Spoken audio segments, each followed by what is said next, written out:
In the year 2020, portals leading to another dimension began to appear all over the planet, and this led our quiet world to the beginning of something incomprehensible. Many countries have sent their troops into this gate to learn more about it, but not a single soul has ever returned. Then, from these godforsaken gates, whole hordes of monsters with red glowing eyes began to enter the human world. These monsters had all-crushing power. All modern human weapons were no match for the monsters. Giant monsters of different shapes and sizes began to destroy peaceful people everywhere, and no one could stop them. But some patrons began to choose people, and they developed amazing powers and abilities. They were called hunters. When the hunters appeared in the vanguard, humanity began to strike back against the bloodthirsty monsters from another dimension. Hunter patrons could provide active fighters with additional power, such as increasing single-strike stats. Hunters received notifications about increased abilities or recovery and were able to strike even with a fiery fist. The fighters' abilities against monsters were many times greater than those of humans. They had the most powerful skills and destroyed monsters. But among the countless hunters, one appeared who could control fire and an army of immortal soldiers. He was called the Demon King. This hunter, whose strength was immeasurable, possessed a special skill called Player. Only this man had the special ability to improve his skills by hunting monsters from another dimension. However, under the influence of the 12 great heroes, who were considered gods by the people, the Player's existence was erased from the pages of history. And the 12 great heroes, who called themselves gods, created Eden, and the hunters began to be considered a new stage in human evolution. Those people who could not become hunters were equated with slaves, and the monster destroyers became the real rulers of the world. For almost 100 years, such a world order reigned on Earth, and the monster hunters were the most privileged people. Our main character was a boy who also dreamed of becoming a hunter, and now he was running through the forest, training to become faster. The guy in the green shirt ran with all his strength. The training was grueling, so his whole face was covered in sweat. The boy's strength was exhausted. He stopped and rested his hands on his knees to rest and catch his breath after running. A man sitting on a tree branch asked him if he was finished already, to which the guy said that he had reached his limit and had no strength left. The man reminded the boy that he wanted to change the world, and with such an attitude, he would not become a hunter, because the patrons would not notice him. The hero asked if Song-gu-hyun had surpassed his limit when the patrons noticed him, to which he was told that they had simply started supporting him. The guy looked at the coach angrily, frowning, and said that it was unfair that the patrons just started supporting the man. Song-gu-hyun explained to the boy that life was unfair, and if the boy couldn't run now, they should do something else. The man held his hand out in front of him, and a weapon magically appeared in front of his palm. It emitted a bright blue light. It was a magical spear, which, judging from the grin on Song-gu-hyun's face, the man intended to use for his next training. The hero caught the spear, which had now become an ordinary wooden one, and was amazed that this simple tool was the hunter's inventory. Song-gu-hyun replied that there was nothing to be surprised about, and the guy would understand everything himself as soon as he also became a hunter. The boy said that once he found out that his parents were killed by hunters when Song-gu-hyun gave him the book, he wanted to make it right. Looking at the sky, the hero admitted that he thought he would never become a hunter, even though the man had helped him get through all these years. The bald man slapped the guy and said it was a lie when our hero said that becoming a hunter was the will of heaven. Song-gu-hyun asked the boy not to worry and assured him that he would definitely become a hunter, and then asked if he still had that book. With tears in his eyes, the boy replied that he kept the book because it was a memory of his parents and a story about a forgotten hero, wiped off the face of the earth by 12 deities.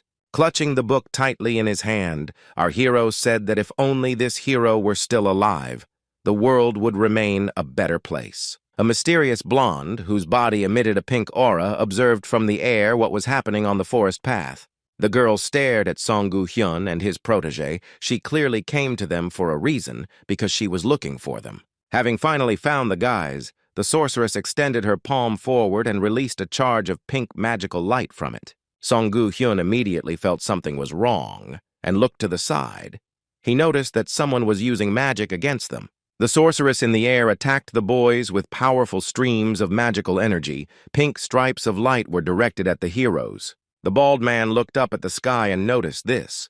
He prepared to protect himself and the boy from the sorceress's attack. To prevent the flow of magical energy from harming the boy, Song Gu-hyun pushed the boy aside with his hand. Song Gu-hyun had a lot of strength, so his punch sent our hero flying back a few meters, and the guy hit a tree. The most powerful streams of magical energy reached their target, and a large explosion thundered where Song Gu-hyun stood. The sorceress who had carried out the attack silently watched high in the air as the explosion that was supposed to destroy the boys occurred. The main character remained safe and sound due to the fact that the coach saved him. He stared in front of himself, not understanding what was happening. The woman who carried out the surprise attack decided to land on the ground after the explosion, which the guy saw. The blonde sorceress turned her gaze to the boy with hatred in her eyes, her body radiating a pink aura. The boy's eyes widened and he froze when he recognized the hunter in the girl in front of him. He didn't understand what a hunter could be doing here. The blonde looked sternly at our hero and, without even greeting the boy, ordered the young man to bow before her. The main character at that very second fell to his knees and bowed before the sorceress. His body also acquired a pink glow. The boy was terrified because his body simply did what she ordered, and the boy could not move of his own free will. Several more guys with magical abilities appeared in the forest clearing, and they all surrounded the girl. The men in black suits immediately fell to their knees before the Queen of Eden and loudly wished Lady Athena good health.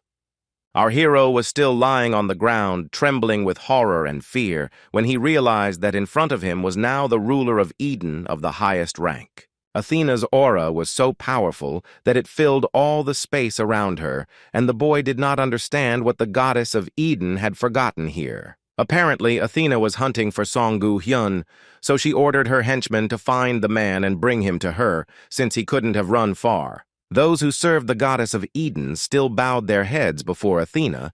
They immediately agreed to carry out the girl's order. Athena stood motionless, watching as her subordinates instantly evaporated, leaving behind streaks of blue mana.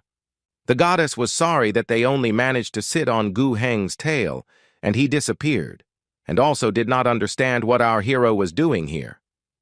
The founder of Eden was worried that she did not feel a drop of magic in the guy. She carefully analyzed his body. The boy understood that he had with him the autobiography of the Demon King, which concealed the dirty deeds of the 12 heroes. Fortunately, Athena did not find this book, snorted and called the hero an unfortunate slave, turned around and left him alone. The pink aura disappeared from the boy's body. The boy realized that the goddess had finally left, but he still did not risk getting up. Now the hero could control his body. He raised his head to look at Athena and breathed a sigh of relief because he was now saved. However, it was too early to rejoice because when the guy raised his head, he saw the figure of the goddess hanging over him. The founder of Eden returned because she sensed the magical power emanating from the youth, even though there was almost none left. The protagonist looked at Athena with eyes full of fear. His heart began to beat faster and his breathing quickened, which the woman noticed. Athena concluded that the boy had something that could not be revealed to her, so she ordered him to show it to her quickly and tell her everything. Our hero noticed that his body was moving again at the will of the voice of the gods. He ordered himself not to move, but his hand reached into his pocket. The boy realized that if the book fell into the hands of the goddess now, he would be a corpse, but his body meekly carried out Athena's order. The guy took out the book and handed it to the goddess with trembling hands. He was scared because his body did not obey at all. This book contained the story of the Demon King, who was the true hero of humanity. The boy understood that Eden did not want the whole world to know about this story, but the goddess Athena reached out her hand to grab the book. Thoughts swarmed in the hero's head that everyone dear to him would die, because Eden was forcibly getting rid of everything that they did not want. The protagonist was enslaved by the will of the goddess, but his consciousness was clear, and he understood that he could not give the book to Athena. The next moment, the book jumped out of the boy's hands and opened, its pages engulfed in destructive flames. Athena immediately used magic to stop the flames, and she protected the forbidden book with a powerful shield. The founder of Eden was delighted to finally find this book and recognized it as the autobiography of the Demon King. The goddess swung her arm and shouted that she didn't know where such a rabble got this book from, but she intended to take it. Athena was forced to stop and turn her wary gaze to the side when she heard her name being called loudly. This person turned out to be Song Gu-hyun, who came running to protect the boy in the book and pushed the girl away using magic. One of the rulers of Eden flew to the side and fell to the ground, creating a large cloud of dust above her. Song Gu-hyun, whose body was surrounded by a golden magical aura, reached for the forbidden autobiography lying on the floor. The main character sat on the ground and looked adoringly at his savior, tears streaming down his cheeks from the horror he had experienced. The man smiled and told the boy not to cry, and then praised him for doing a great job of saving the book. Wiping away his tears, the boy asked his mentor who he really was, if he was able to overcome one of the 12 goddesses, Athena. Gu-heng apologized for not having time to explain everything earlier and asked if the boy really wanted to change the world.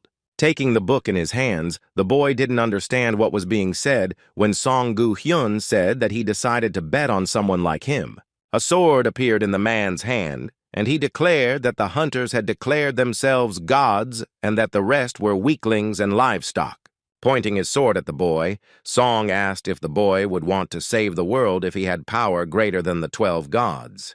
Song Gu-hyun's unexpected and difficult question left the boy stunned, and he couldn't answer it for a long time.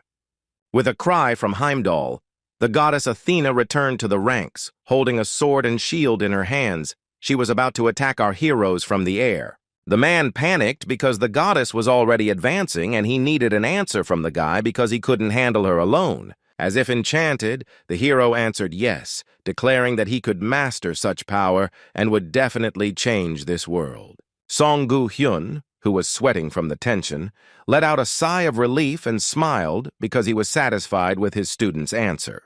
The next moment, the man activated the magical power of his sword and pierced the boy with the tip of the blade. Our hero froze in surprise, not having time to react before the blow. His eyes turned golden, and his body was surrounded by an aura of magic. Finally, the bald man with a beard asked the boy to be kind to him if the boy met him there. The golden sword was sticking out of our hero's chest. He didn't understand what Song Gu-hyun was saying. A powerful aura made him fly into the air. The main character began to gradually dissolve into the air, turning into small fractions.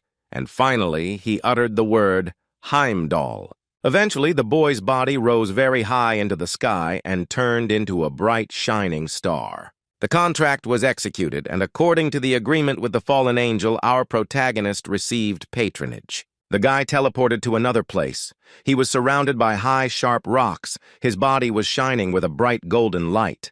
The boy was completely transported to another space and looked in front of him in horror, not understanding what had happened.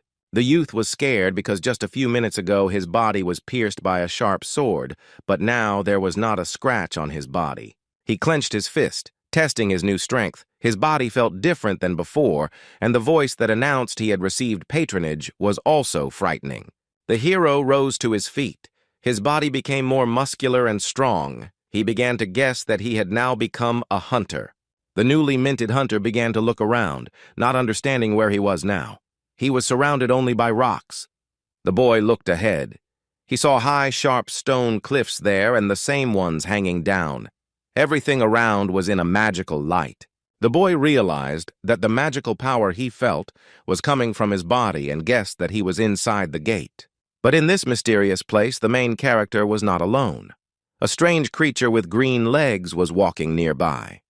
The young man immediately became wary and turned his gaze back when he heard some footsteps behind him. In order not to expose himself to danger, the guy decided to hide, so he jumped behind a rock and looked out from there. The protagonist's eyes widened, and he froze in fear when he saw in front of him the creature whose steps he had heard. The guy saw a green goblin with a sword in his hand in front of him. And now he was absolutely sure that he was inside the gates of the dungeon. The hero knew well that goblins were the initial and weakest monsters, but they were more dangerous than one could imagine. This is why they are called beginner killers, because their hearing and sense of smell are exceptional, and their hunting style is insane. The youth was not prepared to face such a skilled monster as he was a newbie, and hoped that the goblin would leave and not notice him. But the hope was in vain, because the green monster with red glowing eyes turned its head and made joyful sounds. The goblin with a sword in his hand obviously noticed the presence of our hero and began to run towards him. The guy realized that he had failed to hide. Our hero didn't have any weapons with him, so he grabbed the first boulder he came across from the ground to defend himself. The hero didn't know if what he had learned would work against the goblin, and he could only hope for the skills he had learned. The guy decided to throw the stone away to distract the green monster and buy some time. The stone flew behind the goblin and made a loud sound while the monster confidently walked towards our hero. The green monster bared its teeth and turned back when it heard the sound of a falling rock behind it. This allowed our hero to gain an advantage, and while the goblin was not looking, the guy ran up and grabbed the monster by the arm. In a rage, the boy with red glowing eyes decapitated the green goblin with one movement, giving him no chance of survival. The new hunter froze when he realized that he had such power that he could take the life of a goblin with his bare hands. He still held the monster's body by the hand and watched as the goblin's head bounced along the ground far ahead. Looking at his hand, the hero did not understand what was wrong with his new power, because he just wanted to scare the goblin and take his weapon. The protagonist clenched his fist, took the sword from the monster and looked up at the sky, wondering if he had really become a hunter. He became wary when he heard a mysterious voice saying that the fallen angel had turned its gaze on him. The goblin wasn't the only monster at the dungeon gates. A moment later, a horde of other monsters began to run towards the guy. These were other goblins who, with evil smiles on their faces and loud laughter, were about to pounce on our hero. Seeing this, the boy realized that these monsters react to any sound made, which is why they came running here. Looking ahead, our hero saw in front of him a whole army of green monsters with spears and other types of weapons. The guy started to panic, staring at the picture in front of him because there were a lot of monsters with big green ears. And the worst thing, in the boy's opinion, was that behind them stood a guy with a mask on his head, the leader and boss of the goblin dungeon. Our hero dropped his hands, realizing that this was the end for him because he had just awakened as a new hunter. The boy looked at the goblin leader with animal fear, realizing that he was no match for him. A drop of sweat ran down his face from the tension. But at that moment, the image of Song Gu-hyun appeared before my eyes, insisting that our hero was a man and held up very well. Afterwards, the boy remembered the man's question about whether the hero would try to change the world if he gained great power. The protagonist remembered that at that moment he made a promise to his mentor to change the world by gaining such power. Remembering his promise to Song Gu-hyun, the boy clenched his teeth tightly and tried to control his fear and panic. He grabbed the sword, his body began to emit powerful blue mana, and the guy made a decision to himself that he couldn't die here. The fallen angel, aka the Demon King, set his sights on our brave hero, and he knew that such a chance would only come once in a lifetime. The protagonist heard a notification in his head that the fallen angel was applauding his fighting spirit and prepared to attack the goblin. At this time, a horde of green-skinned monsters were also ready to attack the boy, preparing their weapons. Magic power helped the newly minted hunter cut the goblin's body into two parts with one deft movement. The guy dealt more and more blows with the sword he had taken from the monster. He was merciless towards the monsters. One of the goblins decided to attack our hero from the air, so he jumped high into the air to do so. But when the monster swung to hit the boy with a spiked club, the boy immediately noticed it. The new talented hunter managed to quickly block the attack of the vile goblin and not take damage. But the green monsters were not called beginner killers for nothing, so the goblin's next blow with the club was successful. Fortunately, the monster hit his hand and the blow was not fatal. But our hero noticeably tensed up and became less confident. With the next attack, the guy managed to destroy the goblin, and a notification in his head said that he was able to increase his level.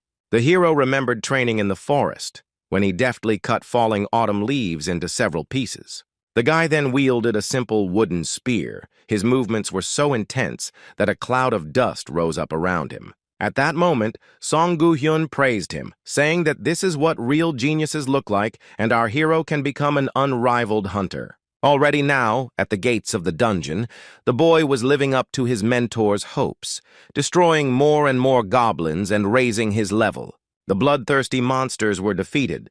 Their lifeless bodies lay everywhere. Swords were stuck into the ground. The boy stopped after a fierce fight. He still held the sword in his hand, ready to continue defending himself. The protagonist caught his breath but did not relax, because there was still one monster left to kill. The new hunter looked to the side and saw that a wooden club was heading straight for his face, and now he would get hit on the head. But the boy managed to react, jumped high into the air, and swung to strike the goblin leader. The attack was unsuccessful. The goblin managed to break the guy's sword in half with his club, and our hero fell to the ground. The protagonist tensed up greatly and looked at his opponent with fury, recognizing him as the leader of the dungeon goblin army. The boy understood that even if it was just a goblin, it was still a boss, and its power was different from the usual one. The hero knew that the rules stated that in order to defeat the goblin chieftain, one had to be a C-rank hunter, otherwise there was no point in trying. The boy was confused because he had just awakened and was currently at E-rank or F-rank, which was not enough to fight the chieftain. But the newly minted hunter did not want to give up.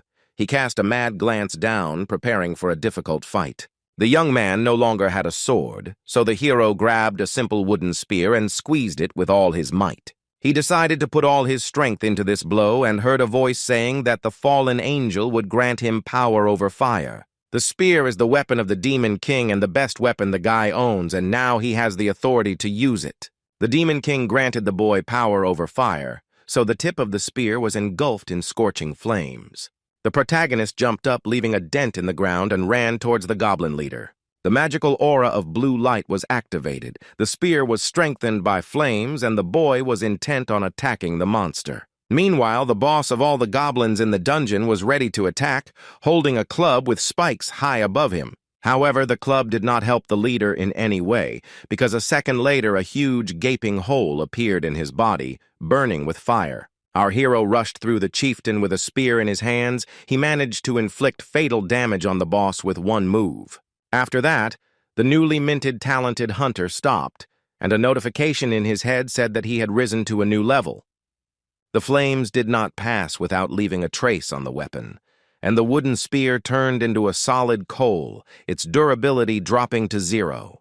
The protagonist stood motionless, breathing heavily, and tried to comprehend that he had accomplished what seemed like an impossible task. His face was covered in dirt, bruises, and sweat, and he told himself that, as expected, things weren't going so smoothly after the boss fight. The battle with the leader did not pass without a trace for the guy. His clothes were torn, and there was a large wound on his stomach. He told himself that this was all he could do, and with those words he lost consciousness and fell face down on the ground. Afterwards, other hunters came to the gate, not understanding who was able to kill all these goblins and even their leader. These arriving guys, examining the remains of the goblins around, noticed our hero lying unconscious, bleeding. The stranger, looking closely at the bleeding guy, shouted to the others that there was a survivor here. The wound was not fatal for the new hunter, but after a fight with the goblins, the guy was forced to go to the hospital. The boy was connected to a patient monitoring monitor, and all his vital signs were normal. To treat our hero, doctors gave him an IV drip with medications to help him recover from his injury. The hero lay on a hospital bed with his eyes closed, and cables were attached to his chest to monitor his heart. When the boy opened his blue eyes, he assessed the situation and immediately realized that he was in a hospital.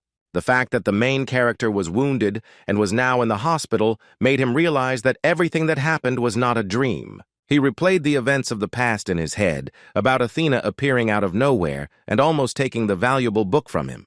The boy remembered that after that, Song Gu-hyun pierced his body with his sword, and the boy woke up inside the gate. And the powerful goblin chieftain that the boy met at the gate almost caused the boy's death. But thanks to the mastery of fire that the fallen angel granted him, the hero was able to survive, although he received many serious injuries. The guy sat down, and the thought appeared in his head that he ended up in the hospital because other hunters saved him. A nurse entered the room and, seeing that our hero had stood up, worriedly told him that the guy couldn't move yet. The hospital employee came closer and asked the patient how he was feeling and whether he was dizzy. The girl explained that the hunters from the Major League found the boy and saved him, and if it weren't for them, she doesn't know what would have happened to him. The main character stared at the medical worker with surprise on his face when she told him about the Major League Guild. The nurse said that the hero was badly injured and that he was very lucky and that someone from the association would come to him soon. As she left the room, the girl's face flushed and she thought she should tell everyone what a cutie the guy was. Our hero had a few more questions for the hospital employee, so he turned to her again, apologizing. The girl stopped and turned her head, looking at her patient with confusion after he called her name. The guy was wondering what year it was, and the medical worker realized that the hero's memory was confused and he was dizzy. The nurse told our young hero that it was now 2020, and from her expression it was clear that she was telling the truth. The young man was completely stupefied when he was told that it was now 2020, because that was 100 years before he was born. Gates that led to another dimension, and from which monsters fell to Earth, began to appear in 2020. And the year 2020, as our hero from history remembers, was remembered for the fact that many hunters were just beginning to make names for themselves. The main character was in complete shock when he realized that he had traveled back in time to the era of heroes. And at that moment, the boy remembered the words of his mentor about hunters who proclaimed themselves gods and ruled over ordinary people. The patient's heartbeat quickened as Song Gu-hyun's question about being ready to change the world by gaining power sounded in his head. The boy knew that in the era of heroes, unlike his time, talented fighters received patronage directly from patrons. Now everything has changed dramatically because he does not need to be the chosen one of Eden, and the young man tore out the IV to start acting.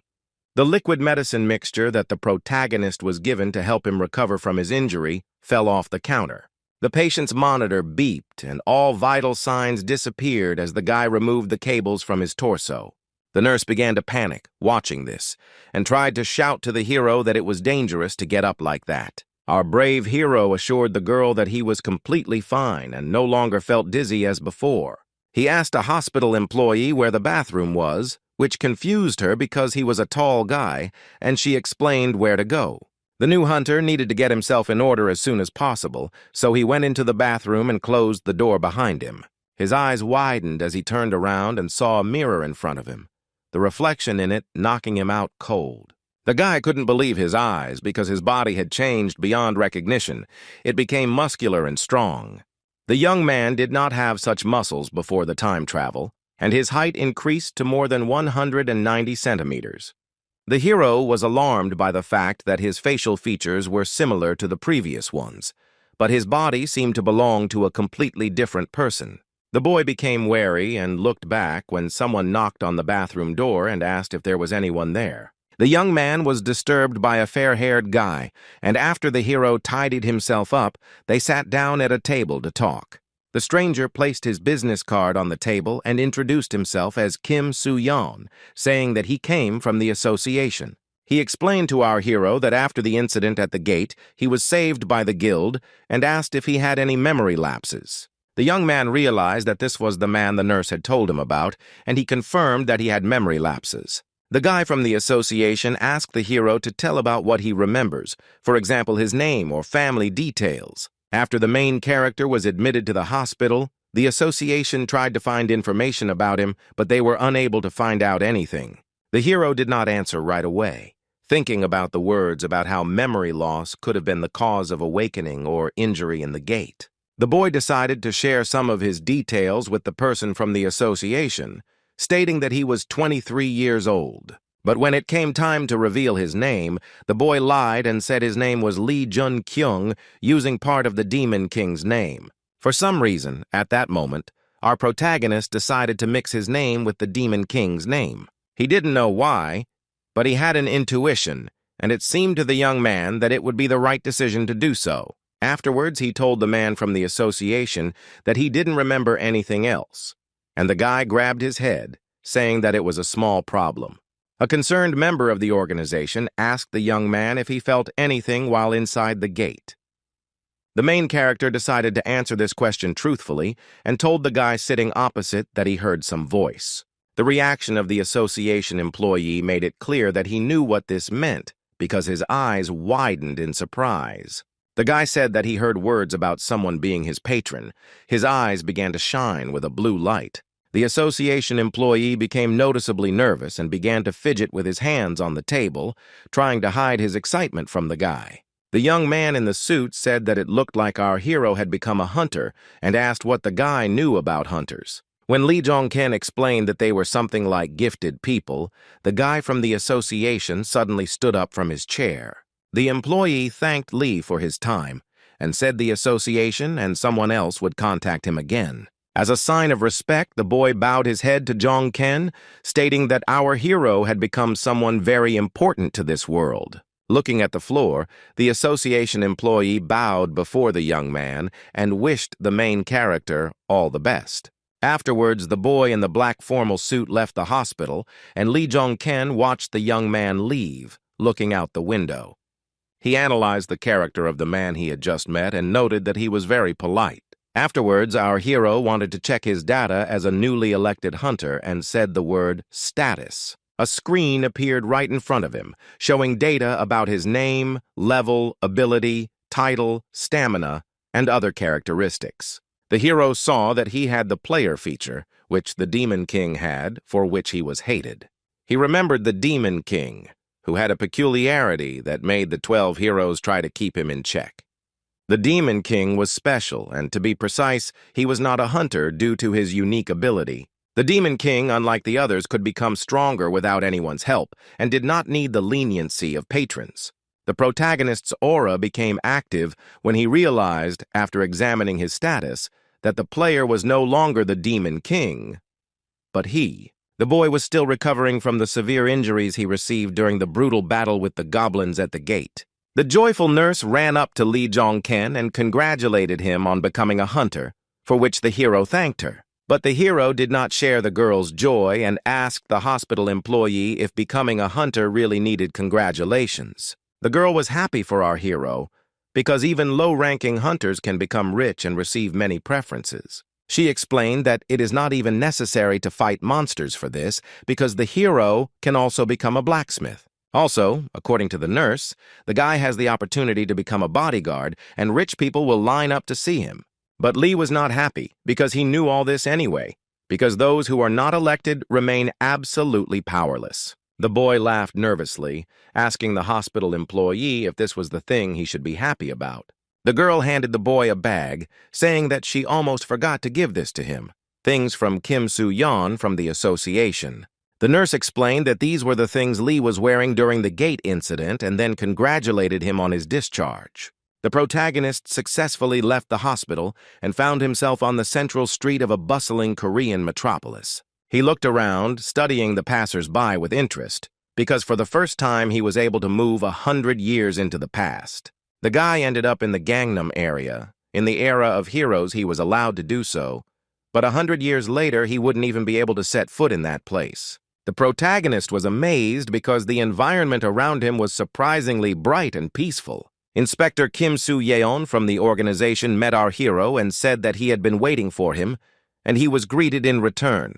Kim suggested that the guy join the association, considering that it was not the best idea for a rookie hunter to wander around the city. From the sad expression on the protagonist's face, it was clear that he was not thrilled with the idea of going to the association now. But Soo-yeon asked the guy not to worry because after registering as a hunter, he would immediately be given an apartment. With a smile on his face, Kim congratulated the hero on the fact that, according to the test results, he was a C-rank hunter, a status that not many people in their country had. He suggested that the hero continue on his way and tell the rest of the details after Lee Jong-ken completed registration. The boys headed to the Hunters Association, the central office building where all the local monster fighters gathered. The protagonist sat at the registration table, realizing that usually after waking up, hunters receive an E or F rank. The hunter ranks are listed in alphabetical order, and the association employee gave the boy a badge indicating his rank and name. The higher the rank, the more prospects are opened up to the hunter, and the special attitude also increases with the level. Kim informed our hero that his registration had been completed without any problems and showed him the door leading to his apartment. The main character was shocked when he entered his new home and saw the environment in which he would now have to live. The apartment was bright, spacious, and modern, with large windows overlooking the city and expensive furniture inside. The guy looked to the right and saw a huge TV, which not every person could afford. The main character was overwhelmed with emotions, finding himself in his own apartment. Tears appeared in his eyes. Although the interior felt old-fashioned to the young man from the distant future, he thanked the manager for providing him with housing. Lee Jong-keng was touched because the day was special, as he finally became a hunter and had his own home for the first time. The guy from the association remembered that he had another piece of news and said that someone wanted to meet our hero. Hearing this, the protagonist became very excited. His eyes began to emit a bright blue light again. An agitated Lee Jun-kyung looked at Kim with wide eyes, asking if anyone really wanted to meet him. The main character had no idea who it could be, because there shouldn't be anyone here who knows that he is from the future. Surprised by the guy's unexpected reaction, Kim said that it was the head of a major league guild who was interested in him. Kim Soo-yeon explained that the Major League Guild has been very active lately and has attracted a lot of attention. The protagonist was not against meeting with the guild leader and agreed to set up a meeting with this man. The meeting took place shortly. The guys went outside. The manager from the association introduced our hero to the head. Afterwards, Kim Soo-yeon decided to introduce the guy to the person who is the leader of the Major League Guild that saved our hero. But the mysterious man who led the guild stopped the association employee and said that he would introduce himself. The handsome man with a shaved head noted the new hunter's height and said that his name was Ye Seong-gu and that he was the leader of a major league guild. The main character stared at his new acquaintance with wide eyes and his mouth slightly open. The leader's appearance surprised him. The boy panicked when Ye Seong-gu asked Lee Jung-kyung why he was staring at the man like that. The young man rubbed the back of his head out of embarrassment and began to sweat, apologizing to the man if he had offended him. The hero thought that he had almost made a mistake, and he had no idea that he would meet this man in person so quickly. The boy recognized the leader as his mentor Song-gu-hyun, but did not tell him about it, and the man asked if they had met before. Jung-kyung clearly remembered that Song-gu taught him all the skills in the past, but he replied that he had lost his memory, so he was not sure. What came as a surprise to the guild leader was that the next moment our hero bowed before him and thanked him for saving his life. For Jung-kyung, Song-gu was a hero who closed an incredible number of gates and saved so many people. The boy knew that in the future this man would become the famous Heimdall, the hero who was thought to be dead. The sun set behind the horizon and night fell. Our hero went to his new apartment to rest. The hero still couldn't get used to the fact that he had received a new body, so he looked at his muscular arm in the room. To be sure, he clenched his fist once again and stated that everything that had happened to him today was real. But Jung-ken was worried about his body. It felt like it belonged to someone else. But the moles were in the same places, which meant it belonged to him. He wanted to check his status again, and the screen in front of him showed data about his stamina, strength, and other information. What interested the guy most was why the hero had the ability player, which the Demon King also had. He suspected that he had gained the ability because the fallen angel became his patron, but he did not understand what had happened to the Demon King then. The young man knew nothing more about this, and he realized that he would not receive answers to all his questions now. Lee Jong-ken kept telling himself that he had returned to the past, gained strength, and obtained the most powerful ability. The boy's eyes began to glow with a magical blue light as he screamed that he now had the power to change the world. The sleepless night for our hero passed. A clear day came again, and the guy again went to the association's office building. This tall, modern building was visited by all the young hunters who studied there, sitting at desks, as if they were in a real school. The main character also came to class, but unlike the others, he was not studying but sleeping right at his desk. A strong man in a black formal suit entered the office, his face covered by large sunglasses. The man with scars on his face stated that his name was Bae Sang-soo, and that he was one of the people who would train the hunters. The hunters were shocked because Sang-soo is a B rank and he is an important member of the association, and newbies are not usually trained like that. The protagonist overheard a conversation about how, since Bei Sang-soo decided to teach them, it meant that the association had its eye on one of the students. The hunter's eyes lit up with a demonic light as they set their sights on attracting Sang-soo's attention and getting a good position. The teacher announced that today there would be a seminar about hunters, and after that everyone would choose a combat weapon and take a test. There was a deathly silence in the office when Sang-soo asked if they knew how the awakening of a hunter was done. One of the guys raised his hand and suggested that in order to awaken, one had to be chosen by a patron. The guy answered correctly, and Sang-soo added that with awakening, the strength that can be pumped up is also determined. When asked about ways to pump up strength, the girl answered by saying that this can be done by closing the gate or by receiving the attention of the patron. The experienced B-rank hunter clapped his hands and smiled, calling the girl's answer excellent and saying that she had clearly prepared. Bei Sang-soo flashed his glasses and decided to ask the guys a more tricky question and asked what the patron's goal was. The question was not as simple as the previous ones, so there was silence in the office and no one could answer. The teacher was not surprised that no one knew the answer, because no one knows who the patrons are and why they choose people. He noticed one of the guys in the office who, unlike the others, wasn't trying to impress him. Sang-soo was interested in our hero, so he turned to the guy who looked indifferent and asked if he could answer his question. The protagonist removed his hand from his chin and did not answer the teacher. The young man hesitated a little when he was addressed. With a smile on his face, the teacher said that a free-form answer was accepted and he just wanted to hear his opinion. Lee Jong-keng stunned the entire audience when he shared his opinion that the patrons were engaged in some kind of entertainment. Everyone present in the office, including the teacher, were extremely surprised by such words from the newly minted hunter. The answer shocked Sang-soo so much that sweat appeared on his face, and he asked the boy what he meant by that. The hero stood his ground, explaining that they choose a character, hunt monsters, and enjoy themselves as if it were a game. The man with scars on his face opened his mouth in indignation, thinking that this answer from the new guy was simply incomprehensible. The protagonist remembered the Demon King, who believed that for the patrons this was nothing more than a game. The lesson in the classroom was over, and the boys went to the training ground to undergo a combat test. Sang-soo turned to the huntress girl who had chosen the sword and called it a good choice, then asked if she was ready.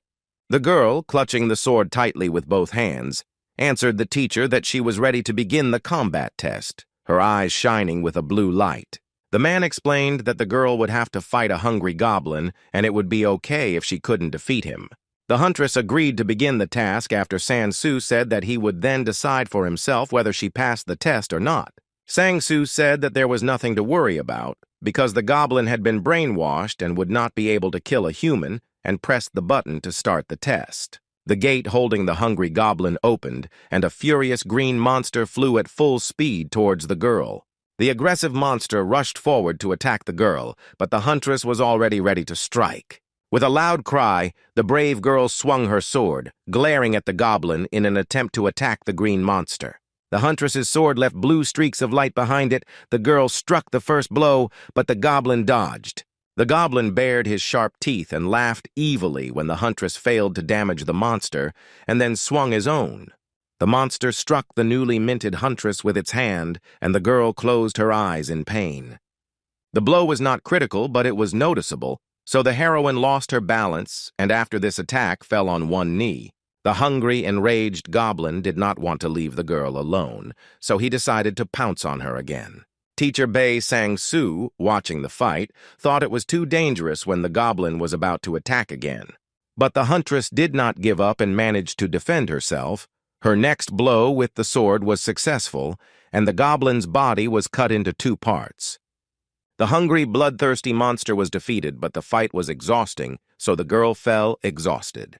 The man with scars on his face walked closer to the student who was lying on the floor, trying to catch her breath after the fight. He praised the huntress for being able to counterattack and kill the goblin in such a situation, so she passed the test. The girl left the training ground, and Bei Sang-soo asked the last cadet to enter the ring to take the test. The iron gates behind which the last newly minted hunter stood began to open at Sang-soo's command.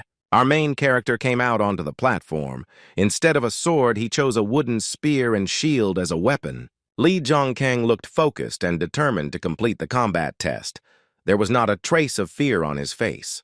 The teacher looked at the weapon that the last cadet had chosen and thought that a spear and a shield were a very strange combination. The guy understood that if he passed the test, he would be able to continue attending graduate courses, and he needed to prove himself in order to get an advantage. Hunter San-soo said nothing about the guy's choice of weapon and suggested that they begin the combat test. He stated that all the goblins had been killed and that another monster would have to be fought. But according to the new rules, it was not necessary to kill it. Our hero was noticeably surprised by the news that all the goblins were gone and he would have to fight another monster.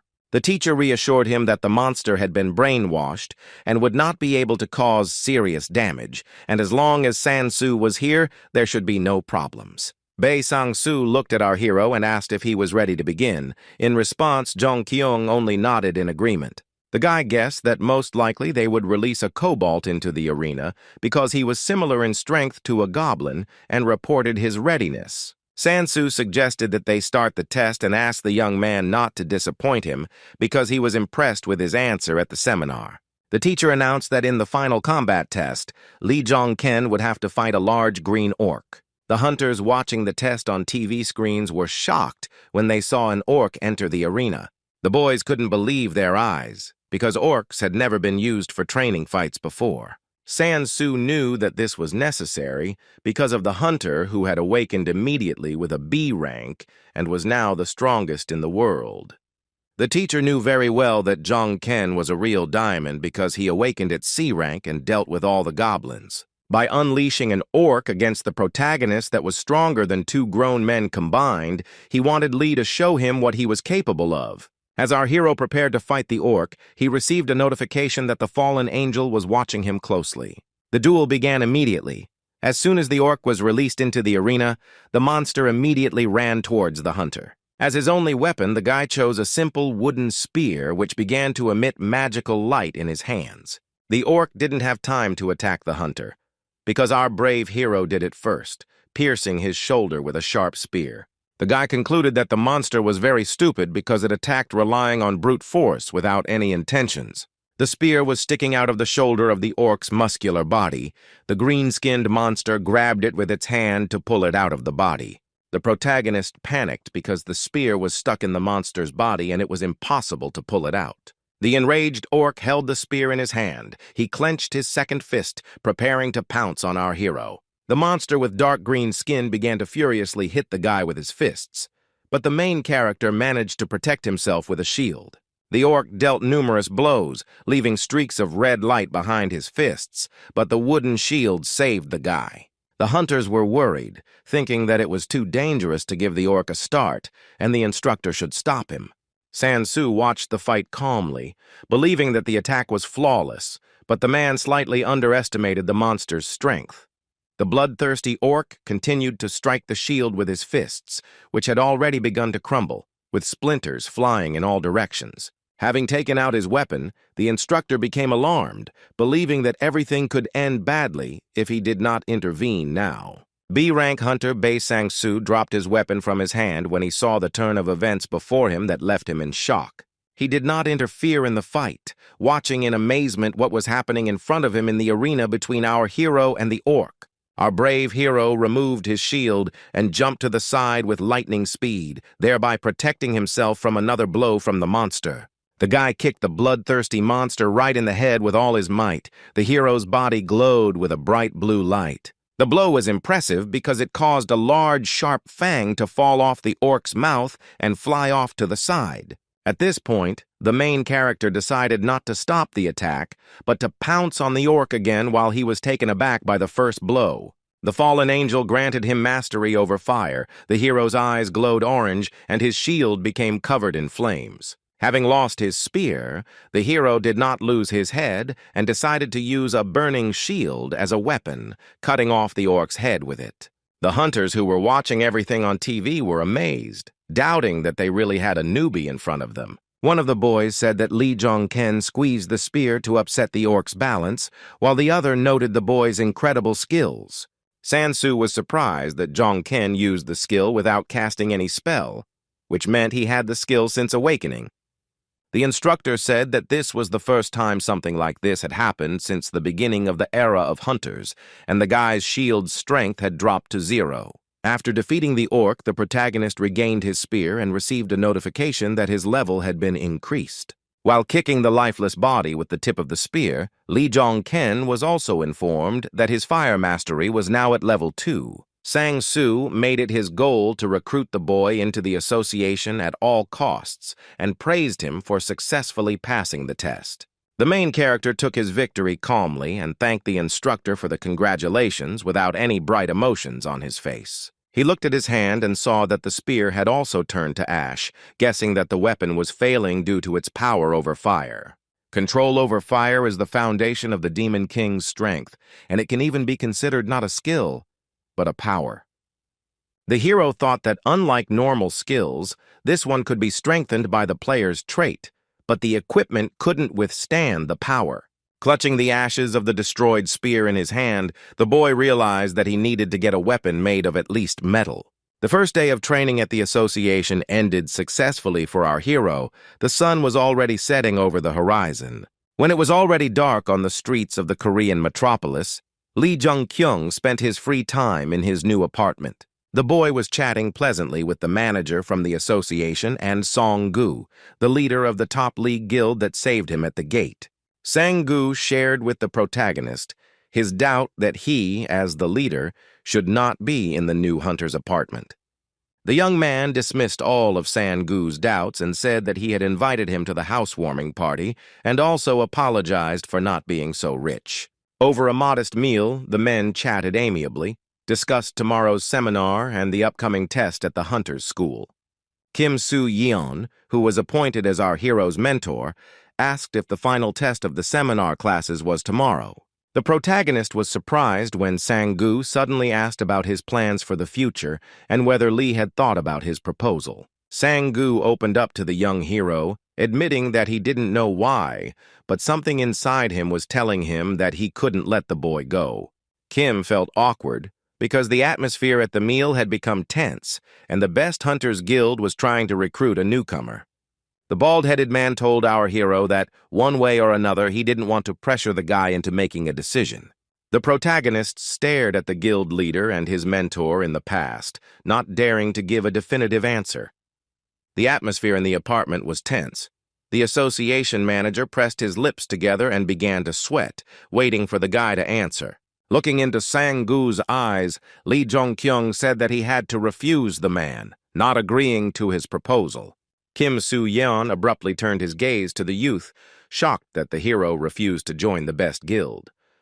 It was clear from the expression on the bald-headed man's face that the hero's answer disappointed him. He sadly lowered his eyes to the floor. Song-gu asked why our hero refused, because joining the guild would be a lucrative offer for the new hunter. Without admitting it, the protagonist understood that Song-gu Hyun was absolutely right, and this would open up many prospects for him. But the hero decided that it was too dangerous to get close to Brother Gu so early, so he said that he did not want to join any organization. But Lee Jong-keng clarified that if his help was needed, he would always be ready to provide it in order to repay for saving him. For a few seconds, there was silence in the protagonist's apartment. Song-gu silently pondered Lee Jong-kyung's words. The man looked at the young man with a smile on his face and said that he had taken note of this and did not refuse the boy's help. Lee Jun-kyung and Song-gu Hyun stood opposite each other, smiled and crossed their fists, while Kim Soo-yeon felt awkward because of them. Soo-yeon was confused by the fact that a newbie was going to help the strongest A-rank hunter, and he was accepting his help. The housewarming party in our hero's new apartment continued. Song-gu and Jong-kyung laughed among themselves, and Soo-yeon did not understand them. The next day has arrived, and the main character must pass the final test for the association's graduates. The instructor announced that before they began, he wanted to say a few words about the exam process. The man stated that the exam would take place at the gate, the portal to which was behind him, but there was no reason to worry. Sansu clenched his fist with all his might. The power of a B-rank hunter was so powerful that a bright flash was formed behind his hand. In this way, the man demonstrated his power to the newcomers, reassuring them with the news that he would personally accompany them through the gates. The news shocked the new hunters present at the final exam, and they stared at the instructor. The protagonist knew that in front of him stood an experienced B-rank hunter whose strength surpassed all those standing here combined. The enthusiastic instructor said that they would leave the gate immediately after all the supplies were received. The protagonist, tightly clutching a new metal weapon in his hands, passed through the portal into the gate to pass the final test. As soon as he entered the new space, the guy became wary, because the air in the gate felt somehow viscous. The man guessed that the newcomers felt the air was thick and explained that it was all because of the magical power in the gate. Sansu suggested that they move out since everyone was already gathered and told the newcomers to follow his instructions when they encountered monsters. The instructor walked ahead of everyone, followed by our main character, holding a shield made of strong metal in his hand, and the rest walked behind. Bei Sang-soo seemed to sense something was wrong because he made a gesture with his hand, silently signaling for them to stop. The experienced B-rank hunter noticed from a great distance that 3 bloodthirsty goblins were waiting for them ahead. One of the green monsters noticed that they were not the only ones in the gate and looked warily towards the hunters. Sansu loudly announced that the monsters were coming and ordered Hunters 1 and 3 to prepare their weapons. The 2 strong guys immediately followed the instructor's order and firmly grabbed the sword and axe in their hands, their bodies already radiating magical energy. One of the named hunters, when the goblin approached, immediately began to attack, swinging his sword at the monster. The second blow was successful. The guy managed to slash the green monster's body with his sword, thereby killing it. Another hunter, a stronger guy who used a large axe as a weapon, also attacked the goblin. The boys did an excellent job with their task, so the instructor called the next ones, Hunters number 8 and 16. The guys with swords in their hands ran towards the 2 goblins, who were also not unarmed and ready to attack. Hunters number 8 and 16 also did a brilliant job and destroyed the green monsters with the very first blow. Next up was our hero, Instructor Bei Sang-soo called out the name of Lee Jun-kyung to fight the goblin. The other hunters froze in surprise when Lee Jong-ken, who had just been standing next to them, took off like lightning. The guys were amazed by the incredible speed of our hero. He moved as fast as no one else. The main character began to attack the monster with lightning speed, his body radiating blue light. He held the weapon and protection tightly in his hands. Moving quickly and deftly through space, in a matter of moments, the guy destroyed 2 goblins with his spear. A moment later, our hero managed to cut the 3rd goblin into 2 parts with 1 blow, leaving him no chance of survival. The main character moved quickly like lightning, leaving behind bright streaks of light and numerous corpses of monsters. A few seconds later, the battle was over. The body of the last green monster, cut into 2 parts, fell to the ground with a crash. The other hunters who were watching this fight opened their mouths and eyes wide in surprise, amazed by the hero's abilities. One of the boys began to doubt that Lee Jong-ken had only recently awakened and did not understand what the point of his training here was then. Sang-soo concluded that the boy was simply incredibly skilled with weapons, like a B-rank hunter, and they had to get him. After an intense battle, the protagonist stopped to catch his breath. The goblins did not cause him any damage. The horde of green-skinned monsters was successfully destroyed, and the team led by Sang-soo continued their journey through the gate. The instructor told the boys that they would soon meet a monster boss, and he was different from the usual ones, so they had to be careful. The man ordered the newcomers to prepare well, drink the potion, and check the condition of their weapons and equipment. The graduates immediately began to carry out the teacher's orders, drinking potions and inspecting their weapons for defects. The protagonist stood to the side. He thoughtfully looked down at the floor, remembering the Demon King and his special player ability. The boy thought about how the Demon King was killed by 12 heroes before he could pump up his power to the maximum. Looking at the fire above his palm, the hunter decided to act differently to avoid being killed like the Demon King. The flame in the hero's hand became stronger. He decided to do everything to become stronger than the 12 heroes and anyone else. Lee Jong-ken removed the fire from his hand and returned to his formation, preparing to face the dungeon boss. All the hunters prepared for a new battle, and the instructor said that they needed to move out and asked everyone to follow him. The gate had a gloomy atmosphere. The sharp rocks were surrounded by red magical energy emanating from the boss monster. There was a hum inside. The hunters, led by San-Soo, were getting closer and closer to the monster, and its energy was growing. The instructor and B-rank hunter led the less experienced guys. They came close to the cloud of magical energy. The monster boss's magic immediately began to act on the heroes. The instructor's body turned black and white, and he visibly tensed up. The same effect was imposed on the other hunters. The guys were very scared, not understanding what was happening. The encounter with the monster boss's magic surprised our hero, too. His eyes widened, not understanding what kind of overwhelming energy it was. It was a serious matter, so B-rank hunter San-Soo immediately shouted at the boys to retreat and run to the gate right now. The cloud of crimson magical light turned into a powerful charge of flame that caught up with our heroes. Like a fiery meteorite, the power of the monster boss rushed towards the hunters. San-Soo ran away towards the exit. When the man turned around, he noticed a stream of powerful fire heading straight towards him. The distance was very small. A decision had to be made immediately. San-Soo knew he had to dodge, but if he did that, something else would happen.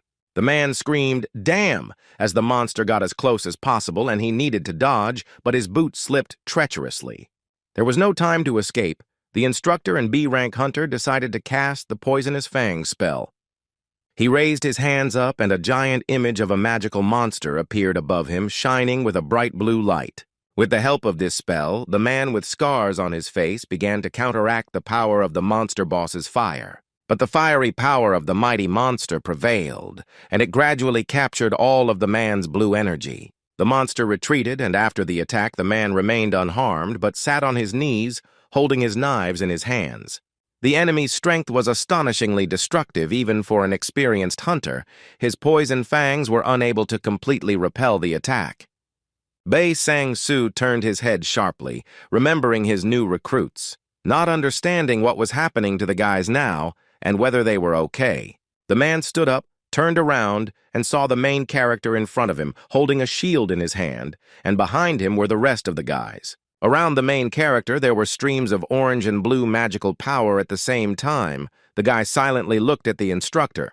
Sang-Soo realized that it was Lee Jun-kyung who helped him repel the attack and praised the boy, calling him incredible.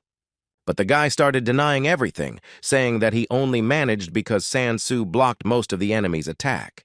The protagonist froze when he suddenly received a notification that the fallen angel was requesting a guy. The next notice our brave hero received was that he needed to destroy the great goblin sorcerer. The hunters recognized the monster in front of them as a great goblin sorcerer who could destroy even a B-rank fighter, so they had to run. San-Soo admitted that even for him, the sorcerer would be a difficult opponent, so he asked everyone to leave the gate and request reinforcements. The protagonist stunned the instructor by telling the man that he wanted to fight the great goblin sorcerer one-on-one. The other guys who heard such a bold statement from Lee Jong-ken were also shocked. The instructor asked the hero not to overestimate himself, even though he had previously managed to destroy a horde of goblins and even an orc. When trying to reason with the guy, Lee Jong-ken said that he knew that the goblin was strong and he knew how to resist him. The young man asked if the monsters here weren't designed for beginners to handle, and asked to give them a chance. Bei Sang-Soo was puzzled by the blind confidence of the guy in front of him, but still agreed to give him a chance to fight the sorcerer. The protagonist turned around and stared at his enemy, his weapon and magic power at the ready. The great goblin sorcerer did not hesitate, and the next moment activated his magical abilities against the hero. In front of the bloodthirsty monster was a magic circle, with the help of which the monster sent charges of fire towards Lee. The goblin sorcerer launched 3 streams of destructive flame against our hero. They approached the guy with lightning speed. They soon reached their destination, but the protagonist managed to protect himself by putting a metal shield in front of him. The goblin sorcerer's first attack was successfully repelled. The hunter made the fire streams swirl and change their trajectory. The amazed boys watching this couldn't believe their eyes because Jong-ken managed to completely reflect the fireballs. Bei Sang-soo was also shocked because the guy didn't just reflect the fireballs, he absorbed them, and he didn't understand how Lee managed to do it. Another blast of fire reached our hero, but the sorcerer failed to hit the guy. Jong-ken absorbed the energy again. The shield took on the fireballs and carried the energy of the flame, after which the main character decided to counterattack the enemy. However, the experienced and powerful monster was prepared for this. He put a magic circle in front of himself for protection. The guy didn't have time to attack the goblin, as the monster struck again, causing a giant explosion in the gate. A large wall of flame appeared between the protagonist and the monster, protecting the goblin from the hunter's attack. Seeing this, the other hunters were scared. They shouted that they couldn't handle it and they would simply be wiped out by long-range magic. But our brave hero was ready to continue the battle. He held out a spear in front of him, the tip of which emitted fiery energy. Watching the rookie hunter's attempts to resist, the great goblin sorcerer smiled widely with his sharp fangs. The next step for the protagonist was to cast the split spell. His eyes were already emitting magical fire. With this spell, Jong-ken managed to create a tunnel in the wall of flames through which he could get to the enemy. The path in front of the protagonist was gradually cleared of flames so that he could safely approach the sorcerer. Now, behind the wall of destructive fire, the guy could see the goblin sorcerer. The monster was surprised by such skills of the enemy. Instructor Bei Sang-soo was also shocked and shouted that it was simply impossible that our hero had managed to do something like that. As the protagonist walked through the tunnel, he smiled because it was his incredible skill of mastering fire that allowed him to do so. The split spell allowed our hero to freely cross the hole in the goblin sorcerer's wall of fire. The evil smile on the monster's face instantly disappeared when he saw the hunter rapidly approaching him. The monster immediately put out a red magic circle in front of itself to defend itself and attack Lee Jong-ken again. But the main character's flame-charged metal spear was immune to this, and the guy managed to strike. With a loud cry, the protagonist attacked the great goblin sorcerer, and the monster did not have time to do so earlier. Just one blow from the spear was enough for the monster's body to turn into a pile of smoldering ash. The protagonist held the weapon in front of him as what remained of the great goblin sorcerer flew past him. The other hunters were amazed at what they saw, shouting that the newbie had actually done it, and began to praise him. The guys started calling him a super rookie, and at that time, Lee Jun-kyung received a notification from the fallen angel. The guy froze and his eyes widened in surprise when the notification said that the fallen angel would become his patron. He smiled when he learned that he was given the ability to perform the familiar summoning because the Demon King also had that ability. When the hunter's adventure at the gate was over, it was already dark, and the following events took place in the Association Building. B-rank hunter and instructor Bei Sang-soo came into the Association Director's office and addressed the man sitting in the chair. The director suggested that the reason for meeting him was probably related to what happened in the gate during the final test. The instructor confirmed that the director was right when the man with the eye patch asked if the conversation was related to the C-rank hunter. The man thought for a moment and assumed that Bei Sang-soo wanted to tell him that the new hunter was actually of a lower rank. The association director fell silent when Sang-soo admitted that it was actually the other way around, and the rookie's rank was higher. The man with one eye leaned on the armrest of the chair to stand up and give his opinion to the B-rank hunter. The head of the association stated that if Bei Sang-soo says this, and the rookie's rank is indeed higher, then that's how it is. The man walked up to the window and then turned around and asked Sang-soo how much potential he thought the guy had. The instructor thought for a moment and replied that perhaps what the association director was striving for was now entirely achievable. After these words, the leader of the Hunters Association grinned, because with the help of our hero, he would have the opportunity to achieve his goal. Looking out the window at the street of the night Korean city, the director put his hands in his pockets and said that he wanted to meet Jong-kyung as soon as possible. When it began to get light, our main character was no longer asleep, but had already gone to the association building on some business. Manager Kim Soo-yeon and the head of the Major League Guild, Song-gu, were waiting for the guy near the building. The hero's quick arrival was a surprise to them.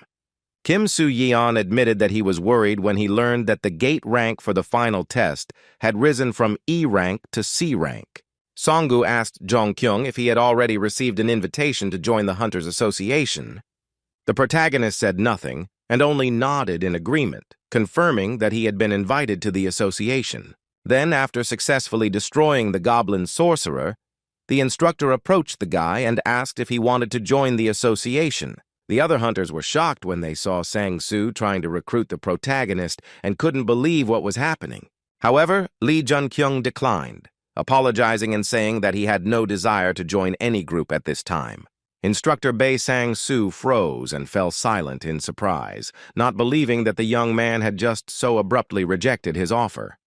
However, the man with scars on his face did not insist any further, and was understanding of the fact that the hero did not want to join the association for now. Lee Dong-ken understood that if he joined the association, he would pump up his strength faster, but in that case he would not be able to hide anything from them. Another compelling reason for our hero to refuse to join the association was that one person belonged to it. The image of this mysterious man appeared in his head, and the newcomer understood that he could not get involved with him under any circumstances. Now, when the protagonist was talking to Song-gu, the bald-headed man asked him if the guy had any food preferences. For our hero, this was a surprisingly difficult question, and he became very tense, and then hesitantly answered that he liked ramen.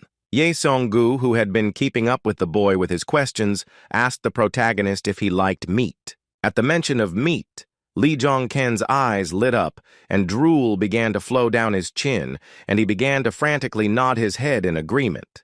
Song-gu laughed and grabbed our hero by the shoulder, suggesting that they go out for lunch and eat whole tons of meat in that case. It was already dark outside when the new hunter finished all his business and went to his apartment to rest. The protagonist went to the shower, hot water poured down. Lee Jong-keng's shower stall was filled with thick steam. The guy stood for a long time under the stream of hot water and looked into space. He was completely immersed in his thoughts and pondering something. Memories of how the guy skillfully dealt with a whole crowd of enraged goblins at the gates came to mind. Then the boy remembered how he stood in front of the goblin sorcerer when he was able to remove part of the monster's wall of fire with the help of a spell. The protagonist thought about how he looked through the tunnel surrounded by flames at the great goblin sorcerer preparing to kill him. Then came the memory of the moment of triumph when, with just one blow of his spear, the young man reduced the monster to ashes. Having refreshed his mind on the battle at the gate during the final test, the boy wanted to look at his status again. He was now level 11, had stamina 30, strength 33, and the ability to summon one familiar. The guy was shocked because only the 12 heroes and the Demon King have the ability to summon a familiar. Realizing that he had obtained the ability that the Demon King had and that his familiar would not be any worse, he immediately summoned it. Having received a notification asking if the guy really wanted to take advantage of this opportunity, the hero confidently said the word call. The next moment, his body began to emit a bright blue light, his eyes glowed orange, and the summoning procedure began. What happened that night in the hero's apartment remained a secret. The next morning came. The events unfolded in Lee's apartment. The guy was sitting on the couch and looked at the door in surprise when he heard someone suddenly start knocking loudly on it. The man knocking on our hero's door was persistent, so the guy had to go and let him into the apartment. It was a joyful Kim Soo-yeon who showed the phone to our hero, asking if the news on the screen was about him.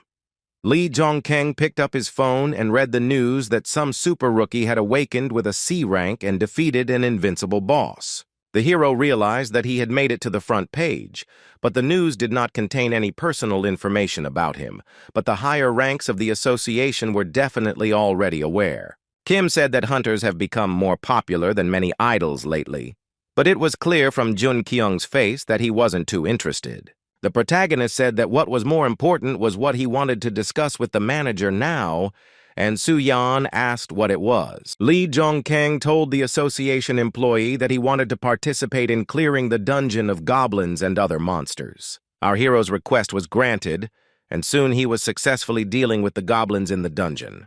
The boy skillfully wielded his spear, leaving large gaping holes in the bodies of the green-skinned monsters. The next attack was also successful. With one blow, the guy managed to cut the body of the bloodthirsty monster into 2 parts. When the main character dealt with the small monsters, he saw a larger, more muscular screaming goblin in front of him. But the monster was immediately decapitated by a blow from Lee Jong-ken, and the boy received a notification that the fallen angel was satisfied with his actions. The protagonist was focused on the battle. His spear was charged with fiery energy, and his body was emitting a blue aura. The guy stopped and caught his breath when he received notifications that he had leveled up and managed to clear the dungeon. The young man was surprised that the bracelet with the skull did not react in any way after the monsters he killed and the death of the boss, and did not understand how he could use it at all. A message appeared above the accessory stating that the skull is a soul keeper and not a single soul was absorbed, so activation is impossible. The protagonist knew that the familiar must be very powerful, but this thing has not yet managed to absorb a single soul. Lee Jong-ken began to suspect that he had been wrong all this time, and that the familiar did not need the souls of monsters, but completely different ones. Our brave hero returned to his dimension through the portal, where he was met by Kim Soo-yeon, who congratulated him on the successful cleanup.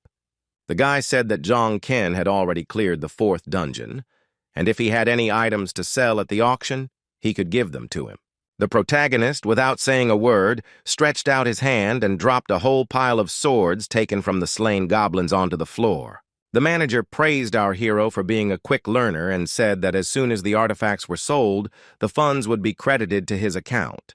But it seemed that the hunter was not very interested in money, and he immediately asked Kim when he could enter the next gate. The boy was surprised when Soo-yeon apologized and said that there were no gates left to reserve right now. The hero understood that something was wrong, because the world was literally being torn apart by gates that could not be closed, and the hunter could not be provided with new ones. The guy in the formal suit explained that a guild had recently appeared and had recently reserved about 20 low-level gates. The protagonist was perplexed in his mind by the fact that some guild was able to reserve all 20 gates for itself. The manager agreed with the guy, but the association had to approve the request because the guild had previously successfully cleared all of its gates. Lee Jun-kyung's mouth dropped open in surprise as he began to guess which guild Kim Soo-yeon was talking about. In a panic, he began to shake Kim by the shoulders, begging him not to tell him that this guild was led by a certain Choi Yeon's son. Kim Yeon-seong said that the guy was right and that it was the Northern Army Guild founded by the super rookie Choi Yeon-seong. Our hero was terrified because in the future, Jong Yeon-seong would become one of the 12 heroes and become famous as an absolute tyrant and a ruthless killer. The guy was from the future, so he knew this person very well. The man was strong and muscular, ruthless in character. The hero felt hatred for this terrible hero and understood that the moment had come when they could meet. In the future, an incident occurred involving Jong Yeon-sung, who was standing on a cliff and looking at a rainy Korean town. This hunter was protested by ordinary residents who stood with signs calling for the construction to be stopped and for their lives to be protected. One of Choi Yong-sung's henchmen then approached him and asked what should be done because the riots were getting out of control. The ruthless man said that the inhabitants were just ants who would build new homes for themselves if they destroyed their old ones. Drawing his weapon, Yeon-sung activated his magical power and said that humans were despicable slaves who would always be dissatisfied. Towering over the village where the locals were protesting, Choi Yeon-sung pointed his gun forward, wanting to kill them all. He pointed the tip of his magic sword towards the town to kill the pathetic slaves from a distance, who, in his opinion, were not worthy of life. With this action, one of the 12 heroes caused a huge explosion in the village, which instantly took the lives of many people. Under Choi Yeon-seong's command, the once peaceful village began to crumble before our eyes. Houses fell down and water filled the streets. Now that our hero had become a hunter, he walked down the street, holding his hands in his pockets, and recalled these tragic events. It was a difficult time in Lee Jun-kyung's life, so he let out a heavy sigh as tragic memories came flooding back to his mind. For the main character, the event was terrible, because after the incident, more than half of the inhabitants of the village where the guy lived died. Continuing his walk down the street, the super rookie suddenly stopped when he heard alarming sounds behind him. He turned his head and looked intently at the man who was shouting the word, "Enough," not far from him. The main character held his phone in his hand. He squeezed it tighter in case he got into some kind of altercation now. Jongken saw a man kneeling, asking the strange guys how they could do such things just because they were hunters. One of the young men, who was a hunter, approached the cart that belonged to the defenseless man and brazenly kicked it. The man, sitting on his knees, could not help himself in the situation when there were two strong guys against him and began to loudly call for help. Our hero approached the defenseless man, whose body was trembling with fear, intending to protect him from the villains. The main character, Lee Jong-keng, looked sternly at the two hooligans and asked the boys what they were doing there. The unknown young hunters looked with disdain at the guy who decided to stand up for them and asked who the hell he was. Jong-ken explained that he heard strange sounds, so he approached them and then asked if these guys were hooligans. One of the guy's body started to emit a magical aura as he called our hero a moron and asked how dare he talk to him like that. Our hero did not lag behind and also activated his magical power, telling the guy opposite that he was the one who started all this. The two hooligans were no longer so bold when they saw Lee Jong-ken's blue aura and realized that the person standing in front of them was a hunter. The protagonist approached the man sitting on the ground, who looked at Lee with pleading eyes and asked what happened. One of the hunters intervened in the conversation and explained to the hero that this old man had injured his precious body with his cart. With an evil grin on his face, the bully told Lee Jong-ken that he was simply asking the man for compensation for this act. The man stood up and shouted that they were talking nonsense because the first ones kicked the cart and started beating him for nothing. Our hero began to boil with anger at the injustice, and he asked the hooligans why they had broken the man's cart. The villain again showed his magical power and said that everyone who attacks him is his enemy, and he, as a hunter, must also understand this. The hunter began to laugh maliciously, declaring that he was already beginning to perceive our hero's actions as attacks on himself. The main character advised this hooligan to just quietly get out of here because he had already said enough. Staring at the boy with his glowing blue eyes, Lee said that he would let him go just because he hadn't hurt the old man. The hunter clenched his fists and began to rage, calling our hero a bastard and asking how he could give him orders. The careless guy tried to punch Lee Jong-keng, but he failed because the hero grabbed his hand. The protagonist tightly squeezed the evil hunter's wrist to immobilize him and attack the bully in return. With a deft movement, Lee Jong-ken grabbed the guy and threw him over his back, and he screamed in pain and surprise. Lee Jong-ken looked at the hunter with disdain in his eyes, who lost his balance and collapsed after receiving it. The bully was lying on the floor, his arm twisted in the other direction. The hunter could no longer participate in the altercation. The protagonist suddenly turned his attention to the other man when he realized that the second hunter was also going to attack him. The second guy didn't run away either, but took out his sharp knife and looked askance at our hero. Jong-ken remained calm, saying that he never thought he would see a gun in a place like this, asking if the boy was sure.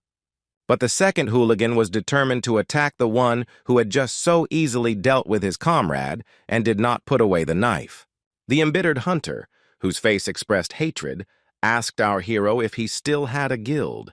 With his knife at the ready, the boy ran toward Jong-ken, shouting that they were on a completely different level than trash like the hero.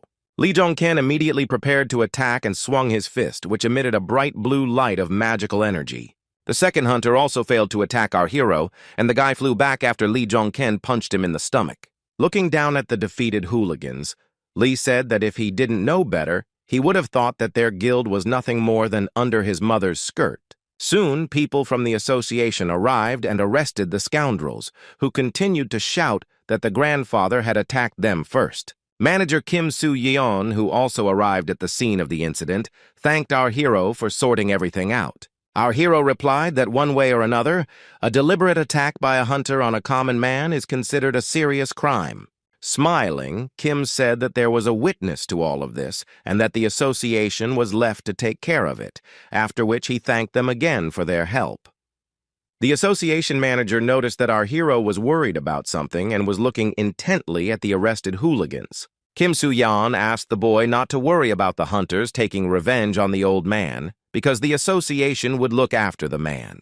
But Lee Jong-ken's worries didn't go away. He mentioned that the hunter said he was in a guild and asked where it was. Kim replied that it just so happened that the hunter was from the Northern Army that the main character had asked about earlier. The guy clenched his fist in overwhelming anger, realizing that it was impossible to take all the contracts for the low-level gates without help from the inside.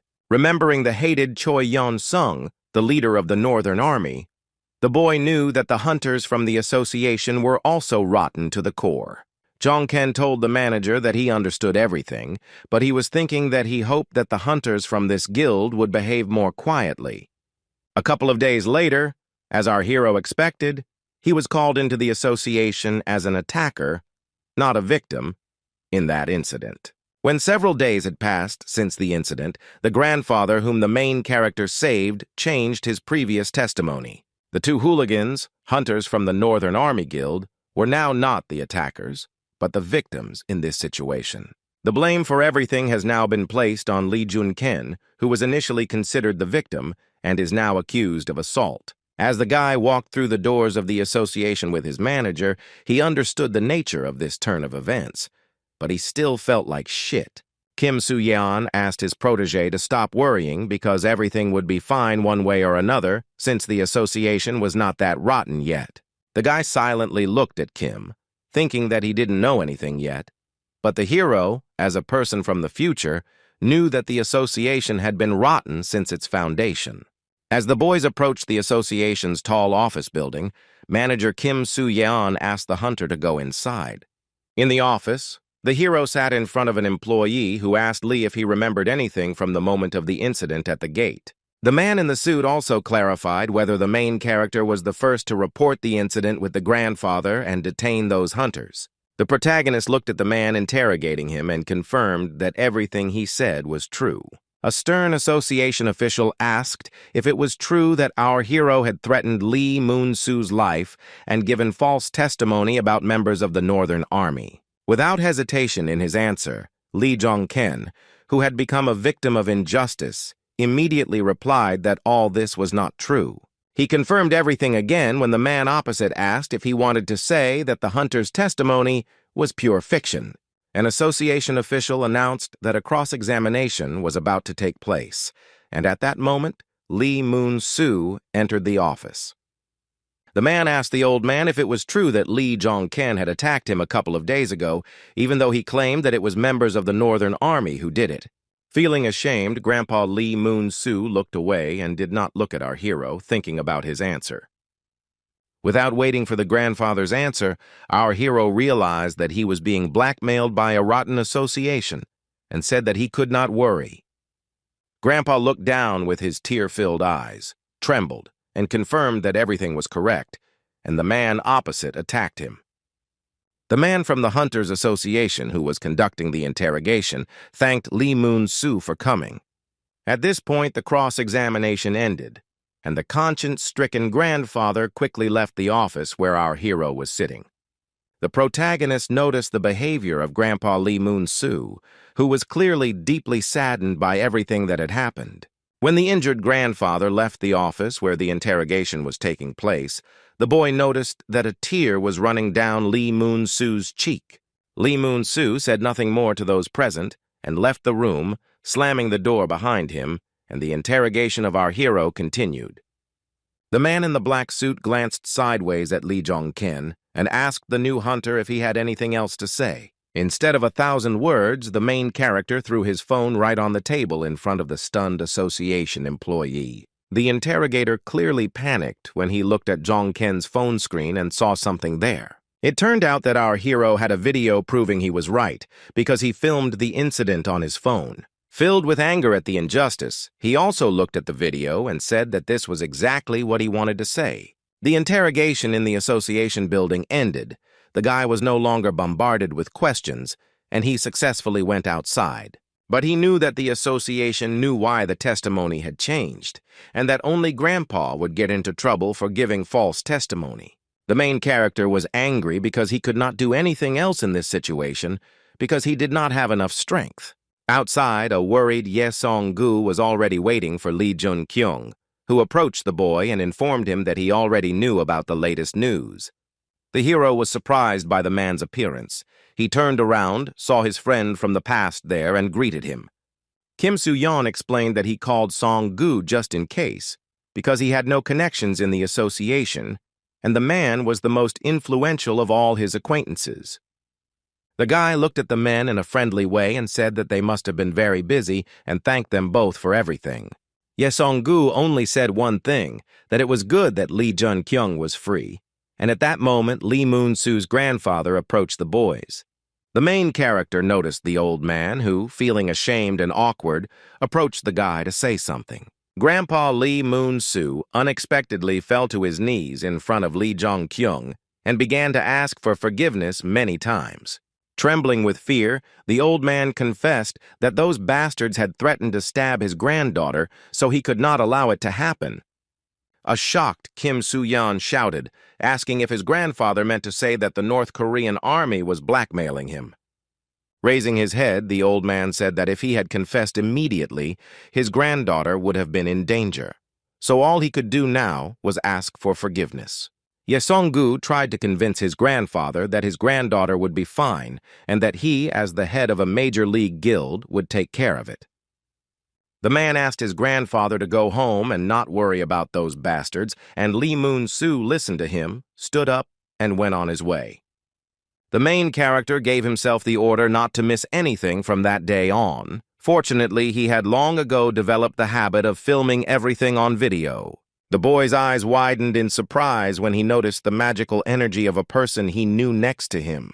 Lee Jung-kyung turned around abruptly and looked at the person who had caused such emotions in him when he appeared on the horizon. Standing nearby, Ye Song-gu asked our hero if it was him, and the guy confirmed that it was the man they were talking about. Choi Yeon-seong, the leader of the Northern Army, was walking towards the heroes. He was dressed in a military coat, and his body was shining with a bright blue aura. Choi Yeon-seong said that he didn't expect to see the leader of one of the most powerful guilds here, and asked if he was that close to the super rookie. Kim Soo-yeon was shocked, not understanding how the leader of the Northern Army knew about everything, and whether the worm in the association was his informant. With a smile on his face, the man with his hair tied in a ponytail extended his hand and introduced himself as Choi Yeon-seong, the head of the Northern Army. Ye Song-gu stared at the man's palm in front of him, his expression filled with distrust as he paused before answering. Although hesitant, the bald-headed man decided to extend his palm and shake the hand of the leader of the Northern Army as a sign of acquaintance. With a smile on his face, the top guild leader looked into the man's eyes and told Choi Yeon-seong that he was glad to meet him. But the smile on Song-gu's face instantly faded, and his eyes were filled with magical light. And he asked to let him warn the man. Song-gu warned the dumbfounded leader of the Northern Army that he shouldn't be arrogant if he didn't want to become an enemy for him and the super rookie. The top league guild leader was still tightly gripping the Northern Army leader's hand, causing Choi Yeon-seong's eyes to widen in pain. The man with the tail jerked his hand back when he felt how hard and long Song-gu was squeezing it. The head of the top league guild was squeezing her so hard that Choi Yeon-seong realized that he had managed to break her, but the man didn't show it. Song-gu asked to be allowed to rephrase and stated that Yeon-seong was not even fit to hold a candle to him and urged him to act carefully if he did not want to die. After a tense meeting with Choi Yeon-seong, the protagonist and his manager from the association went to a coffee shop. The boy in the formal suit was completely furious. He slammed his fist on the table, shouting that this was absurd. Kim Soo-yeon was furious, not understanding how they could simply issue a fine to hunters who intended to kill a common man. Lee Jung-kyung understood that in the future, hunters would be untouchable. But he told the manager that what was more important was what would happen to Grandpa. The manager reassured the boy, saying that because Lee had filmed everything, the hunter's actions were deemed incorrect, and the old man was simply given a warning. Jung-kyung guessed that Song-gu had a hand in this and asked Kim how things were going with the Northern Army now. Kim Soo-yeon, an employee of the association, told the protagonist that all the members of the Northern Army are not as active as before. However, the main character did not believe the manager's words, being sure that it could not be that they would not do anything. The guy was sure that the future god of war Gunther, namely Choi Yeon-seong, is a killer who believes in retribution, so he will definitely take revenge on the hero. Lee asked Kim if the boy could continue to monitor all the actions of the Northern Army. Kim Soo-yeon looked at the guy in front of him with a smile on his face and replied that of course he wouldn't mind doing it. Our hero did not confess to this man, but he understood that he was not going to sit idly by either, and would act. Like the cold-blooded killer and leader of the Northern Army, Choi Yeon-sung, the protagonist believed in retribution and was going to take revenge on his offenders. After some time, the protagonist and his comrade Ye Seong-gu, fully armed, met for a joint adventure. Song-gu turned his head and said that he never thought that the guy would contact him for the sake of traveling to the gate together. Lee Jong-ken said that the gate this time was much higher in rank, so he requested the support of the senior and asked him to take care of him there. The bald-headed man stated that it was an honor for him to fight side by side with our hero in this gate. The boy and his companion Song-gu turned their attention to the other hunters, who asked if this was the super rookie in front of them. The guys from Song-gu's guild told Lee that it was an honor for them to fight alongside him, and they had no idea that they would one day be able to go to the gate together. Song-gu introduced the guys to our hero, saying that they were members of his guild who saved him, and their names were Choi Cheol-yeon and Lee Han-sung. The main character nodded and greeted the rescuers with a smile, saying that he was very glad to meet them, and then gave his name. The guy thought he didn't remember how the names of these guys somehow flashed in history, but this is not surprising, because their league was erased from all pages. Approaching the portal, the leader of the top league guild loudly announced that this was a C-rank gate and declared the start of the dungeon expedition. Ye Seong-gu extended his hand towards the portal. Behind him stood the protagonist, and behind him were the other guild hunters watching everything. At the same time, Choi Yong-sun, the head of the Northern Army, was spending time in his luxuriously furnished headquarters with members of his team. Guildmaster Gunter's vice leader, Choi Yong-gu, shouted that they couldn't just leave it like that, because they had just started expanding their territory of influence. Another hunter objected, asking whether it would not be better to strengthen influence in the existing territories before expanding. Another vice-guild leader, Jong and Chang, said that after the latest incident, it was noticeable that the other members were getting out of control.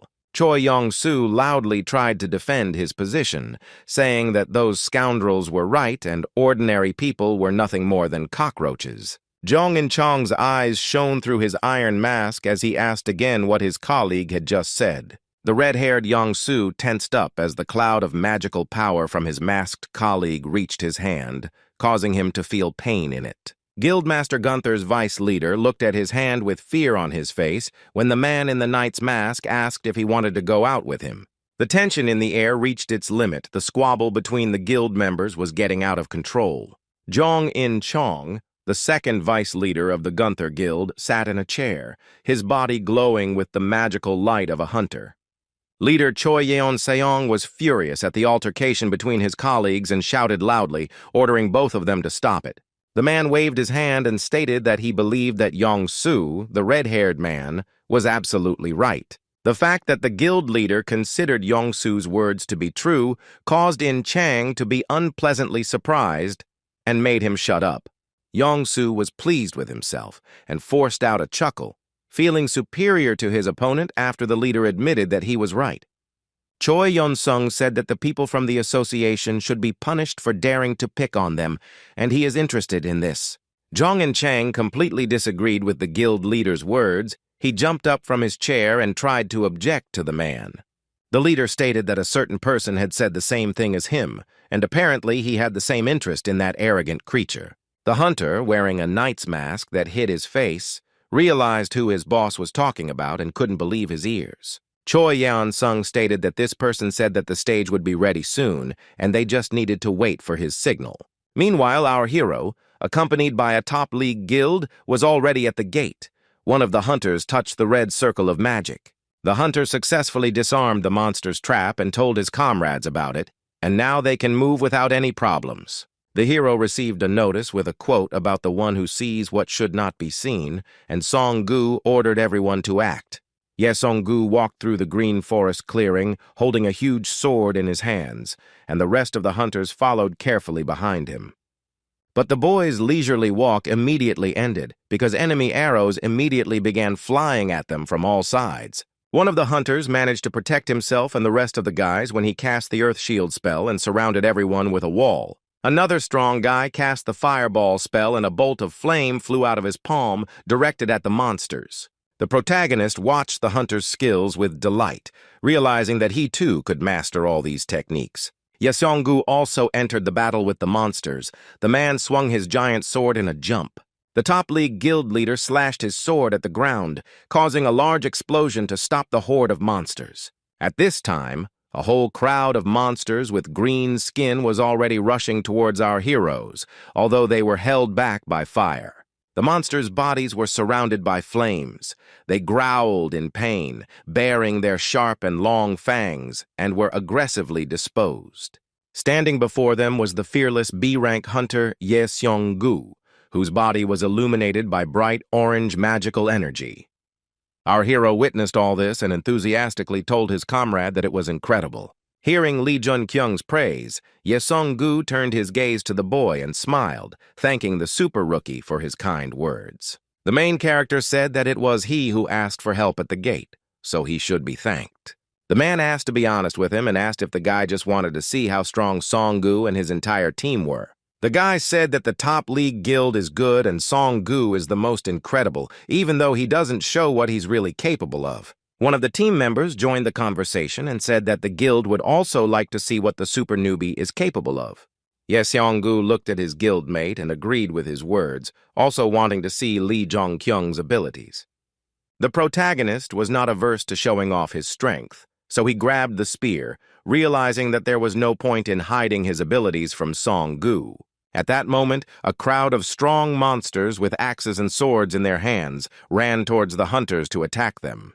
Our hero used his mastery of fire. The tip of the metal spear was charged with fiery energy and was ready for use. The monsters with green skin and eyes glowing red were already a few meters away from Lee and jumped into the air. Lee Jong-ken held his spear at the ready, looking up at the monsters, and also protected his body with a charged iron shield.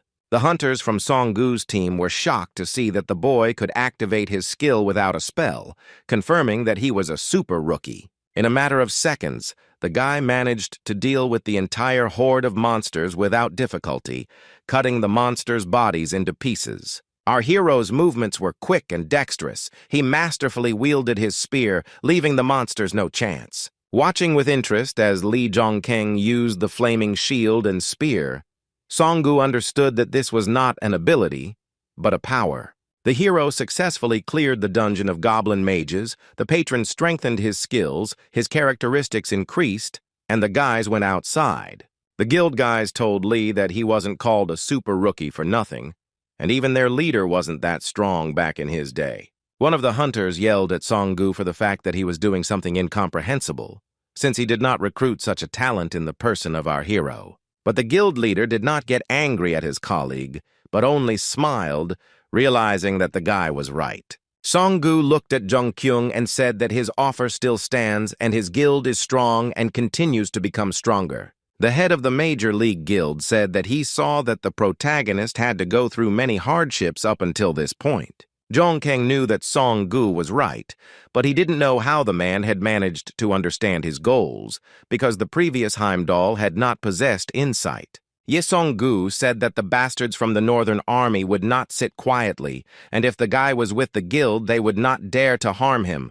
Being persistent, the bald-headed man once again offered to join his guild, and offered to give up the position of the guild leader. The hunters who heard these words from their boss couldn't believe their ears when Lee was offered to become the guild leader. The main character was also shocked when he received such an offer, expecting that the maximum he could have been offered was to become deputy head. Lee Jong-keng stood his ground, so he looked down at the floor and said that he really appreciated his offer, but he had to refuse it. Yesongu replied that there was no reason to express such regret, because he knew that the boy's eyes were looking at something greater. An important conversation between our hero and his mentor from a past life was interrupted when a message came through the phone in his pocket. The guy became worried when he saw a message on his phone that the association needed help from the Northern Army and about 100 more hunters. The protagonist became wary, realizing that the leader of the Northern Army, Choi Yeon-sun, aka Gunther, would not let go of anyone who stood in his way. Song-gu found the order to mobilize the hunters suspicious, considering that the largest guild was the Northern Army. Lee Jong-ken came to the conclusion that the Northern Army had decided to use the association for its own selfish purposes. When it was already dark outside, events unfolded in the apartments where the leaders of the Northern Army were working. Guildmaster Gunther's deputy, Jong In-chang, clenched his fist and slammed the table, feeling angry over the recent events. The man in the Iron Knight mask, remembering the leader Choi Yeon-seong and the deputy leader Choi Yong-soo, did not understand when they managed to change so much. Hunter had known Choi Yong-soo and his older brother Young-sung since they were children, when they played together on the playground. In-chang knew that everything began to change dramatically when his friends met that mysterious man. The man was angry that the warlike but warm-hearted Choi Yong-soo no longer regarded the common people as human beings. What also scared him was that the guild leader now considered everyone around him to be worse than himself, be they ordinary people or even hunters. In-chang did not agree that they were trying to kill the hunter just because he had endangered the authority of the Northern Army. Even though the Northern Army is rotten from the inside, he can't abandon these two. And at that moment, the man received a message on his phone. Through the slit in the hunter's mask, his blue shining eyes were visible, and he did not understand what to choose, justice or long-standing friendship. The following events unfolded on the territory of an old, abandoned multi-story building under the cover of night. The protagonist introduced himself to Jong In-chang while standing in front of him at a great distance, and the man replied that he would not give his name. Jong In-chang didn't feel the presence of strangers here, but he found it hard to believe that the guy came to meet him alone. Lee Jong-ken reassured the man, saying that it was just the two of them and there were no traps in the area, so he didn't have to worry. The masked man said he would not say anything except one thing, and that was for the boy to reject the mobilization order from the association. The protagonist asked the deputy head of the Northern Army with concern in his eyes why he should do this. Super Rookie said he knew when In-chang asked if he knew that his entire Northern Army was also mobilizing. In-chang said that the hunters are more dangerous than they seem, especially their leader, who is dangerous to meet even on the street, let alone at the gate. Our hero asked if the man now wanted to say that he didn't know what to expect from Choi Yeon-sung. Lee Jong-ken repeated the man's words that it was dangerous to meet the leader of the Northern Army both on the street and in the dungeon. The guy looked closely at the masked man and shared the conclusion that in that case, the Army of the North is the Army of Chaos. Among the patrons, there were also devils who gave tasks to kill people, and guilds under such patronage were called Chaos Guilds. The masked man was furious at the hero's assumption, but the boy said that he, the vice guild leader Ying Chong, had just reported it himself. The super newbie added that if the man didn't mean that, he saw no reason to warn him of danger from the leader. Showing off his hunter aura, Jong-ken said that he realized that In-chang had nothing to say because the hero's relationship with the guild had been like this from the very beginning. The deputy head of the Northern Army reacted extremely hostilely to the boy's words and drew his magical hunter weapon. Jong In-chang was ready to attack our hero. The space around was filled with fog, which the man can artificially cause. The man in the Iron Knight mask was filled with anger. The entire abandoned building was filled with the loud and terrible sounds of his rage. Ying-chang's eyes shone brightly, filling the entire slit in his mask with blue light, and he ordered the bastard not to dare insult his guild. The guy was ready to defend himself. Drawing his spear, Lee Jong-ken said that the deputy head himself should already understand this. Without taking his eyes off the matter, our hero confidently declared that the Northern Army was rotten to the bone, and the Choi brothers, whom he trusted, had become different. Ying-chang froze in surprise when Lee said that it all started from the moment they met that very person. Although the hunters were angry with each other, after these words of our hero, the duel between them did not take place. In-chang hurried back home. As he walked back, he thought about how Lee had become a hunter about a month ago, but he was no weaker than him, a top A-rank hunter. What amazed Ying-chang was that Jong-ken knew that the man would not attack him, and also that person existed. After looking at the super newcomer one last time, the question of who Lee Jong-ken really was kept spinning in the mind of the deputy commander of the Northern Army. Our hero was well aware of the events of the future, so he knew that Zhong In-chang was also called Siegfried, the Dragon Slayer. But most often he was called the immortal Siegfried, because it was he who managed to defeat the most vile monster of the Demon King. After this event, Siegfried received unprecedented power from his patron and was granted immortality. In the upcoming battle against the Demon King, after receiving orders from his friend Choi Yong-sung, the man was unable to become a hero because he was killed by Choi Yong-soo. To prevent this event from happening again in this reality, the boy understood that he had to lure Siegfried to his side. And the most important thing about In-chang was not his strength and skills, but his moral principles, thanks to which he maintained the balance in the Northern Army. After some time, our hero went into the dungeon again, where he successfully cleared the lands of the dead man from the swarming monsters. This dungeon turned out to be not an easy one, because after the battle, the hero received a notification that the durability of his weapon had decreased to 0. Looking at what was left of Lee Jong-ken's spear, the super rookie realized that his weapon was no match for his growing mastery over fire. Now the guy had one more task to complete before mobilization, and he needed to get a new weapon.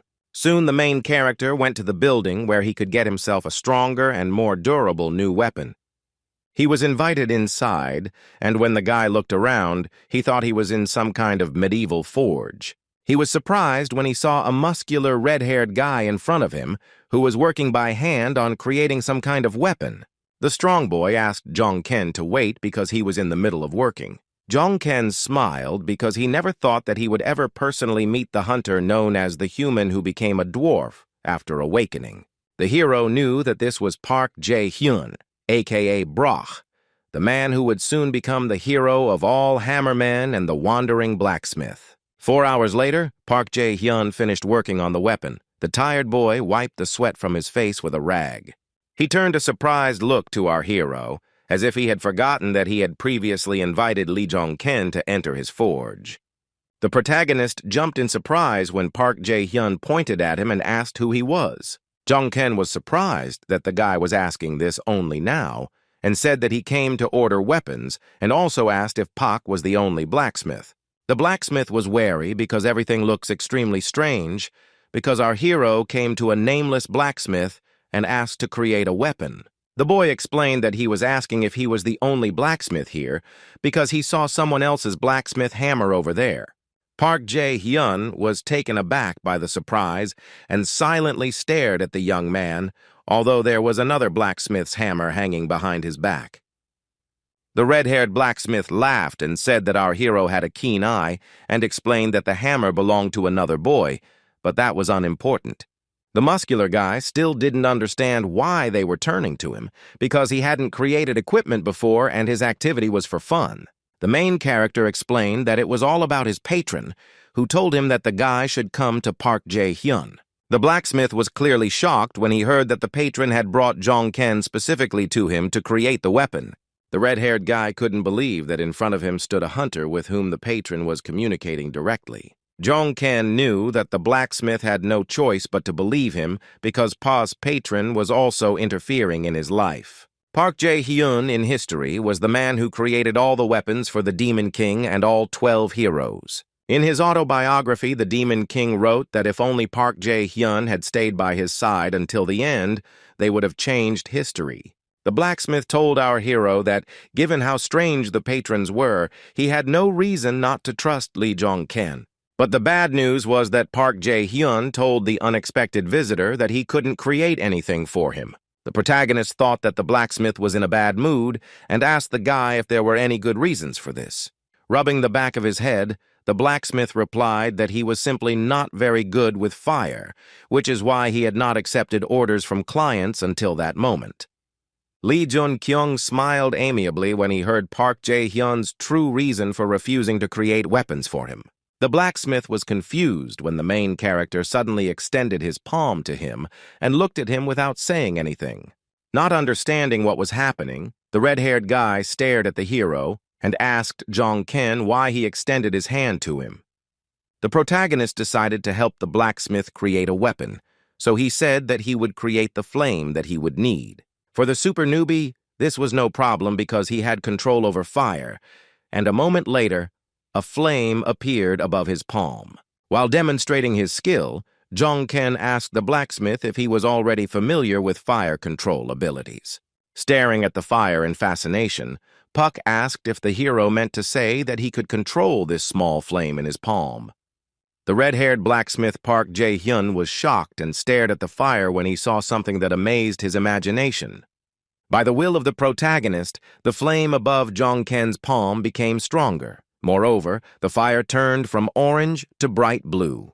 The blacksmith was amazed by the demonstrated abilities and cried out, asking how he did it. Jong-ken explained to the boy that he had the power to control fire as he wished, and this was not just simple possession, but complete submission.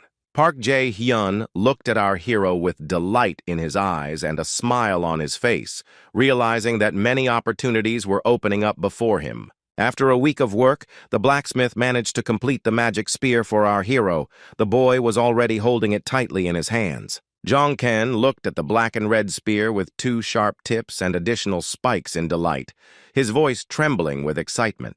Park Jae-hyun said that he can't create the shield that our hero asks for, but inside the spear there is the ability to control fire. The protagonist lowered the new spear down and hit the floor with it, the weapon emitting a bright purple magical light. The blacksmith looked away and admitted that he was uncomfortable talking about it, but that was all he could do now.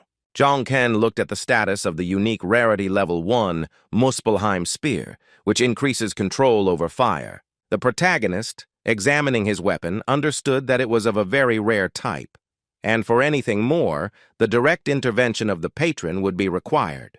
Grinning, the guy remembered about the weapon, which can improve over time on its own, but the chance of getting it is small. Lee Jong-ken was taken aback when the red-haired blacksmith warned the boy that the weapon in his hands was still not completely finished.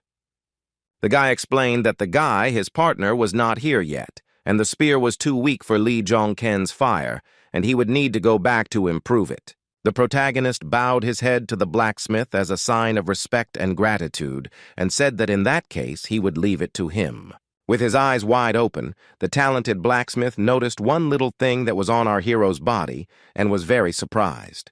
Park Jae-hyun was shocked when he noticed that the main character was wearing a black bracelet with a small metal skull on his arm. The blacksmith asked our hero if his patron had given him this bracelet, and concluded that the super newbie's sponsor was also not an ordinary one. Park Jae-hyun shared with the young man that he had a bad feeling and felt that he shouldn't wear this bracelet. The protagonist checked the status of his familiar once again, where it was said that the Soul Keeper's skull had not yet absorbed a single soul. Looking closely at his magical accessory, Lee Jong-kyung knew that Park might be right in his words. After a while, our hero thought again about the Soul Keeper's skull on his wrist, knowing that it would be difficult to use while he was mobilized. Using magical abilities, the main character materialized in his hand a spear that the blacksmith had recently made for him. The guy thought that this was, however, much more than he had originally expected from his familiar. Jong-ken thought that if he could lure Ying-chang to his side, he would have a better chance of defeating the Northern Army. The protagonist reminded himself that he had only 2 weeks left before the mobilization of all hunters and the Army of the North. He knew that he needed to become stronger as soon as possible, so he came to the dungeon and now stood in front of a horde of monsters. A whole crowd of orcs, noticing the hunter in front of them, began to quickly run towards Lee, holding weapons in their hands. Using his new spear, the protagonist pushed off the ground to fly into the air and attack enemies from above. The boy flew high into the air, holding his spear above him to reduce the distance between him and the monsters and attack first. Below Lee Jong-ken was a crowd of green-skinned monsters that had gathered together to attack the intruder. Our hero understood that 2 weeks was catastrophically short, and even the fact that he could become stronger through hunting did not improve the situation. All these 2 weeks the guy worked hard on his strength, but soon they passed, and the moment came for the mobilization of the hunters. Choi Yong-seong stood in front of his army when he received notification that the Lord of the Rivers had set his sights on him. Clenching his fist, the man loudly announced to his team that all preparations for mobilization had been successfully completed. The man shouted to the soldiers that today was the day when the Army of the North would finally emerge from the shadows. The boys were inspired by their leader's words that everyone would know the name of the North's army, both in Korea and around the world. Choi Yeon-seong stopped saying anything to his soldiers. His eyes began to emit a strong magical blue light. The Northern Army leader's aura was activated. He suddenly stopped his fiery speech and looked into the distance. Jong In-chang was shocked when he noticed how much magical power his comrade had, indicating that Choi had advanced to A rank. Choi Yong-soo watched the scene before him with delight, realizing that all the requirements for becoming a hero had already been met by his brother. After the leader of the Northern Army had fully demonstrated his magical power, he once again loudly addressed the team. Raising his fist above his head, the man shouted that today the world would shake in the name of the Northern Army Guild. Choi Yong-sung charged his soldiers with fighting spirit, and they also shouted in response, raising their menacing fists above their heads. After finishing his speech, the leader of the Northern Army smiled slyly because he understood that this would allow him to obtain the title of king. Meanwhile, our main character was riding in a car with an employee of the association, Hunter Kim Soo-yeon, who accompanied him everywhere. Kim Soo-yeon asked the guy sitting next to him if he really intended to go where they were going now. The manager warned Jong Ken that he might die because the bastards in the Northern Army were much more vicious than he thought. The hero silently listened to the guy's words about how the guild that went on a raid with the Northern Army last time was completely destroyed. The blonde-haired boy's eyes widened in shock when our hero told him that the Northern Army Guild was probably involved. The words so shocked the employee of the hunting association that he swerved the wheel and abruptly stopped the car on the side of the road. The fact that our hero knows about the involvement of the Northern Army in the destruction of the guild made the manager angry, and he covered his face to gain control over his emotions. The main character, without saying anything, looked worriedly at the driver, not understanding what was happening to him. Kim was furious and, unable to contain his emotions, began to shout that the hero was still going to go there, even though he was an important person for the association. The boy gripped the steering wheel tightly to calm himself down. His voice became very quiet, and he began to persuade Lee Jong-ken. Lee Jong-ken turned his surprised gaze to the manager as he bowed his head in helplessness and asked the boy not to go there. The main character smiled because he was pleased that Kim Soo-yeon was so worried about the fate of his ward. The hunter turned to Mr. Soo-yeon and asked if he was right in saying that nothing was more important than one's own life. Manager Kim looked at the protagonist, his face already covered in beads of sweat from the tension, and he confirmed his words. Jong-ken said that he was also well aware of this, so he would not take part in the mobilization in hopes of the best. Anticipating retribution, the guy smiled and said that these bastards will learn that life is something precious and not an empty phrase. At this time, a huge portal had already opened above the Korean town on the coast, which led to a dimension teeming with monsters. A whole crowd of mobilized hunters gathered around this portal, and they were also accompanied by other employees. The strong, well-equipped guys were in a positive mood and were talking about something among themselves, awaiting further instructions. The event was so large-scale that even journalists came to the giant portal to report from the scene. Our hero turned to Song-gu and asked what the man was doing here if his guild refused to take part in the raid this time. Song-gu replied that he couldn't be anywhere else because he had already declared that the super rookie was his friend and the Northern Army was his enemy. Choi Yeon-seong, the leader of the Northern Army, was also already there. Song-gu turned around and the two men met each other's eyes. When the guild leader of the Northern Army noticed the bald-headed man looking at him, he gave him a mocking grin. Choi Yeon-sung was causing the Major League guild leader to feel hatred and irritation, and he exhaled heavily, trying to control himself.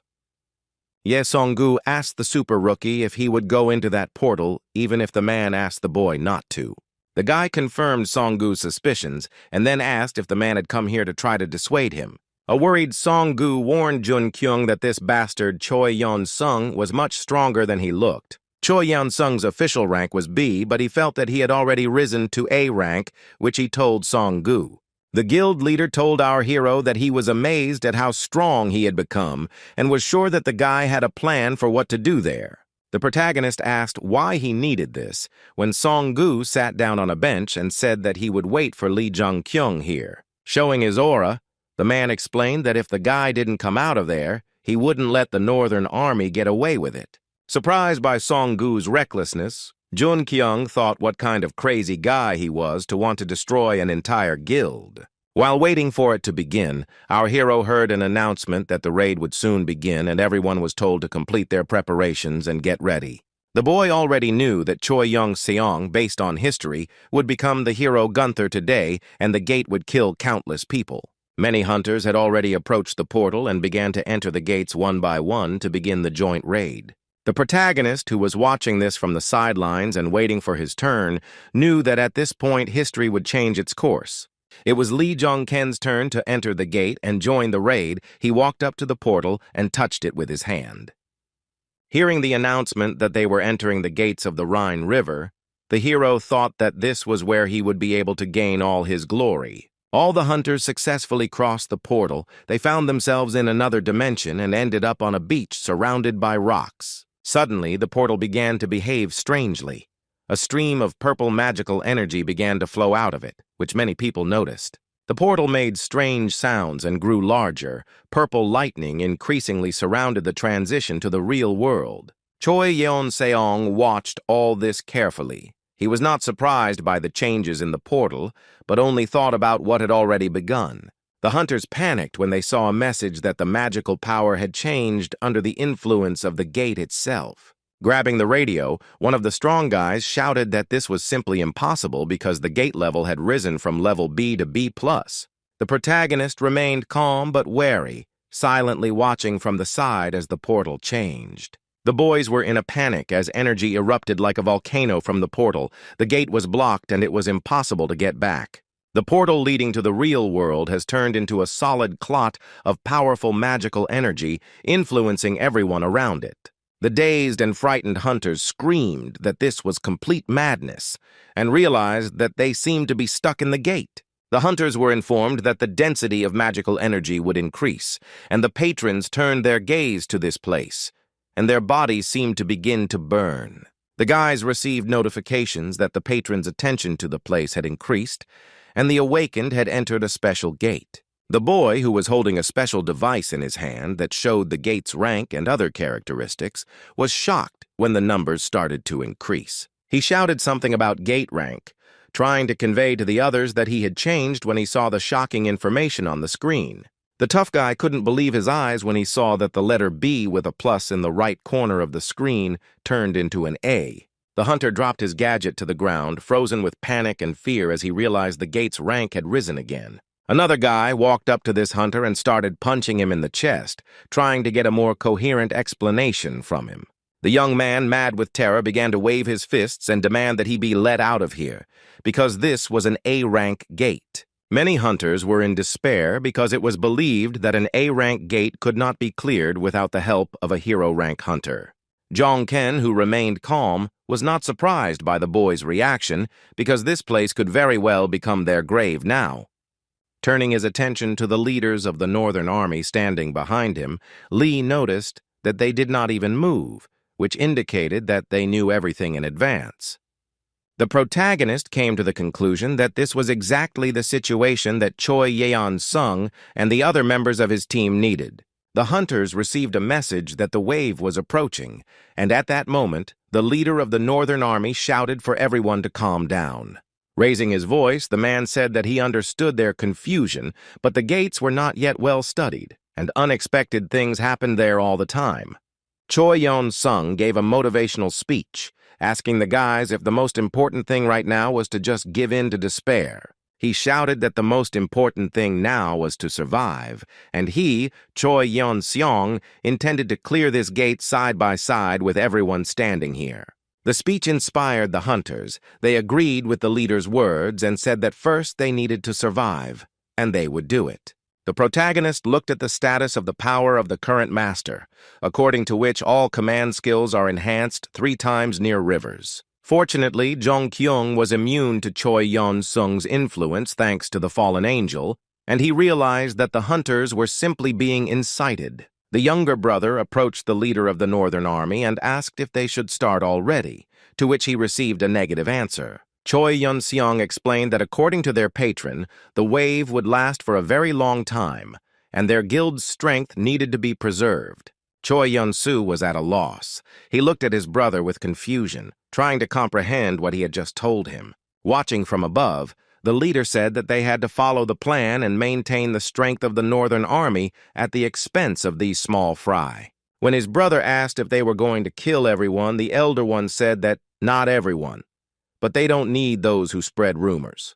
The deputy head of the guild was perplexed, believing that this was impossible because hunters are not stupid people and they will figure everything out. The leader of the Northern Army explained that he would send insects from their guild to help them so that the other hunters would not become suspicious. Choi Yeon-soo fell silent, realizing that his older brother was willing to sacrifice even the members of his own guild for this matter. The leader of the Northern Army turned his gaze to our protagonist, who stood below and also looked at the man. Lee Jong-kyung frowned and looked sternly at Choi Yeon-sung. The man's instigation skills had no effect on the boy. The super newcomer made the leader uneasy, as if the guy saw through all his plans, so the decision was made to get rid of him as soon as possible. After this, Choi Yong-sung loudly shouted the name of Jong In-chang, the second deputy commander of the Northern Army, to call him to him. Jong In-chang immediately approached his boss, reporting that he had arrived while the army leader looked at the river. Choi Yeon-sung thought that In-chang was just a loyal dog from whom he had to hide part of the plan because of his kind nature, but he had no doubts about the man's loyalty. The leader of the Northern Army turned to his loyal assistant and ordered the immortal Siegfried to keep an eye on our hero. The guild leader ordered the vice leader to kill the super rookie as soon as the opportunity presented itself. The unexpected and cruel order from the leader of the Northern Army left Ying-chang dumbfounded, and he paused before responding. With a sly smile on his face, Choi Yeon-seong explained that it would be better for them brothers, or rather for the entire guild of the Northern Army. The man with the knight's mask on his face did not say anything to the boss, but only began to frantically nod his head in agreement to carry out the order. The hunters received a notification that the wave was coming, and one of the guys told the others that it was already coming. Large, muscular monsters with scales and fins on their arms, resembling a mixture of man, fish, and reptile, began to emerge from the Rhine River onto the shore. Seeing the monsters, the hunters prepared to attack and realized that they were facing mermen, which meant that the A-rank gate was not so dangerous. The hunters started running like crazy, and one of the guys said that they needed to be destroyed as quickly as possible so that they wouldn't have time to group together. Our hero, who was watching this, began to worry because the hunters ran to attack without formation. And this is reckless even for weak monsters. The guy began to visibly panic when he realized that the situation was getting more complicated due to the terrain because they were in a river. The mermen took a mouthful of water and puffed out their cheeks to use magical energy against the attacking hunters. Streams of glowing magical water began to erupt from the mouths of the monsters, which were extremely dangerous to the lives of hunters. The guys who ran to attack did not have time to defend themselves from these streams of water, so they were attacked and began to scream in pain. The protagonist decided to take the reins of government upon himself and ordered the wounded to be sent to the rear guard and the rest to take up formation. The rest of the guys started to listen to the super newbie. One of the hunters ordered the others to follow him into formation. But Lee Jong-ken knew that it was too early for him to intervene because he needed to properly understand the situation. Choi Yong-seong, grabbing his sword, spoke loudly to the Northern Army while his soldiers stood in a row as if spellbound. Pointing his sword forward, the leader of the Northern Army ordered the soldiers, who had lost their minds under his rule, to destroy the enemy. The hunters immediately ran forward at breakneck speed to carry out their boss's order without even thinking. Jong-kyung's eyes widened in shock when he saw that Choi Yeon-sung had decided to involve all of his guild members.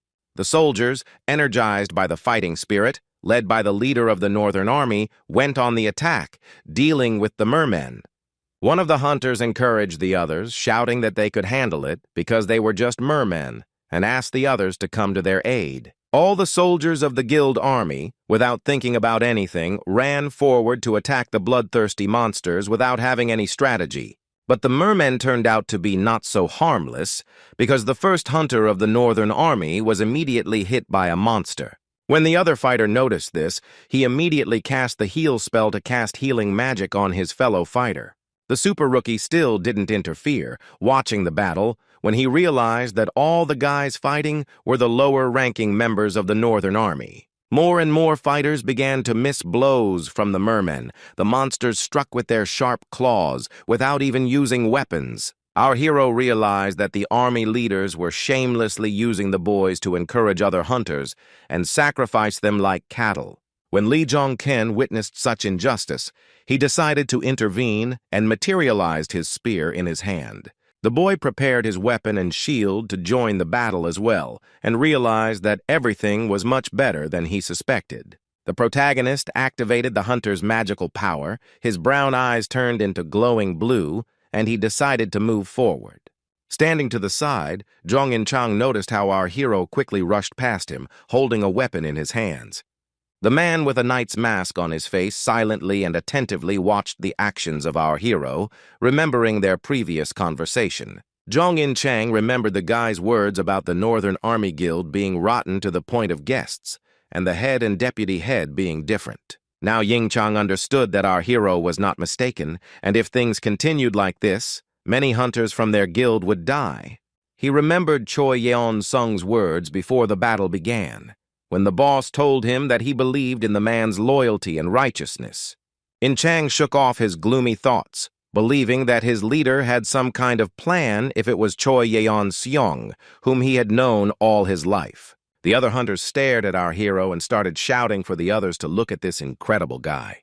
The man in the knight's mask was distracted when he heard the hunters' excited cries and turned his attention to Lee Jong-ken. The space was filled with flames and streaks from the super newbie's spear. One after another, the mermen began to die at the hands of our hero.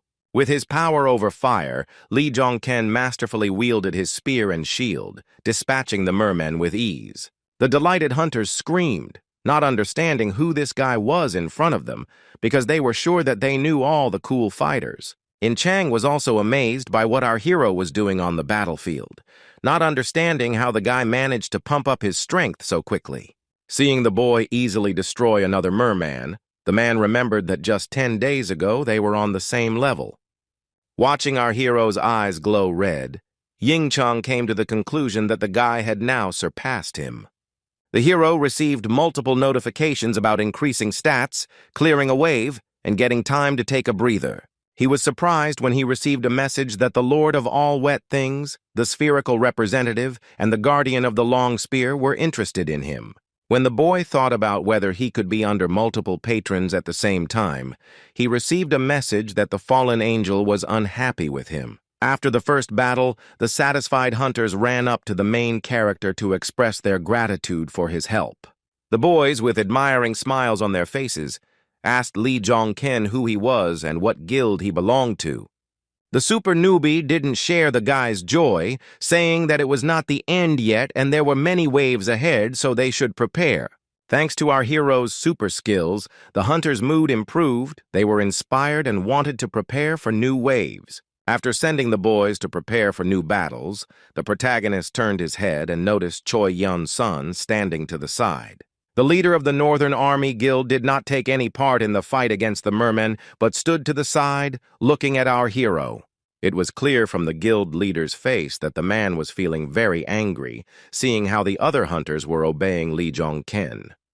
The boy smiled, realizing that he had ruined the man's plans, because he had not allowed him to use the hunters for his own purposes. While there is still time before the new wave, the protagonist decided to check his status to see what has changed in his characteristics. Lee Jong-ken was pleased with himself because he had advanced to the 24th level, and this gate would become his foundation for growth, and he would reach the 30th level. The guy was also happy that the hunters who were not part of the Northern Army would follow our hero after passing through these gates. A new wave of mermen attacks began, the monsters spewing their destructive water from their mouths, trying to destroy the hunters. Our hero was at the head of the new battle. He held a metal shield in front of him, protecting his body from the magical water of the monsters. After that, the guy put away his shield and looked menacingly at the monsters when the moment came to counterattack the mermen. In a jump, the protagonist struck with a new spear, thereby cutting the body of one of the mermen into 2 equal parts. The protagonist was given a short respite after he successfully dealt with the 4th wave of monster attacks. The guy noticed the other hunters sitting nearby who were no longer as happy as before. The hunters sat on the sand, despondent because 4 of them had already died, and they doubted that they would survive. Lee Jong-keng felt sad because he originally wanted to leave the gate without any casualties, even though it was impossible. The protagonist clenched his fist tightly in anger as he saw ordinary hunters die while the rest of them did not take part. He shouted at the Northern Army leaders standing above him, asking why their guild had not yet taken part in the battle. The soldiers of the Northern Army immediately began to show aggression towards our hero, asking him to repeat what he had just said. Getting even more angry, our hero shouted that the Northern Army considered them scum, planning to spare the lives of their guild. The rest of the hunters agreed with the super newbie, shouting that if you think about it, not a single member of the Northern Army had ever died in battle. The protagonist yelled at the Northern Army, asking if they would sit back any longer, watching as the other hunters sacrificed themselves. The younger brother of the leader of the Northern Army approached the leader and asked Choi Yeon-seong if he thought this was okay. Choi Yeon-seong was angry because the protagonist's actions had caused his planned plan to fall apart. He originally planned to attack the hunters once all the waves had been cleared by his guild's useless soldiers. The soldiers of his guild began to suspect that they too were being sacrificed, and were now also alarmed.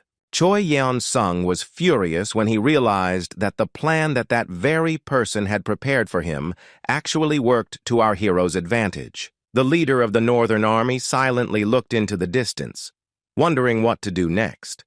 When the vice guild leader turned to his brother again, the head of the army told his brother that they would continue as they were for now and watch for a little while longer. The man came to the conclusion that he could defeat Jong-ken because he had already spent a lot of energy in the battle, and Choi was much stronger than the guy. Yeon-seong once again believed in his plan and took heart, realizing that our hero was continuing to waste his strength fighting in the vanguard. After some time, the 5th wave was successfully cleared, and the guys received a message about the appearance of the pre-final boss.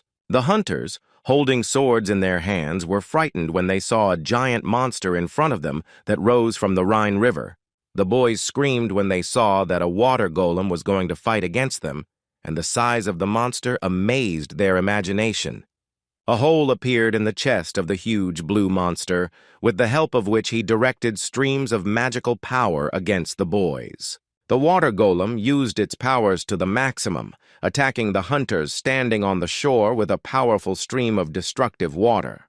The protagonist saw the water golem's power approaching, so he shouted to the others to move away. Panicking, the hunters began to run back, trying with all their might to escape the destructive flow of the monster's magical water. Using a beam of destructive force, the blue giant monster left a strip of scorched earth, dividing the beach into 2 parts. The alarmed hunters, watching all this, were amazed, not understanding where the golem got such destructive power from.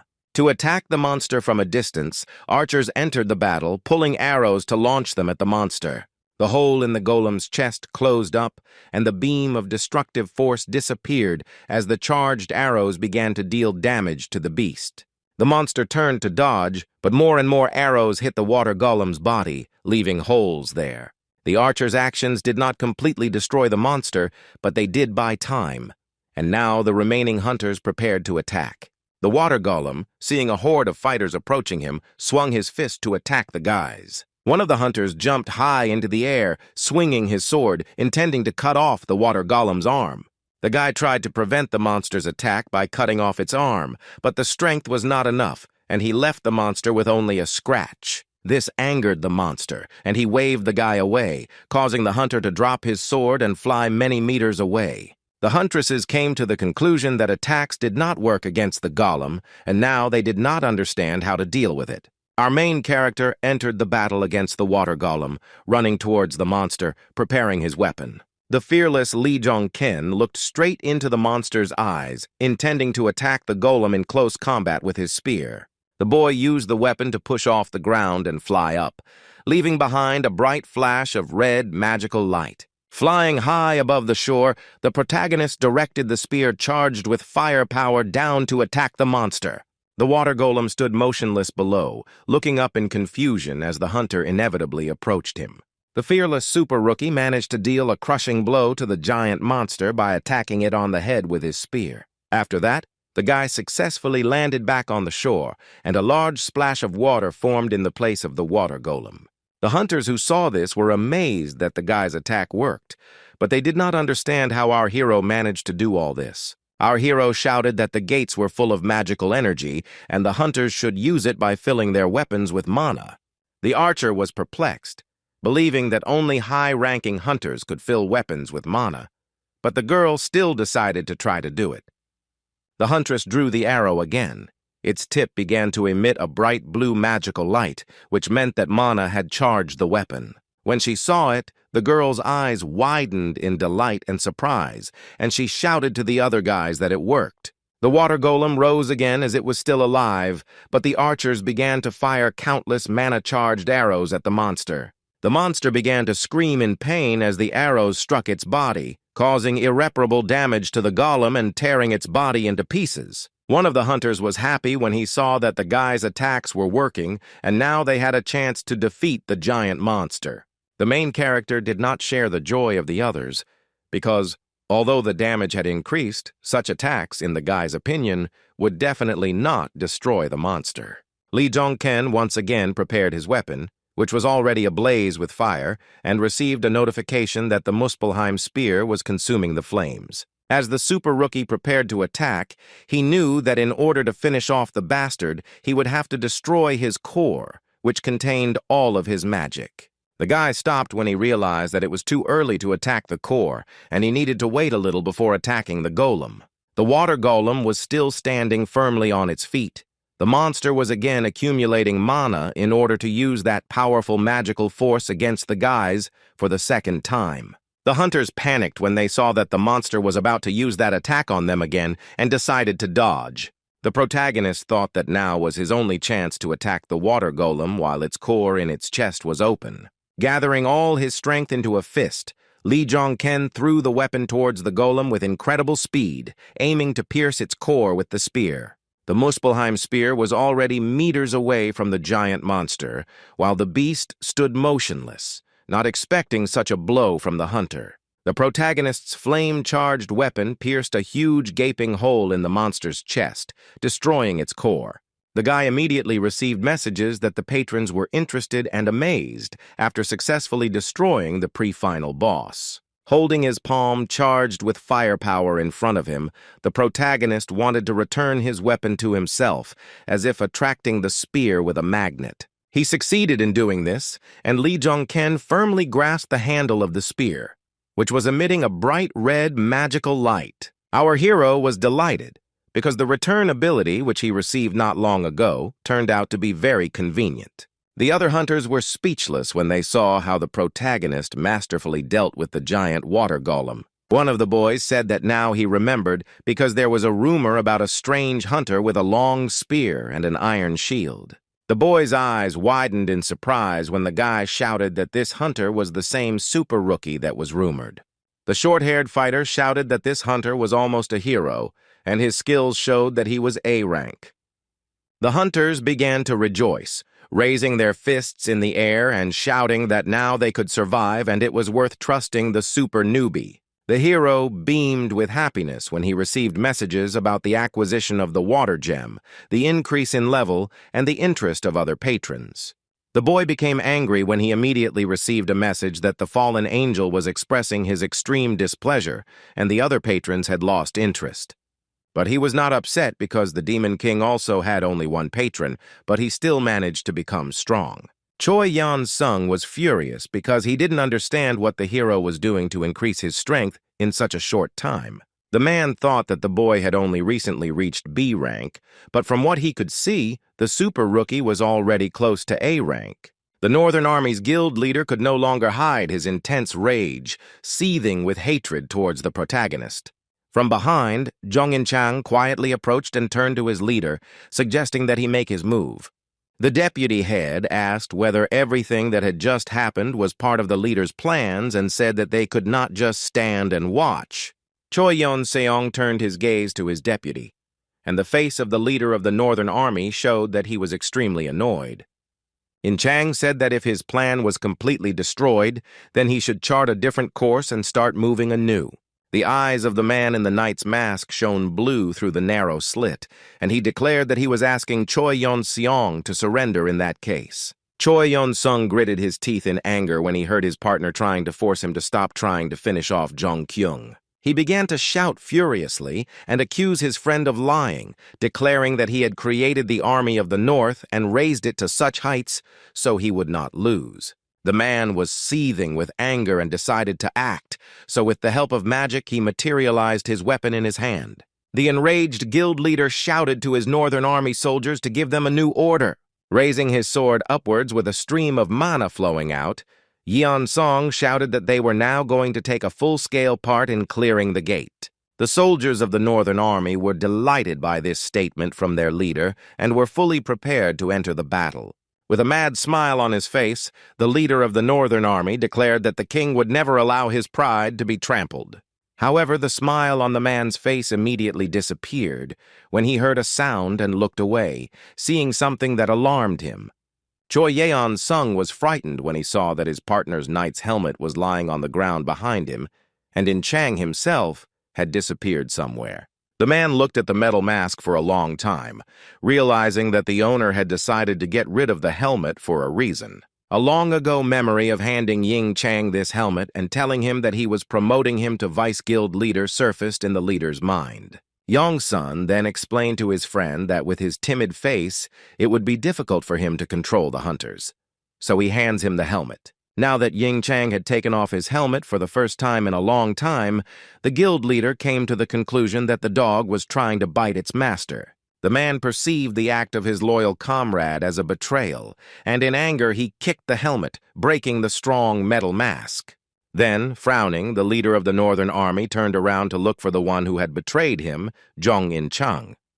Watching the hunters standing below, the leader of the Northern Army said that Ying Chang was clearly asking for death. Meanwhile, the soldiers of Choi Yeon-seong's guild were inspired and charged with fighting spirit, shouting that it was time to show the power of the Northern Army. A new wave of gate clearing began, and Choi Yeon-seong's hunters used their swords to cut the mermen's bodies into pieces. The boys were very motivated. They attacked the monsters with fury, using all their strength against them.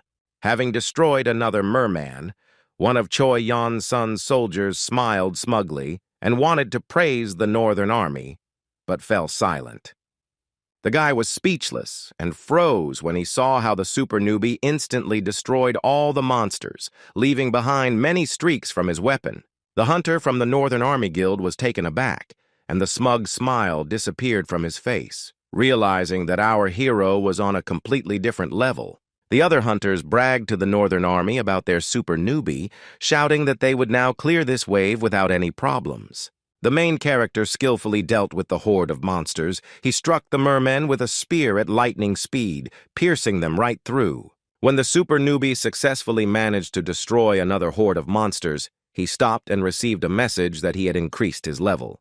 He was pleased because it seemed like he was wasting his stamina, but by leveling up, he was successfully restoring it. Distracted by these thoughts, our hero did not notice how a giant merman attacked him from behind, even though the others were shouting at him about it. But at the last moment, the main character managed to react. He immediately put up a shield charged with fire, blocking the monster's attack. When everything calmed down again, the guy turned around and saw an unfamiliar girl in front of him, who came up to address him. The mysterious stranger in the black robe told Lee Jong-ken that he seemed to lack the eyes behind him to see who was attacking from behind. Looking at the girl, the protagonist recognized her as Jong In-chang, who took off her mask and rudely answered her that he did not need it. The boy pushed off the ground with his spear to fly up and begin a new attack, and the girl was left alone with herself. Jong In-chang's face showed sadness as she watched our hero leave, upset by his indifferent response. The girl looked down with sad eyes, suspecting that Lee Jong-ken was disappointed in her, and this made her feel annoyed. She exhaled heavily to gain control of her emotions, realizing that she couldn't give up because of something like this now. Zhang activated her hunter aura and prepared to fight, wanting to do her best to break the limit and protect the hunters. Full of determination, Zhang Yinchang began to swing her sword, leaving bright streaks of blue magical light in the air. She cut the mermen into pieces, wanting to show our hero her determination by turning away from the Northern Army and the Choi brothers forever. The A-rank hunter demonstrated phenomenal abilities in clearing, easily dealing with large monsters. The girl was focused on winning at any cost, realizing that her justice could protect people from death. Another wave of clearing the gates of mermen came to an end. The lifeless bodies of the monsters were scattered along the banks of the Rhine River. One of the hunters was shaking his friend's body, trying to bring him to his senses while he lay on the sand, showing no signs of life. The boy panicked and screamed, looking at his friend's face. He begged Ken Su to open his eyes, but the hunter with abrasions on his face was unconscious. The boys cried with grief, screaming, begging for more potion, and promised to repay everything 100-fold as soon as they left the gate. The main character, standing to the side, thought that they had ended up in a real hell, because at the beginning there were 111 of them, and now not even half of them were left. A worried Zhong Yinchang approached Li Zhongken, who was watching the hunters, and asked him if he was okay. Turning his head, the super newbie said that he felt fine and asked the girl if she was okay. The girl wanted to tell Zhongken that she was okay, but she was interrupted by the soldiers of the Northern Army, shouting accusations of betrayal. She looked down in confusion as the hunters began calling her a beast and trash, accusing her of spitting in their faces. Our hero was surprised that the hunters were calling their deputy chief such names, even though the Northern Army had always been based on killing others. The guy asked Yinchang if she was going to deny their accusations, since after all the girl was their deputy head. The protagonist invited the girl to join him because she had already turned her back on those she had cared about for so long. Closing her eyes, the deputy head of the Northern Army, Zhong Yinchang, confessed to the boy that this was the very reason why she did it. Li Zhongkeng was stunned when he heard the huntress say that she was joining him because she wanted to take care of them. The girl said that she could no longer sit in one place and do nothing, watching the Choi brothers continue to slide into the abyss. The super rookie shared his opinion that Choi Yan-sung would make his move, even if it was beyond his abilities, but Zhang asked him not to worry about it. All the hunters tensed up when they received notifications that the final boss, named River Worm, had appeared. The fighters watched as the body of a giant, the strongest monster in these gates, began to emerge from the Rhine River. The boys started screaming and panicking when they noticed that the river level had risen significantly due to the influence of this monster. The head of a giant monster appeared on the horizon. The river worm had a round mouth with many sharp fangs in a row. The final boss stood tall above the hunters, his blue glowing eyes staring down at the boys. The hunters froze in fear of the monster. They raised their heads up, watching the movements of the huge final boss. The guys were nervous and screaming. The monster turned out to be unexpectedly gigantic. Some began to lose their balance and fall. Panicking, the hunters called everything that was happening madness, not understanding how they could deal with monsters of such size. The size and power of the river worm surprised even our fearless hero, who looked at the monster and called it all just madness. The boy turned around abruptly and looked at Zhong Yinchang when she said that Choi Yan-sung most likely had a way to destroy the river worm.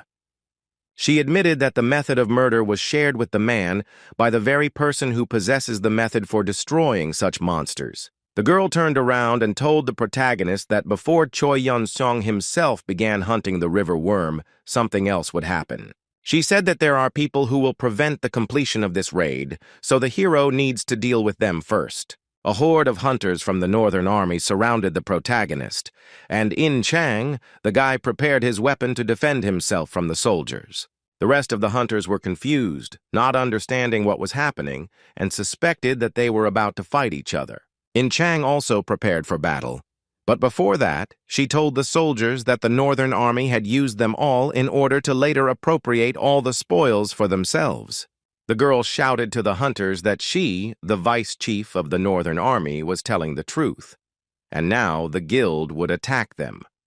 The protagonist was surprised by how abruptly the girl's mood changed and mentally called her a true dragon slayer. The guy thought that Ying Chang was the kind of hunter who only became stronger the more he was pushed into a corner. The hunters from the association believed the girl's words and shouted that they would die anyway, so they should at least try to fight back. Watching all this, the leader of the Northern Army, Choi Yong-sun, laughed and called the hunters' actions senseless resistance. The inspired guild leader shouted that nothing would change anyway and ordered his fighters to continue to act according to plan. The man raised his sword up, the weapon began to emit strong magical energy, and the guild leader shouted, addressing the worm. Meanwhile, the final boss was in no hurry to attack the hunters. The monster was sucking in river water with its mouth. The protagonist became wary when he looked at the monster and noticed that the river worm was sucking up all the water from the river. The monster did this in order to collect water and release it in a powerful stream from itself, turning ordinary water into magical and destructive water. By directing the stream of water upward, the final boss thereby caused a torrential rain above the gate, the downpour soaking everything around in a matter of seconds. Li Zhongkeng was surprised when he saw that it was raining and guessed that the Northern Army was using the worm to take over the battlefield. The vile behavior of the Northern Army made our hero angry. He turned around and looked at Choi Yeon-sun with hatred on his face. The boy understood that if Choi completed the raid of this gate, he would become another born rotten hero, namely the god of war, Gunther. The protagonist had been pumping up his strength without rest for these 2 weeks, but he still doubted whether he would be able to win this battle. The leader of the Northern Army turned to the super rookie and said that the guy's flame was really strange because it continued to burn under this rain. Choi Yeon-sung was right because even though it was pouring rain, it had no effect on the super rookie's fire-charged equipment. The main character understood that in this situation the only thing left for him to do was to fight, even if there was no certainty of victory. The super rookie used his flame-charged spear to push off the ground and fly high above the shore. The leader of the Northern Army looked up and saw our hero, swinging his weapon, flying straight at him. The protagonist attempted to attack the man with a spear, but Choi Yeon-sung managed to block the blow by holding his sword in front of him. Although the blow was blocked, our hero's attack was strong, and the spear did little damage to the man, causing a grimace of pain to appear on his face.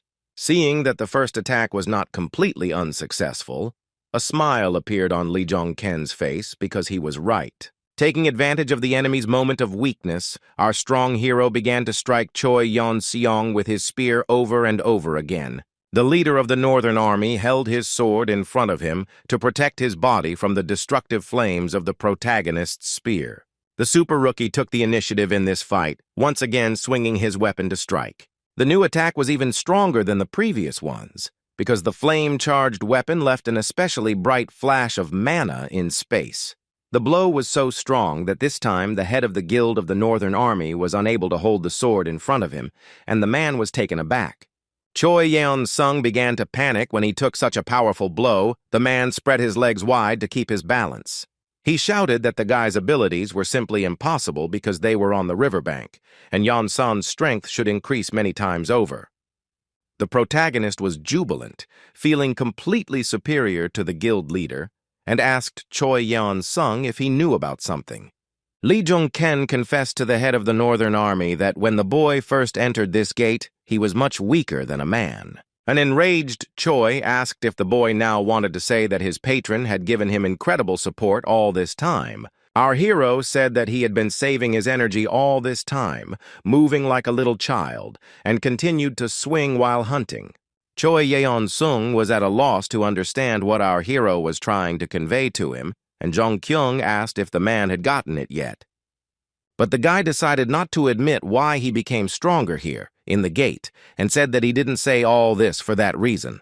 The leader of the Northern Army began to feel fear of our hero, realizing that now he would not be able to easily defeat the super newbie. In desperation, the man began to scream loudly, asking the riverworm to have the final boss protect Choi Yeon-sung. Apparently, the man had some power over the monster because the monster heard him and turned its gaze to the leader. The riverworm immediately began to protect Choi Yeon-sung. The monster released sharp fangs charged with mana from its mouth. The main character began to defend himself. He flew into the air and began to maneuver, dodging the sharp fangs of the monster. Choi Yeon-sung shouted that the boy had become so bold after receiving a little support, but that same person had given him much more strength. With difficulty dodging the blows of the worm's fangs, the boy understood that the monster's instincts had awakened, and it was protecting Yeon's son as if he were its own child. The final boss's head landed on the shore. The river worm began to roar loudly, showing everyone its giant mouth. The river worm lay down right behind the leader of the Northern Army and was ready to protect Choi Yeon-seong from our hero. With a triumphant smile on his face, the leader of the Northern Army's guild climbed onto the tentacles surrounding the monster's mouth to feel safe. The protagonist gritted his teeth and looked gloomily at the enemies in front of him, realizing that he needed to start the attack right now.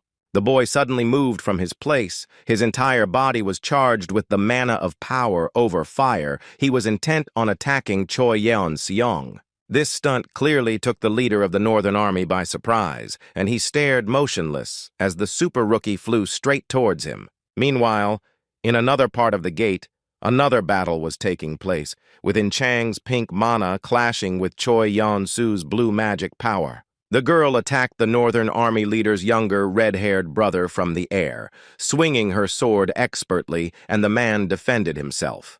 The red-haired vice guild leader stood on the ground and looked up, swinging his sword to overcome the girl. The second vice leader of the guild became even more angry when she saw that all her attacks against the man did not work. The girl grabbed the sword tightly again, pointing the tip towards Choi Yeon-soo to try to stab her former friend again.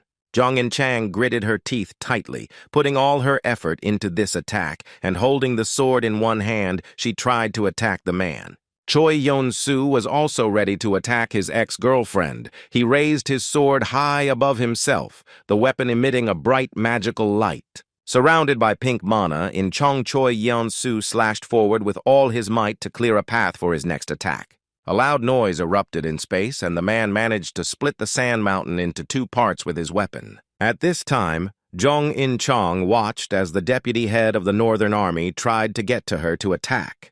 Surrounded by sand dust and a magical aura, the red-haired hunter ran forward to pounce on Ying Chang.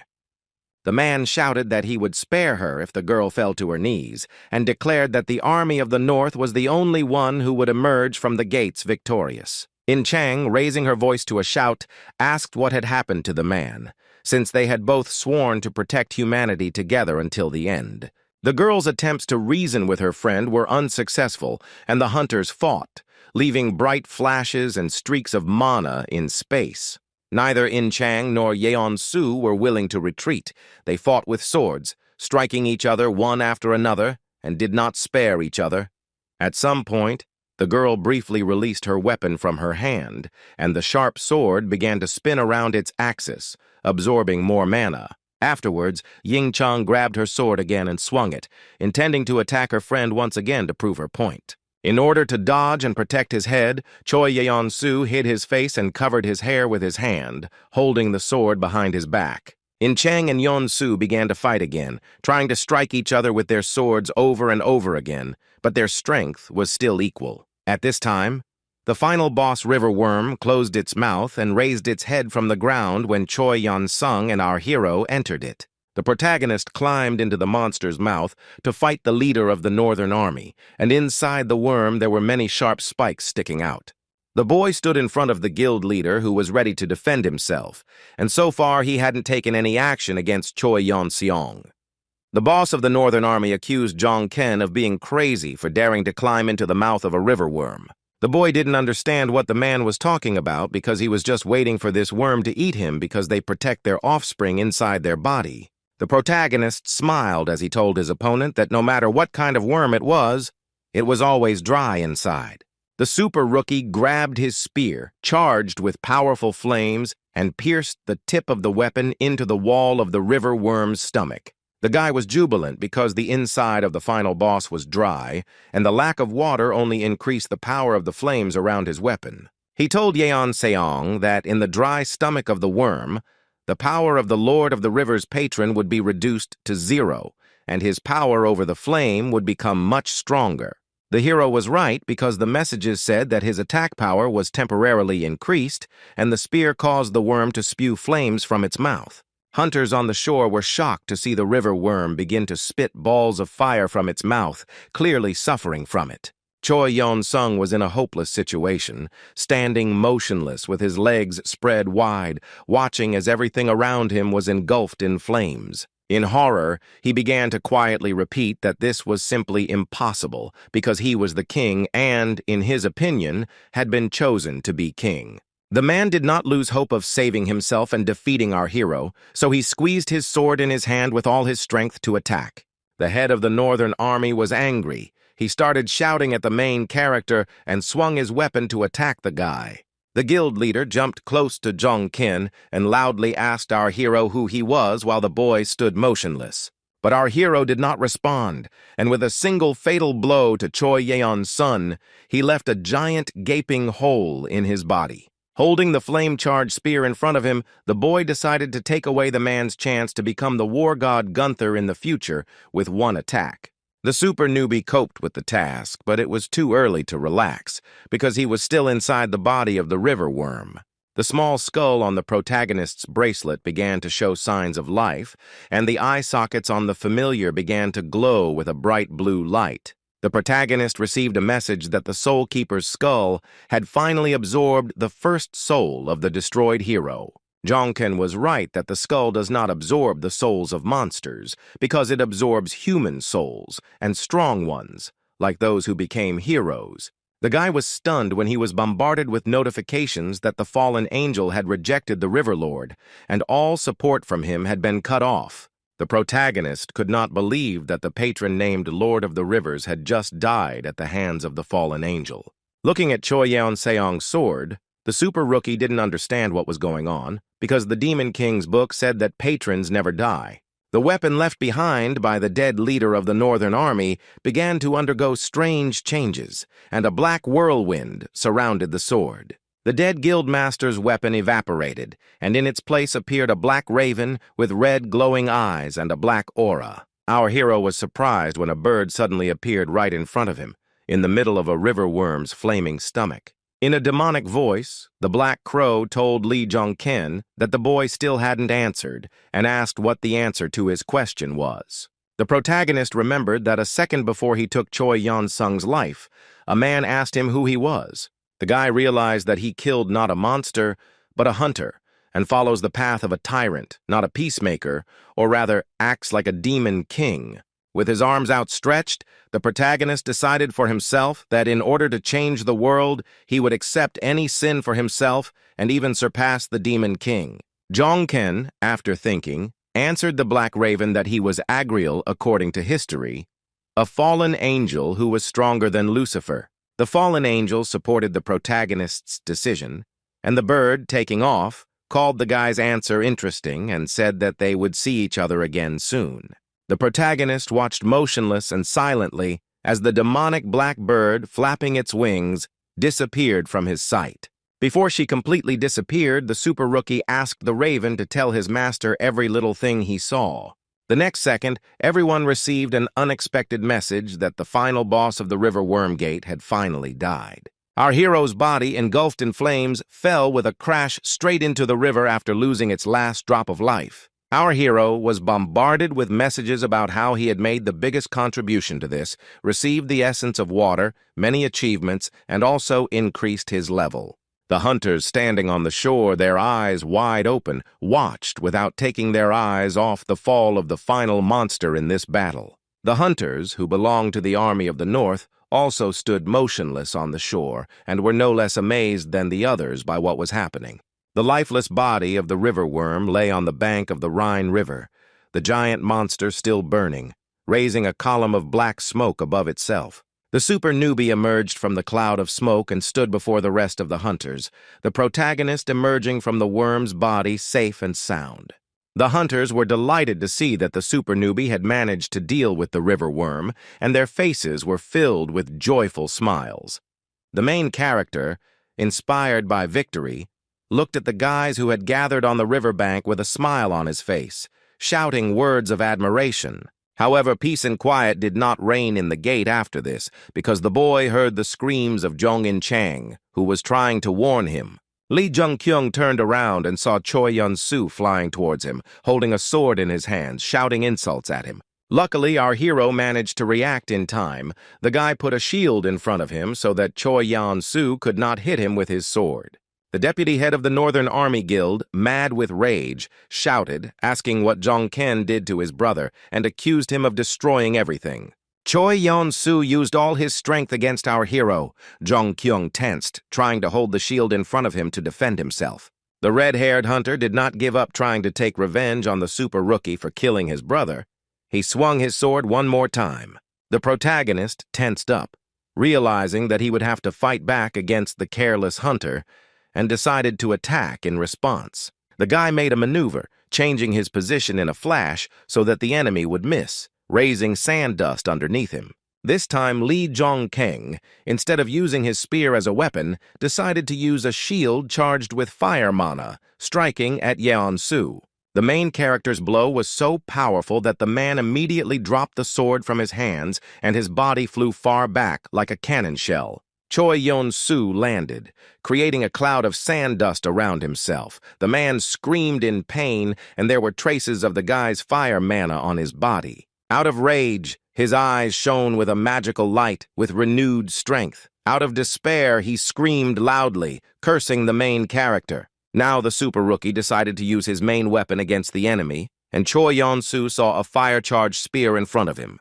The boy walked up to the deputy head of the Northern Army and pointed the tip of the weapon straight at him, and Choi Yun-soo was scared and sat motionless. The man was very nervous because he was in a hopeless situation, having lost his weapon, and was looking his death in the eyes. Our hero told Yeon-soo that his guild only gained such enormous power to protect humanity from the crisis. Choi Yeon-soo groaned in horror and hid his face as Jong-kyung brought the tip of his spear closer to him and declared that they had no right to call themselves hunters. Suddenly, the guy put the weapon away and it began to gradually disappear as the hero said that he had seen too much blood spilled in vain today. Finally, looking at the vice chief of the Northern Army with contempt in his eyes, the main character declared that he had had enough for today. The super rookie left Choi Yun-soo alone on his knees and told him to repent and move on with his life. But the desire to avenge his brother did not disappear. Choi Yun-soo raised his head and looked at our hero with eyes sparkling with blue light. He moved his hand to the side and materialized his sword to pounce on Lee Jong-ken once more while he was unaware. Wanting the protagonist to finally die, Choi Yun-soo suddenly stood up and swung his sword, intending to pierce the super rookie's back with it. The protagonist looked back in fear when he heard the man trying to attack him again, not wanting to repent. The boy saw how splashes of thick and hot human blood suddenly filled the air above the deadly Rhine River. However, the blood did not belong to our hero, because Choi Yun-soo did not have time to attack him, being himself attacked by Jong-in-chang. After being mortally wounded by the sword of his once loyal girlfriend, the man looked into her eyes and quietly asked how she could do such a thing. These were Choi Yun-sung's last words, and after that his lifeless body collapsed onto the sand, leaving a large pool of blood underneath. Meanwhile, the protagonist received another message that the Soul Keeper's skull had absorbed the hero's new soul. While it was still pouring rain, Lee Jong-keng asked Ying Chang if she was okay, and she replied that she was okay. But the huntress was devastated, stating that she should have stopped them earlier, and if she had done so, such a tragedy would not have happened. The hero encouraged her by saying that In Chang shouldn't feel guilty about it because she is fundamentally different from the Choi brothers. Jong-in Chang thrust her sword into the ground and sadly informed our hero that it seemed like the end had come for her. Perplexed, the main character began to worry about the girl, trying to get an explanation from her, and asked what she was talking about. The girl thrust her weapon even deeper into the ground and declared to Jong-ken that she had lost the right to touch this sword anymore.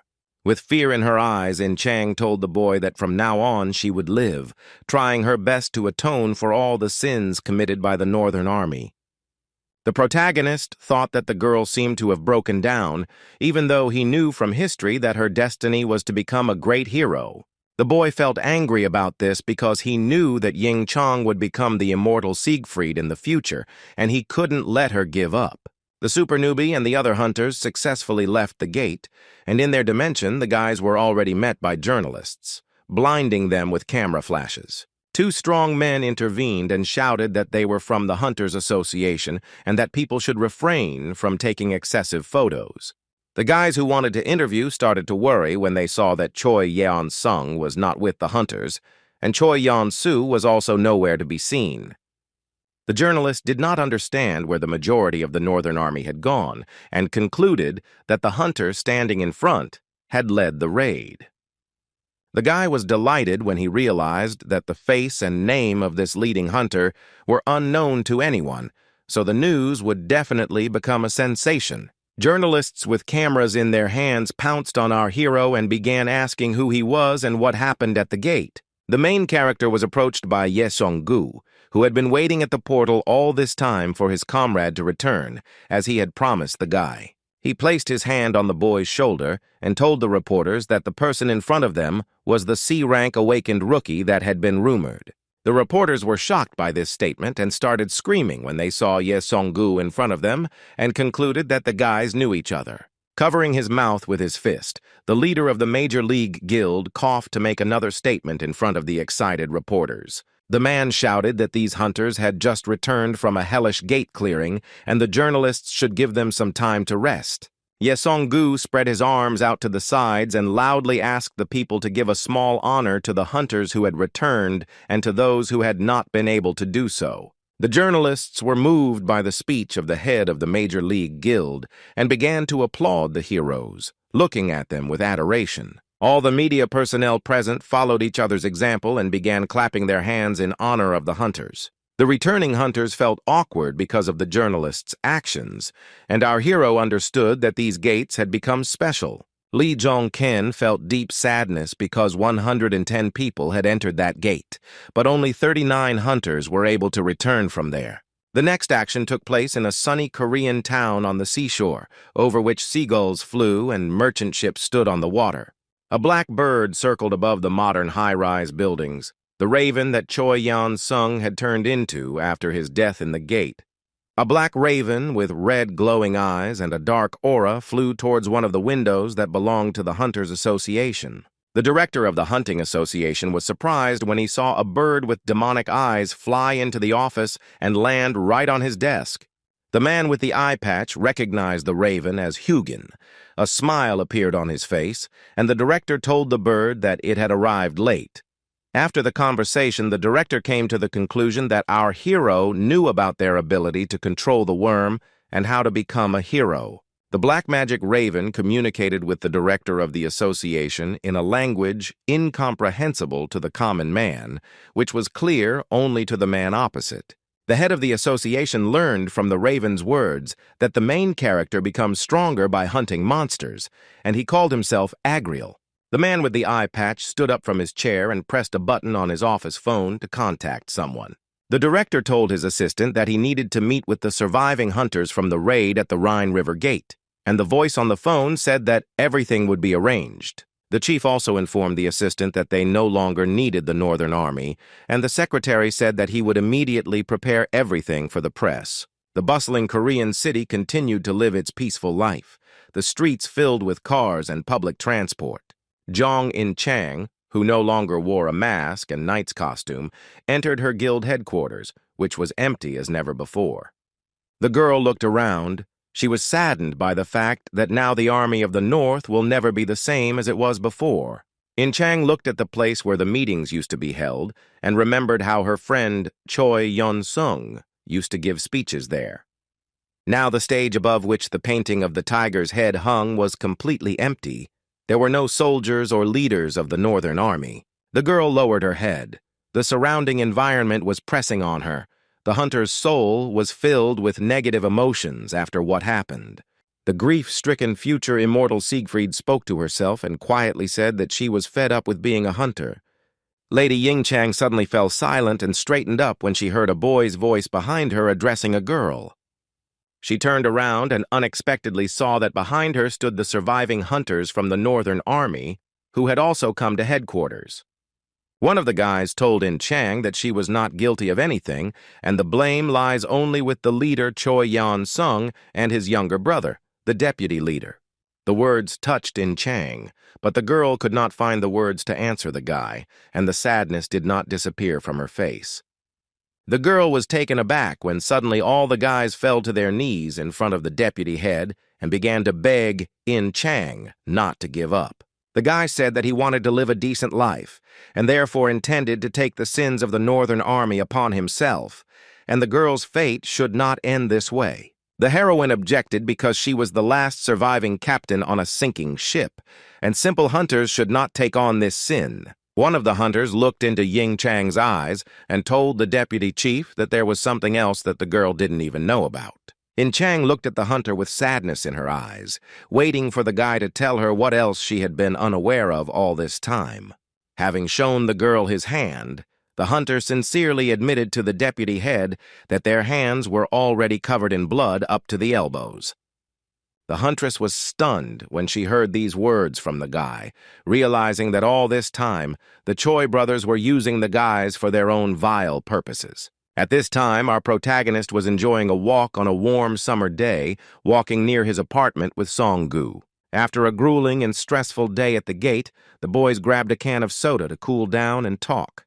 Sung-gu asked Jun-kyung if his appearance in front of the reporters regarding the super rookie was something he shouldn't have done. The main character asked his friend to stop talking nonsense, because he should thank him for the fact that he managed to become even more famous.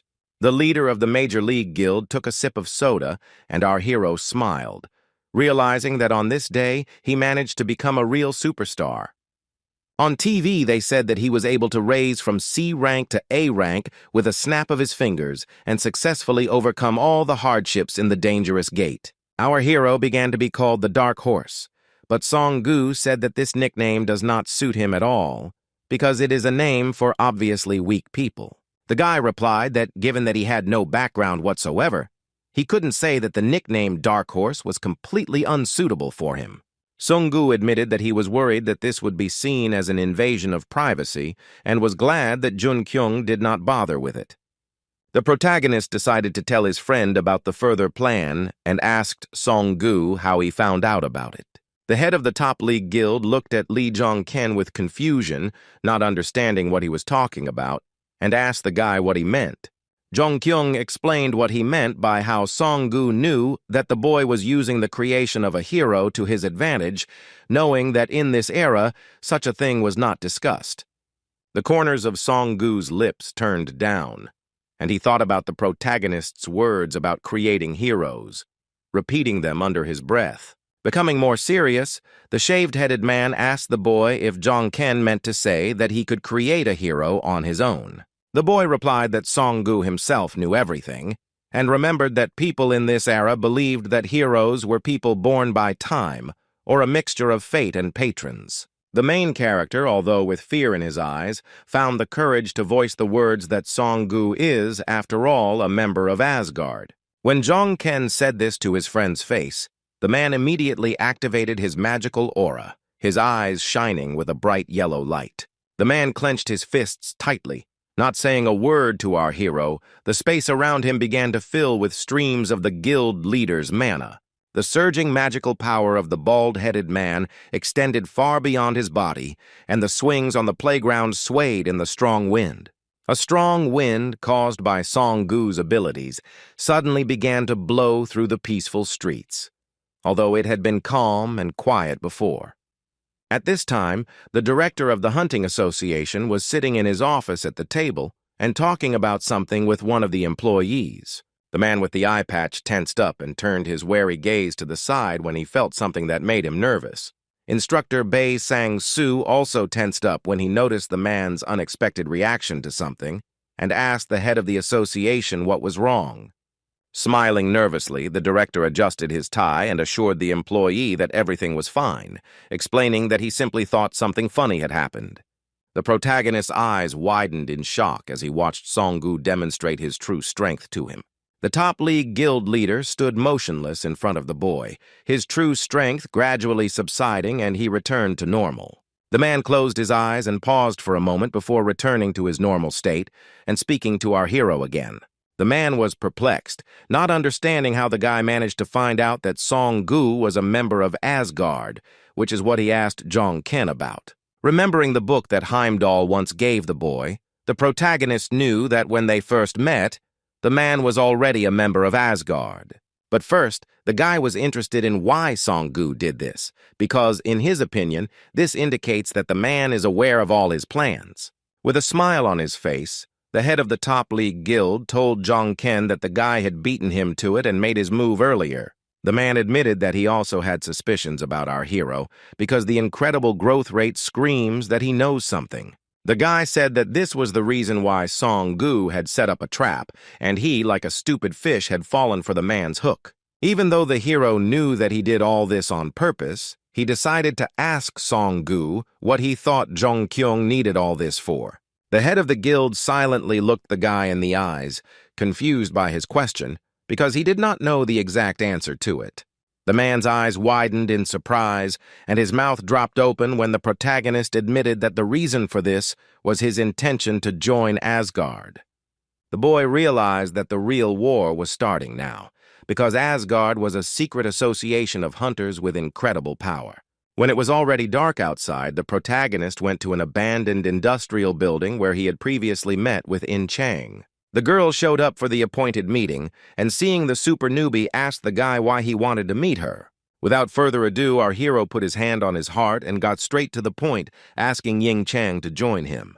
Ying Chang was confused because her usefulness had ended back at the Rhine Gate, and now she was completely useless due to her authority having fallen. Sadly hanging her head down, the girl added that, moreover, she is not a person who is capable of anything useful. The main character completely disagreed with In Chang's opinion, which he told the girl, adding that she was a very valuable asset.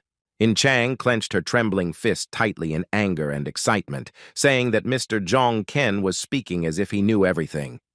Having lost the ability to control her emotions, the girl screamed with tears in her eyes that the guy was right and the Northern Army was trash and she was a part of it all. The dim moonlight illuminated the abandoned, unfinished building, on the territory of which our heroes continued to talk. Jong and Chang calmed down and fell silent, and Jong-ken realized from her behavior that something had happened, which he asked the girl about.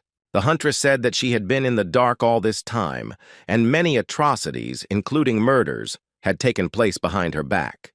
The protagonist stared at the lady, shocked by her words about innocent, defenseless people becoming victims of the guild leaders. Jong and Chang felt very depressed because of this.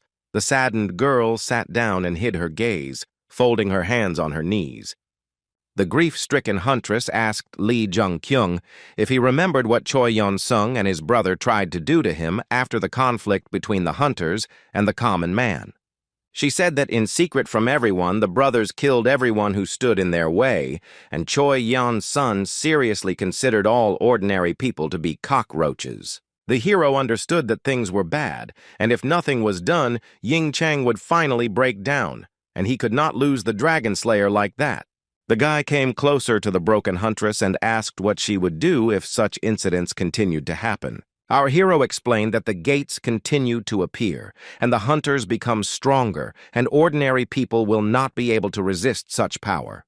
In Chang realized something when Lee asked if she would turn her back on everyone in need if something like this could happen in other guilds. She found the strength to rise to her feet when the guy said that he wanted to root it out at the root and get rid of all the evil that was happening around. The protagonist began shouting to get through to Jong In Chang, and repeated that he wanted to nip in the bud everything she saw, heard, and felt. In Chang also couldn't hold back her anger and shouted that the guy didn't understand what kind of power that person had and that they were nothing compared to him. She continued that she was too weak compared to that person and asked if our hero had any plan to change the world. With his pressure, the main character got the words he wanted to hear from the girl and seized the moment to confess to her. Looking into Ying Chang's eyes, Lee Jong-ken, whose eyes glowed red, declared that he came from the future. The main character's statement shocked the huntress. She stared at the guy, her eyes wide, and was speechless from what she heard. The guy started telling her that soon many would die, and the scale of destruction would be immeasurable, and someday he would need In Chang's help. Jongken warned the huntress that the association would soon call them to their place and they would see each other there. But for now, she should think carefully about his offer. When the next day came, our protagonist spent his free time in his personal apartment, lounging on the couch. From the news on TV, he learned that the Northern Army Guild had committed many terrible acts, including the murder of innocent civilians. Holding the TV remote in his hand, the boy realized that this whole situation with the Northern Army had gone further than he could have ever thought. Jongken guessed that all of this was planned in advance, and they were simply disposed of when the army became useless, and it could be the work of that very person. The skull on the boy's bracelet began to glow, and he received a message that the Soul Keeper's skull had awakened and would now be reborn as a true familiar. The hero was shocked to see that the skull had finally recovered because it had absorbed the essence of water and the golem's gem. The guy was told that the familiar's name was Hen Mu, and to summon him he had to say his name, which the main character did right away. After the super rookie said his familiar's name, the bracelet disappeared and the skull came off his hand and began to grow in size. The Soul Guardian, in the form of a skull with glowing blue eyes, grew to human size and asked the hero if he had called to him. The protagonist felt uneasy when he realized that his familiar Hyun Mu could talk, assuming that it was a bone dragon. The clear and sunny day continued. Lee Jongken was still spending his free time in his apartment. While meditating, he thought that magic was like air. Not only he, but other heroes thought so too. And perhaps they were not using the true potential of magic. In search of a way to extract more power from magic, the protagonist cast the Mana Flow spell, but was disappointed when nothing worked. The boy stood up and thought that the method of using the true potential of mana created by the Demon King was described superficially. He knew that the time of no return would soon come, and A-rank hunters would drop to C-rank, and he needed to become stronger before that time. The hero picked up the phone and saw a message from Kim Soo-yeon asking him to go to the road so that the guy could take him to the association. The main character, having read the message, locked the phone screen and lowered his hand down, thinking about something. Lee Jongken guessed that the day had come when he would finally be able to meet the person he had been waiting to meet. The super rookie hurriedly left his apartment, and soon Kim Soo-yeon's car was already racing along the busy road towards the association building. The protagonist tensed up when the manager told the guy that it seemed like this was the first time he had seen the super rookie so nervous. Jong-kyung felt awkward about such a remark towards him, justifying himself to Kim by saying that he was also a human. Kim replied that he had not thought so before and asked what the hero thought of it himself, because before he had not shown a drop of excitement even at the gates of the Rhine River. An association employee said it seemed like only a meeting with the association president could make him nervous. Soo-yeon tried to calm the guy down, saying that there was no reason to worry, and that he would only be given what he deserved and they would chat a little. The protagonist disagreed because, according to him, more than 50 hunters died in those gates, including the leaders of the Northern Army. He shared his opinion that he does not think that he was called simply to congratulate him, and there will definitely be an investigation. Our hero's nervousness was now somewhat transmitted to Kim Yeon's son, and he agreed with the guy, saying that he hadn't thought about it at all. Sitting in the car, Lee Jun-kyung recalled Song-gu's words that helping to join Asgard was not within his jurisdiction. According to history, Heimdall had disagreements with Asgard because the organization's original goals were for the sake of humanity, but then many turned to the dark side. The super rookie knew that when Song-gu met the Demon King, he was already thinking of leaving Asgard, but there was no good reason, and only did so after his friend. The hero decided to join Asgard faster than the Demon King in order to squeeze the maximum out of the organization. Jun-kyung and Kim. So-yeon successfully reached the Hunters Association building. Inside, the protagonist was asked to go to one of the rooms. The guy stood silently in front of the door that led to the office, where the man he had wanted to meet for so long was waiting for him. Upon entering, the super newbie saw the association's director standing in front of him, looking at the books on the shelf. The president turned around and gasped in surprise, admitting that he had completely forgotten that he was expecting a guest because he had been running around on business all day. The man said he was glad to meet him and introduced himself as Jang Hye-jin, a man who takes care of Korea's hunters. The boy knew that the man in front of him had been following the deeds of the Northern Army with great admiration and had been mentioned many times in the Demon King's book. He shook the director's hand, realizing that this was a powerful man who simply could not be ignored and who would not be easily defeated.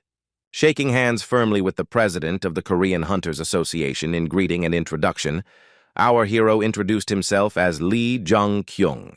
After a simple introduction, a sly smile appeared on the man's face. He decided to put formalities aside and ask a direct question. The office was filled with his magical energy, and the director asked, "How about dropping all the masks and getting straight to the point?" The man asked the boy who he was, and then suggested that they already knew each other well enough that Jung-kyung knew that Hye-jin supported the Northern Army. The guy was silent, remembering very well the quote from the book of the Demon King about not believing a single word of Odin because he constantly lies. The main character decided not to fall for the tricks of the association president, so he answered all his questions briefly, saying that he understood everything. The answer disappointed the man with the eye patch. He became upset and dropped his hands, silently looking at the guy. Grabbing the book, Jang Hye-jin said that this was complete boredom, and now he was absolutely sure that he and Lee Jong-ken were completely different people. Looking at our hero's questionnaire on a piece of paper, the director of the association told the guy that he was quite an intriguing person. He began listing the super rookie's accomplishments, that he had fought monsters, defeated the Goblin Chieftain, and been invited to the Major League. The president also stated the fact that 2 months after awakening with a C rank, the boy defeated the river worm in the A rank gate. The man admitted that he liked the fact that the super newbie's leveling speed was unimaginable, but asked to be allowed to ask him something. Holding the tablet with our hero's questionnaire tightly in his hand, the paper began to emit a bright, magical blue light because the director began to get angry. Looking at Lee Jung-kyung with hatred, Jang Hye-jin asked him why he killed him, insisting that he raised Choi Yeon-sung on his own. The young man replied that the president himself saw everything perfectly well through the Raven, and the hero killed the one who tried to kill him, and then asked if there were any problems with this. The director of the association, filled with anger, said that there were problems, and what problems they were, because the guy had destroyed the part he had grown. The protagonist mentioned that Choi Yeon-sung was just a pawn in the director's game and suggested that the man get straight to the point. Jang Hye-jin was taken aback, and the magical aura disappeared from his body when the young man declared that he wanted to join Asgard. He laughed, saying that he could see that the boy had a talent for surprising people, and asked if the hero really knew what Asgard was. The protagonist said that Asgard is a group of first-generation hunters who united to save humanity. The guy confidently stated that Jang Hye-jin was actually Odin, the king of Asgard, and repeated that he wanted to join this organization. These words shocked the director, but Jong-ken knew that Odin had never been a good person, but even he had weaknesses. The president went crazy and started shouting that it was unthinkable that our hero had found out about all of this, from the presence of the Raven to the controlled river worm. The hero quietly rejoiced, because he knew that Odin was a terribly curious person, and he was ready to do anything to satisfy his curiosity, and he could not refuse the guy. The man continued to shout that even his eye didn't work on our hero, and suggested that the young man knew about his special eye. Odin's interest in the boy only grew because his eye on Jong-ken wasn't working, and Lee asked if he was talking about the truth-piercing eye. Our hero received notification that the fallen angel had destroyed all traces of mental interference and warned the seeker of wisdom. Jang Hye-jin was amazed at how much the guy in front of him knew, and he laughed, calling the whole thing fascinating. The director agreed to accept the hero into Asgard, although initially the idiot Choi Yeon-sun was supposed to take his position. But first the guy will pass a couple of tests. The man added that he would naturally impose a ban on Jong-ken, discussing with anyone what was happening here and now. A loud noise was heard from the office of the president of the Korean Hunters Association, and a bright light was shining from the window when they tried to ban the hero. After an important conversation with the director, the main character went to a local coffee shop to think about what happened. He thought that thank God Odin hadn't noticed that the guy's patron had blocked the ban he had issued and the piercing gaze. It dawned on the hero that perhaps the fallen angel had the ability to block any mental attacks, and this could be an imbalanced ability. The guy looked up sharply and his eyes widened in surprise when he had to interrupt his thoughts because of the girl's voice. He apologized to In Chang for not noticing her because he was completely lost in his thoughts and invited the girl to sit down. Jongkin asked if she had come to meet the head of the association, and the girl said that Zhang had called everything that had happened in the army a disgrace. The huntress was sad because when they met, she didn't even have the opportunity to ask the director why he did all this. Jongkin explained that the president most likely just wanted to cut off all loose ends regarding the girl because she knows all his background. Lady Zhang said that knowing the director, he would definitely come up with a new sin to put on the shoulders of an innocent person, so there was no point in it. The hero explained that the girl was only alive because Zhang considered her useless, and the director would destroy the Northern Army if it suited him. The huntress began to shake. Her eyes filled with tears, and she clenched her teeth to keep from bursting into tears right in the middle of the coffee shop. The girl was extremely upset by our hero's words that, in the opinion of the association's president, she was worth nothing. In Chang was surprised when the protagonist suddenly suggested that she take his hand in such a case to support her. The super newbie declared that he would change this world even if he seemed narcissistic and vain to her now, but she had nothing left to lose. Miss Zhang looked at the guy with wide eyes, a blush appearing on her cheeks due to the guy's offer to hold his hand. The girl looked at the main character's palm with hope, deciding to trust the super newbie and join him. The heroes shook hands, thereby agreeing to further cooperate and work together for the benefit of humanity. Under cover of night, the protagonist and Zhong In Chang again came to the abandoned building, where there would be no witnesses to their conversation. The curious huntress looked at the hero and asked the super newbie what the guy was going to do next. Zhang Ken assumed that the girl had acquired a patron at the Rhine Gate and asked which patron had his eye on her. Ying Chang said she wasn't sure how to use the thing in her hand, but her patron Prince Charming gave her a dragon bloodstone. From the autobiography of the Demon King, our hero knows that this artifact has appeared only 3 times, and it is needed to gain immortality. The girl looked at Li Zhongken with a smile and said that she had decided to give the dragon bloodstone to the guy across from her. The protagonist was shocked because Miss Zhang's offer to give him this incredibly valuable stone was clearly unexpected. The guy got angry and started yelling at the girl, asking if she understood how priceless the stone she was holding in her hands was. Smiling sweetly, Zhong In Chang replied that judging by the boy's reaction, he knew much better how valuable this artifact was. Taking the stone, the hero warned the huntress that this thing could help her immeasurably and asked if everything would be okay. In Chang replied that the stone was a gift for the person who recognized and believed in her, and she couldn't wait to work together. Zhongken couldn't believe that he had obtained the dragon blood stone so easily, because he had thought for a long time about how difficult it would be to do so. The main character's expression changed dramatically when the thought came to his mind that perhaps something was wrong with the girl opposite him. Looking at Ying Chang with a sincere smile on her face, who so easily gave away such a valuable stone, the boy thought that she might just be a simpleton. Soon the hero visited the blacksmith's workshop, saying when they met that they hadn't seen each other for a long time, and Park Jae-hyun asked how he came by. The main character didn't answer the blacksmith, but only raised his head and looked at the wall behind the red-haired guy, which caught his attention. The stone wall in the workshop was decorated with a large number of handcrafted weapons with different characteristics, from swords to hammers. The guy turned his attention to another wall, where metal spears stood on a stand, and he looked at their characteristics too. Li Zhongken told the blacksmith that it was simply incredible when he looked around the workshop and saw how many weapons Jae-hyun had managed to create in that time. The blacksmith explained that all these weapons were not yet finished, although the guy's fire was what it should be, but the supply of materials was lame. The hero smiled knowingly, knowing that a blacksmith's skills in creating weapons were important, but the quality of the materials played an equally important role. The super newbie decided to show the blacksmith a little thing he had recently received as a gift and took a dragon's bloodstone out of his pocket. Park Jae-hyun, putting his hand to his chin, began to stare intently at the sparkling red stone in our hero's hand. The unusual thing amazed the blacksmith. He excitedly hit his hand on the table. So amazed was he by Lee Jong-ken's artifact. The red-haired guy started screaming, trying to find out from our hero what kind of stone it was, because he had never seen such a mineral before.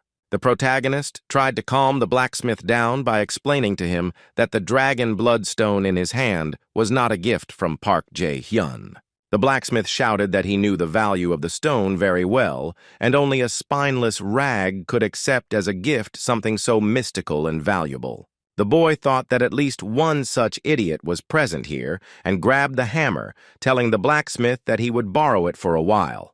The protagonist turned around and walked away, holding a hammer in his hand, and Park Jae-hyun shouted after him, trying to figure out what Lee Jun-kyung was up to. The super newbie asked the blacksmith to watch carefully what he was about to do and swung his hammer to hit the stone. As Jong-ken swung his hammer, he charged the weapon with his fire energy to make the blow even stronger. The blacksmith shouted at the bastard to stop right now when he saw that the guy was about to destroy such a valuable stone with a hammer. However, the protagonist did not listen to the red-haired guy, and a bright red strip of light appeared in the air when Jong-ken hit the stone.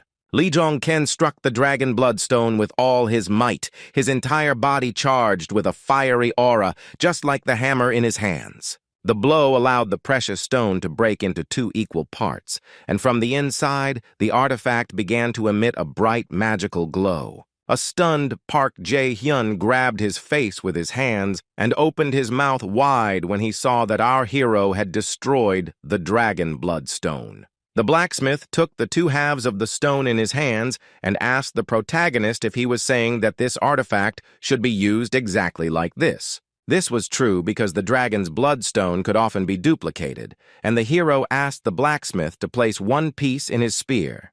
But Lee Jong-ken still had the task of finding a use for the second part of the stone, and he turned his head to give the blacksmith another task. The boy thought about it because the gladius that was in the workshop was incredibly similar to the gladius of Siegfried described in the book. Jong-ken asked the blacksmith to place a second stone in the gladius, and Pak said he would do it for free as thanks for the opportunity to use the rare materials. When the work was completed, our hero took the weapon and went to the next gate, where he tried the artifact in a battle against monsters. The main character mercilessly dealt with muscular and large monsters, cutting off one of their hands with a spear. Another screaming monster approached the guy, but a moment later his life was over because his body was cut into two parts. The guy received a notification that the dragon stone had absorbed the blood of an orc. Next to our hero stood Jong In-chang with a sword in her hand. The girl said that her new one-handed sword was very good, although she had never used such a weapon before. It was no surprise to Lee, because Park Jae-hyun creates the best weapons, and he asked how full the dragon stone was. In-chang said that the stone was about 2% full, and the hero explained that the filling would increase as the hunt progressed. The girl said that giving the stone to Mr. Lee Jong-ken was the right decision because she had no idea that it could be multiplied. The protagonist did not say anything in response to Jong In-chang, but only looked at the girl with a friendly smile on his face. When the hunters were resting after another wave of monsters, they noticed that another large orc was standing nearby. The large hairy orc let out a loud roar, baring his sharp teeth, his body emitting a red aura and a necklace of bones hanging around his neck. The monster grabbed its hammer and, screaming, struck hard at the place where Lee Jong-kyung and his partner, Jong In-chang, were standing. There was a large explosion behind our hero. He cast the evasion spell and managed to jump to the side to avoid taking damage. The main character began to run forward, holding his spear and shield in his hands, trying to increase the distance between himself and the bloodthirsty monster. The guy tensed up because the strength of the boss of this ogre warrior gate was abnormal, Ying Chang was not around, and he started shouting the girl's name. At this time, Jong In-chang was bravely fighting against the gate boss, holding the monster's leg with a one-handed sword so that it wouldn't crush her. The girl was very tense. She clenched her teeth to squeeze out all the strength from herself, because the monster was gigantic. The ogre warrior panicked as our huntress managed to almost knock the beast off balance and fall with one blow. The fact that Ying Chang managed to successfully hit the ogre's body with her sword made the boss of this gate even more angry, and he yelled while looking at the girl. The hero was delighted, knowing that Siegfried's sword was capable of repelling even all the dragon's attacks, and he saw that even the ogre was shocked by the girl's abilities. Zhang In-chang continued to bravely fight one-on-one with the giant ogre warrior. She swung her sword once more to strike the monster. The gate boss twisted his face in pain as the fragile girl managed to strike the giant ogre in the shoulder with her one-handed sword. He looked up with fear in his eyes as he saw Ying Chang leap up to swing and attack again. The heroine was merciless. She looked into the monster's eyes with contempt on her face before striking him with her sword once again. The last blow was the most powerful and fatal for the gate boss. With the sword, the girl was able to cut his body into 2 parts, from head to toe. When the gate clearing was successfully completed, the hunters came outside. Ying Chang was sitting on the grass with her head down and was worried about something. Our hero approached the huntress and said that In-chang could not even imagine how calm he felt when she covered his back. The main character's words made the girl happy. She turned around and looked at Li Zhongken shyly, smiling sweetly at the guy. The main character told his partner that they would be going there in 2 days, and she replied that this meant it would happen soon. Zhongken said that they would spend these 2 days hunting to improve their teamwork, and thus their chances of survival would increase. Zhang In-chang listened to her leader's instructions in silence and nodded her head in agreement as she sat on the green lawn in front of the boy. Our hero silently looked into the distance, thinking that the time had finally come for the test that Odin had prepared for Li Zhongken. Soon the day came to an end. When the sky began to be decorated with stars, the guy went to his apartment to rest. The super newbie was relaxing on his couch, but his mind was filled with thoughts that this moment had finally arrived. He knew they had done all they could, although it would be nice if Siegfried could earn her name now. The guy had to distract himself when suddenly someone rang the doorbell of his apartment. He had no idea who could visit him at such a late hour. It turned out that Ye Song-gu had come to visit our hero. The young man let his friend in, and the men sat down at the table opposite each other. The guild leader decided to tell Zhongken directly that he shouldn't go there tomorrow because otherwise he might die. When the man said that tomorrow's test would not be a walk in the park like the one at the Rhine River Gate, the boy realized that his words were quite sincere. Song-gu admitted that all this time he was wondering how Jong-kyung knew about Asgard, why he wanted to join it, and what his true intentions were. The shaved-headed man smiled and said that he ultimately decided not to worry about such things because he trusted our hero. These words surprised the main character. He hesitated and asked Ye Song-gu where he got so much faith in the guy. The man did not have a clear answer to the question, and he said, closing his eyes, that his intuition told him to trust the main character. Standing up, Song-gu once again asked the hero not to go there, because Odin would allow him to enter Asgard even if he did not show up. The worried guild leader said that the protagonist had not yet received the title, and if he went there tomorrow, he would only receive it posthumously. The main character, with a serious expression on his face, thanked his friend for his concern, but asked him not to worry about the guy. With a slightly crazy smile, the guy said that no matter what happens there, he will return alive because he still has a lot of things to do. The day our hero had been waiting for so long had arrived, and in the morning he went to the international airport to take the test to join Asgard. Li Zhongken and his faithful partner In-chang entered a spacious and bright building, from where they will board a plane and set off on a new adventure. The heroes were serious, which was evident from their faces, because they had an important task ahead of them, and they were dressed in formal suits. At the airport building, the guys were met by an employee of the association, Kim Soo-yeon, who waved to our heroes and invited them to come to him. The protagonist walked closer to his manager and congratulated Mr. Kim Soo-yeon on receiving a higher position in the association. The guy said he saw that the hunters were doing well and it was incredible that they were going on an international expedition. As a sign of respect, the curator bowed to the hunters, telling them that the passage would soon open and he hoped for their safe return. The hunters said goodbye to Kim Soo-yeon, and the association employee turned around to head towards the exit of the international airport. Jong In-chang was delighted with the curator's behavior, calling him a very good person. Our hero agreed and said that Kim had not changed. A blue portal decorated with stars and other symbols opened in front of the hunters. It will lead them to their destination.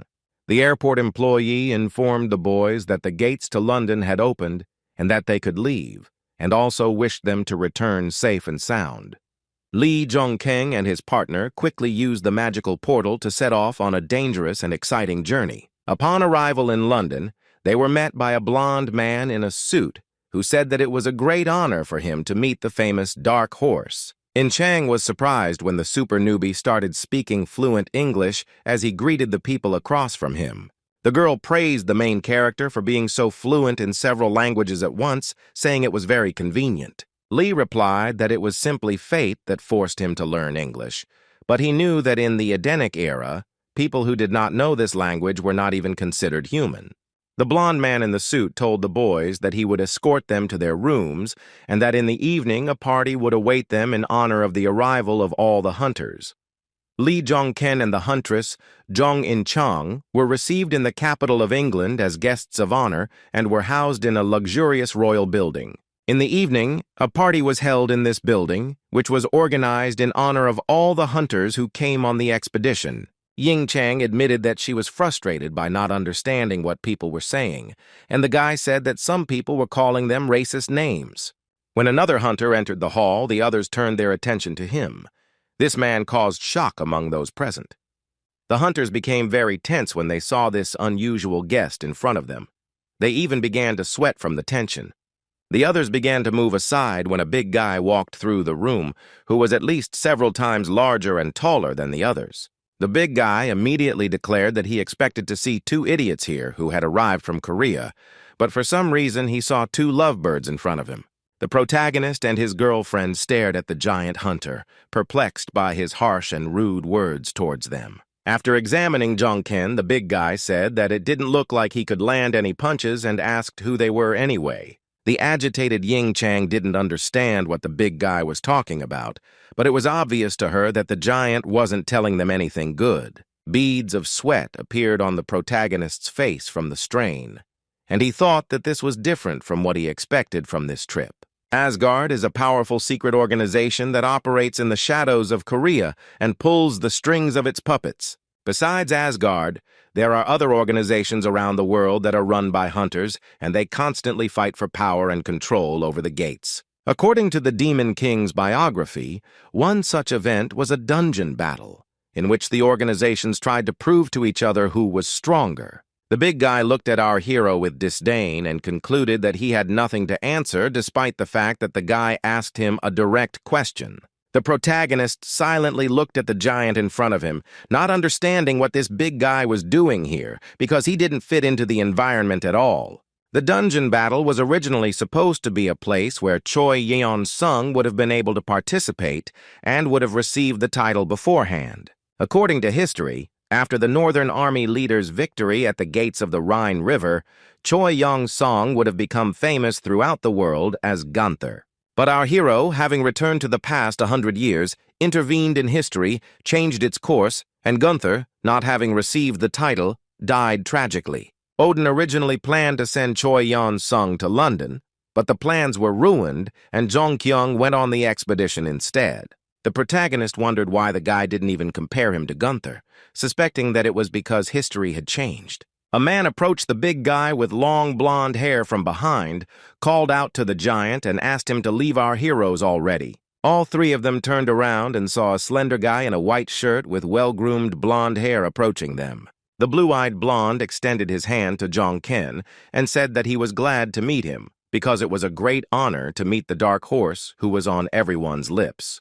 The big guy realized that the little dove in front of him was that same Dark Horse, in his words, the delusional newcomer that everyone was talking about.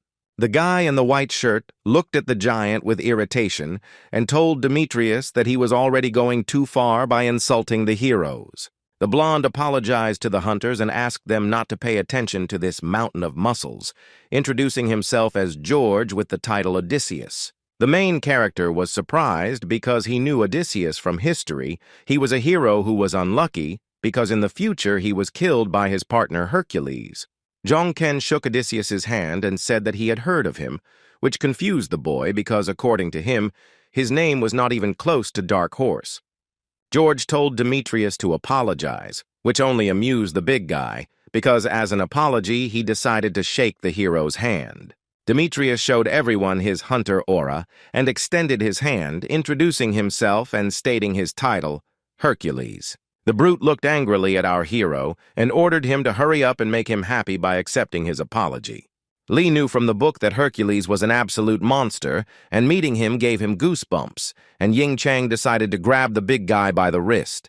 Demetrius turned his gaze to the girl, who decided to grab his hand so that he would not extend it towards the main character. Jong-in Chang looked at the big guy with angry eyes and angrily told him to take his hand away because Lee would not accept his apology. Hercules became angry at the girl's impudent behavior, activated his aura again, and asked Ying Chang what she just said. A small confrontation began between Ying Chang and Demetrius, the girl trying with all her might to push Hercules' hand away. George was shocked to see that such a fragile-looking girl was able to withstand the huge Hercules without even trying. He looked with delight at the picture before him and said that he could not believe that she could so calmly restrain the brute force of Hercules. Ying Chang tensed as Demetrius clenched his fist and used more force against the heroine, trying to free himself from her grip. The brute clenched his fist tightly and struck at Jong-in Chang. The attack was so powerful that the fragile girl lost her balance and flew backwards. However, Ying Chang did not collapse to the floor, but quickly took control of her body and got into a fighting stance to fight back against the big guy. The girl grabbed her right thigh in horror when she felt pain in her leg after Demetrius's blow. The heroine tensed up when she realized that Hercules' blow had broken her leg, which only made Jong-in Chang even more excited. Demetrius started laughing loudly, shouting that they had another interesting dark horse here, and admitted that he was impressed. The tall, muscular man removed his hostile magical aura from around his body and promised Ying Chang that they would definitely meet again. George lowered his head and placed his hand on his heart, apologizing to our heroes and saying that they would see each other later. The big Demetrius and his faithful companion Odysseus hurriedly left the hall where the party was being held, loudly slamming the door behind them. Jong-in Chang took a bottle of potion to restore her health after the fight, and Jong-ken asked the girl if she was okay. The girl admitted to the super newbie that she wasn't quite okay and asked if they were serious about taking on someone like Hercules. The protagonist sadly admitted that they needed to defeat someone like him, but they didn't even have a chance to win, realizing that Hercules was an invulnerable monster. From the book, the boy knew that Hercules had a weakness that prevented him from reaching the top, and he told Ying Chang that there was no chance only under normal circumstances. Parties continued every day in London, with members of secret organizations getting to know each other while gathering information on the strength of their opponents. However, the Dark Horse Group, which included the protagonist and his partner Ying Chang, did not take part in the daily parties. The man accompanying them said it was incredible that the guys were cleaning the gates even when they were on a business trip abroad. The main character explained this by saying that he and his friend could do tourist things at any other time. The man said that he was still worried because they would need strength for the upcoming expedition to the gate, and added that he would wait for them. When the boys passed through the portal, they received a notification that they had entered the gates of the Ogre Horde, and the patrons turned their gaze to them. Jong-ken explained to his friend that they would stay here until they got what they needed, and if it wasn't here, they would go to a similar gate. The huntress looked at the super newbie with adoration in her eyes and only nodded in response in agreement, without arguing with the main character. The guy told In Chang to act like she did in the Korean gates, and the girl asked if he meant training with an emphasis on defense. Jong-ken said that with his current skills, he wouldn't be able to withstand even one attack from Hercules, which is why Ying Chang's role is so important. The main character turned around and went somewhere to the side, asked In Chang to wait a little, and left her alone with himself in the middle of a green lawn. The huntress was scared because she thought they would go together, so she asked the protagonist if they would go together. With a sly smile, the guy said that not this time, and she would understand everything while she waited for him here, so he would return soon. Holding the one-handed sword in her hand, Ying Chang saw the protagonist suddenly disappear from her sight by jumping high into the air. The girl sighed heavily, left alone in the dangerous gate, because she expected that the two of them would be cleaning up. Looking up at the sky, Zhong Yinchang realized that just a few weeks ago she had been blaming herself for what had happened in the guild, but now her soul was calm. Even her patron sent her messages that he was disappointed or angry, and now he smiles at her, and it's all thanks to Lee Jun-kyung. After some time, the main character returned to the green lawn where the girl was standing. The guy landed on his knees with a crash. The boy immediately rose to his feet and ran forward again, shouting as he ran for Miss Chang to get ready. The girl stood motionless as the lawn around her began to fill with thick smoke, indicating that enemies were approaching. The huntress saw in front of her a whole crowd of huge ogres who were approaching her, holding weapons in their hands. Zhong Yinchang screamed when she saw a dozen bloodthirsty ogres in front of her, and even led by the dungeon boss, a two-headed ogre. The huntress was not prepared for such a battle, so she immediately ran after our hero, but Lee Jong-ken asked the girl not to run away. She didn't stop asking why she shouldn't run away, and she understood why Lee told her to take the title of the great enemy of the ogres with her. The protagonist encouraged the girl, saying that it was not impossible, and the lady asked if this was the reason she was asked to take a whole supply of healing potion. Lee Jong-ken confirmed that it was for this reason that the day before, he asked the heroine to take a lot of healing potions and the title of the great enemy of the ogres. Ying Chang was still running forward, but she began to glance at the ogres. Even though her lips were trembling with fear, she tried to find the strength to fight. The girl clenched her teeth in fear of the whole horde of bloodthirsty monsters, her face covered in sweat, and she continued to run. But the next moment, Zhong Yinchang took control of her fear and still stopped, leaving a cloud of dust behind her. She grabbed her huge sword with both hands and shouted at the protagonist that she agreed to do it, running towards the crowd of monsters. Meanwhile, a dozen ogres were screaming, showing their terrible teeth, all of them aimed at the fragile huntress. The protagonist, while running fast, surrounded by trees, called out to Hen Mu, the skull that served as his reliable familiar. A familiar in the form of a skull, emitting a bright, magical blue light, appeared in front of the boy and asked his master if he had called him. Hyun Mu surrounded a whole set of glass flasks with red liquid inside, which were intended to treat wounds received in battles. The super rookie asked his assistant to take these potions and help Miss Ying Chang by using them on her when she was in danger. Realizing that the girl would no longer have any problems, the hero set himself the task of finding the missing thing that would help him defeat Hercules. The underground village where the ogres lived was now ablaze with destructive flames. Wooden houses and other buildings were being destroyed. The monsters themselves were also engulfed in flames, screaming in pain and slowly dying in agony, unable to help themselves. But one of the monsters seemed to be bypassed by the flames. The ogre stood calmly on the ground, and his body did not burn like the bodies of the other monsters. Hiding behind a tree, the protagonist remembered the ogre who could extinguish a flame simply by walking on it, thanks to his power over fire. The guy finally managed to find it, an Easter egg that only appears in B-rank ogre settlements. The Easter egg was a terrifying ogre that all the heroes avoided fighting, even though he didn't use magic, but was a terrifyingly powerful red-eyed ogre mage. At this time, Ye Seong-gu, who remained in Korea, came to the building of the Hunters Association and abruptly opened the door leading to one of the offices. An angry, bald-headed man burst inside and asked the man who was in the office what he was doing. The assistant to the association president asked Song-gu what he was doing because he had no right to behave like that in a place like this. The director of the Hunters Association told the assistant that everything was fine and asked the secretary to leave him alone with Ye Seong-gu. President Jang He-jin sat quietly at his desk when the leader of the Top League Guild came closer to discuss things. The man with the eye patch asked Ye Seong-gu what had come over him, that he had suddenly burst into his office shouting and complaining. Ye Seong-gu didn't explain anything, telling the director that he himself should know perfectly well what he meant. The association director said he had no idea what the man was talking about, and Song-gu asked if he had any idea. President Jang He-jin let out all the air from his chest, realizing that a difficult conversation with the man opposite him was inevitable. Using his magical abilities, the association leader created a transparent blue dome around himself and the man that would protect them.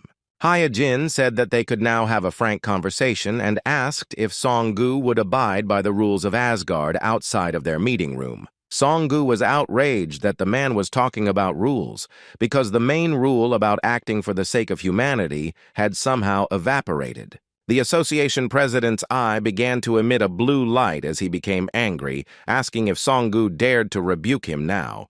Heimdall said that he would have reproached him if the director had listened to him, but as he saw it, there was no chance of that happening. The director got angry and jumped up from his chair, calling Song-gu an impudent bastard, and streaks of black magic power appeared behind him. The bald-headed man explained to Odin that he had come to him with complaints about Hercules, whom our hero had met earlier. When Ye Song-gu mentioned Hercules, the expression of the president of the Korean Hunters Association showed genuine surprise. The man with the eye patch did not understand what Heimdall was talking about and asked him to explain what he wanted to tell him now. The leader of the Major League Guild explained that he had heard rumors that Hercules would be participating in the dungeon battle. From the man's reaction, it was clear that this was news to him, too. He calmed down for a moment and fell silent, lowering his eyes to the floor. Odin said that the battle at the dungeon was supposed to be the final point in their victory, but Hercules' participation suggests that Olympus wants to break their agreement. Heimdall told the president that he seemed to be genuinely unaware, thinking that it was Odin who had originally sent Hercules to fight. Song-gu was outraged that Hyejin was going to send our hero to his death like that and declared that he was going there. The president said there was no need to worry so much because the death of the super rookie was not part of his plan, just like everything else that happened. The director explained that he had made a pact with him, and as soon as our hero was in any danger, the pact would notify Hyejin about it. Jang He-jin smiled widely, saying that Olympus had broken their agreement, and it was even good because it freed his hands. Song-gu had a premonition that something was wrong, because the wily Odin seemed to have foreseen that everything would turn out like this. However, neither Heimdall nor the association president had any idea that the pact had already been broken by the fallen angel. At this time, the red-eyed ogre mage stood and watched as the settlement he lived in was engulfed in flames and the wooden buildings were destroyed. The red-skinned monster turned around to find the one who had destroyed his village with destructive fire. Reaching out to grab the hot stone, the protagonist thought that it was a good idea to lure the monster out with fire after all. Squeezing the stone, the hero realized that he had found what he was looking for, and it was the most important piece of the puzzle in his upcoming battle with the invulnerable Hercules. But things weren't going so smoothly, because Lee Jong-ken got scared when he noticed that the same red-eyed ogre mage was standing right behind him.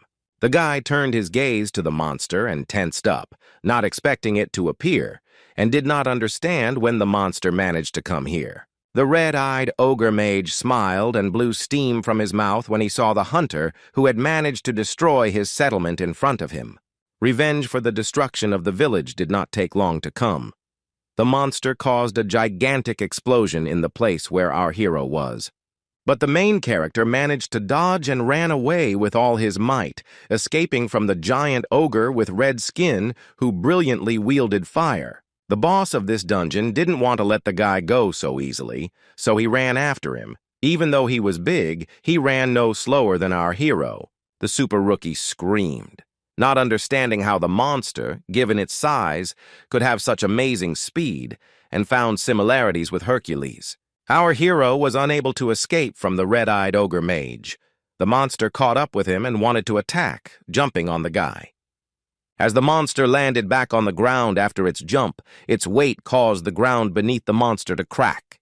The dungeon boss possessed such powerful strength that his jump caused the ground in a large radius around him to collapse as if from an earthquake. Luckily, Lee Jong-kang managed to avoid this blow and managed to run away and find himself in a safe zone, watching the destruction. The protagonist realized that a direct confrontation with this monster was inevitable, so he materialized his spear in his hand to fight the ogre. He admitted that he wanted to avoid fighting the monster while he prepared for the fight with Hercules, but there was no point in doing so, and now he had to win. The red-eyed ogre was so strong that he didn't need any weapons. He swung his mana-charged fist to hit the guy. The giant red fist was quickly approaching our hero. Jong Ken was already ready to defend himself with his spear. Suddenly, the guy received a notification that the gate had been cleared, and the giant body of the monster began to disappear. The protagonist breathed a sigh of relief and said that he had done it. Until after clearing the gates, he was sent back to our dimension through the portal. He said that it seemed like Ying Chang had managed to defeat the boss, which was good. Otherwise, he wouldn't have been able to heal himself with potions before fighting Hercules. As the setting sun lit up the sky, the following events unfolded in a house that hosted hunters in London. In honor of the arrival of all the hunters for the expedition, another party was held. The fighters in smart suits were talking about something among themselves. Hercules told his partner that he hadn't seen a hair of our hero since that day, and George replied that the guy was most likely getting ready. Demetrius complained to his friend that at this rate he would die of boredom and asked permission to at least go to the gate. George refused, saying that there was no need to create more problems for him because Demetrius had already ignored the order from Olympus. Hercules replied that it was not his fault, and he saw no reason to throw the fight when he could win anyway. Clutching his head, George said that the battle was about to begin, and he had hidden Theseus well, but someone from Olympus would come and punish them. Demetrius asked his friend not to worry, saying that he would protect him and that the dark horse would not withstand even one of his blows in battle. Odysseus wondered how many opponents Hercules had recognized, since he looked down so much even on the dark horse. George's soul was not in place, because for some unknown reason, everything inside him was howling in anticipation of something very large-scale. The next day, our protagonist spent time in a luxurious hotel where he and Ying Chang were accommodated upon arrival in London. Zhong In Chang asked the guy if he was going hunting again and if the girl should join the super newbie. The protagonist replied that everything was fine and that Ying Chang should not go hunting with him this time since she was not in the best condition right now. The girl felt awkward when she hinted to Jong Ken that it was because of him that she was now in bad shape. Jong Ken was optimistic, saying that thanks to this, she had gained the opportunity to further improve her stamina and physical resistance. When he suggested repeating it, In Chang awkwardly tried to refuse, but the hero reassured her, saying that he was just joking and that she would rest today. The huntress smiled sweetly at her partner and asked Li Jong Ken to contact her immediately if anything happened to him while hunting. But today, in addition to hunting at the gates, our hero had some other things to do, so he went for a walk along the London streets. The guy purposefully came to Alchemy Street, which he had heard about before, and began looking for the girl he had read about in the book. While leisurely strolling along London's Alchemy Street, the protagonist came to the conclusion that this place possesses enormous magical power. The super rookie smiled and his eyes began to glow red as he finally found what he came here for. The protagonist entered a small old shop and apologized for the intrusion to the man who worked there. There was a red-haired girl behind the counter who happily greeted the visitor to the phone booth. When Li Jong Ken saw this girl in front of him, a grin appeared on his face because he realized that he had definitely come to the right place. The girl was delighted to see a Korean in front of her, saying that it was very rare to meet someone from Korea here. The saleswoman froze in surprise when the main character asked the girl if her name was Park Yu-jin. Now she was irritated and began to ask Jong Ken who he was, who had come to her when she had just opened up. Our hero did not answer the girl's questions, but asked Park Yu-jin if her blacksmith skills had become so ossified. The girl turned out to be Hephaestus, the younger sister of the great blacksmith and the best alchemist, who guessed that the hero was sent by her brother. A week later, Ye-jin met Jong Ken and told him that she had straightened the red ore and coated the Muspelheim spear with it, and then asked him again who he was. What bothered her was that this was the first time she had seen such materials on his spear, and even the people of Olympus had nothing like this. She once again tried to find out who was in front of her, but in response, the hero asked Park Ye-jin to return to Korea. Jun Kyung told Park Ye-jin that if she wanted to work with rare materials, it would be better for her to be in Korea rather than staying here. The blacksmith and alchemist did not understand what the main character was hinting at now, and asked the guy opposite what he wanted to tell her with this. The super rookie explained that he was asking her because he himself was in Korea, realizing that if the brother and sister worked together, he could become even stronger. The girl accused Lee of lying, asking if he meant to say that he would constantly deliver rare materials to Ye-jin that even Olympus did not have. However, the girl liked the idea as a whole. She smiled broadly and admitted that it sounded fun and she liked it. The long-awaited day has arrived, when all the hunters gathered in the British capital will enter the dungeon to set off on a dangerous expedition. All the hunters who had arrived to carry out this task were already fully assembled and standing near the portal to the gate. The fighters were in different moods. Some were very tense and worried, while others were waiting for the raid with impatience and a smile on their face. Hunters from different countries of the world gathered near the portal, which was noticeable by the variety of costumes of the fighters. The host of the event shouted into the microphone that the raid was about to begin and asked hunters of all nations to get ready for the start. In Chang asked if they would have to fight all these people, to which the hero explained that some of them were not at all interested in fighting in the dungeon. The girl smiled and admitted that she was glad that not all the hunters here were determined to simply kill each other. But Jong Ken did not share his friend's joy, thinking that there were no people here who thought as optimistically as she did. Hercules also came to the square in front of the portal. He looked at all the hunters present and asked who these no-names were in front of him. The other hunters stared at Hercules, clearly feeling fear of the big guy, and did not respond to his insults. The fighter's behavior infuriated the brute. His eyes turned red and he screamed, asking the hunters why they were staring at him. Hercules was furious, but George came up from behind and calmed his partner down, telling Demetrius that they hadn't even entered the gate yet. An angry Demetrius looked at Odysseus, justifying his behavior by the fact that these worms were staring at him like that. The big guy pointed his finger at our protagonist standing to the side and informed George that this dark horse was there. Lee Jong-keng acted calmly and did not confront Demetrius, but only glanced at him, keeping his distance. Hercules smiled because he liked the look on Lee Jong-ken's face, and then he shouted loudly, wishing Dark Horse good luck. The protagonist forced out a chuckle and smirked, looking Demetrius straight in the eyes, his face radiating complete self-confidence. The host loudly asked everyone to enter the gate, and all the hunters lined up in front of the portal to go into the dungeon. Before ending up in the dungeon, the main character decided to have one last talk with his partner, In Chan. The guy gave his friend some instructions, saying that as soon as they entered the gate, the girl should run as far away as possible. These words shocked Jong In Chong. The huntress thought that Lee Jong-ken wanted her to simply run away during the battle. After passing through the portal, the girl received a notification that she had entered the gates of Mount Catalan, an ominous place imbued with magical power. Before the huntress had time to come to her senses, explosions began to thunder in the gates, and she heard the cries of pain from other hunters. The heroine held a sword in her hand, waving it to see at least something in front of her, because all the space around was filled with acrid smoke. Jong In Chang became wary, not understanding what was happening, and remembered Jong Ken's words that she needed to escape first. Listening to the advice of the main character, the girl did just that and began to run forward, trying to get through the smoke. However, the huntress was forced to stop when she saw something in front of her that made her eyes widen in shock.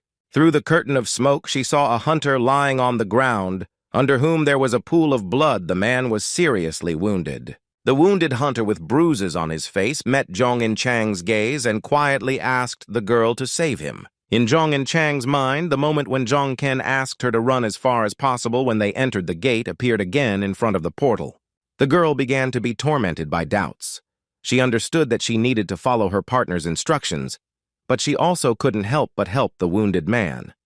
Her unwavering moral principles got the better of Ying Chang, and the huntress stopped to give a healing potion to the wounded man. In Chang asked the man what happened, but the healing potion did not work on the hunter, and eventually the fighter stopped showing signs of life. The girl was pierced by fear when she saw that the hunter was dead, and she thought, "What the hell is going on in this gate?" The huntress quickly looked away, frowning as she noticed some kind of monster approaching her. The heroine immediately swung her sword to fight back the red magical force that had overtaken her so unexpectedly.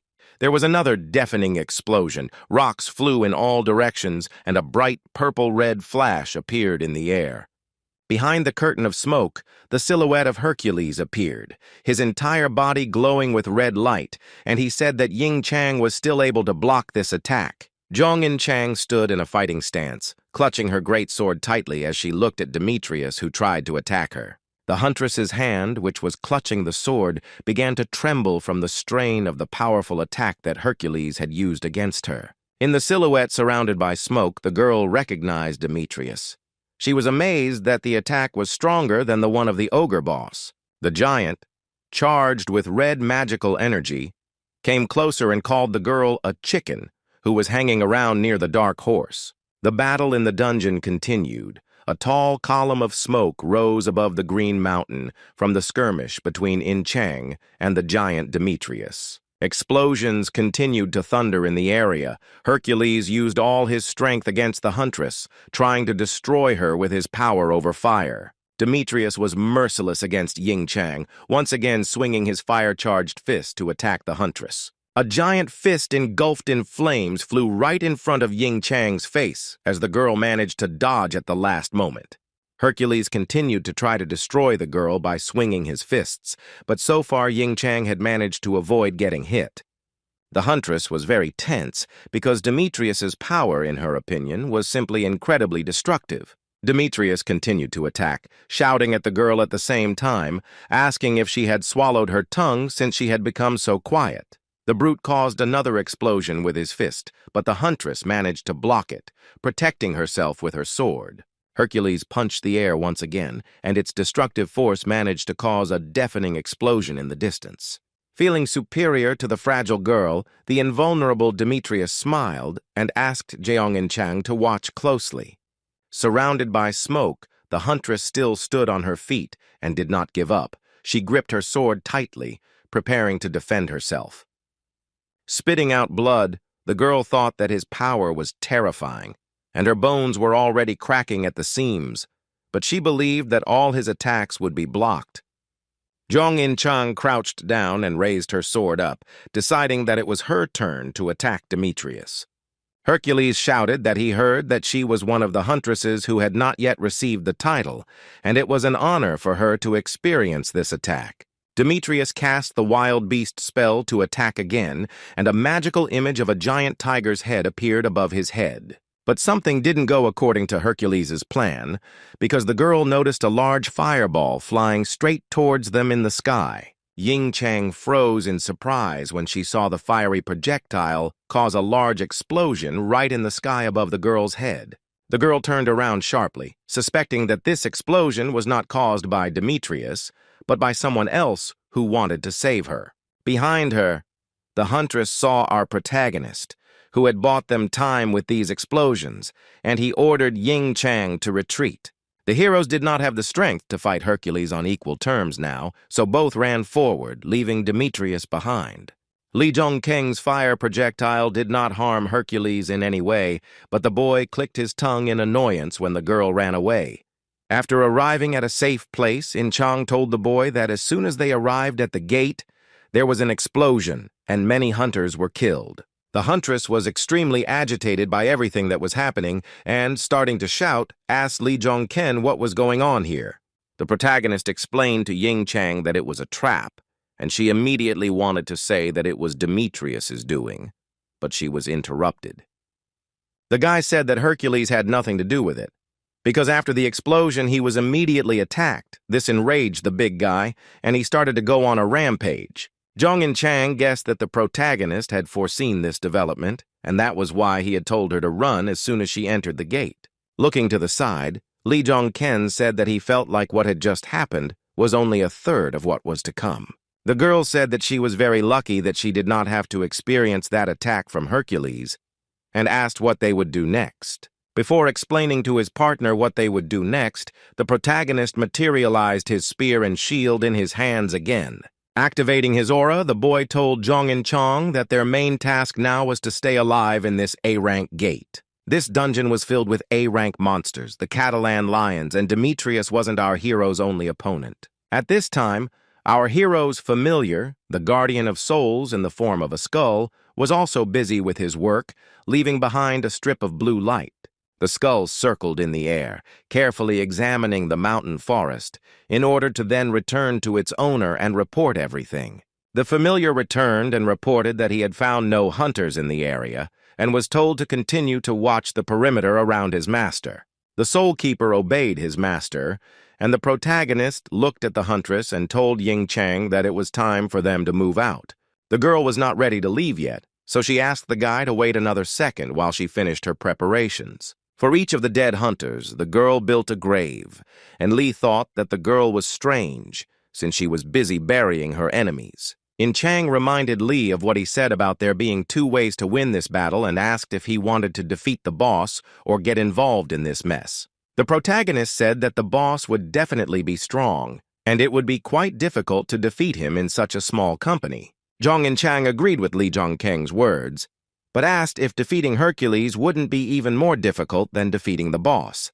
The huntress, wanting to get guidance from the leader, asked what they were going to do and if they had any plan of action. The super newbie told his friend that he planned to kill two birds with one stone, wanting to destroy both the gate boss and Demetrius. The heroine was shocked to hear such a statement from Li Zhongken, and many questions arose in her head that she had no answers to. After patrolling the perimeter around the hunters, the Soul Keeper returned to his master to report some news. The skull told the protagonist that he noticed 3 hunters nearby who had skull tattoos on their bodies. Our hero immediately came to the conclusion that it was these 3 hunters who were stirring up trouble in this dungeon. The boy told Zhong and Chang to get ready because these were the hunters who had pissed off Hercules when they entered the gate. The girl was perplexed, thinking that it was better to avoid these hunters, but the main character has a plan that does not involve running away. In the forest in the middle of the dungeon, a powerful fire was raging, which was visible even from afar. A column of black smoke rose high into the sky. 3 hunters were sitting near a large tree pole. They were tightly tied up, which made them absolutely helpless. Hercules and George met these tied-up hunters, and Demetrius didn't understand who these idiots were because he was following the trail of Dark Horse. A worried Odysseus told his friend that he believed that the 3 hunters were somehow connected to an organization called Borgen. The guy explained that it was a shadowy organization from North Africa that was involved in dark activities such as drug and child trafficking. George looked at his friend and shocked him with the news that these 3 were the ones who ambushed the thug at the entrance to the gate. Hercules cast a suspicious glance towards the men tied to the tree who were connected to the Borgen organization. Demetrius had not yet done anything, but the tied-up hunters began to scream and beg for mercy, repenting that they had made a mistake. Hercules made the men happy by saying that he had nothing against guys who do everything to win, and besides, he himself was one of them. The big guy's silhouette turned black and his body glowed red as he shouted that this was for the guys who at least followed the rules. Ambushes were indeed officially forbidden, so Demetrius raised his fist, declaring that these hunters would now follow the rules in another life. Enraged, Hercules struck with such force that it not only destroyed the 3 tied-up hunters, but also caused a huge explosion. The big guy successfully dealt with his offenders and received a notification from the monster trampler, who approved of his actions. George said that it was not Hercules' place to talk about rules because he did not follow the orders of Olympus and also beat Theseus half to death. With a smirk on his face, Demetrius asked his friend what was wrong with that, because this Dark Horse turned out to be a very funny guy. Odysseus's eyes glowed with a blue magical light as he asked his friend if he could now regard this as a gift. Hercules and George began to be surrounded by hostile hunters, wearing the same identification marks as the bound men. Demetrius and Odysseus were surrounded by a whole crowd of fighters. Their clothes had symbols in the form of skulls. They all belonged to the same organization. Noticing the approaching hunters, Hercules concluded that they were all accomplices of that guy, and he was not the only one who was on fire. The big guy smiled widely, realizing that he had the opportunity to fight again, and said that he was starting to like it. After some time, another battle between Hercules and the hunters ended, and the ground was strewn with the bloody bodies of dead men. George, looking at the bodies lying on the ground, told his friend that his hobby was indeed terrible.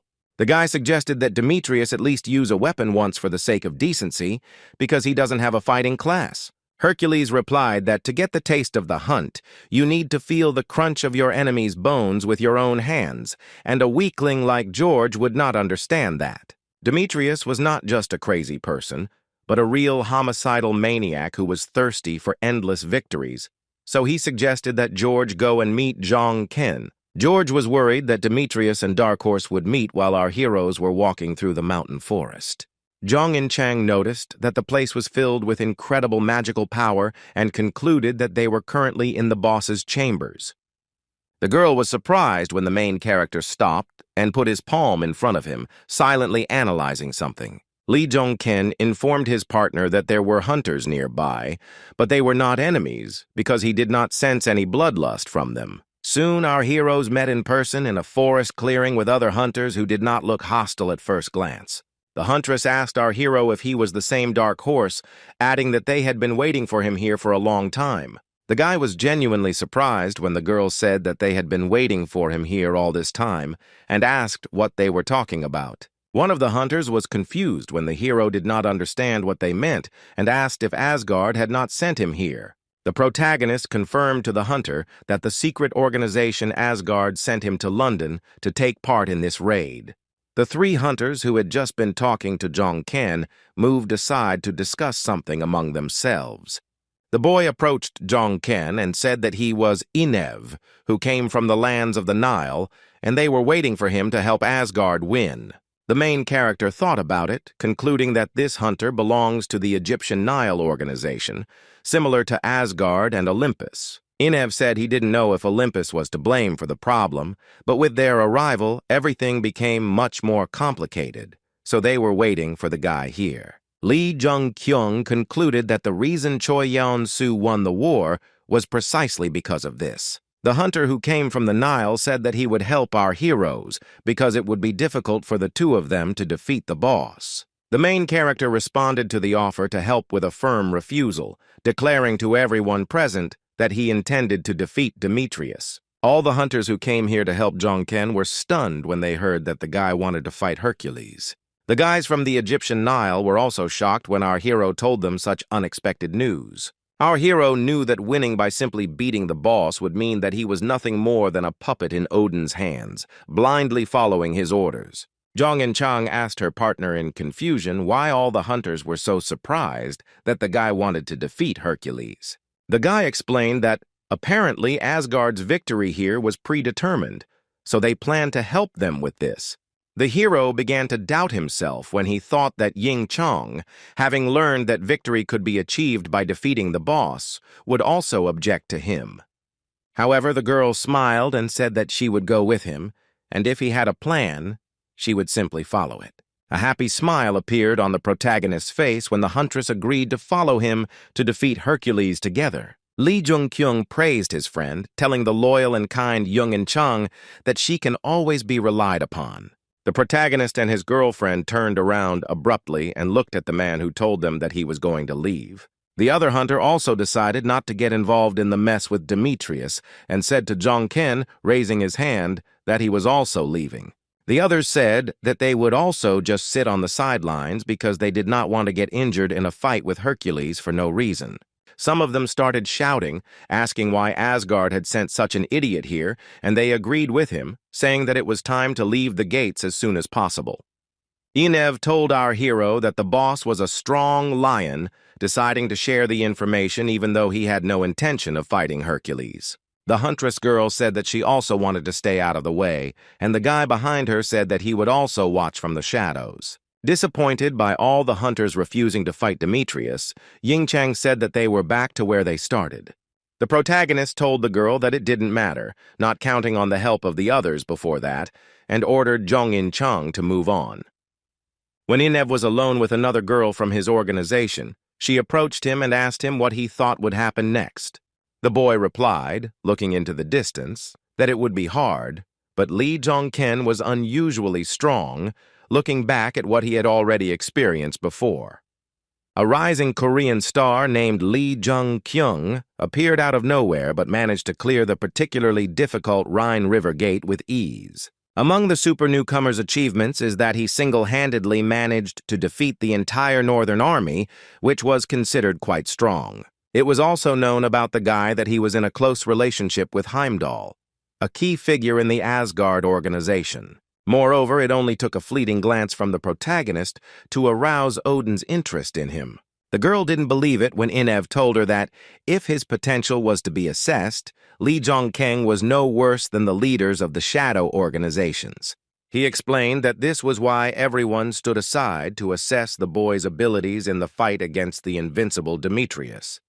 Meanwhile, the final battle began at the gate against the dungeon boss, a giant lion with a horn sticking out of his forehead.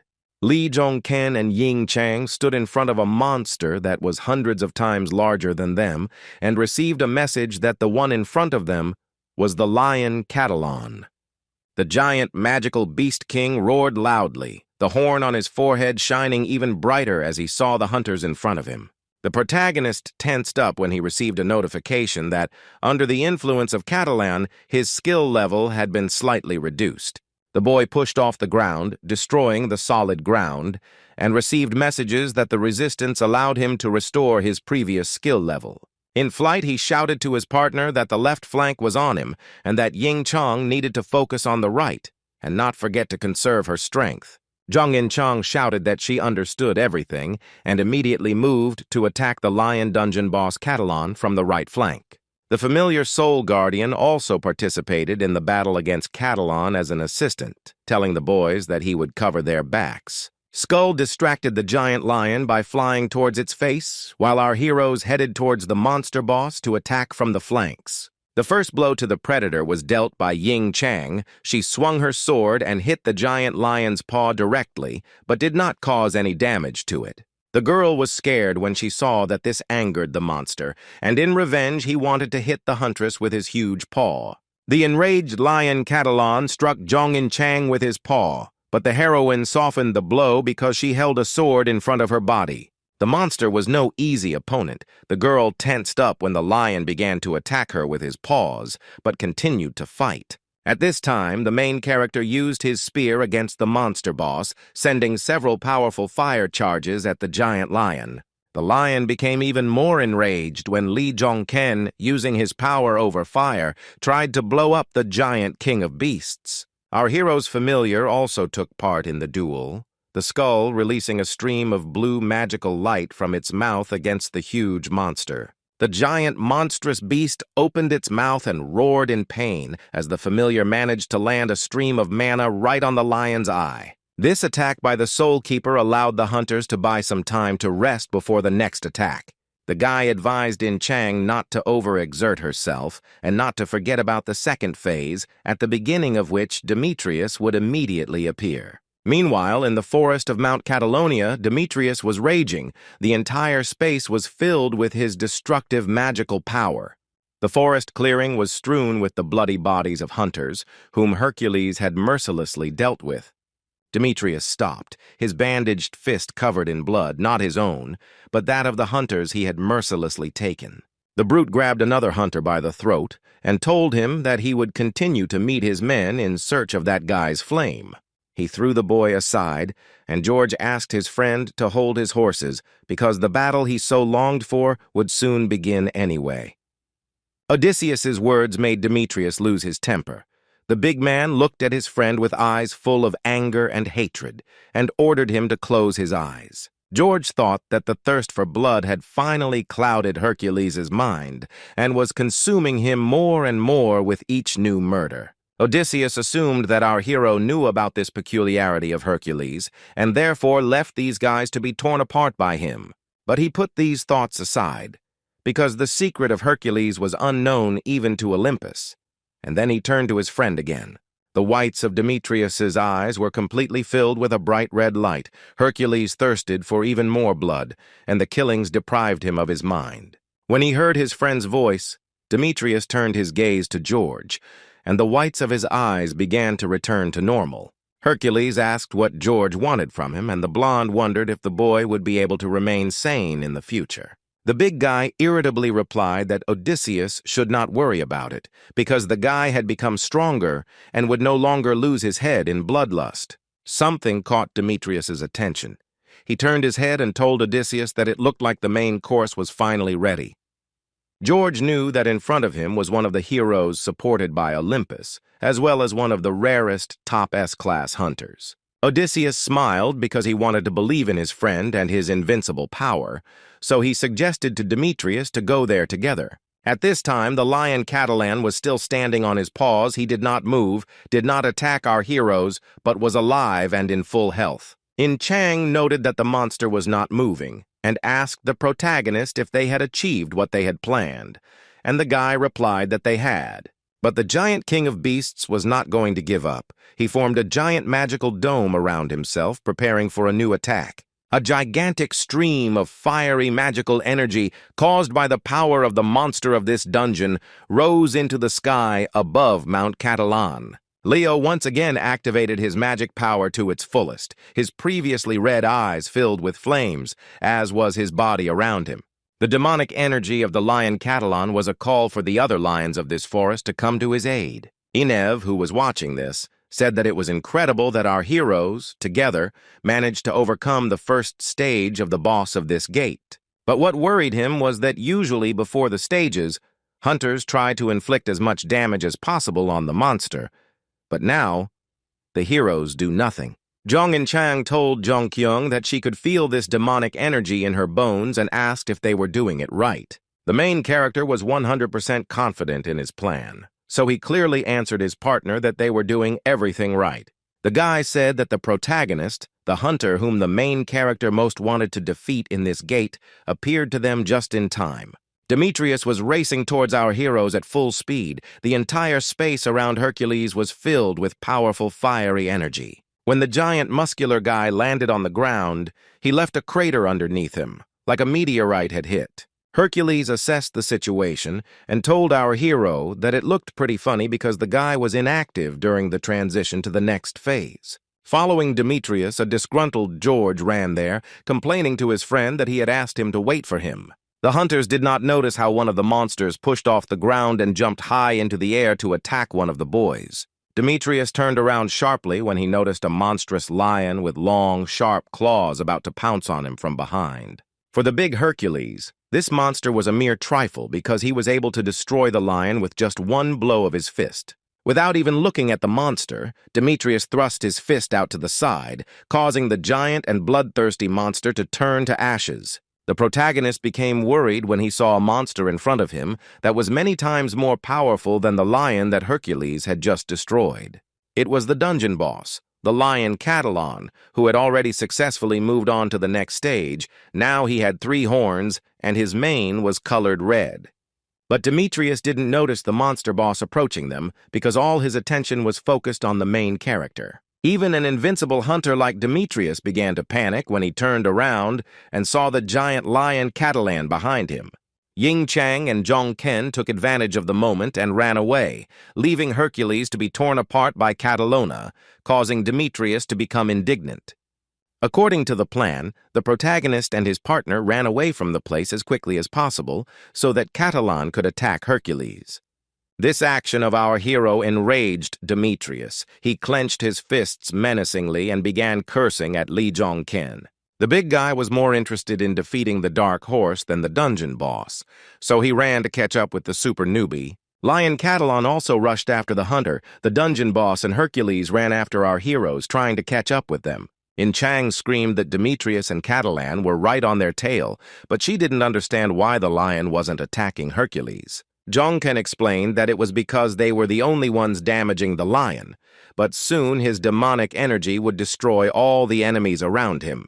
The surviving hunters were shocked when they saw something in front of them that made them tense up. All the fighters who had gathered in the clearing to wait out the battle between our heroes and the dungeon boss widened their eyes in surprise. The boys saw Li Zhongken and his partner running straight towards them, and behind them, the lion Catalan and the hunter Demetrius. With its mouth wide open, the dungeon boss, engulfed in demonic energy, leapt forward to pounce on the hunters. Lion Catalan landed on the ground, causing it to become covered in large cracks, and the stones flew in all directions from the force of the impact. The wave of power from the giant lion hit the rest of the hunters as well. The men began to lose their balance as the energy blew them off their feet. The monster paused briefly and closed its mouth. It looked at all the hunters to assess its victims before the next attack. The demonic beast king began to rage. He opened his mouth wide, showing his large, sharp fangs, and roared. Lion Catalan began to walk across the cracked ground. The monster was accompanied by other animals who came to his aid. The hunters prepared to defend themselves and shouted that the boss had completely succumbed to demonic energy and had lost the last bit of his sanity. The Catalan lion began to rage, ready to destroy all the hunters with his destructive demonic power. Swinging its sharp-clawed paws, the boss of this dungeon caused explosions, filling the space with bright red flashes. The first hunter the giant lion targeted was Demetrius, who was standing closest to Catalan. Hercules went into direct combat against the gate boss, swinging his fists as he deflected multiple flashes of red light. The big guy didn't feel even a bit of fear in front of the demonic lion. The guy was excited and shouted how good he felt. Li Zhongken and In Chang managed to escape to a safe distance, and the guy said that they managed to buy a little time thanks to Hercules. The main character took out a bottle with an unusual liquid inside. It contained many small stones emitting a bright light.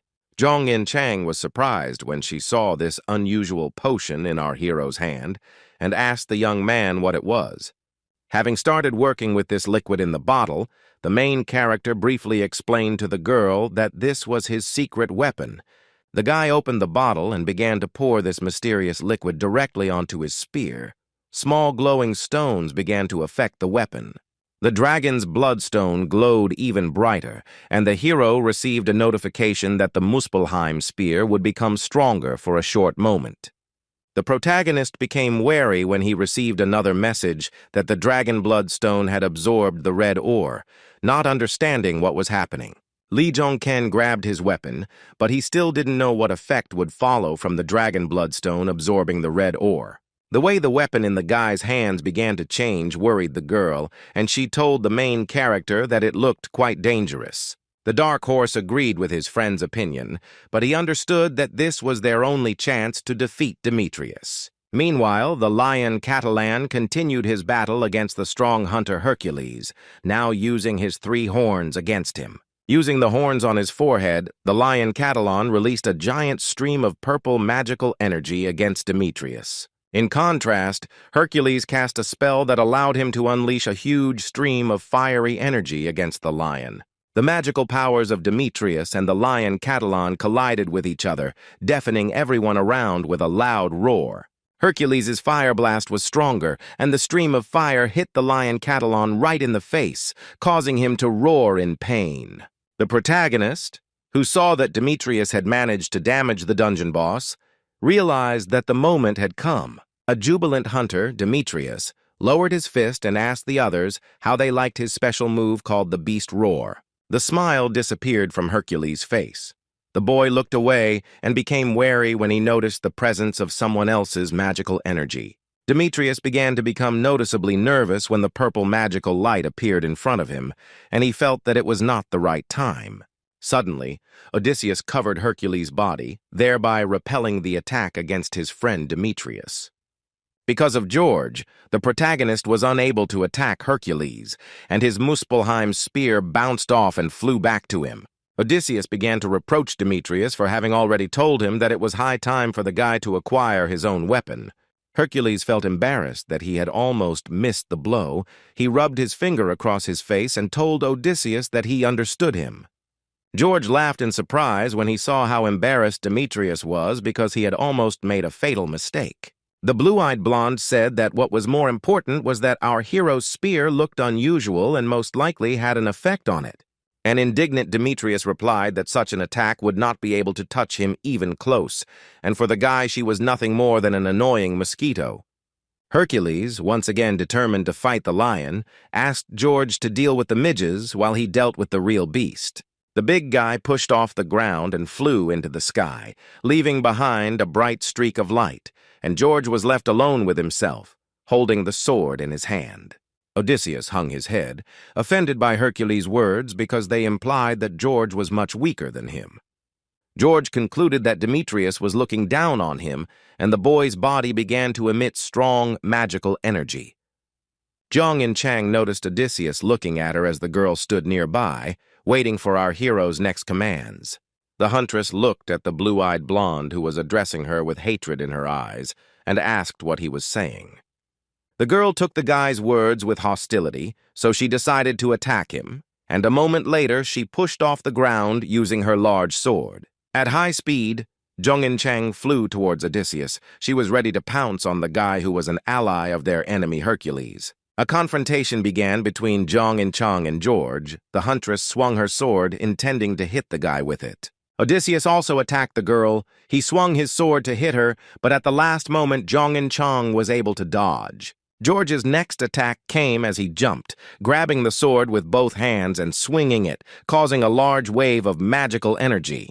Zhang and Chang skillfully blocked Odysseus's multiple attacks, blue flashes shattering against her huge sword. George's attempts to kill the girl were unsuccessful. She was still standing firmly on her feet, holding her weapon above her head. George realized that Zhang and Chang didn't have enough experience yet when he saw her trying to concentrate so much energy from such a distance. Odysseus swung his sword charged with magical energy and looked at the girl with crazy eyes, thinking that the end had come for her. But the blue-eyed blonde from Olympus didn't know that our heroine had an assistant in the form of the Guardian of Souls, who released a stream of mana from his mouth.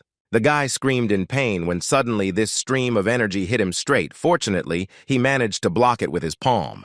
Zhang and Chang took advantage of the moment when Odysseus was distracted by the Soul Guardian's attack and pounced on George with a scream.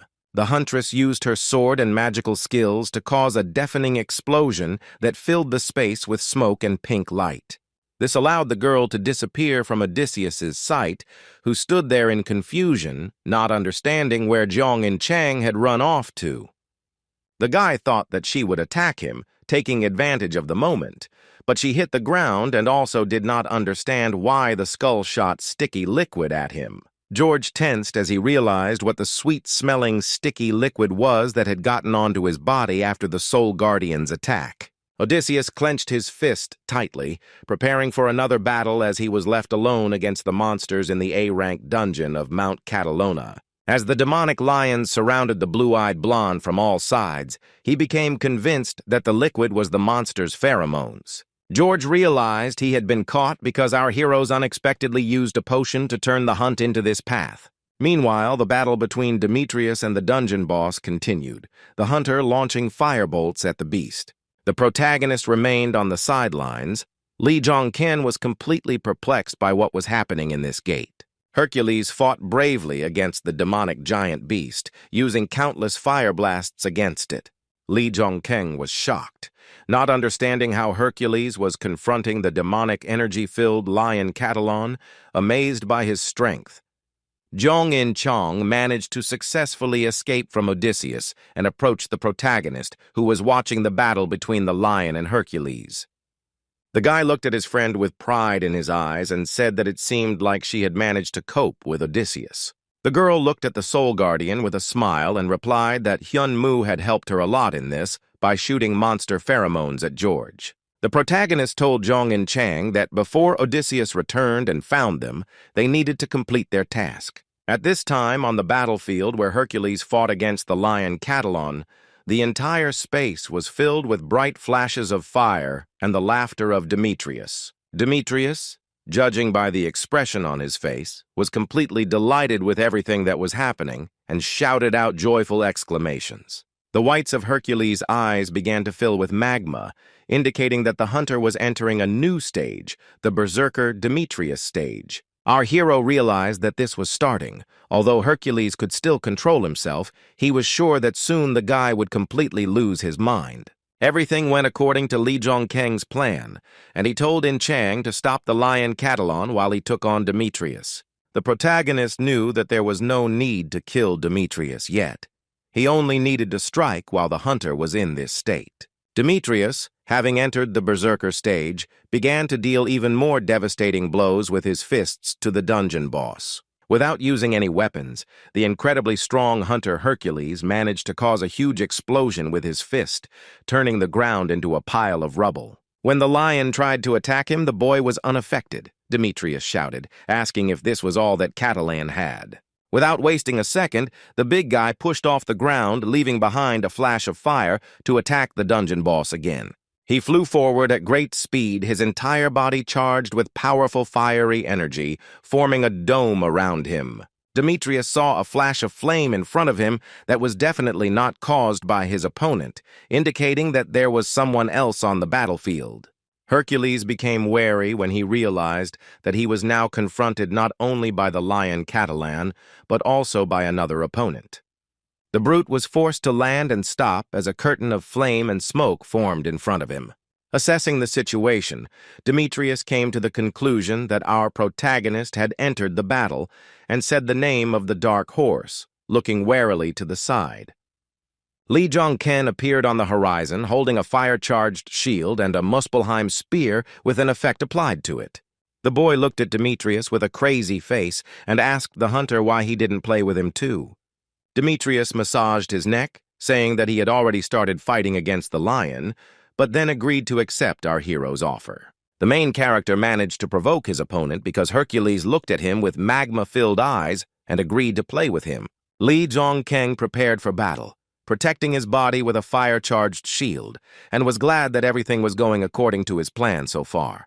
Hercules shouted that it was very stupid to charge his shield with mana to protect himself from Demetrius, and now he would prove that it was a stupid idea. Hercules' remark had no effect on our hero, as he filled his shield with even more mana, illuminating everything around him with a yellow light. Enev suspected that Zhongken didn't know anything about Hercules' strength, because he would still have a hard time blocking his signature rhino kick. Demetrius moved from his place and ran at full speed towards our hero, leaving behind a bright strip of light. With a fist charged with mana, Hercules struck the protagonist's shield with all his might, which began to destroy the fiery metal disc. The big guy managed to completely destroy Zhongken's mana-charged shield with the first blow, and it shattered into pieces.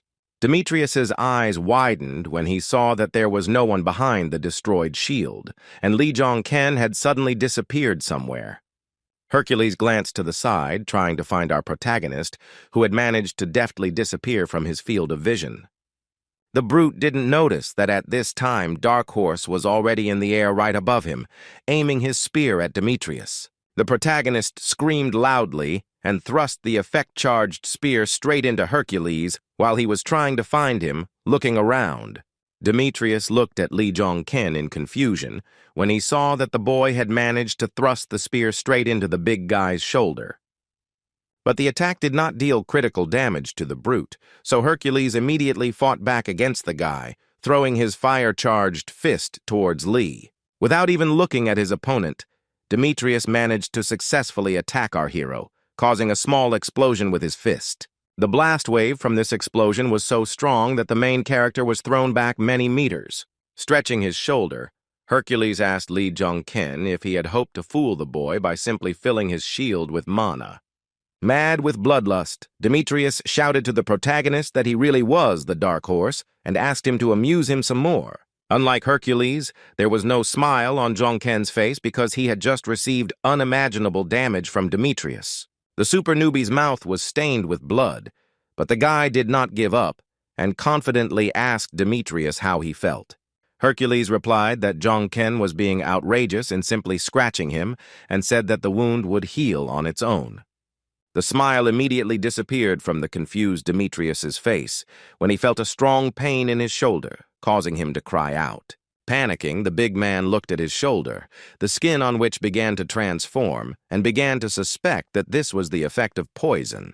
The protagonist answered the guy that it was not poison, but he knew that the red ore that penetrated Demetrius's shoulder gives life to the ogre magicians. Hercules' body began to disintegrate under the influence of the red ore, which is called the ore of emancipation or madness. By stabbing the hunter with a spear, our hero infected his body with red ore, which gives ordinary ogres strength superior to bosses. This ore aroused great interest among mankind, so ambitious scientists soon began to study this material. Under the influence of the ore, animals turned into monsters, and the monsters gained incredible strength, and so the material was nicknamed the Ore of Emancipation. However, experiments on animals were not enough, and scientists decided to soon introduce this ore to hunters as well. The experiments were successful because under the influence of the red ore, the hunters became exponentially stronger.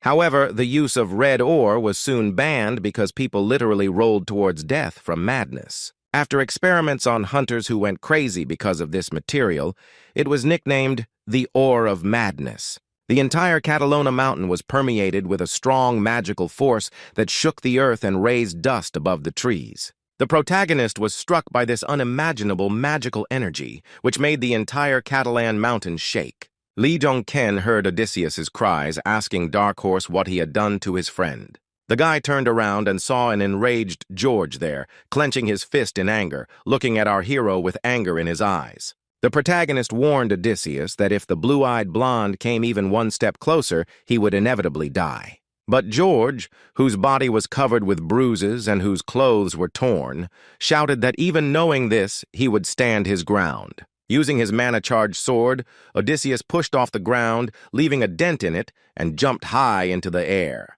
The boy shouted his friend's name and flew towards Demetrius, who was going crazy because of the red ore nearby. The main character did not stand aside, and also pushed off the ground, flying up when he saw that Odysseus did not listen to him. The boy flew after George, realizing that what had already happened once before his return to the past could happen again. Jong-ken remembered that in the future the same thing happened as now. Hercules lost his mind, and Odysseus died at his own hands. Under the influence of the red ore, Demetrius went completely mad, so he launched a powerful blast of fire, unaware of who it might hit. George screamed at Jong-ken to go away because the boy could still stop Hercules, who had just descended into madness. Our hero shouted back that even George couldn't stop Demetrius, and he wouldn't let the boy die like that. The argument between the super newbie and Odysseus escalated into an open confrontation. The guys began attacking each other with weapons. While defending himself from George's spear attack, the protagonist shouted to Odysseus that he had a plan. The blue-eyed blonde was perplexed when he heard from the main character that the guy knew what to do.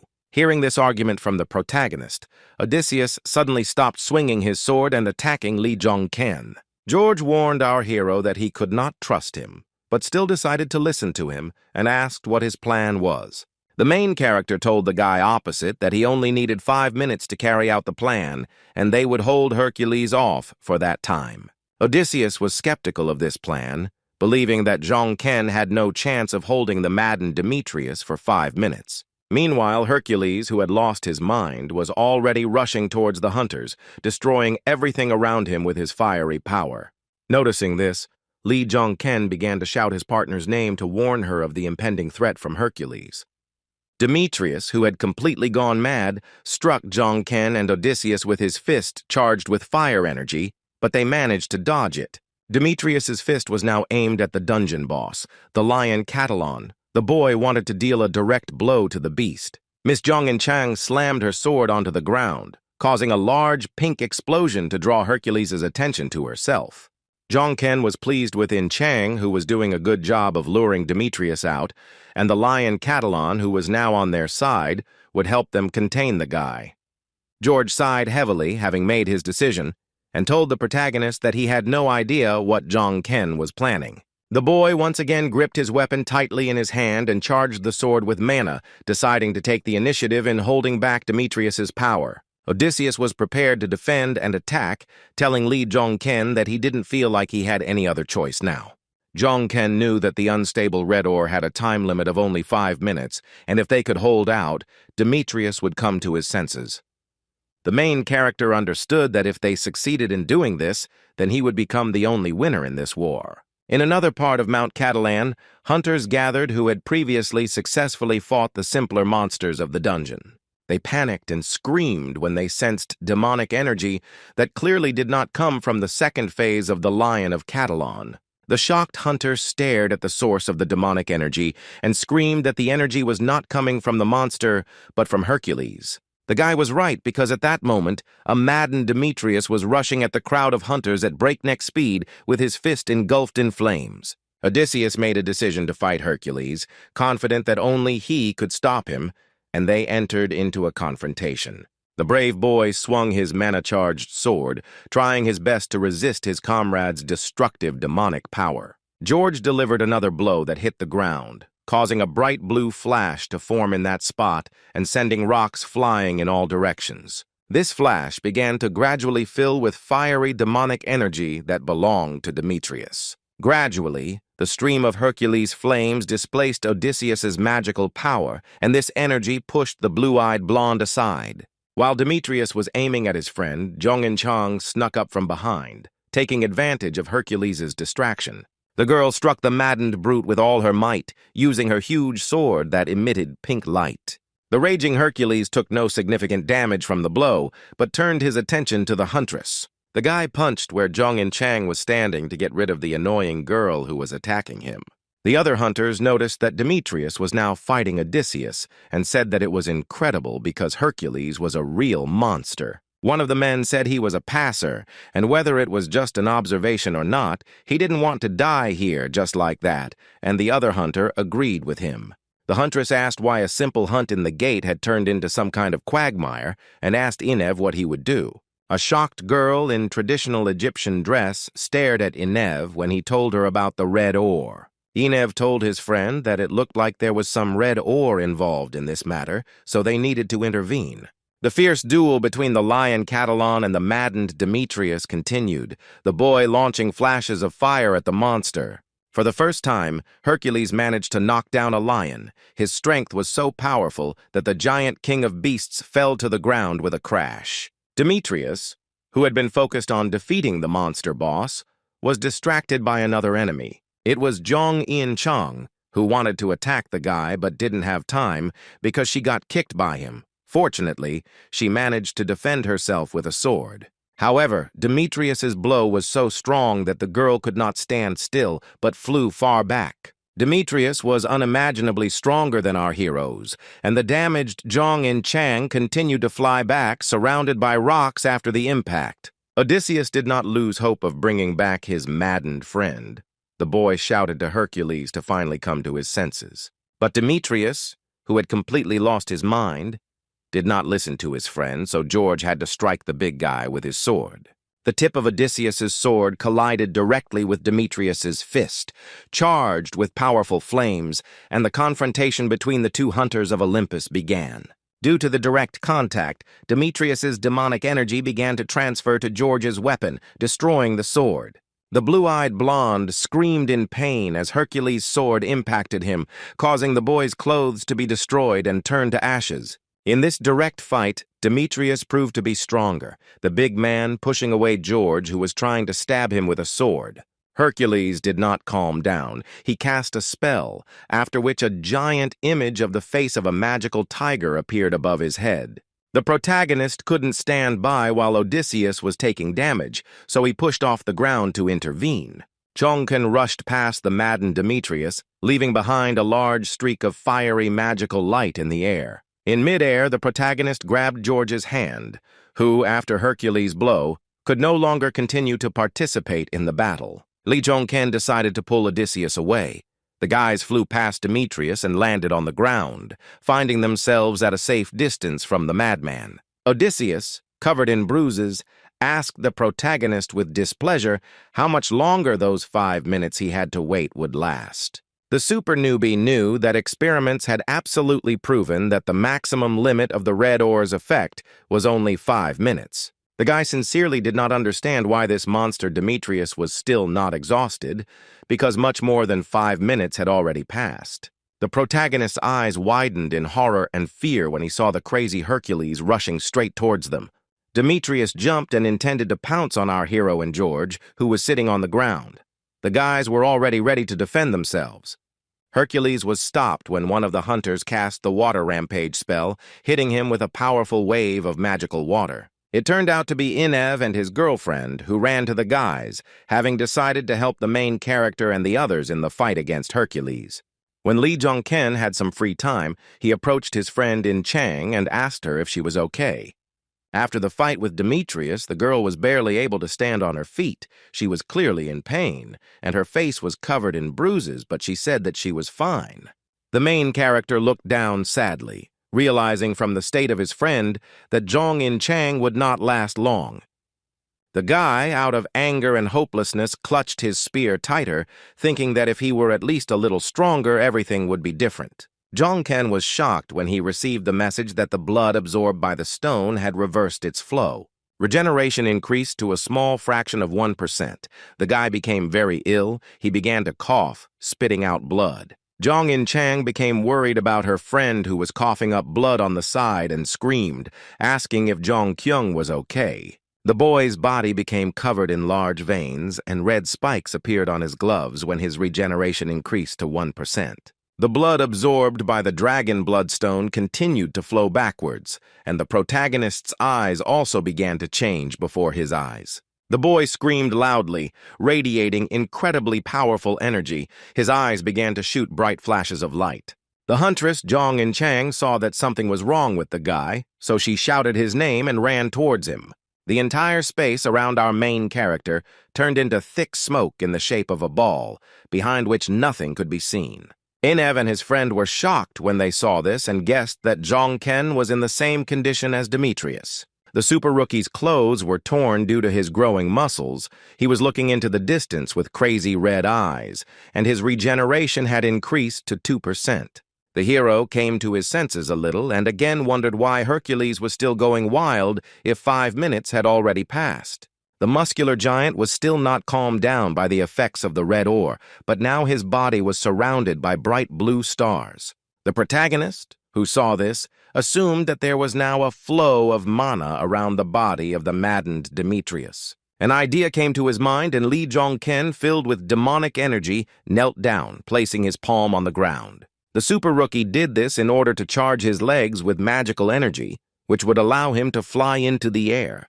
The protagonist succeeded, and Lee Jong-ken flew up into the sky quickly, like lightning, leaving behind a streak of light. Zhong In Chang, who saw this, widened her eyes in fear and screamed loudly, trying to attract our hero's attention. The guy closed the distance between himself and the mouth of the lion Catalan as much as possible and aimed his flame-charged spear straight into the monster's mouth. The main character began to fight against the dungeon boss. He waved his weapon in the air, decorating the space with bright stripes of flame.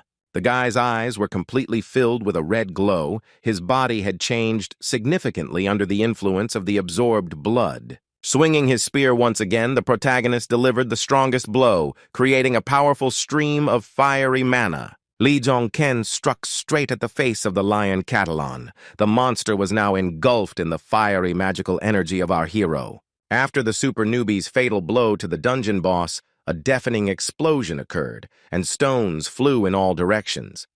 The guy was bombarded with messages about how he had killed Catalan, received the pure water of the forest, leveled up, and received many achievements. However, one of the notifications was marked with an exclamation mark, stating that the words of Jong-ken's patron had not been delivered to him.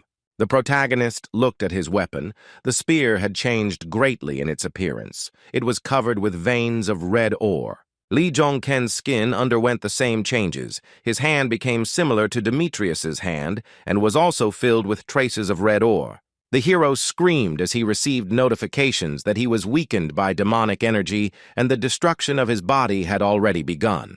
The main character's body began to spew out an unimaginable and enormous flame. It burst out from Lee Jong-ken, filling all the space. The unusual fire, which was both orange and blue, spread and seemed to consume the entire Catalan mountain. The flames began to spread over a large distance, and other hunters also fell under its influence. The men began to writhe in pain as the magical blue fire came very close to the hunters' bodies. One of the hunters was in a panic, feeling that the flames that our protagonist was spewing were starting to suck out his mana. The boys were confused. The fire spread. They started turning their heads in panic, asking each other what was happening. Demetrius, still under the bad influence of the red ore, punched it, causing a powerful burst of flame. A direct confrontation began between the maddened protagonist and his opponent Hercules. Jong-ken blocked the flashes with a spear. Hercules once again swung his fist to attack the super rookie, his hand charged with powerful demonic flames. The protagonist felt no fear of the big guy. He raised the fire-charged spear above his head to strike back.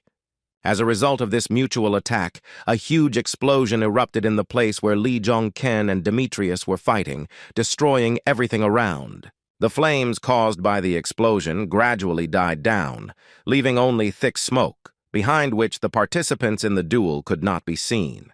When the fog cleared a little, the silhouette of Demetrius appeared behind it. As a result of the attack, the big guy lost one of his arms. George, who saw that his comrade was now missing one arm, screamed in horror, shouting Demetrius's name. Odysseus screamed about Hercules' hand, but the mad thug was completely calm despite having lost it. A moment later, Demetrius's hand returned to its place, it regenerated, and was once again engulfed in demonic flame. George realized that Hercules' body regenerated by using a huge amount of mana, but he wondered what happened to Dark Horse's body. Jong In-chang was very worried about her comrade. She kept shouting the protagonist's name to get through to him. After the explosion, the protagonist received even more damage, but his body also fully recovered, returning his arm, shoulder, and leg to their place. Odysseus was shocked to see that despite Jong-ken's wounds being much deeper, he regenerated faster than Demetrius. Demetrius fully recovered from the damage he had taken and cast Beast Rush to continue the fight. The main character was also ready to continue the fight, so he pushed off the ground to attack the enemy from the air. Engulfed in demonic flames, Lee Jong-ken grabbed the spear with both hands to strike down at Hercules. Demetrius was ready for the protagonist's attack. He prepared his fire-charged fist to punch the Dark Horse. Odysseus was not happy that Hercules wanted to use the Beast Rampage despite his arm not being fully healed. Throwing his fist forward, Demetrius still used this special move, releasing a powerful stream of flame towards our hero. Hercules' arm had not yet been fully restored, so it had many holes in it, from which blood flowed in a powerful stream. Demetrius' special move was no match for our hero, as he swung his spear to block the enemy's stream of flame. But the situation became more complicated when the stream of demonic fire turned into a powerful explosion that hit the hero. Demetrius, who had lost his mind, chuckled when he saw that he had managed to deal damage to the protagonist using Beast Rampage.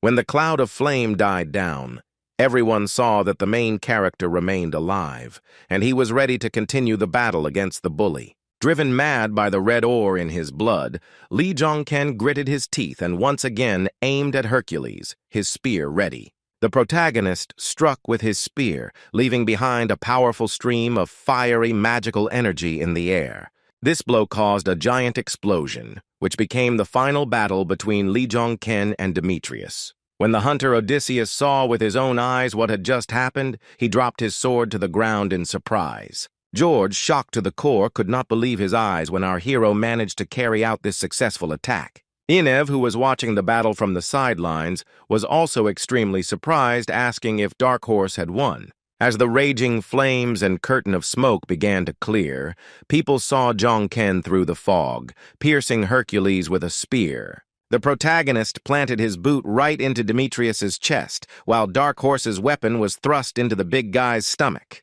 Lee Jong-ken then summoned a bright flash of flame, which became the finishing move in the fight against the maddened Hercules. The brute threw his head back and spat out blood. Demetrius could no longer continue the fight and was defeated by our hero. The big guy, whose body was completely covered in veins of red ore, fell to his knees in front of the protagonist, losing his last strength. Meanwhile, Lee Jong-ken's madness did not subside. His body was covered in fiery veins, and his eyes were filled with demonic energy. To achieve final victory over Demetrius, the protagonist swung the Muspelheim spear once more. George, who saw that Dark Horse was about to finish off his friend, ran forward, trying to stop Lee Jong-ken. Lee Jong-ken, who had been so greatly transformed by the magical material, ceased to exist. The instincts of survival, the desire to kill, the blood of monsters, and the blood of the lion Catalan, all mixed with demonic energy. This formed a hybrid crystal, and just like the red ore subjects, our hero will spill everything inside him and die. Demetrius was kneeling and motionless, no longer resisting the hero, and the boy held his spear out in front of him, intending to strike. However, the guy was unable to do this because an image of a girl in a blue robe appeared between the hunters. The woman with blonde hair and a large shield in her hand looked sternly at our hero, who wanted to harm Hercules even more. The boy wanted to deliver a fatal blow with a spear to Demetrius, but he could not penetrate the magical shield created by this woman.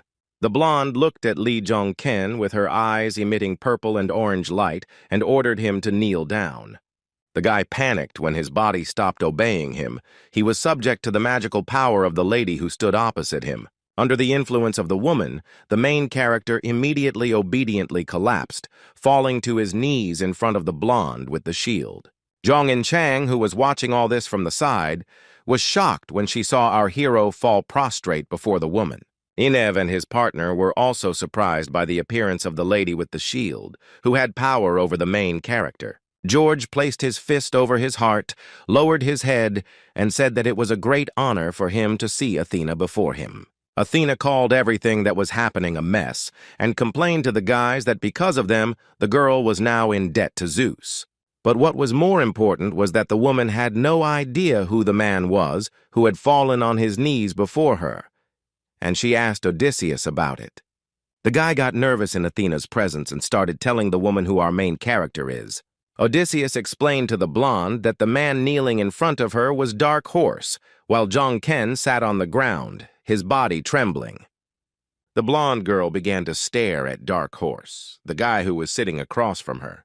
She realized that all the changes inside the gate were the work of our hero, and she could not believe that Jong-ken managed to push through her shield. Athena already knew that the Dark Horse had engulfed the entire Mount Catalona with its flames and had begun to steal all the mana from the flora and fauna of that gate. She naively thought that this newcomer was just lucky to join Asgard. But who would have thought that he would be able to defeat Hercules himself? The woman, taking into account all the circumstances, concluded that the main character was incredibly dangerous due to his unimaginable strength. Athena materialized a spear in her hand, deciding to get rid of the protagonist here and now.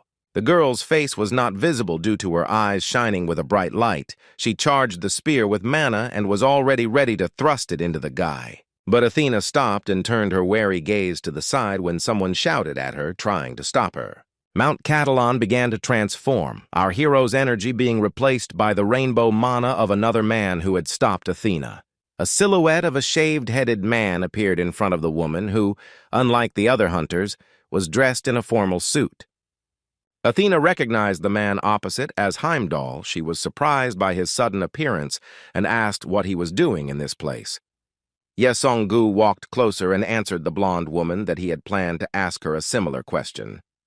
The woman became visibly angry when she realized how Song-gu had gotten there and asked if he had followed her lightning. Athena was perplexed when Heimdall suddenly closed our hero from the woman, protecting the guy with his broad back. The woman began to boil with anger. She screamed for Song-gu to move aside because she had to kill Dark Horse right here and now. Heimdall stated that if Athena intended to kill the young man, the man would perceive this act as a declaration of war on Asgard. Athena calmed down and fell silent. She looked closely at the bald-headed man. His words about declaring war made her think. Clenching her fist, she asked Heimdall if this guy was really that important to him, thinking until then that there was not a single thing in the world that mattered to Song-gu.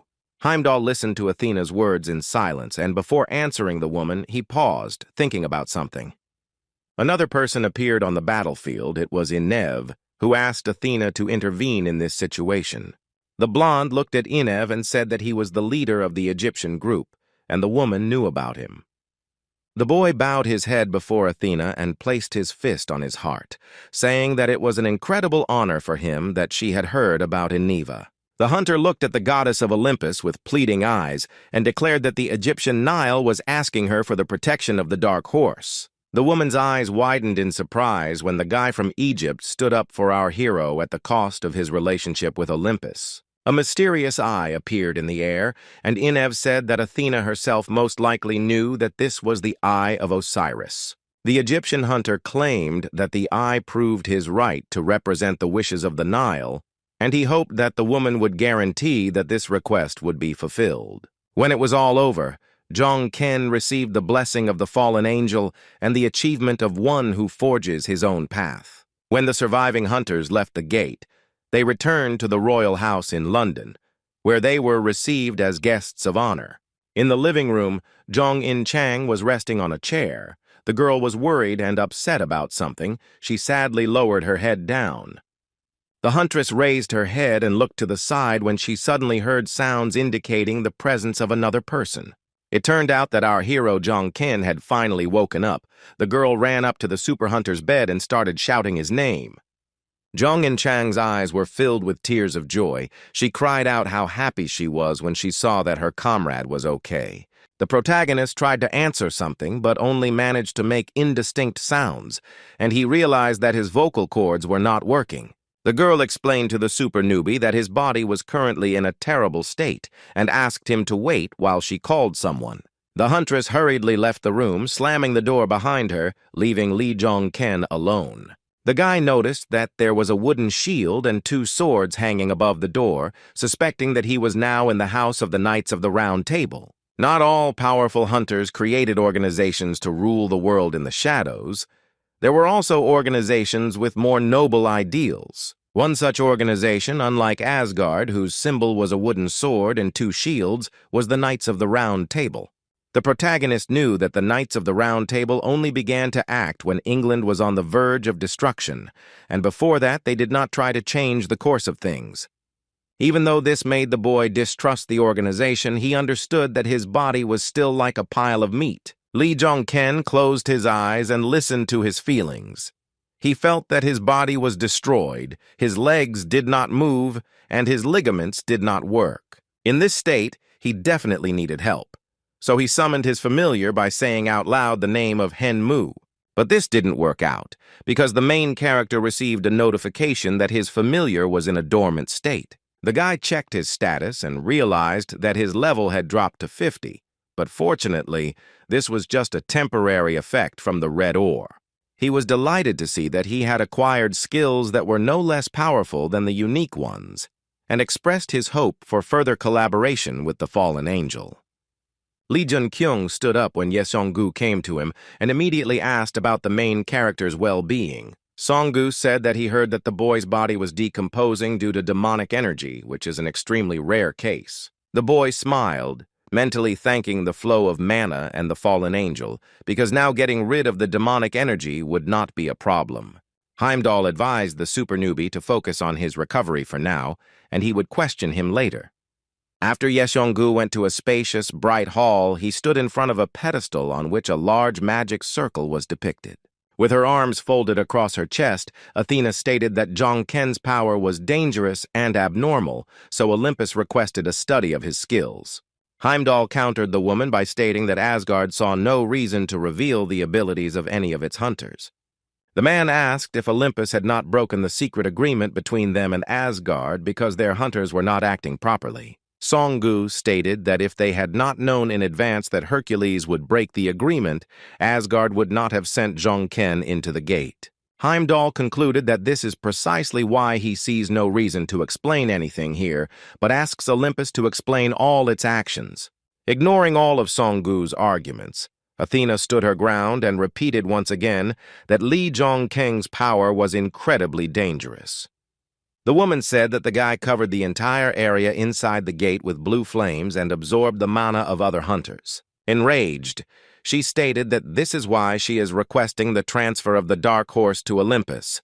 Otherwise, they are ready to go to war against Asgard.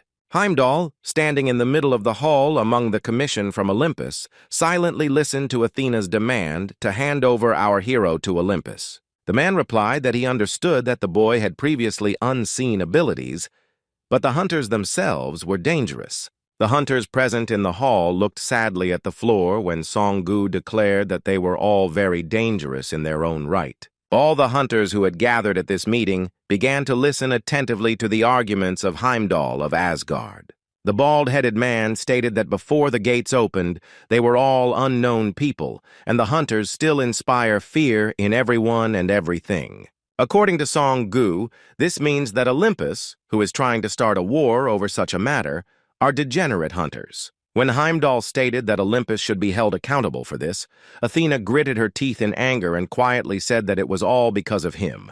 The woman asked Song-gu what he was doing there and said that every time she saw him, she was filled with anger and her mind was clouded. Heimdall looked with wide eyes at the fair-haired goddess of Olympus, who began to get angry at the man. The man wanted to interject in response to Athena's statement, but the woman interrupted him, not allowing him to finish his sentence. She stood up from her chair and turned away abruptly, saying that once this was all over, the girl hoped that they would never meet again. Yi Song-gu did not continue arguing with Athena. Hearing these words from the woman, he looked down. His eyes became sad. When it got dark outside, the main character began to meditate. He activated the flow of mana in order to feel it and use it.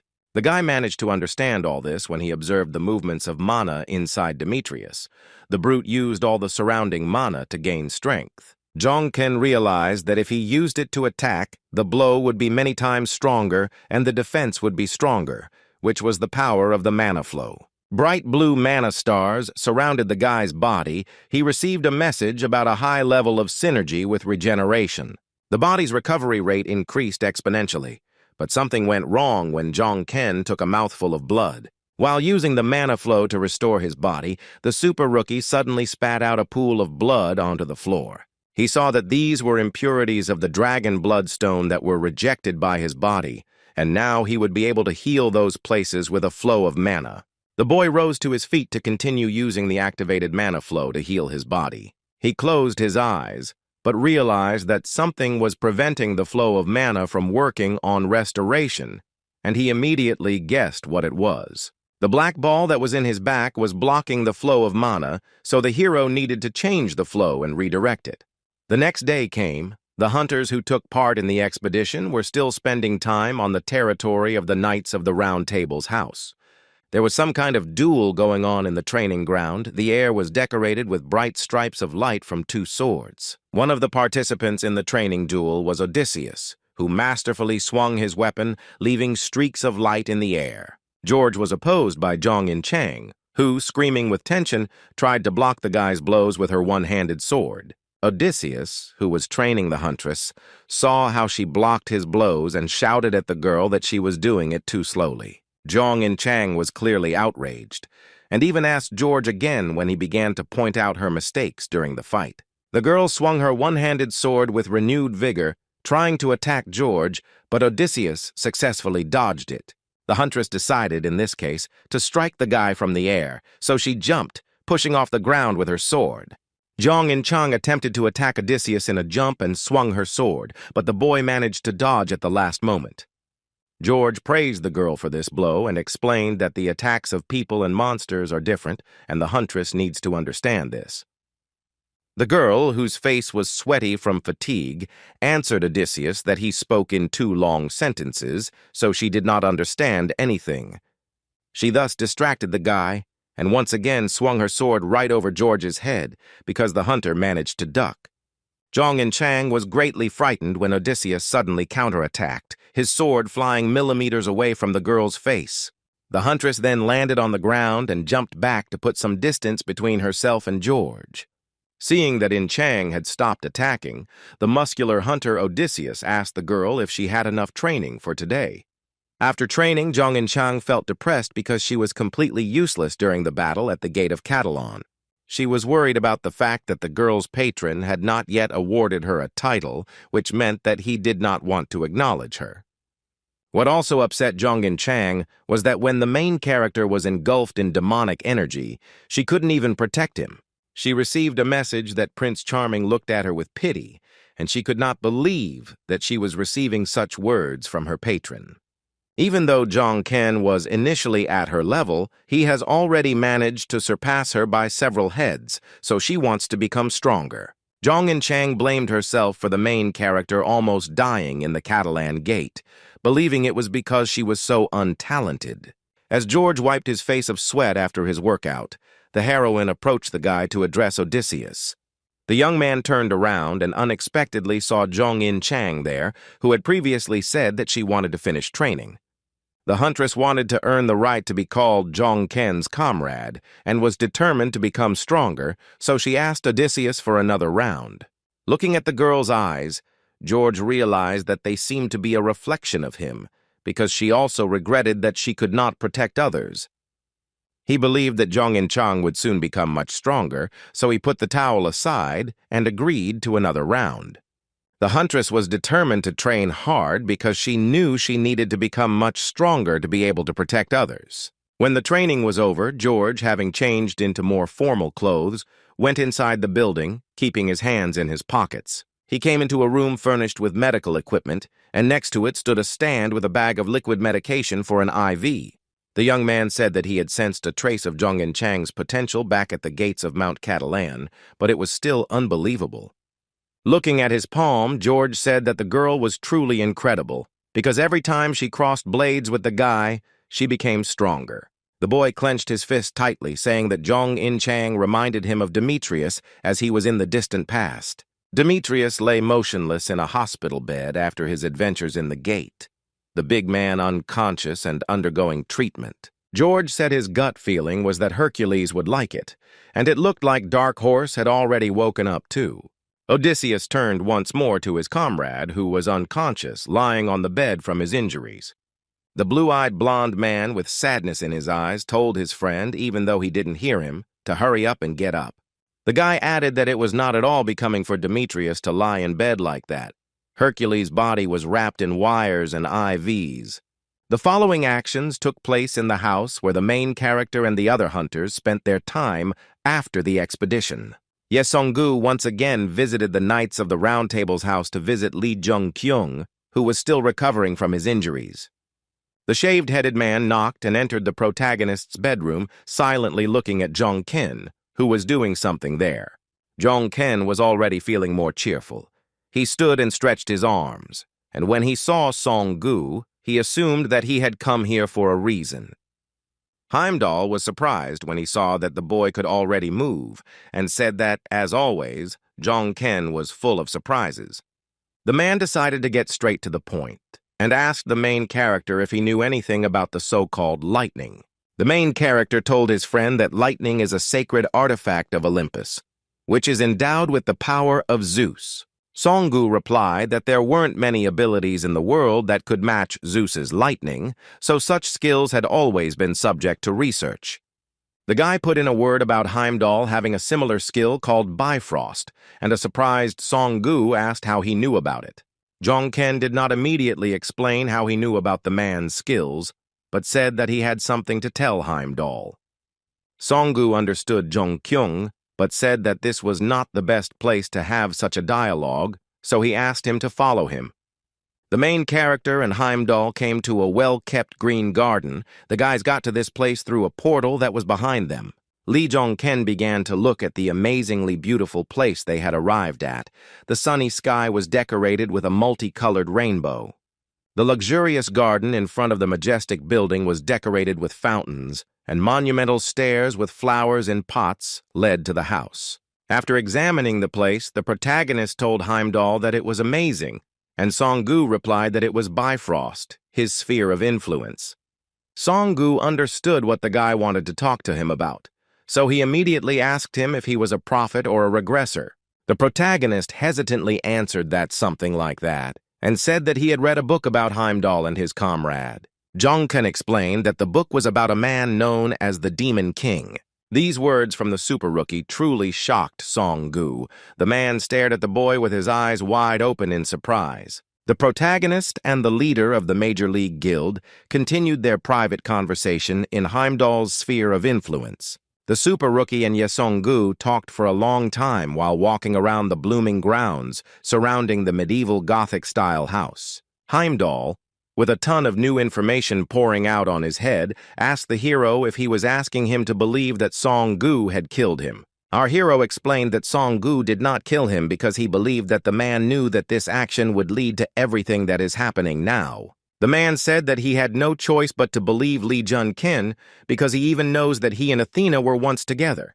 The protagonist asked if Bifrost was telling him now that all of this was true and stated that the book about the Demon King was not finished yet. The guy explained that everything described in that book was just the beginning and the future would depend only on Jong-ken's actions. Bifrost told Song-gu that the young man was telling the truth, and the man asked what our hero's intentions were. Jong-ken declared that he intended to change the hellish future he lived in, and from that moment on, many things would go differently. The boy mentally apologized to Song-gu for not being able to tell him the whole truth about how changing the future was not his goal. When it was already dark outside, the protagonist was again spending time in the house in England, where he and the other hunters were received. Dark Horse was secretly followed by Inev, who climbed up a tree branch to look into the window and spy on Jong-ken. A snow-white smile lit up the Egyptian hunter's face when the guy was convinced that the super newbie had indeed woken up. Jong-ken noticed Inev's presence and said that to think that the guy had entered the round table area and then asked what happened. Inev humbly apologized for his rudeness and said that he had taken a great risk in coming here on orders to ask something from Mr. Dark Horse. The protagonist knew that Inev had requested his veto power to protect the boy, but he didn't think they had anything in common in their interests. The Egyptian hunter knelt down before our hero and bowed his head, asking him to go to the Nile, which was his request. Jong-ken was shocked when he saw the head of the Nile asking him for something on his knees, and found it all very strange. When Inev, standing on a branch outside the window, rose to his feet again, the protagonist asked the hunter why he needed to go to the Nile. The head of the Nile panicked when someone shouted about an intruder and told our hero that he had been discovered. Before running away to avoid being caught, Inev shouted to Jong-ken that it was related to the red ore and asked him once again to go to the Nile. After these words, Inev jumped from the tree and began to jump high between the trees so that the knights of the round table would not catch him. The main character looked after the Egyptian hunter for a long time, thinking about the dialogue that had just taken place between them. The boy began to suspect that the phenomenon of red ore had already been studied in Egypt, although he knew that no hunter should know about it. While Jong-ken was thinking about how the Egyptian hunters acted when they saw Hercules' madness, the door to his room suddenly opened. A frightened Jong-in-chong ran into the room, ran up to the guy, and asked Mr. Lee Jung-kyung if he was okay. He turned his head to look at his partner and replied that he was fine, clarifying that at least for now. Jong-in-chang looked at the protagonist with genuine confusion on her face, expecting to hear some kind of explanation from him. The protagonist stated that he had only just reached the top of the cliff, but everything inside him tells him that an even higher peak awaits him. Soon the meeting organized by the Knights of the Round Table was concluded, and Athena was accused of starting the war. This was not surprising, because Olympus had broken all the agreements, and now they must be held accountable. When our heroes left the house of the Knights of the Round Table, they were very happy that they would finally return home. Jong-in-chang and the protagonist stopped walking when they heard a voice behind them calling for them to stop. The girl became very wary when she turned around and saw Odysseus behind her, calling the boys from the stairs at the entrance to the house. She shouted at Jong-ken to stay behind her, and she herself jumped forward, materializing a sword in her hand. Jong-in-chang was very disturbed by what she saw in front of her. Her eyes glowed with a bright purple light, and she did not understand what was happening. Dressed in a formal suit, George stood nearby, silently looking at our heroes, his body filling the space around him with dark energy. Odysseus stared at Jong-in-chang and Jong-ken. The guy was radiating magical energy, which caused the girl to worry. Jong-in-chang stood in front of the protagonist with a sword in her hand, preparing to defend herself from Odysseus. Lee Jong-kyung tried to calm the girl down by telling the huntress that everything was fine, which left Jong-in-chang confused. The guy explained to his partner that although George looked quite hostile, it seemed that Odysseus just wanted to talk to him. Zhong In Chang listened to our hero in silence and finally calmed down. She breathed a sigh of relief and agreed to retreat. The protagonist came closer to George, who no longer looked as hostile as he had when he asked the boys to stop. Odysseus told the boy that given that Li Zhongken was already standing on his feet and Hercules was not yet, this meant that Demetrius was completely defeated. George thanked Zhongken for everything, saying that he had learned a lot, but that he was still confident that Demetrius would not lose next time. The protagonist told Odysseus that he understood him, but stated that he was not the type of person to leave things unfinished. These words made George angry, and he called our protagonist a fucking bastard through his teeth. Odysseus said that he felt his words were not reaching her, so Zhongken needed to help him get them to her, and the hero asked if he meant Ying Chang. The blue-eyed blonde pointed his finger at the girl and told her that she absolutely had potential, so she was capable of becoming stronger. He asked her to remember that her patron's reputation and goodwill towards Ying Chang were very important, so she needed to study her patron better. Zhong In Chang looked at Odysseus with puzzled eyes, not understanding what the guy was talking about when he talked about his patron. The main character explained to the girl that George says that she herself needs to become a handsome prince on a white horse. The guy's words seemed like complete nonsense to In Chang, and Odysseus turned around and left, telling the guys that they would see each other again. However, Li Zhongken still had something to say to the blue-eyed blonde, so he called George over to continue the conversation. Odysseus stopped and turned around, looking at the protagonist, asking what else he wanted to tell him. With a smile on his face, Zhongken reassured the boy, saying that Hercules would become an even stronger monster than before and would definitely get back on his feet. George was very surprised and looked at the main character with interest in his eyes when he instilled in him hope that Demetrius would come to his senses. Li Jun-kyung reiterated his recent words that he is not the type of person to leave things unfinished. He said that he hoped that next time he, as well as Odysseus and Demetrius, would fight on the same side, shoulder to shoulder. That was all our hero Odysseus wanted to say, so the boy and his partner turned around, leaving George alone with himself. The main character's statement caused a storm of negative emotions in the blue-eyed blonde. The guy clenched his fist in anger.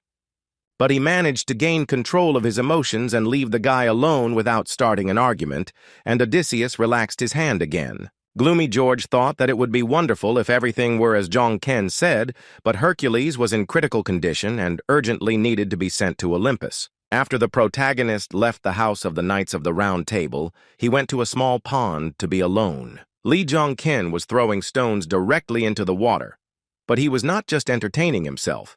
He was doing it with a specific intention. A small, large stone fell into the pond, causing a splash of water, which was what the guy needed in order to meet one person. But he was unable to summon the one Zhongken wanted to meet, so standing on the bridge, the super rookie threw another stone. The main character took another swing to throw a stone into the pond, and then heard a voice asking what kind of bad joke this was. Li Zhongkeng's eyes widened in surprise when he heard the voice of the man he had tried to call by throwing stones into the pond.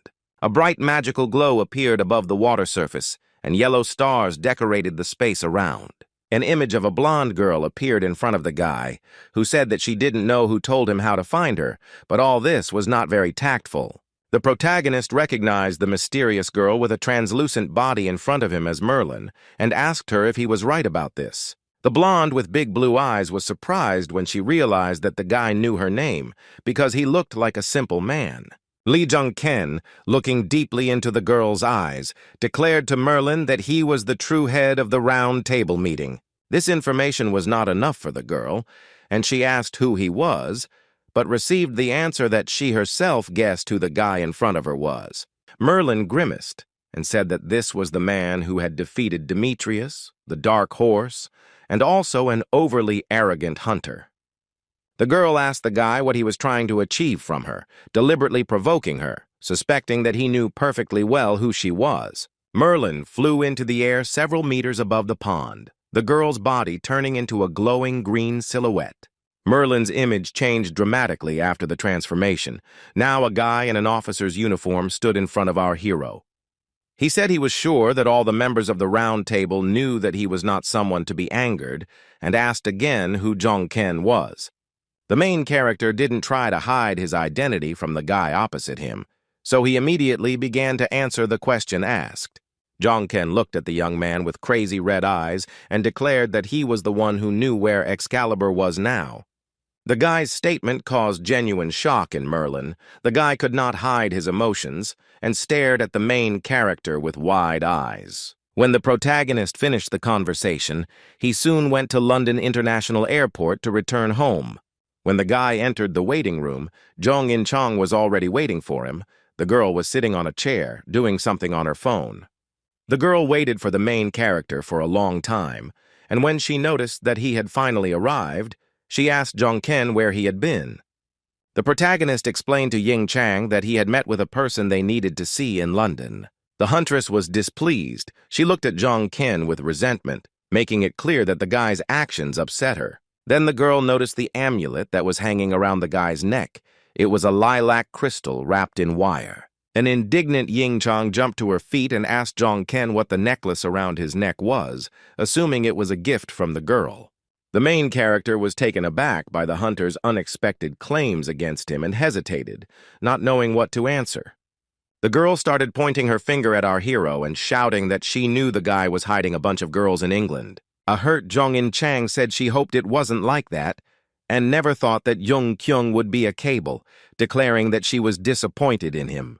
Ye Song-gu intervened in the conversation, approaching the guys in the airport lounge and asking them if all the preparations were complete. The protagonist blossomed when he saw Heimdall in front of him. He joyfully asked his comrade if he had taken care of everything. Song-gu's mood improved when he saw that the guy was happy to see him and said that he had taken care of everything and that it was time to go back. Jong-kyung, Heimdall, and Jong In-chang turned around to hurry back to Korea, but suddenly a guy asked them to wait a minute. Our hero stopped and turned around, looking with surprise in his eyes at the man who called him. The guy in the gray coat said that Merlin told him that Jong-ken would be waiting for him here and asked him to pass on her message. The stranger conveyed to the protagonist Merlin's words that the guy would undoubtedly have to repay her debt for the necklace. The action continued to unfold on the territory of the International Airport in London, where our heroes were going to return home. After talking with that stranger, Ye Seong-gu asked our hero how he knew about Merlin. The protagonist took the necklace in his hand and showed it to Heimdall, explaining to the bald-headed man that they had made a deal. Song-gu was shocked when he saw the Merlin necklace on the guy's neck, and the hero said that he almost died because of this jewelry. Back when Jong-ken first met Merlin and the girl turned into a guy, he shouted and insisted that the hero tell him the truth. Merlin was very angry at the main character. She filled the entire space around with her magical energy and attacked the guy. Rubbing the back of his head, Jong-ken told his friend that facing them all face to face was still too much for him. But he really needed that necklace. The main character's story about meeting Merlin brought a smile to Heimdall's face. He sighed heavily and looked away. This time, Jong-kyung, his friend In-chang, and Song-gu did not return to Korea through the portal, but used the plane. The hour had come when the hunters boarded the plane to fly home, and the aircraft was already in the air. The main character and his partner sat silently next to each other. Heimdall, at this time, sat a few steps behind, resting after a difficult mission. Jong In-chang broke the silence and told our hero that there was still something she still couldn't understand. The tired protagonist looked at his partner and asked her what the girl still couldn't understand for herself. She explained that this concerned George, because the boy, despite the fact that they were enemies, helped her in training and even gave advice. Jong In-chang said that if Hercules did to Jong-ken what he did to him, she was sure she would be consumed by the thirst for revenge. The girl was surprised that Odysseus helped her and treated our hero well, believing that she simply could not understand the nobility of high-ranking hunters. The protagonist expressed his opinion, saying that the reason why Odysseus helped them must be his intuition. The guy explained to his partner that most likely George simply realized that our hero was not going to deal with Demetrius. Soon the boys heard a voice on the loudspeaker saying that the plane would soon land and all passengers needed to fasten their seatbelts. When the plane landed in Korea, our heroes were already met at the local airport by numerous cameras blinding them with flashes. The waiting room was packed with journalists and reporters who greeted the dark horse with enthusiastic cries and took pictures of the guy. Jongken felt awkward when he read the banner welcoming the dark horse who single-handedly defeated Hercules. Songgu said that the reporters were told that Demetrius had challenged the guy to a duel and that he had defeated him, and the hero asked why he was only learning about it now. Heimdall said it was a surprise and asked our hero if this was not what he had been striving for, to gain the fame and popularity he deserved. The protagonist looked at Songgu with a smirk. His mood improved because his friend was right that the guy wanted fame. Lee Jun-kyung decided to go ahead and greeted all the reporters and fans who came to the airport to meet him. As the boy approached the cameras, journalists and fans began to shout enthusiastically, blinding the young man with camera flashes. All the cameras were aimed at our hero. They were constantly photographing the new star called Dark Horse. The internet was buzzing with discussions about Jongkeng, and the world's eyes were glued to the coming era of heroes, and especially to our hero. The boys finally returned home, and when night fell, Jong In-chang and the protagonist again came to the abandoned industrial building. They stood silently next to each other, leaning their hands on the fence, and looked at the beautiful night sky, decorated with bright stars and light clouds. The huntress was not aware of the further plan after the expedition to London, and she asked the hero what he was going to do next. The main character told his partner that Jongken had too many things that he still needed to do. The first thing the guy needed to do was repair his equipment, because the spear was almost completely ruined by the dragon bloodstone. Remembering how difficult it was for him to recover from that gate, the guy was also worried about the fact that his familiar Hyun-moo still hadn't come to his senses. Our hero was also very busy because the day before Inev had asked him to go to the Nile, and he was going to do it. However, there was one thing that the protagonist wanted to do first, which he told his partner In-chang about. With a smile on his face, he told his partner that he wanted to move because he had dreamed of having his own home since he was a child, and she was surprised that the move was an urgent matter. The girl said that it was good, but it didn't look like the guy would need Jong In-chang's help anytime soon. Jong In-chang told the guy that there was one thing she wanted to tell him, and the protagonist was willing to listen to her. The smile disappeared from the heroine's face. She looked at the hero with concern and declared that from now on she wanted to act alone. It was clear from the protagonist's face that he did not expect to hear such a loud statement from his partner In-chang today. She said that defending the gate with Jongken was fun and very valuable as an experience, but she needed to find something she could do on her own. Inspired by George's instructions, the girl left, leaving the main character alone with himself. The guy looked after her for a long time. After saying goodbye, the heroine went to find a task that would be within her capabilities and that she could handle on her own. The protagonist smiled, realizing that the girl had finally begun to reveal herself, which would allow her to soon become much stronger. The next second, Lee Jong-keng was disturbed by a phone call. He put his smartphone to his ear and said hello. The dark horse tensed up when he heard Kim Soon-young's voice from there, saying that the head of the association was calling him and that he would come pick him up tomorrow. The protagonist hung up the phone and dropped his hands down. This unexpected call caused anxiety in Lee Jong-ken's soul. The guy realized that, while planning the near future, he had been careless enough to forget about the most important thing, namely, about Odin, the president of the Korean Hunters Association, and concurrently, the leader of the secret organization Asgard. Meanwhile, it was still light in London. Not all the hunters had left the city, and other events were unfolding there. An excited George ran somewhere at full speed. He couldn't believe what had happened. The guy was even sweating from the tension. Odysseus was rushing somewhere very quickly, trying to get as quickly as possible to where the young man so needed to go. At this time, the training ground near the house of the Knights of the Round Table was filled with bright, fiery, magical flashes. The reason for this was Demetrius, who had already recovered from his injuries and was already fully engaged in martial arts. Hercules felt quite cheerful. He stood firmly on his feet and had the strength to swing his fists, although there was still a scar on his torso. Demetrius trained hard. Even though he had recently been lying unconscious in bed, the big guy was practicing techniques that caused flashes of light with his fists. A sweaty George finally reached his destination, stopped, and saw a quite cheerful Demetrius in front of him. The big man with the scar on his stomach stopped and looked at his comrade, greeting Odysseus with a slight smile on his face. George asked when the boy had managed to come to his senses, and Demetrius was curious why Odysseus was acting as if it was all his fault. Hercules asked if this was the first time George had seen a defeated hunter, and the blonde explained that it was simply that Demetrius had never lost before.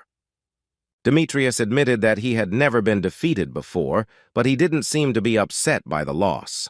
Odysseus became wary, realizing that something was wrong with his friend, because Hercules had always been on edge and very aggressive before. Looking at the big guy, who looked very calm and peaceful, it seemed to him that his soul had finally found peace. George asked Hercules what happened, and Demetrius explained that it seemed like Jong-ken had not originally planned to be their enemy.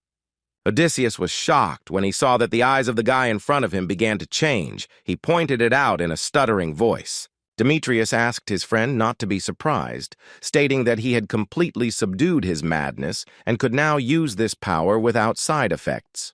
With a satisfied smile on his face, Hercules said that he felt like the protagonist had handed him this gift on a silver platter. George remembered Lee Jong-ken's words that Hercules would definitely become even stronger than before and would definitely get back on his feet. He also recalled the protagonist's statement that he hoped that one day they would fight on the same side, shoulder to shoulder. A smile appeared on Odysseus's face because he didn't believe the guy then, but now he could see for himself that Jong-ken was telling the truth. The following events took place in the gate.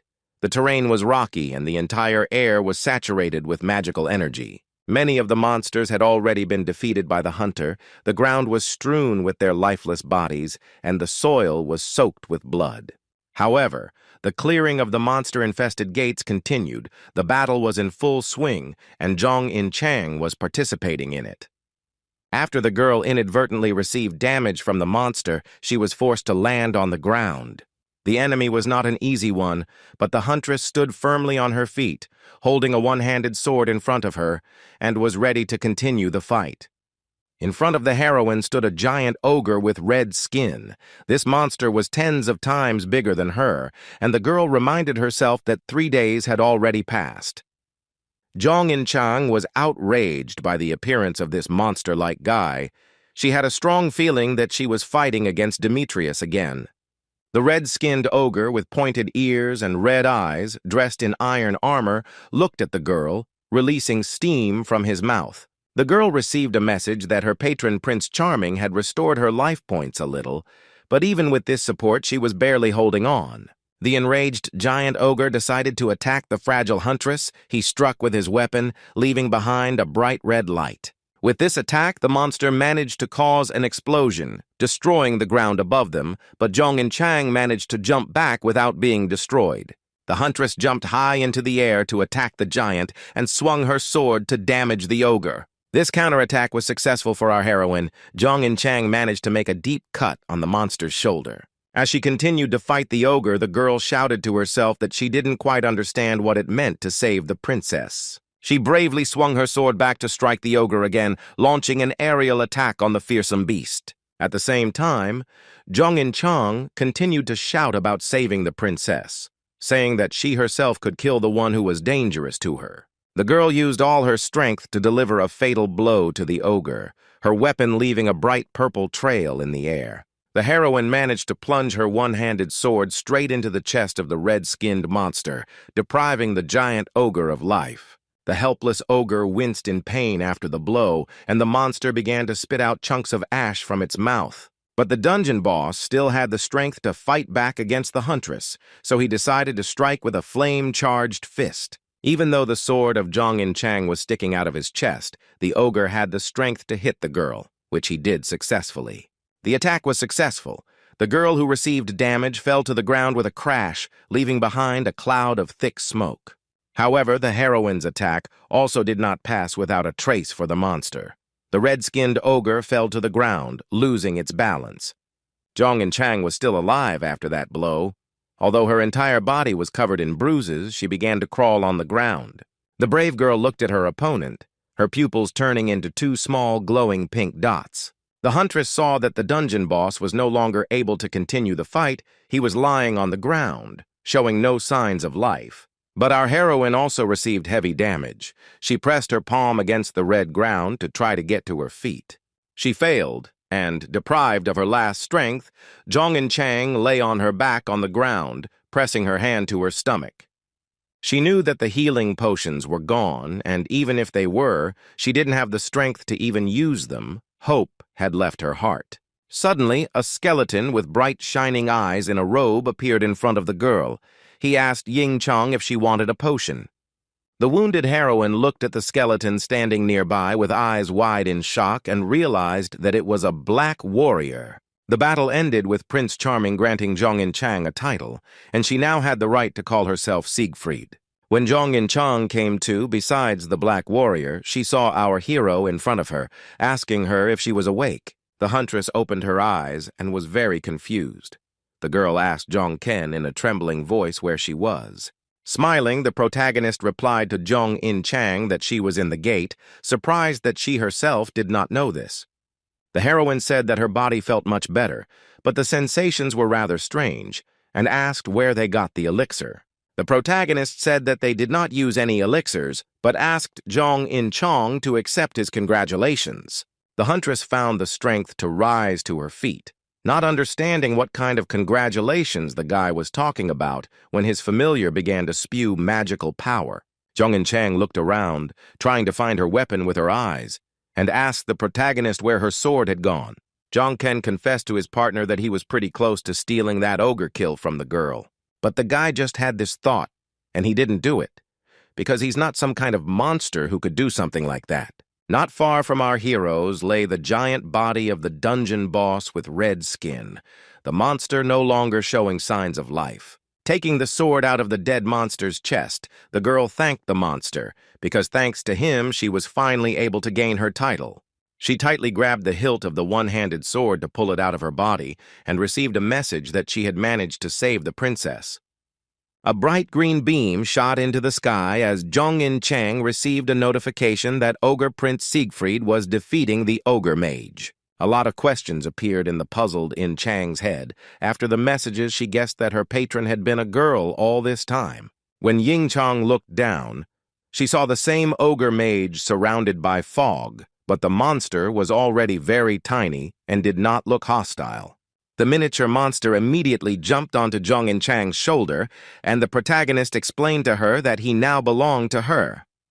The ogre mage, reduced to 1,000 times smaller, sat peacefully on the hunter's shoulder until she understood why this monster was now hers.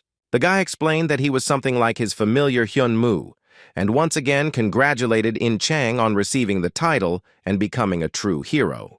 She was startled when the ogre mage sitting on her shoulder began to scream in triumph and raised his small, muscular arms to the sky.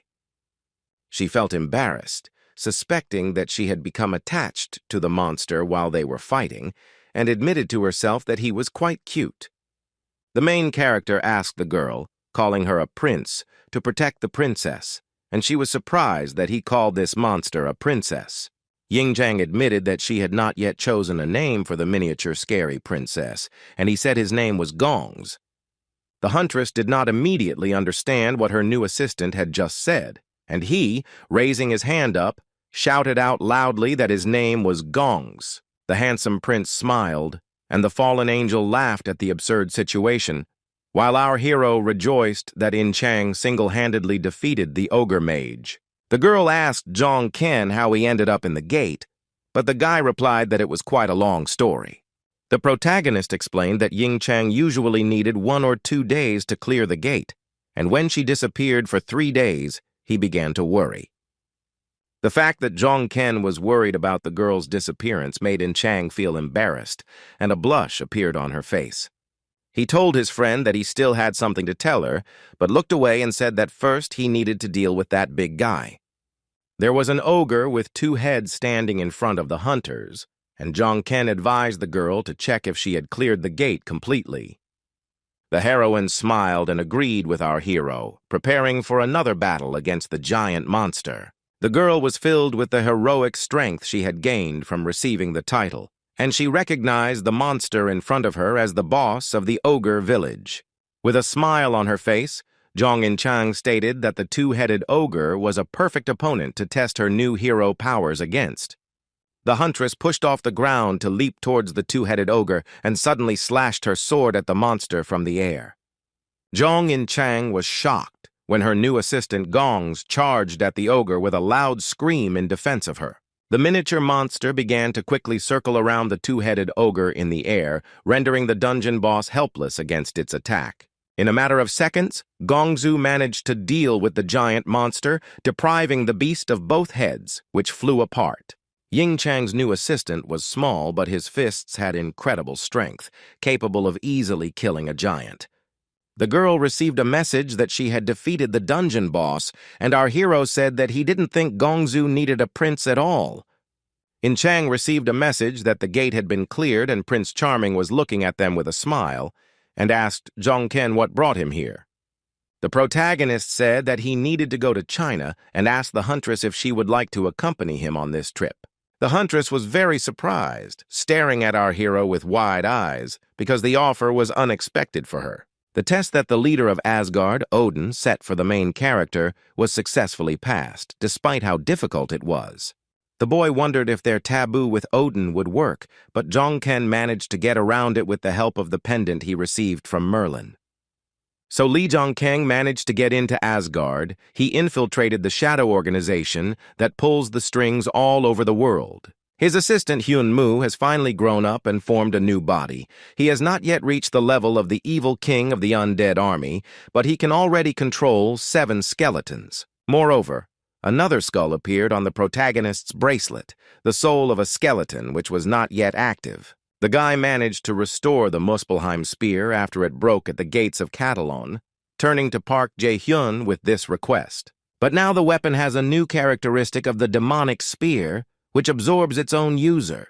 So the guy needs to go to China, the most dangerous region of the world, which has turned into a kingdom of monsters due to the open gates. The hero needs to go to China because there is a man there who is able to clean the black marble in a place that will soon become the center of a catastrophe. The boy knew from history that this place in China would later become the Northern Front, the epicenter of a gigantic catastrophe. A whole crowd of orcs, dressed in skins, ran towards the hunters, holding swords, axes, and other weapons in their hands. The hunters screamed as they saw the horde of northern orcs in front of them to warn the others.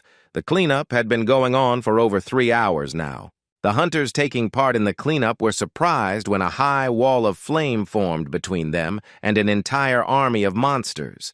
The fire did not touch the guys, but only destroyed the bloodthirsty monsters. The orcs began to burn alive, screaming in pain and agony. The frightened hunters began to turn around to find those who had managed to protect them with the help of a wall of flame. The main character stood nearby, controlling fire with his palm, and his partner, Zhong In-chang, was standing on the hill next to him. The boy arrived in China to help fight against monsters, his eyes glowing red and his hand engulfed in magical flames. After the cleanup was completed, the protagonist, In-chan, and Ye Seong-gu approached the local hunters to meet and talk. The man in the warm robe thanked Zhong Ken for his help, but he was worried that the boy was actually going to go there. The protagonist said that he should thank the hunters for protecting his country, and said that there was something there that he needed to do. The hunter said that he heard that the guy managed to defeat Hercules, but there is a barrier that no man can pass through. Li Zhongkang asked the man not to worry about it, because he had already managed to find a solution to get through this obstacle. The main character and his partners stood in front of a giant magical wall that filled the entire space with blue light. Song-gu interjected that he was always curious about how Lee Jun-kyung planned to travel without the help of his Bifrost. An excited Zhong In-chang, on whose shoulder Gongzu was sitting, asked our hero what it was. The main character explained to the girl that this was a gate, because literally the entire territory of China had now turned into one solid gate. In-chang didn't quite understand the guy, but he assured her that the girl would understand everything herself when she saw it with her own eyes. Heimdall was the first to approach the giant gates. He lightly touched the magical wall with his palm. The bald-headed man took the initiative to explore the portal first, so he asked the boys to step back first. Heimdall reminded Jongken and Ying Chang that no matter what happened in that gate, they must know that a man would not be able to help them in any way. When Yesonggu touched the portal again, the wall began to transform, and he declared that he would wait for them at this place once a month. The man explained that if they couldn't get out by that time, he would return in a month, and so on month after month. The main character told his older friend that if everything went according to his plan at the gate, he would be able to get out of there himself. Smiling, the man looked at Jongken and said that he hoped that everything would be just as our hero said. Heimdall remained outside, watching as the protagonist and his faithful companion passed through the activated portal into the gate. Songgu was once again convinced that the guy had not lied when he told him that he would make every effort to save everyone he could. When the man successfully led the boys through the gate, he stood still, lost in thought, and did not go his way. The leader of the top league guild made the treacherous decision to go and try to reduce their burden as much as possible. The main character and his girlfriend successfully moved to China, a country that turned into a solid gate. It was very cold inside. Zhong Chang was shivering from the cold, not understanding how anyone could live here, and Gongzu was hiding behind the collar of her warm jacket. It was colder there than our hero expected, which meant that everything there was happening faster than in the original timeline. The hunters heard alarming sounds. Our hero immediately warned his partner that snow orcs were approaching. The girl grabbed a one-handed sword and declared that she would deal with the monsters because she still wanted to warm up somehow. Zhong Chang, having become more confident after gaining the title, began to easily deal with a whole crowd of snow orcs. The heroine swung her sword, leaving wounds on the monsters, and instead of blood, a mysterious bright green liquid flowed from their bodies. There was no end to the monsters in these gates, and a couple more orcs rushed at Zhong Chang with screams. However, the huntress did not feel the slightest fear of the monsters, but only egged them on, shouting for them to attack. She was already ready to tear the monsters to pieces, but was surprised when the frightened monsters turned around and ran in the other direction.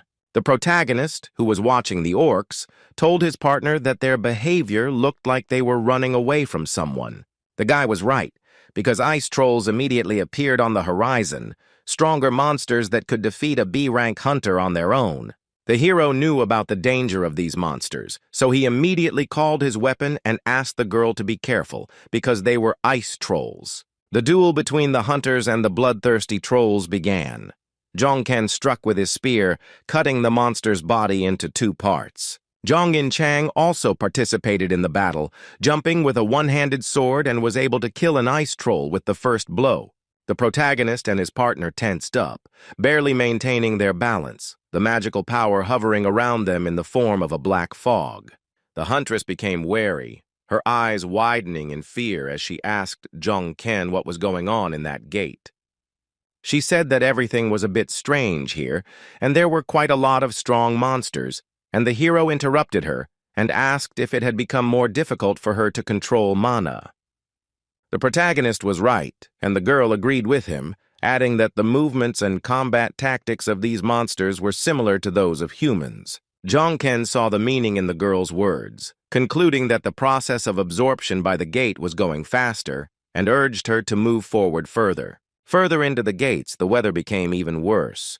The trees were covered with snow, a strong wind was howling, and it was snowing heavily. The protagonist and Zhong Chang walked through the gate together. The snowstorm made them even colder, so they pulled up their hoods. It was clear from the girl's face that she was not delighted with this walk, because large wet snow was flying straight into her face. She asked Jongken how far they still had to go, and he said it would take about a month to walk. Our hero's statement shocked the girl. She opened her mouth wide when she heard that they would have to walk for a whole month.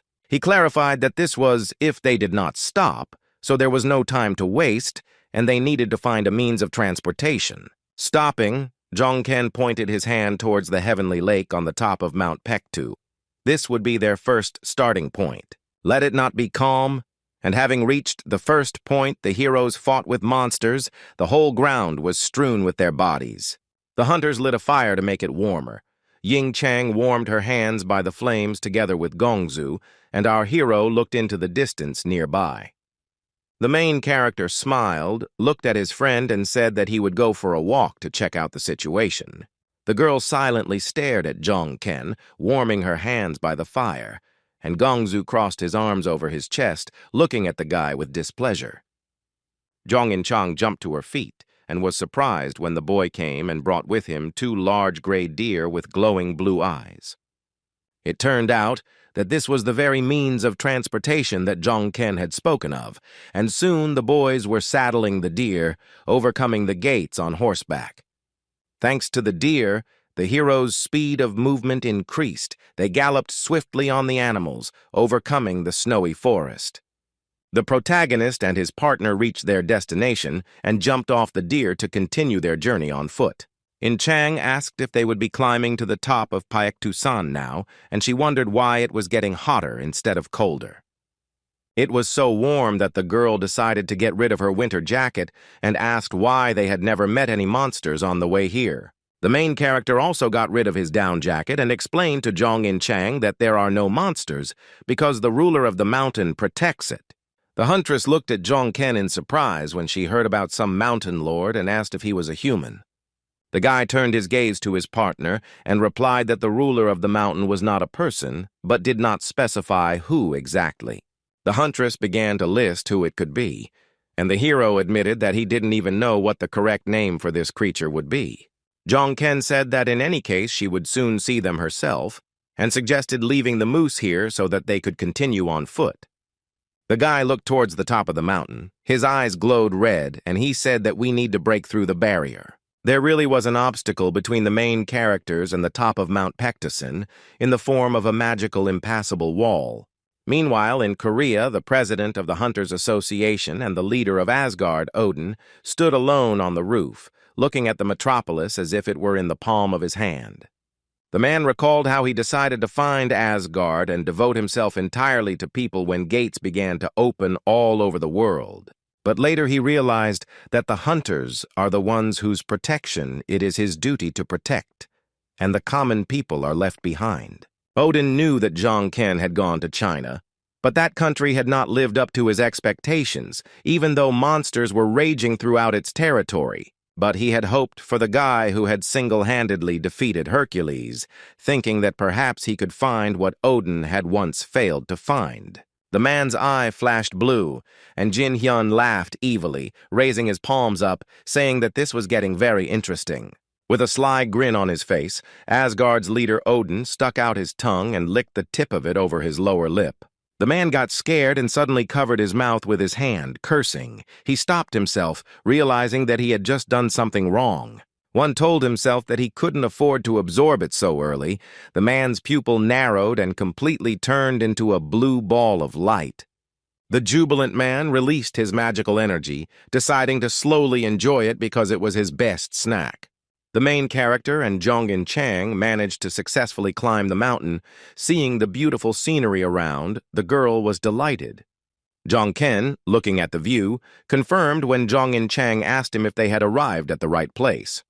The guy turned his gaze to the side and noticed the place for which he had climbed the high mountain Paektu for so long. The place wasn't the safest, so the protagonist immediately materialized his Muspelheim spear. Dark Horse immediately activated his aura, emitting a red light, and told his friend that they had arrived at the Heavenly Lake. They weren't the only ones there, as the boys were met by a shocked crowd of other hunters with an aura of blue light. Ying Chong and Gongzu immediately became wary, preparing their weapons, and the girl asked if our hero knew that people lived in the lands of monsters. The hero replied that he knew that people lived here and said that they were survivors from the ancient lands of North Korea. The local hunters were outraged and tried to find out, shouting at the main character how he knew everything about them. The main character stunned the locals with his statement, saying that he was looking for a meeting with the ruler of Mount Paektu. The hunters were shocked to learn that the boy even knew about the king of the mountains, and came to the conclusion that the stranger in front of them was extremely dangerous. One of the locals raised his fist menacingly and shouted to the others that these were invaders, so they needed to prepare for battle. When Li Zhongkeng first arrived here, he wanted to avoid an unnecessary fight, but seeing the behavior of the locals, he came to the conclusion that he had no other choice. One of the hunters turned around sharply when he heard someone's voice addressing everyone present on the mountain. It was a little girl who waved to the hunters and declared that the king of the mountain had told her to bring the guests to him. North Korea disappeared from the face of the earth long ago after failed nuclear experiments, and many refugees from there moved to China and South Korea. One of the hunters asked the protagonist how he knew about them, and Zhongkeng thought that this was a very difficult question for him. The girl put her hands on her hips and started scolding the man because he decided to behave like that with the mountain owner's guests.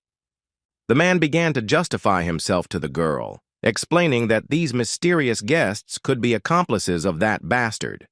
The hunter approached the rest of the locals to consult with them on what to do next with the uninvited guests. The girl asked our hero not to take it personally. It's just that one day bad people tried to kill the owner of the mountain, so people are on edge. The main character came closer to the girl in the pink dress and addressed her. She was ready to listen attentively to the guy. Li Zhongkeng looked at the girl with an angry expression and told her that he was not an old man when she started calling him uncle. The girl pressed her lips and became very frightened, becoming silent from awkwardness when she heard such rude words from the guest of the owner of the mountain. The boys went to a settlement on Mount Pektosan. The village consisted of many well-kept buildings, shops, and stores were open.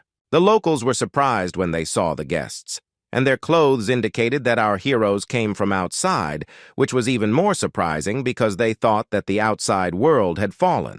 Assessing the surrounding environment, In Chang concluded that there were about 200 people in the settlement, and most of them were hunters. The guy clarified that these were people who had managed to survive in the most difficult conditions, and then stopped when something caught his attention. It was one of the locals in traditional dress who stood in the way, holding out a spear, and said that our heroes were not allowed there.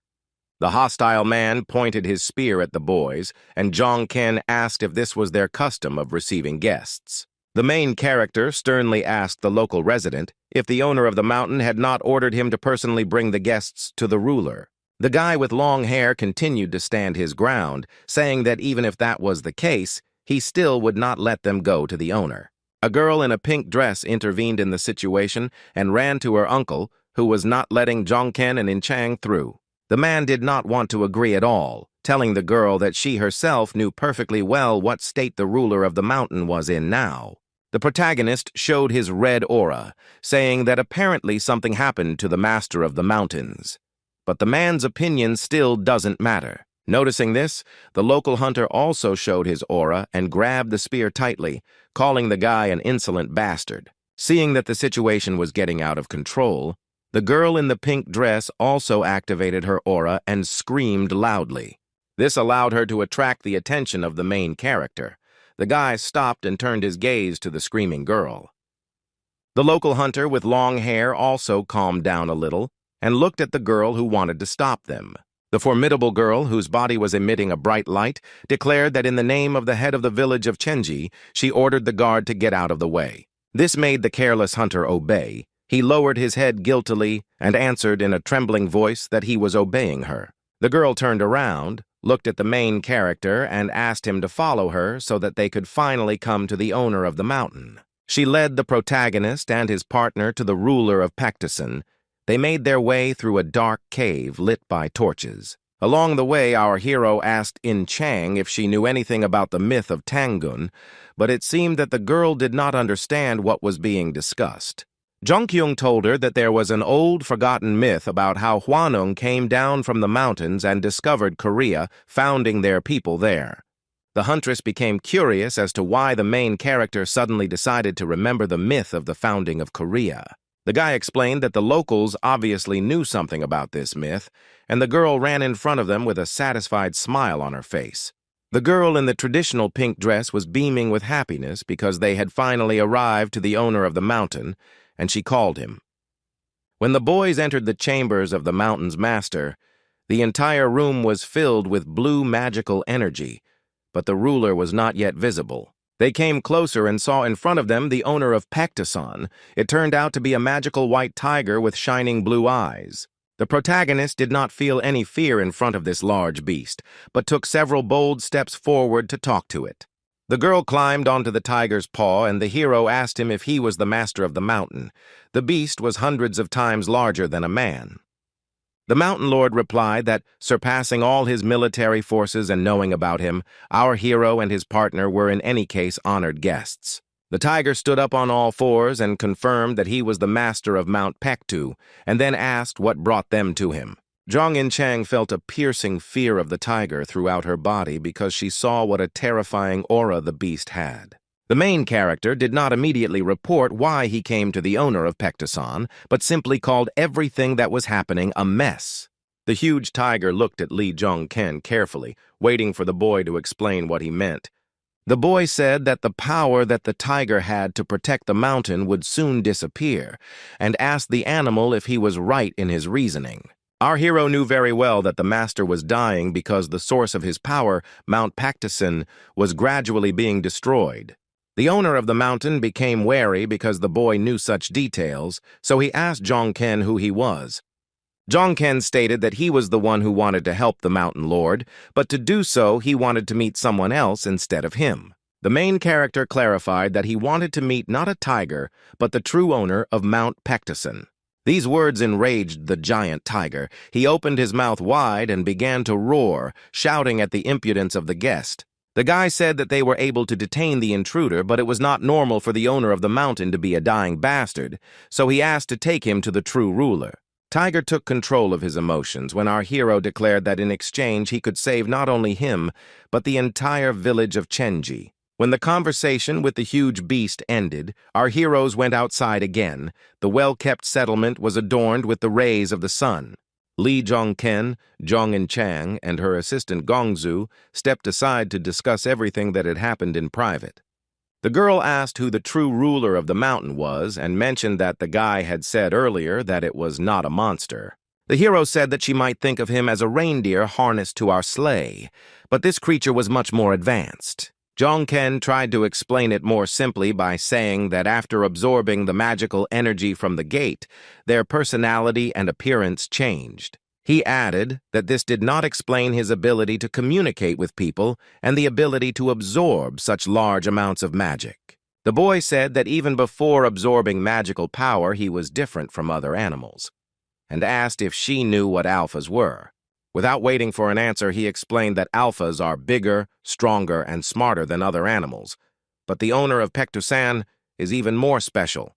The heroine was shocked when Li Zhongken said that the mountain lord was special because he had his own patron. It was no surprise to the boy because the owner was a hunter like themselves, but now he was wounded by an intruder. He stated that this is why not only the owner of the mountain is their target now, but also the intruder who has penetrated here and wounded the ruler. Soon the head of the village, Chenji, demonstrated her magical abilities. The girl put her palms out in front of her.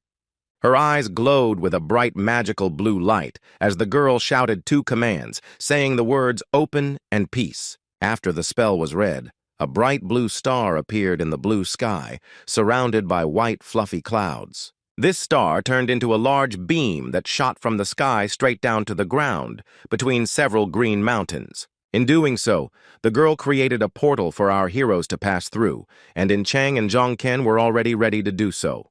The fearless huntress Siegfried pushed off the ground and jumped down to enter the magical portal created by the village chief. The main character got ahead of her and also flew down at incredible speed to overcome the gates that appeared in front of him. The hunters successfully managed to pass through the portal. Stains appeared on the magic screen after our heroes jumped. When the girl in the traditional pink outfit saw that the boys had managed to do it, she waved her hands and gave the command to close the portal. It began to gradually disappear, and the beam became thinner and shorter, until it turned into a small star and disappeared from the sky. The girl sighed with relief, wishing for Li Zhongken and Zhang Yinchang to return from there safe and sound. The protagonist received a message that they had entered a time gate, the so-called sealed territory.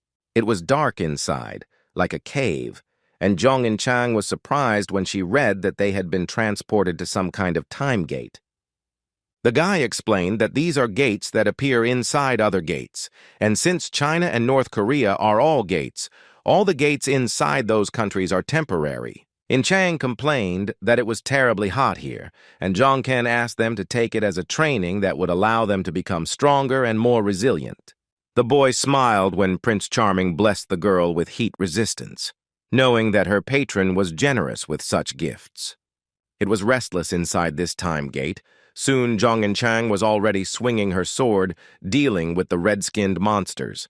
The protagonist stopped in front of a large stone monster with a gaping hole in its chest when the fight ended. Huntress Siegfried, tired after the battle, breathed a sigh of relief and was glad that the cleanup was finally over. The guy managed to increase his overall level and level of fire mastery, which was expected because this gate with strong flames is ideal for this purpose. Chang asked Zhongken who the child village leader was and wondered if she had created this sealed territory. The hero explained that the girl did not seal the territory but lured the intruder here, and they ended up in the place of concentration and the source of the mountain's master's powers. He told the girl that the girl was the bear from the myth of Tangun, who could also use this energy, and she would give it to the ruler of the mountain. Our hero's story about this girl feeding the mountain's master with power shocked Zhong and Chang, and she couldn't believe her ears. She asked Zhongken if it meant that the strongest person here was not the owner of the mountain, but a girl named Unne, who ruled the village. The protagonist stated that the invader locked inside the mountain was even stronger than and most likely stronger than anyone they had ever met. Siegfried asked Zhongken if the girl's name was really Unne, because the name seemed quite unique to her. The guy replied that he didn't know the girl's real name, and that Un was just a pseudonym, and added that she was a hero. Chang laughed nervously, saying that the world was really big because she barely became a hero. And here, wherever you stick your nose, they are everywhere. As the Demon King's book said, Cheonji was the perfect place to hunt, and here Zhongkyung wants to become as strong as possible. So the guy certainly started cleaning up. He rushed with his spear through another monster, leaving behind streaks of flame. The hero's power over fire and his mighty spear allowed him to tear apart a giant local monster with one blow. When Zhongken leveled up again and raised his fire skill, Chang told him that his patron was simply incredible. The guy said he found the girl's patron more incredible because he knew he was getting ahead due to his player trait. The hero was surprised when he received a notification that the fallen angels sighed and blessed him with a few development points. Zhongken was getting excited and started breathing heavily, while Zhong and Chang was delighted, calling their patrons great. The adventure of the protagonist and his partner in the time gate continued, and at this time went to the owner of the mountain. The girl came closer to the giant tiger and asked the ruler of the mountain how he was feeling. The owner of Pektusen answered Una briefly that his health had not changed at all since their last meeting. The mountain's master was dying because he used his powers to protect the mountain and village while sealing the intruder. Said that they were supposed to deal with these forces of Mount Pektusen, but the master was immediately wounded and asked if she should take the powers back. The girl's proposal caused anger in the owner of the mountain. He rose up and bared his fangs, asking her not to talk nonsense.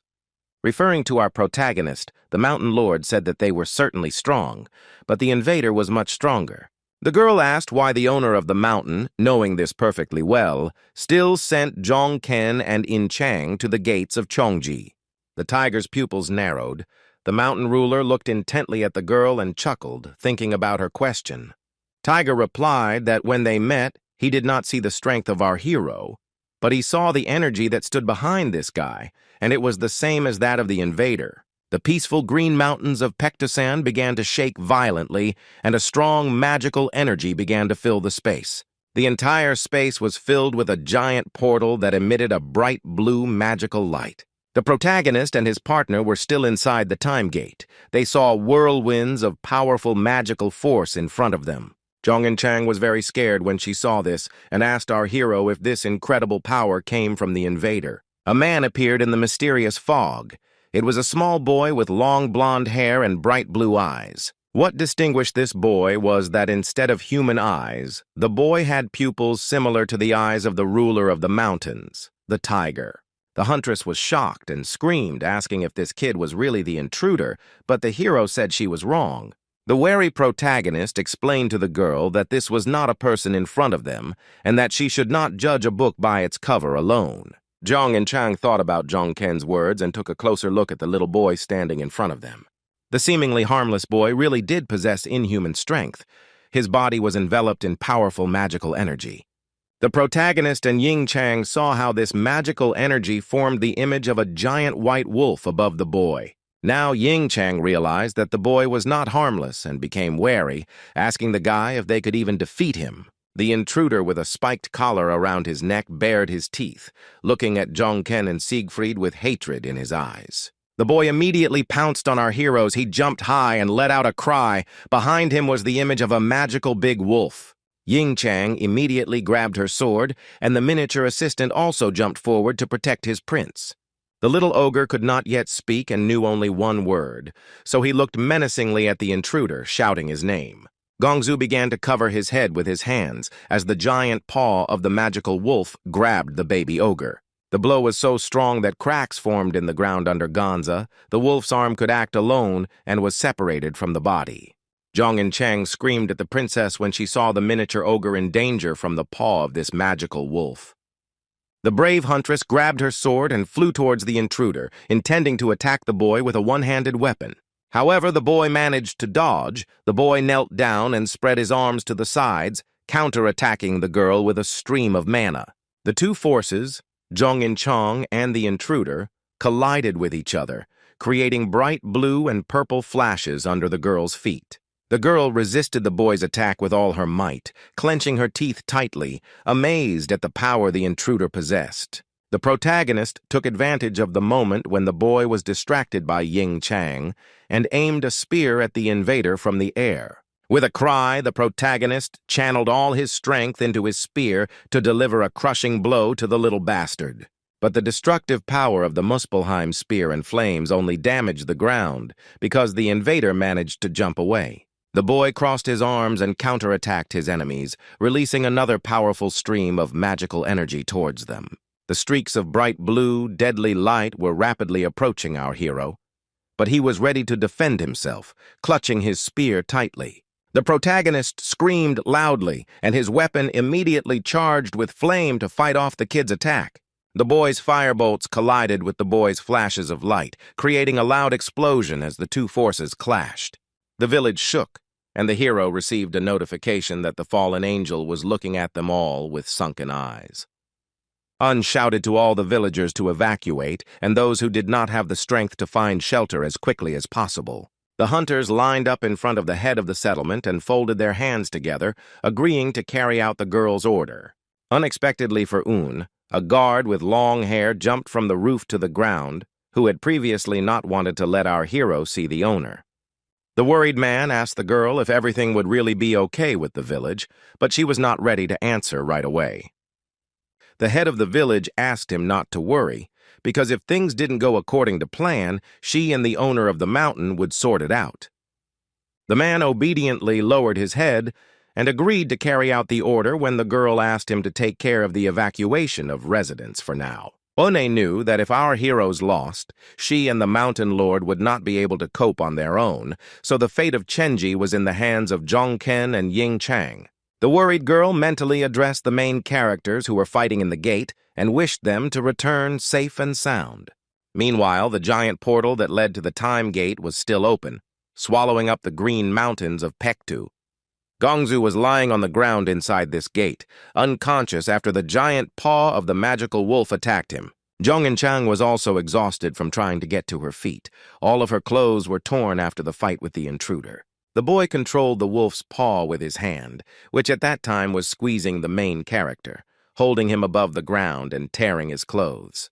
The huntress noticed that her friend had been captured and became very worried about the boy, shouting out Li Zhongken's name. The invader was merciless towards our hero. Gritting his teeth, he clenched his fist even tighter to cause the guy more pain. Our hero was already sweating from the strain. The fight was not easy for him, He tried to pry the wolf's paw apart with his own hands. Lee Jong-ken clenched his teeth tightly, trying his best to break free from the shackles of the giant paw of the magical wolf. The veins on his face bulged. At that moment, the guy remembered his status, the last time he checked it, and something in his characteristics had changed. He remembered that now the growth of his magical powers was blocked, although before they grew perfectly due to the flow of mana. At that time, he was worried that the mana flow was still at the first level, and the firepower was no longer increasing, concluding that in Chenji, he would not increase his power any further. And now, when he was in the wolf's paw, the boy received a notification that his mana flow had moved to the next level. The increase in characteristics allowed the main character to easily escape from the shackles of the paw, and it shattered into thousands of pieces. The intruder was visibly surprised when he saw that Lee Jong-ken had finally managed to break free from his shackles with a single movement of his hand. After this, the main character landed on his feet, all his clothes torn by the claws of the magical wolf. Placing his hand on his amulet, Jong-ken admitted that it was close, meaning that he almost became the kid's victim. He knew that the mana flow was activated in near-death situations, but it was difficult to sense anything like that from the monsters he had encountered before. Grabbing the spear again, the protagonist was not surprised that things had turned out differently for this guy, although a little late. Lee Jong-ken felt good because he felt like mana was enveloping every cell of his body, restoring his health. Using the skill of mastery over fire, the protagonist managed to charge his Muspelheim spear with powerful flames. Our brave hunter did this in order to counterattack the boy who was now standing right in front of him. The boy with long white hair began to act like a beast. He got on all fours and began to growl threateningly. The protagonist raised the fire-charged spear above himself, preparing to strike, and warned the boy that it would hurt a little. But before attacking the enemy, Lee Jong-ken cast the Sunburst spell to become even stronger. Jong In-chang saw that the space around Jong-ken was beginning to distort, and realized that the hero was absorbing mana from the air. This allowed the hero to gain a new skill without any help, and, charged with mana, he pounced on the boy with a spear. However, the boy was ready for an instant counterattack and released a stream of powerful magical energy to counter Jong-ken's attack. The protagonist's powerful blast of fire and the invader's stream of blue glowing power clashed to determine who was stronger. When this happened, there was an explosion of unprecedented proportions. A flash of light was blinding, and stones flew in all directions. The explosion was so powerful that a large column of fire left the time gate and rose high above Mount Pektu. This explosion meant that our hero's fiery power was stronger, and a wave of flame threw the invader back. The hero received a notification that the level of power over fire was increased to the 10th level, and the guy became the Fire Monarch. However, the duel did not end there. The invader possessed extraordinary strength, and the image of his wolf appeared through the fire. Hunter Jong In-chang was shocked when she saw that the explosion did not cause the boy to die, and it was not successful. Before our hero appeared the image of a giant magical wolf, which was hundreds of times larger than an ordinary animal. Lee Jong-ken did not feel the slightest fear of the beast, and through the fire, the boy took a few steps towards the monster. Through the blazing tongues of flame, the protagonist approached the wolf, and in response, the beast bared its teeth at him, showing its sharp teeth. Thanks to this act, this beast could not go against the will of our hero. This was explained by the origin of this giant wolf. In front of the guy stood only a wounded animal, his eyes filled with anger and pain, turned into eyes full of sadness. The look on the magical giant beast's face changed because he knew that he would soon be able to meet his master. The main character, who was surrounded by raging flames on all sides, boldly looked straight into the eyes of the huge wolf opposite him. The beast took a step forward, and Jong-ken received a message from the fallen angel, saying that the patron was watching him closely. The fallen angel blessed them with a bond, and when the wolf had closed the distance as much as possible, he lowered his head and allowed the boy to pet him. The patron looked at his lost child, once a demon, and also an ally, follower, and like a son to the Demon King. This beast had many famous nicknames, including the Snow King, the King of Beasts, the Saber-Toothed God, and Fenrir. Meanwhile, in the settlement, Un bent down to touch the ground with her hand and check if everything had stopped there, underground. Feeling that there were no more vibrations from underground, the girl assumed that everything inside the mountain was already over. She was delighted when she saw the silhouettes of Zhong Ken and In Chang in the distance and said that the boys had returned safe and sound. Una noticed that the hunters were not alone. Li Zhongken was also carrying a small boy in his arms, who was no longer hostile. The girl's eyes widened in shock when she saw the invader in the protagonist's arms, and she was very scared. The village chief immediately activated her magical aura, and she shouted loudly to call the master of Mount Pektusan. The main character and his partner were surprised when the girl began to call for help from the ruler of the mountain, seeing them. The owner of the mountain immediately crawled out of his cave and stood behind the head of the village, looking at the people who arrived from the gate. The girl was furious. She looked at the boys with angry eyes and tried to find out from them what it all meant. Li Zhongken calmly informed Una that he had kept his promise to save the village and the owner of the mountain. The ruler of Pektu asked the protagonist if he had deceived him because he had promised the tiger to destroy this invader. Holding the boy in his arms, Zhong Ken explained that there was no talk of killing him because he said he would save his master and the village. The protagonist told the ruler of the mountain that the boy who was now resting in his arms no longer posed any danger. The boy with long white hair opened his eyes. He was no longer hostile towards the others. Li Zhongken let go of the boy, and the boy jumped to the ground, making no attempt to attack the hunters surrounding him. The intruder, without saying a word, looked at the mountain lord and Un, who stood in front of the tiger, his body emitting a bright blue light. However, Un and the owner of Pektusan still did not believe in the boy's integrity, so they were hostile towards him. The boy turned around and silently looked at our hero with his big blue eyes. The gaze of the intruder and Zhong Ken collided. To show that he was no longer a threat, the boy abruptly bowed his head to the village chief and the master of the mountain. The main character put his hand on the head of the harmless boy and asked the tiger and the girl if they were convinced of his words. When it was finally over, Li Zhongken and the others stayed behind to spend some more time in the mountain village. Zhongken took up the boy's training because the feral boy could not even pronounce basic words. The hero tried to teach the boy to pronounce the name Zhongken, but instead of Zhong, the boy repeatedly made mistakes, saying Zhubit. Li Zhongkang, whose face was already covered in sweat from the strain, concluded that the boy was completely unable to speak. The guy was distracted and turned his attention to Zhong In-chang, who approached them together with Gongzu and called out to our hero. The boy immediately began to growl at the girl, showing her his teeth, but she tried to convince Fenrir that she was not his enemy. The boy's interest in Zhong In-chang faded when he looked up and saw a miniature ogre with red skin behind her. Fenrir immediately grabbed Gongzu in his arms. The frightened ogre began to scream, and Zhong In-chang screamed at the boy to stop. The main character tried to calm the girl down, saying that they were children and could be played with, but she replied that that was hardly the case. The hunters received messages from their patrons that Prince Charming had turned to tears, and the fallen angel was smirking in his victory. Soon, Li Zhongken came to the magic gate at the top of the mountain and took Un with him, and the girl asked him why he called her here.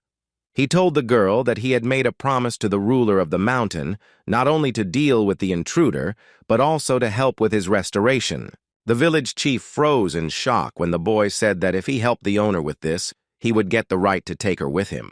The girl stared at the main character with wary eyes, not knowing what to answer him to this loud statement. He reassured her that he would not pick her up now, but after he had sorted out the rest of his affairs in China, so she needed to prepare herself. After these words, the main character materialized a simple sword in his hand, despite the fact that there was no obvious threat nearby. With a deft movement of his hand, Li Zhongkang threw the sword somewhere far away, standing with Un on the top of the green Pektusan mountain. The main character asked the girl to look after this sword until he returned, and said that it would be great if she performed a ritual here. Un looked at the hunter in confusion, not understanding why he had thrown down his sword and asked her to look after the weapon in his absence. Li Zhongken said that this was very important to him because he wanted to give the discarded sword to one person. The time has come when our hero and his faithful companions will leave the mountain village to go on further adventures. Zhongken, Yingchang, Fenrir, and Gongzu stood in front of a crowd of locals who had gathered to say something to them. The man apologized to the boys on behalf of everyone, explaining that the foreigners who had come to them before were only trying to plunder their settlement. The protagonist accepted their apology, saying that he understood everything perfectly and everything was fine, and Chang smiled at the locals. An asked the gentleman if he was leaving already, and Zhongken said that he didn't have much time, but he would be back soon and pick her up. The girl was completely perplexed. She looked at the guy with big eyes and asked him what it all meant. He asked her to ask the mountain master about it, concluding that she did not remember yesterday's conversation, meaning her side effects had worsened. Zhong Chang tried to hurry her partner.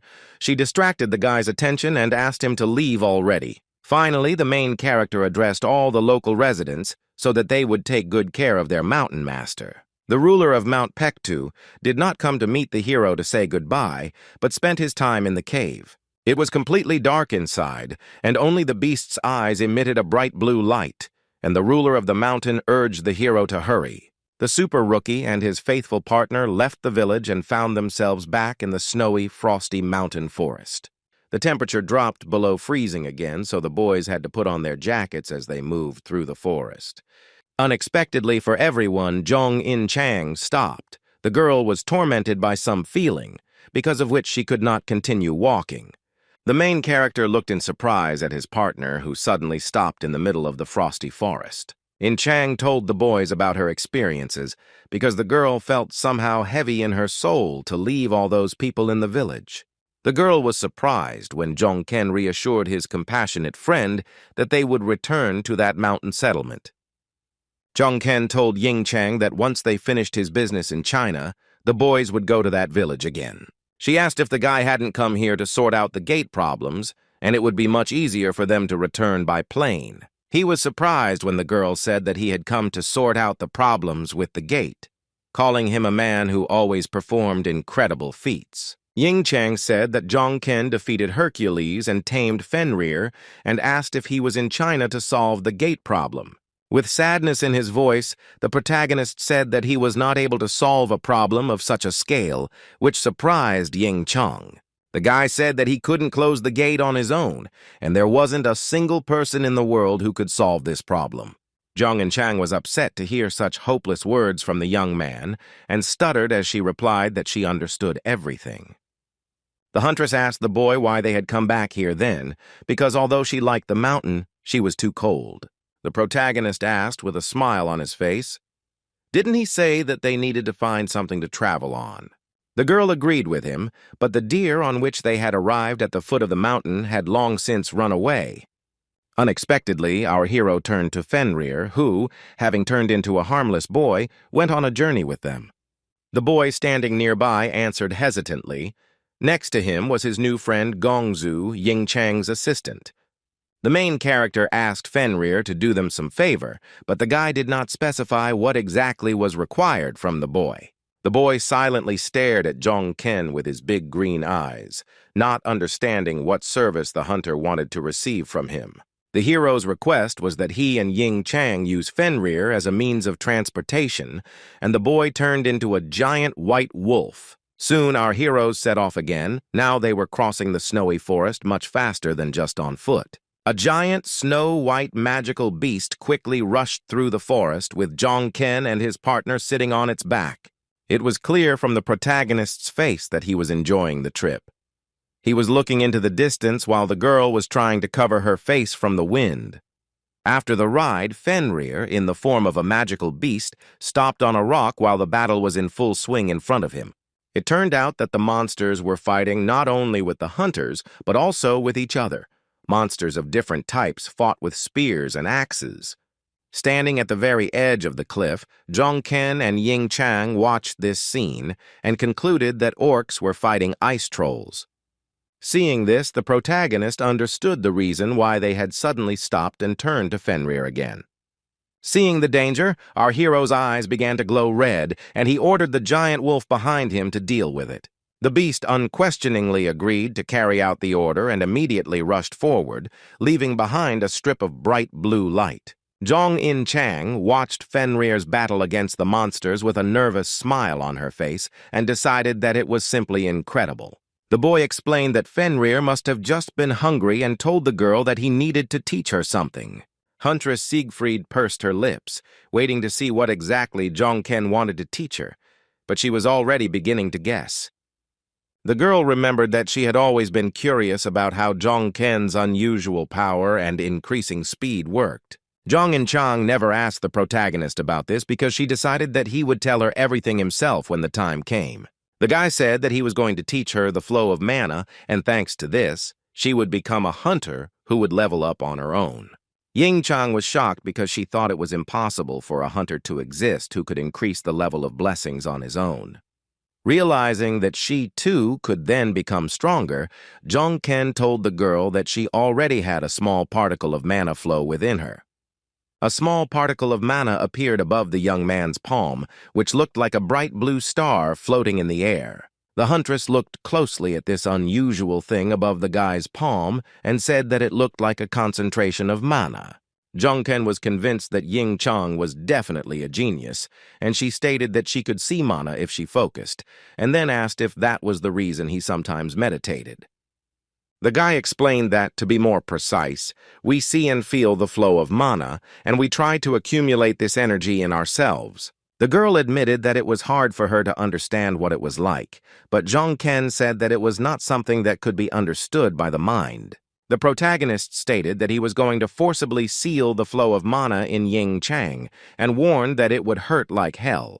But the huntress was willing to overcome any pain because she wanted to become stronger, and she told Jong-ken that everything was fine. The girl was serious about learning the mana flow because she wanted nothing more than to stop being a useless burden to the hero. Night had fallen. Jong-in Chang and Gongzu were sleeping in sleeping bags by the fire. Jong-ken was sitting next to them, unable to sleep. While the others were resting after a hard day, the main character remained on guard. He noticed the sleeping girl. Despite the heavy snowfall, Jong-in Chang slept like a log after undergoing training in mana flow control. Recalling this training, our hero quietly said that the girl was truly incredible because she endured this entire painful process. Lee Jong-ken looked ahead and saw Fenrir there. The boy was not sleeping but stood silently alone, looking at the snowy forest. The boy was completely immersed in his thoughts. He stared ahead with his big green eyes, not reacting to the cold. The main character came closer to Fenrir and asked the boy where he was looking for so long and so intently. The guy looked down and saw a giant monster underneath the rocky cliff below, like a huge lizard with horns. Our hero became wary when he realized that this monster was a drake, a rather dangerous monster that was much larger than orcs and trolls. However, Fenrir did not feel any fear in front of this giant lizard. He licked his lip with an enthusiastic expression on his face. Lee Jong-ken asked the boy if he wanted to hunt a drake, and the boy immediately replied that he would not mind doing so. The boy was worried because, although the drake is Fenrir's favorite food, the boy is not in the best condition now and is very weak. The protagonist was worried whether Fenrir would be able to handle the drake, but it had to happen, and he needed to understand his current level of strength. That is why our hero decided to allow the boy to fight the monster, and told him that then they would hunt the drake. Without thinking twice, Fenrir jumped off the cliff to pounce on his favorite food. The boy immediately activated his magical aura. The boy wanted to pounce on the drake from the air, so he pushed off the ground with his feet to fly high. The enemy was not an easy one, so Fenrir surrounded himself with strong streams of magical power to deal with the prey. The drake was a large monster, and in order to deal with the monster, Fenrir transformed himself into the form of a giant magical wolf. The monster immediately noticed the approaching threat, opened its mouth wide, and attacked Fenrir, releasing a charge of magical power at him. The energy flow emitted a bright blue light. The drake turned out to be no simple opponent, and definitely not a weak monster. Fenrir raised his head up, showing his sharp fangs, and howled loudly, preparing to engage the drake in battle. The giant wolf's strength was greater than that of the drake, and he sent a huge stream of magical energy towards the large lizard. Fenrir's magical power was so powerful, despite his weakness, that it filled the entire mountain forest. The night hunt was a great success. The wolf managed to easily deal with the drake, and he approached the prey to feast. The protagonist chuckled, realizing that he was wrong about Fenrir's weakness because he dealt with the drake so easily. The smile disappeared from the boy's face as he looked away and realized that all the preparations were already completed. The snowy forest at night, surrounded by mountains, was restless, and our hero still had many unresolved matters. In one of the reservoirs, our heroes encountered the bodies of ordinary residents who were immortalized in ice. Lee Jongken and In Chang walked to the edge of the pier where the boat was moored and saw many frozen bodies in the water. Seeing this, In Chang's eyes filled with tears, and she asked Jongken if the rest of the world would end up like these people. The protagonist confirmed this, but said that things would get much worse, but they were still able to save many people and minimize the damage. The guy stated that there are many heroes and hunters who will do everything to protect themselves and survive, just like Lee Jong-king. The girl smiled and wiped the tears from her face, saying that his words were very calming and that she would also do her best to help people. Our heroes said that the ice on the river was strong so they could safely walk along it, and as soon as they crossed the reservoir, they would reach their goal.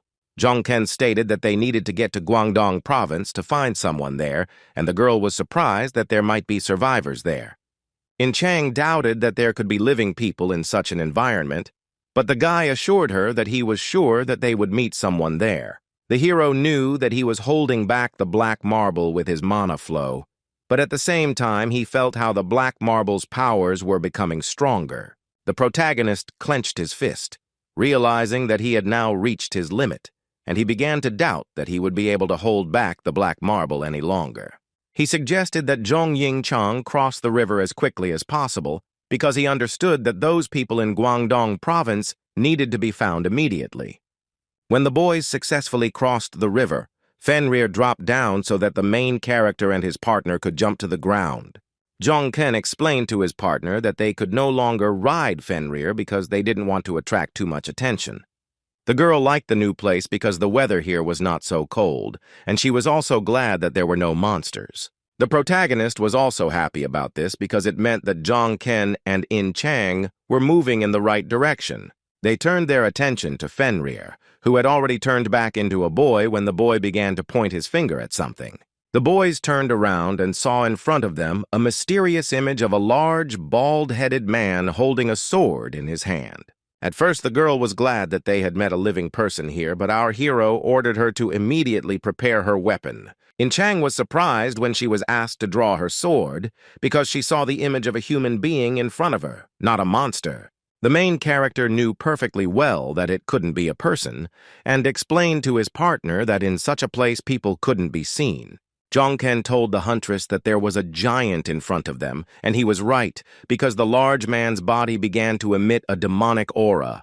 But our heroes easily managed to deal with this giant, and after some time his gigantic bloody body lay on the ground. Zhong In-chang confessed to her friend that it was all a bit strange because the giant on the horizon seemed like an ordinary person to her. The girl said that the monster acted like a starving animal, and the guy assumed that the giant had simply broken away from his group.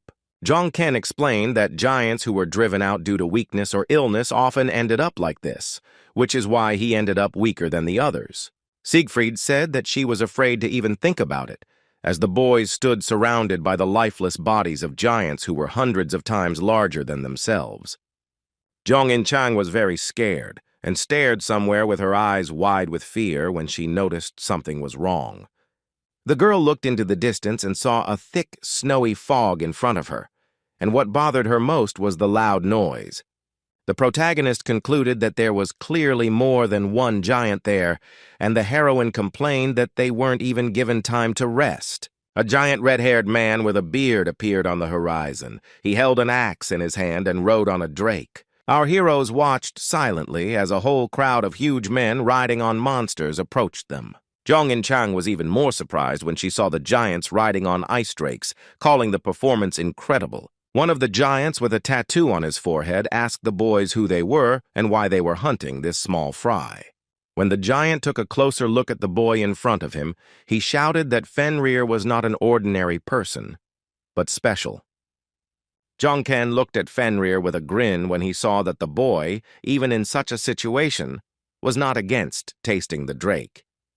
The giants perceived the pair of hunters in front of them as a danger. They decided to attack them, throwing a large net at the heroes. Jong In-chang became wary when she saw one of the giants trying to throw a net at them. She immediately activated her aura. The girl ducked sharply to avoid falling into the giant's trap and was ready to fight the giants on the drakes. The heroine was already engulfed in her magical aura, but the protagonist suddenly grabbed her by the shoulder to pull her back.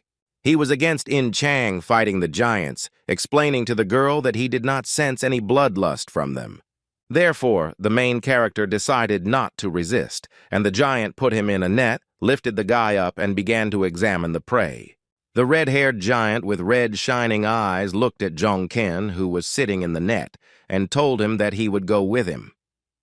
The 5 giants rode on the drakes and headed to their base, taking with them not only Jongken but the others as well. When they arrived at the place, it was already dark.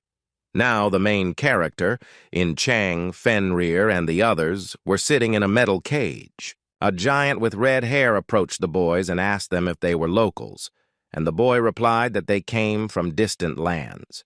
The giant asked the prisoners in the cage not to worry too much, because they were captured along with the special one, and they were not in danger. Jongken realized that these giants were different from the giants in stories because in the books they were described as ordinary monsters. The giant smiled as the hero asked if they would take them to Utgard, because he was surprised that Jongken even knew about their city. The man said they had no intention of harming the boys, then punched his chest and introduced himself as Shachi. He demonstrated his magical powers to the prisoners, claiming that he was a proud warrior of the greatest frost giant tribe. In response, the main character also decided to introduce himself to the giant, smiled, and told the man that his name was Lee Jongken. Soon, the place that had been a transit point for giants and boys turned into a fierce battlefield.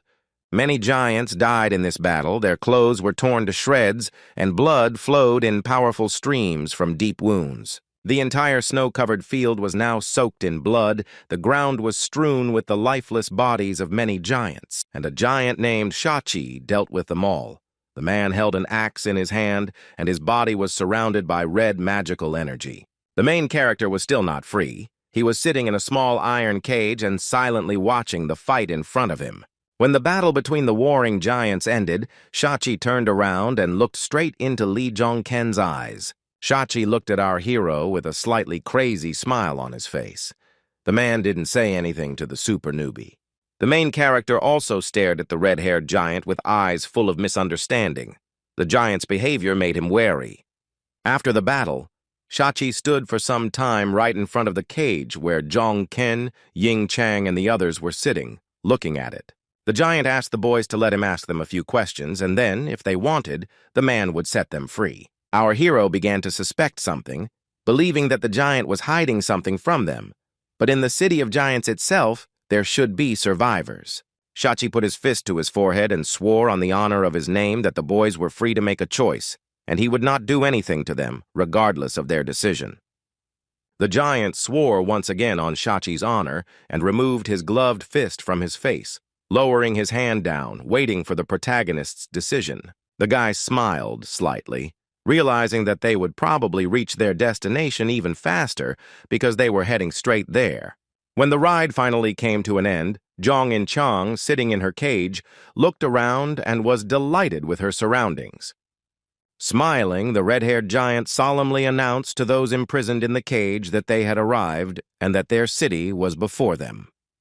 The heroes were several hundred meters from the city, but they could already see on the horizon a large medieval settlement surrounded by a high stone fence. The giant said to Jongken and the others, "Welcome to Utgard." He crossed his arms over his chest and admired his city for a while.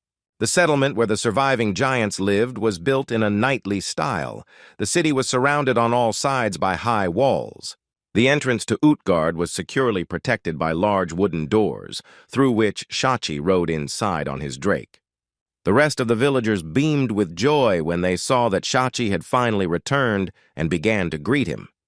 The protagonist and his friends were still sitting in the cage, cautiously examining their surroundings, when they drove into the city.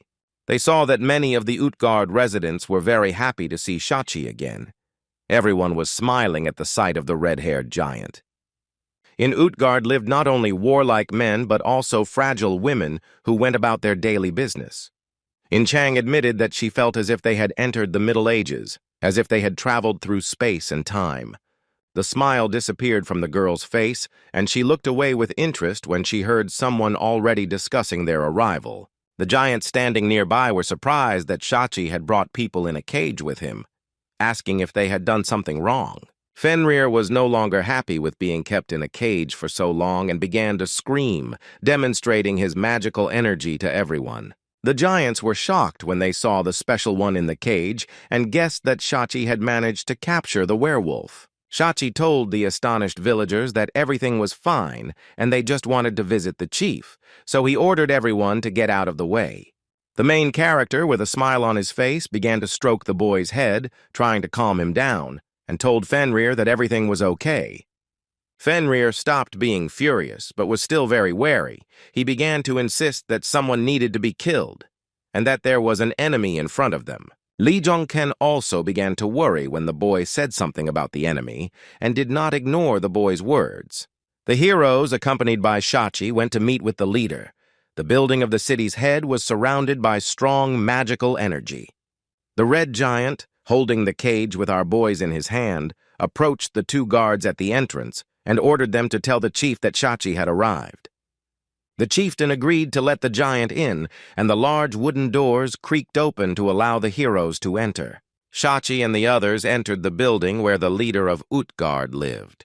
The room was decorated with white columns, screens, and carpets.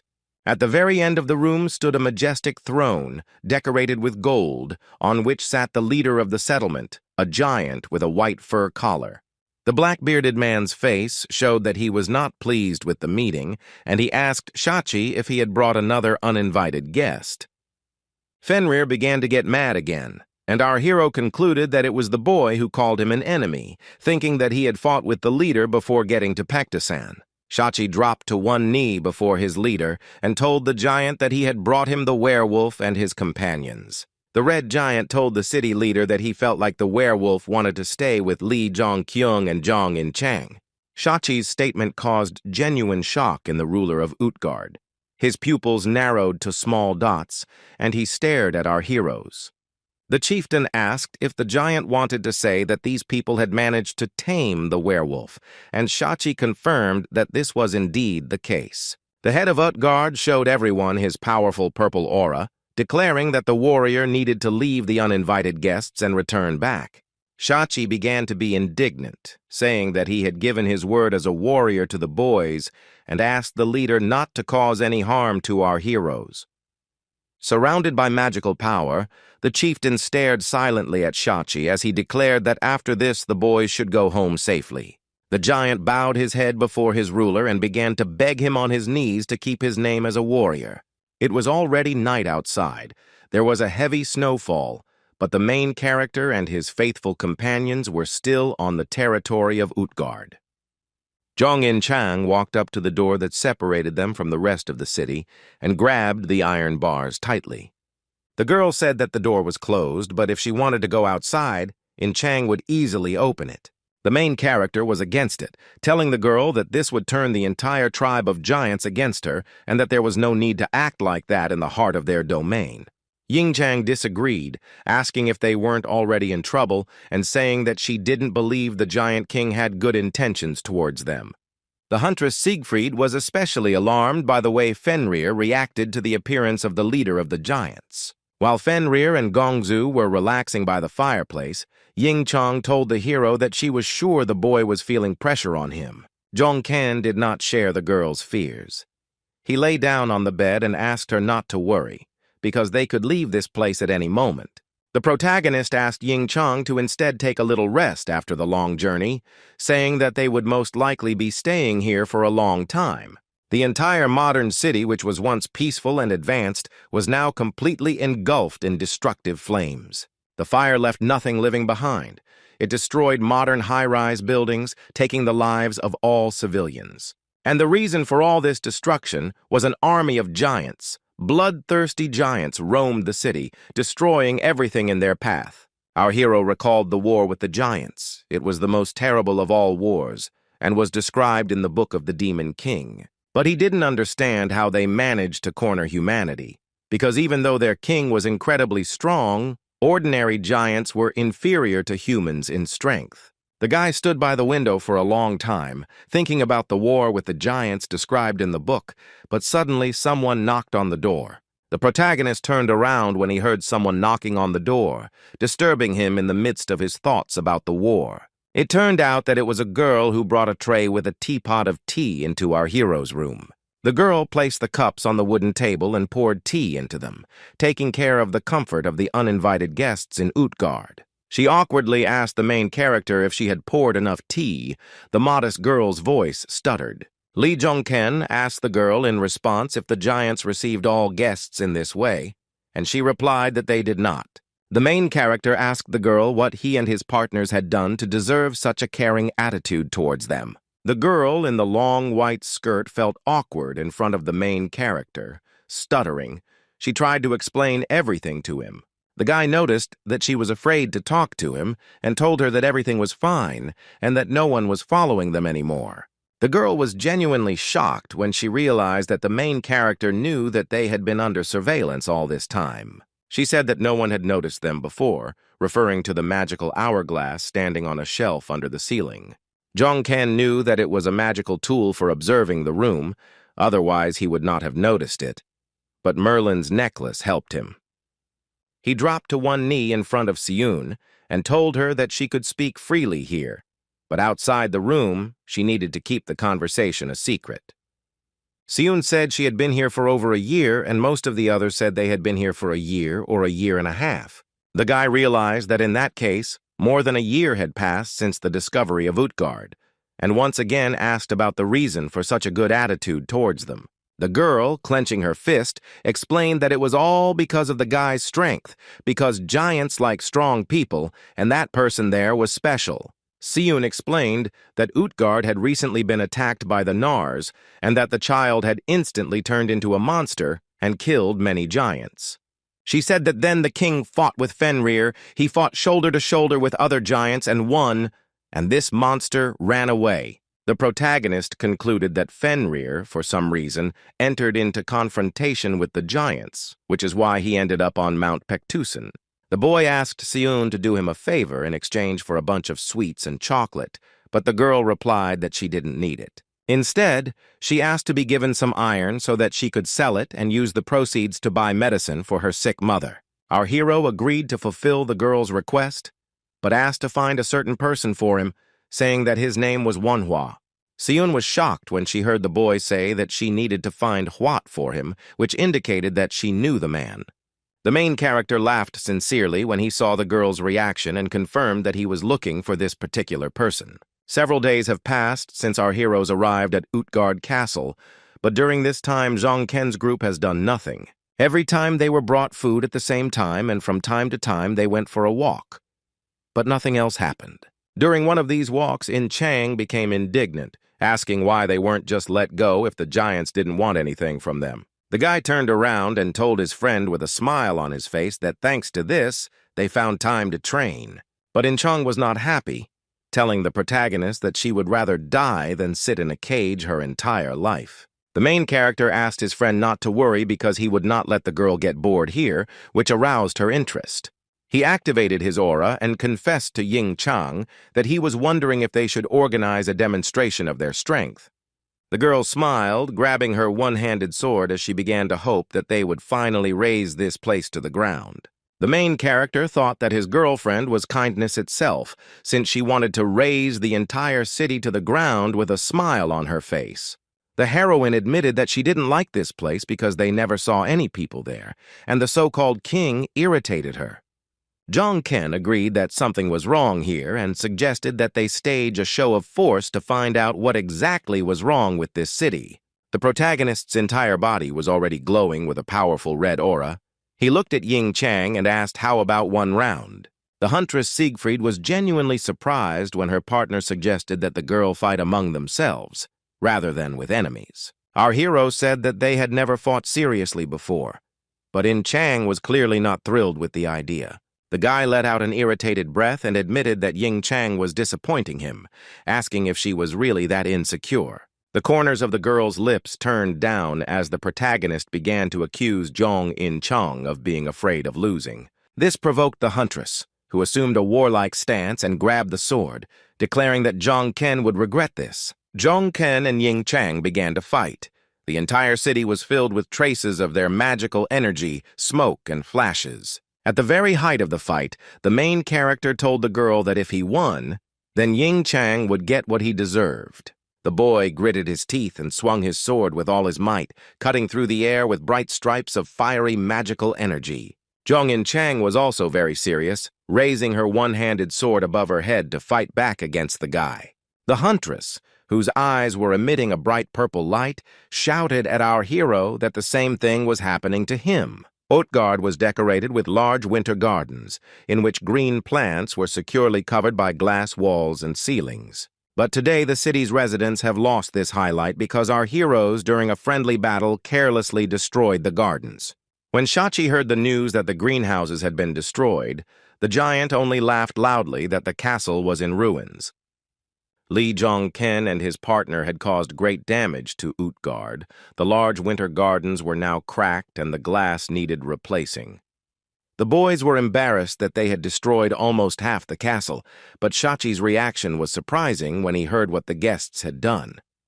Shachi told Zhongken and Ying Chang that it would be nice to see the chief's reaction, and he was very happy that he brought the boys here. This attitude of the red giant towards the leader is explained by the fact that when the giant began to unite the tribes, he began to change greatly. The leader began to demand that he be called not a leader, but a king. And as soon as he began to mine iron, he immediately began organizing an army. But then no one yet guessed against whom the newly minted king was going to go to war, and Shachi could not understand the leader's motives. Standing in front of the castle, the red-haired giant thought about how he had previously hoped that the leader chose his enemies wisely. Then another giant shouted to Captain Shachi to tell the news that the way was closing and they had to act. Captain Shachi, feeling hatred towards the negligent king, prepared to fight and gave the command to his men to go forward. The city of giants Utgard was covered in snow. The main character and his companions still spent all their time on the territory of this castle. Zhong In Chang, sitting in the giant's chair, met one of the giants with long hair who was sitting opposite at that time. Before starting a conversation with the girl, this giant sighed heavily because the conversation was not easy for him. The man said that causing such damage to the castle gardens was a huge harm, but it was also their fault for not taking into account the rights of the guests. Zhong In Chang felt ashamed of her actions, so she bowed her head down and apologized for it. She told the giant that she didn't know how much he knew about their people, but they had a tradition of running around the forest and training. The giant listened calmly to the girl, and she said that she was deeply sorry that they had caused such damage to the gardens, and promised to be more careful in the future. The huntress told the giant that she wanted to make amends for destroying the gardens, and asked what she could do for them. After clearing his throat, the giant sitting opposite asked to be told about the people of Zhong In Chang as compensation. The man said that given everything that had happened, it turned out that they knew little about the people, so they needed more information. Zhong In Chang was glad that she could repay her wrongdoing at such a small price, and happily agreed to meet him halfway.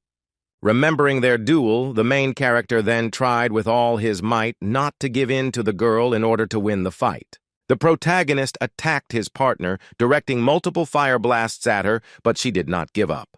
Taking damage, the girl understood that she was losing because she could not see the enemy's weak points, and she needed to be faster and more accurate.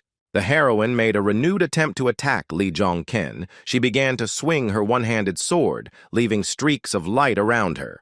This allowed the huntress, titled Siegfried, to cause a powerful explosion, purple flames erupting above her head. For the protagonist, this move from Zhong Ying Chang was not a surprise, and he knew what he needed to do next. Zhongken charged the spear with fire and made it so that the entire space around our hero was completely filled with flames. The girl saw that her opponent was open, and this was the right moment to deliver a crushing blow. To do this, Zhong Chang pushed off the ground to fly into the air and pounce on the protagonist using her sword. But the guy outplayed the heroine, and when she landed on the ground again, she did not see the enemy in front of her, because he was standing behind her. At this moment, In Chang sadly admitted that she had lost to our hero, and after the duel, her face was covered in sweat.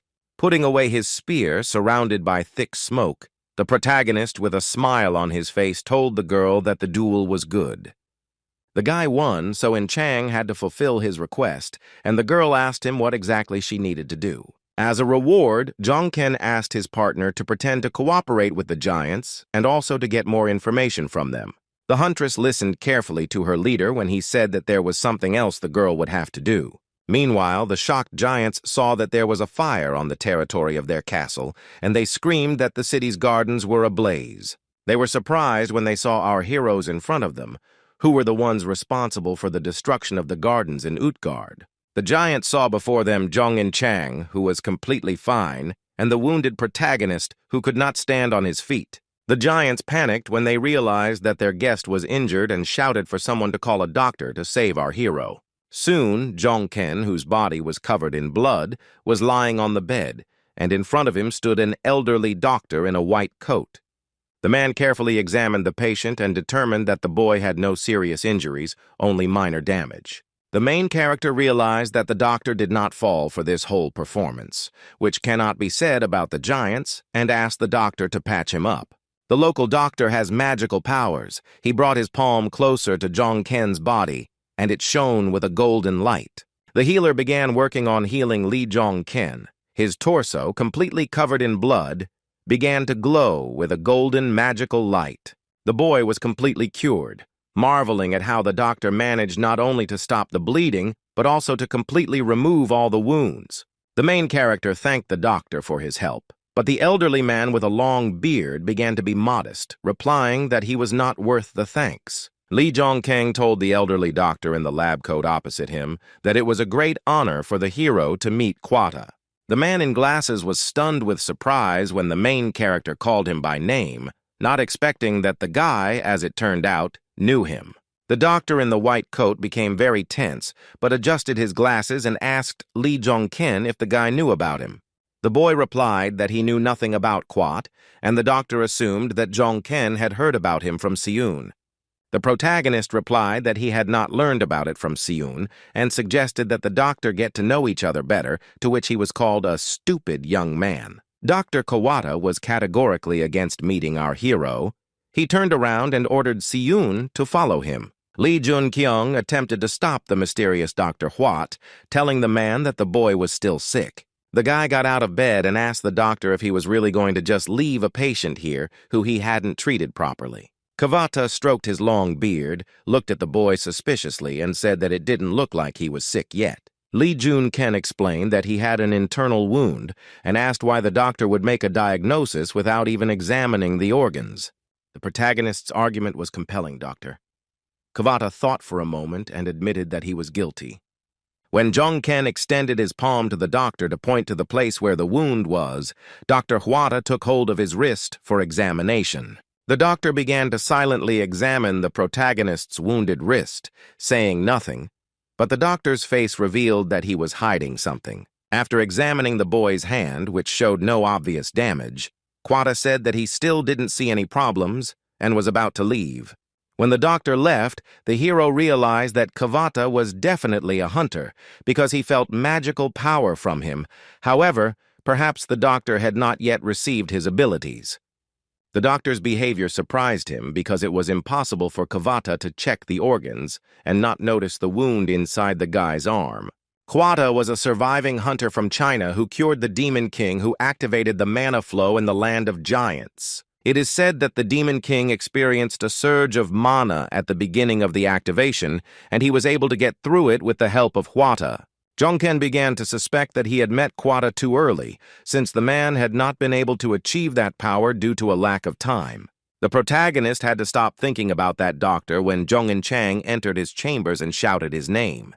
He smiled when he saw that Ying Chang was unlikely to have any problems with the fuss about the garden and asked her how it went. The girl was in a good mood after meeting the giant and told her friend that everything went well. With her fist clenched, Zhong Chang told the boy in an excited voice that the giants wanted the huntress to become their hired warrior. The action was still taking place in the territory of Utgard. It was snowing heavily while our heroes were talking inside. Chang told Li that the frost giants of Narsa were building a city nearby and wanted to attack Utgard, so the locals wanted their help. Zhong Ken thought that the number of giants was much smaller than he suspected, and this could save humanity from a war with the giants.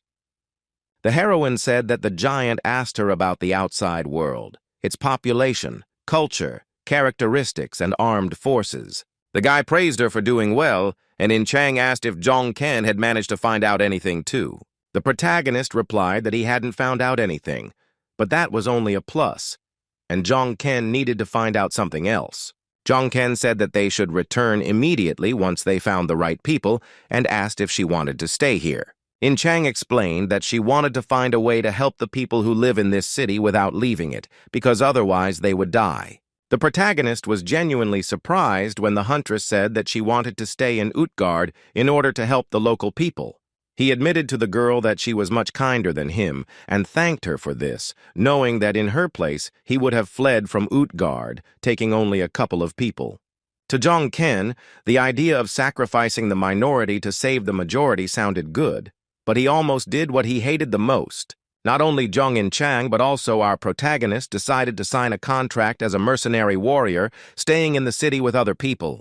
When the boy was released into the wild among other people, the locals were skeptical about the stranger, recognizing him as the wolf's owner. The villagers were clearly not happy about Zhong Ken now living with them, claiming that the young man looked quite dangerous. The main character was walking down the street with his partner, realizing that strangers were clearly not liked in Utgard and they were not happy with the new residents.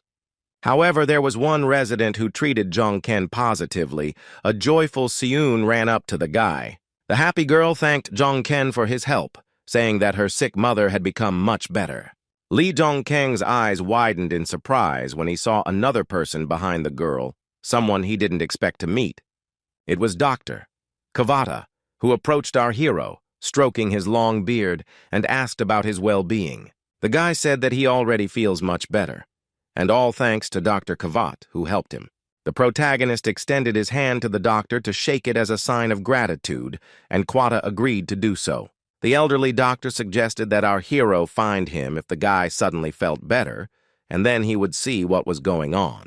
After this sentence, Dr. Quata turned around and left, taking the girl Siyun with him, and left Zhong Ken and Chang alone. Although the conversation between the doctor and our hero seemed friendly, the conversation with the doctor made the guy angry, and he clenched his fists, trying to control his emotions. When the protagonist vented his anger by clenching his fist, he relaxed his hand, calming down a little after talking to the doctor. He was angered by the fact that when they shook hands, Zhong Ken had deliberately redirected the flow of his mana, but the man again didn't notice. The protagonist was sure that Quata should have noticed something, but something was wrong, suspecting that he had misunderstood this old man. Zhong Ken's expression gave away all his emotions, and Jung Chang asked him if everything was okay, to which the guy admitted that it was not. The huntress tried to calm our hero down, asking him not to worry, and promised that they would find whoever he was looking for. The partner's words of support really calmed the main character, and a slight smile appeared on Li Zhongken's face. The guy took control of his emotions and was ready to continue his business in the city, offering Chang to gather information for now. The protagonist asked one of the locals how many giants there were in Utgard, to which he received an uncertain answer that there were only about 1,000. But the boy sitting next to him categorically disagreed with his friend's words, saying that there were definitely tens of thousands of giants here. Zhongken closed the topic of the number of giants in the city and asked the locals who the giants of Narsa were. The guy said that there used to be a lot more giants in Utgard, maybe 3 or 4 times more, but then the Nars separated and left. The main character asked the boy what happened to those giants who did not stay in the city, but at the same time did not become Nars. The second inhabitant said that these giants died fighting each other, and some died of disease because they could not adapt to their lands. Jong-ken listened attentively to the story of the locals, receiving a new piece of information about the infectious disease. Our hero's next question was whether there were any strangers in the city besides Jong-ken and his companions. The boy was shocked when the man replied that there was someone else there besides them, suspecting that it was a person he knew. The thing is that Utgard could have been visited by the Demon King himself, because the diary said that he visited the city of giants. The locals said that there were a couple of people, but they left. They themselves did not see them with their own eyes, and know about it only from the words of the giants. The main character wanted to ask the giants about this, and in return for their help, he offered to tell the residents something about the outside world. When the boy finished chatting with the men, he went on his way again, admitting that the conversation had been quite fruitful. He realized that there was someone in the city who could stop the spread of the infection, and the Quata he was looking for must be that person. Jong-ken was serious about finding the real Quatu, and he realized that he needed to ask the giants about it. The hero decided to turn to Shachi.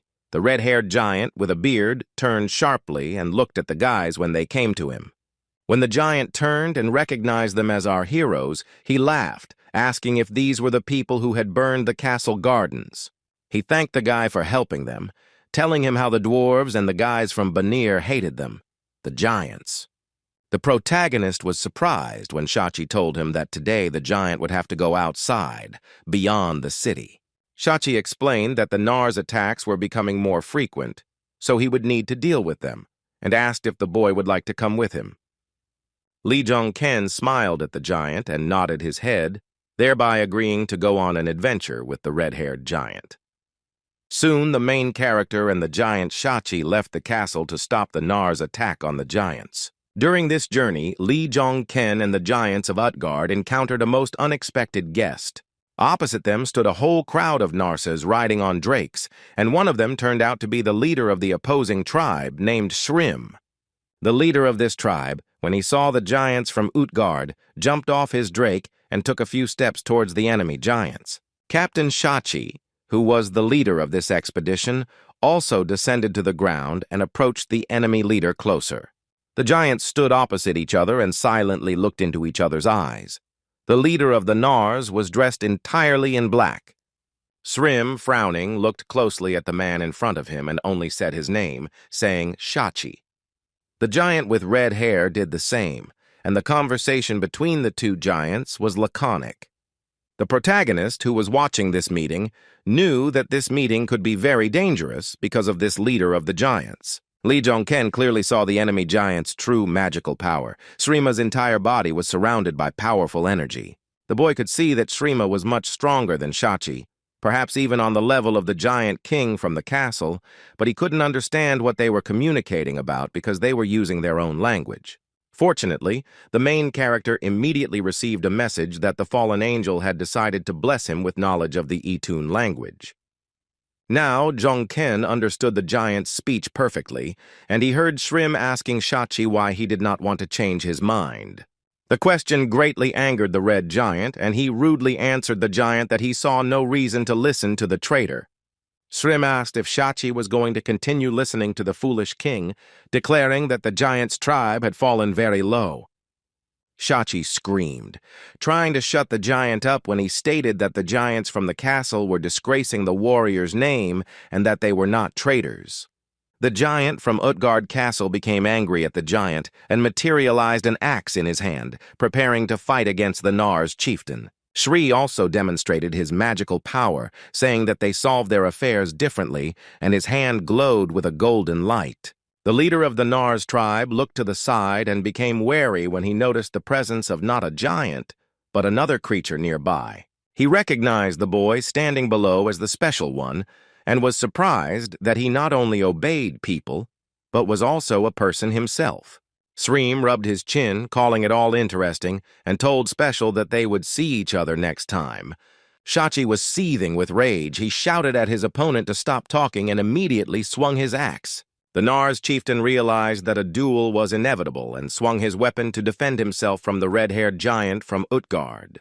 The giant from the castle attacked first. He swung his axe, leaving a bright light of magical energy in the air. The head of the Nars tribe became angry at the man and wanted to hit him with his fist charged with golden magical energy. When Shachi saw the enemy's powerful fist coming straight towards his face, he froze in surprise, his eyes widening. The red-haired giant didn't have time to react to the blow from his opponent, and Srima's fist landed right on Shachi's nose.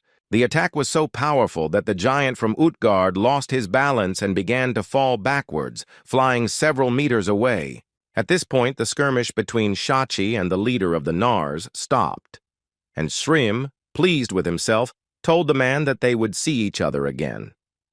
Then the man with black braids looked at our heroes and said goodbye to the special one and his special person. When the fight was over, Shachi stood for a long time, looking into the distance, and one of the fighters asked him if they were going to pursue the Nars after this. The man with the red beard sighed heavily when he heard such a question from his fighter and was not able to answer him right away. Shachi explained to the giant that Srima was with them, and if they entered into battle with them now, they would only lose their warriors. The red giant followed his leader's orders to avoid clashes with the Nars, so after that the giants rode on. After Srim had so publicly humiliated their leader, many of the warriors from Shachi's team were very depressed. The giants dressed in white fur were very upset because they did not have the opportunity to fight with the Nars now. The protagonist saw that all the giants looked broken, but Shachi was right that there was a very big difference in strength between them now. Thinking back to when Shachi and Srima met, Lee Jun-kyung felt like they looked like they used to be very close, like brothers or friends. Standing in the middle of a snowy forest, the protagonist's eyes widened in surprise when he noticed a man in front of him. There was a guy in a white coat standing on one knee. The giants should have noticed him, but it seemed they didn't care about this man. Lee Jong-ken, who was sitting on the drake in front of Shachi, asked the red giant who the man nearby was. Shachi told Jong-ken that the guy was a hired warrior like our heroes, and he worked for Utgard Castle. When the boys rode closer, the red giant asked the man if he was again prowling the forest in search of medicinal herbs. The guy in the white coat stood up, turned to Shachi, and confirmed that he had come to the forest to collect herbs. The captain warned the young man that there were Nars wandering nearby and that the forest was very dangerous, and asked if he would like to return with them. The stranger was delighted with this offer, saying that he was just about to go back, and asked Shachi who was with him. Shachi, with a smile on his face, introduced our hero to the guy, saying that this was the hired warrior Jong-ken, and then told the super newbie that this was Dr. Hwata. A happy smile lit up the protagonist's face when he realized that he had finally found the person he had been looking for so long. After Lee Jong-ken, in the company of a whole company of giants, returned to the territory of Utgard Castle, completing his forest walk. Inside, the protagonist and Fenrir were met by Jong-in-chang. A smile of joy appeared on her face when she saw that the boy had returned. Jongkin noticed that In-chang looked pleased, and she told him that she had been ambushed by Nars while hunting, but they had fled from her. Our hero said that he had the opposite situation. They did not fight, but he met a very strong leader. The girl replied that the boys must have been very tired and said that during the ambush she had seen people among the Nars giants. This information was unexpected for our hero. Jong-ken looked at his friend with wide eyes, waiting for an explanation. The huntress said that there was a Chinese among them, and he managed to reflect her sword, protecting all the other giants. The guy was surprised that there was another person here who had managed to survive, and he told the girl that he had also come across this person. Jong-in-chang noticed that the main character looked unhappy and asked the super rookie what was wrong. He admitted that he wanted to go and talk to him, but he was worried that something would go wrong, so he asked if Ying-chang would go with him. The protagonist took Merlin's necklace off his neck, handed it to the girl, and asked if she could do him a favor. He explained that it was Merlin's necklace, that this piece of jewelry would help Ying-chang understand their language, and said that he knew she could handle it. Meanwhile, there was a line of local residents on the street, many lined up at the house where Kavata received patients. There was a man lying on the bed who was not feeling well. An elderly doctor with a beard was asking him to hold on a little longer. Kawata worked on healing this patient using his magical power and said that this man would soon recover. The hero realized that in China, good doctors are called quata, and now he knows why, but he was surprised where so many patients came from. Although our boy was not bothered by anything, Jong Ken went to the local hospital and approached Quata, asking for a doctor. Kavata was working on treating a patient at the time, so he replied that he was busy and asked the guy to wait a bit. But the main character did not wait. He handed the doctor a whole bag filled with packets of red healing liquid. Jong Ken told Hwata that he thought these potions should help him and gave him permission to use them as he saw fit. The doctor in the white coat looked at the gift with wide eyes. He felt awkward because there was a lot of potion, and he thanked our hero. Thanks to Lee Jong Ken bringing potions to the hospital, Quata was able to heal everyone, and after that, our hero was able to communicate with him. When the doctor quickly dealt with the influx of patients, the boys left the hospital to talk alone. The young doctor asked our hero, if it were not too much trouble, to allow him to check his pulse, and Jong Ken asked why he needed it. Kavata explained that he might be overreacting, but he couldn't shake the thought that he felt something strange when shaking hands. The protagonist gave permission to the young doctor to measure his pulse on his wrist. Quata grabbed Lee Jong Ken's hand. Something was clearly wrong with our hero's health, because Kavata began to think, rubbing his chin with his fingers. The boy warned Jong Ken that it might be unpleasant, but asked him for permission to check one more thing.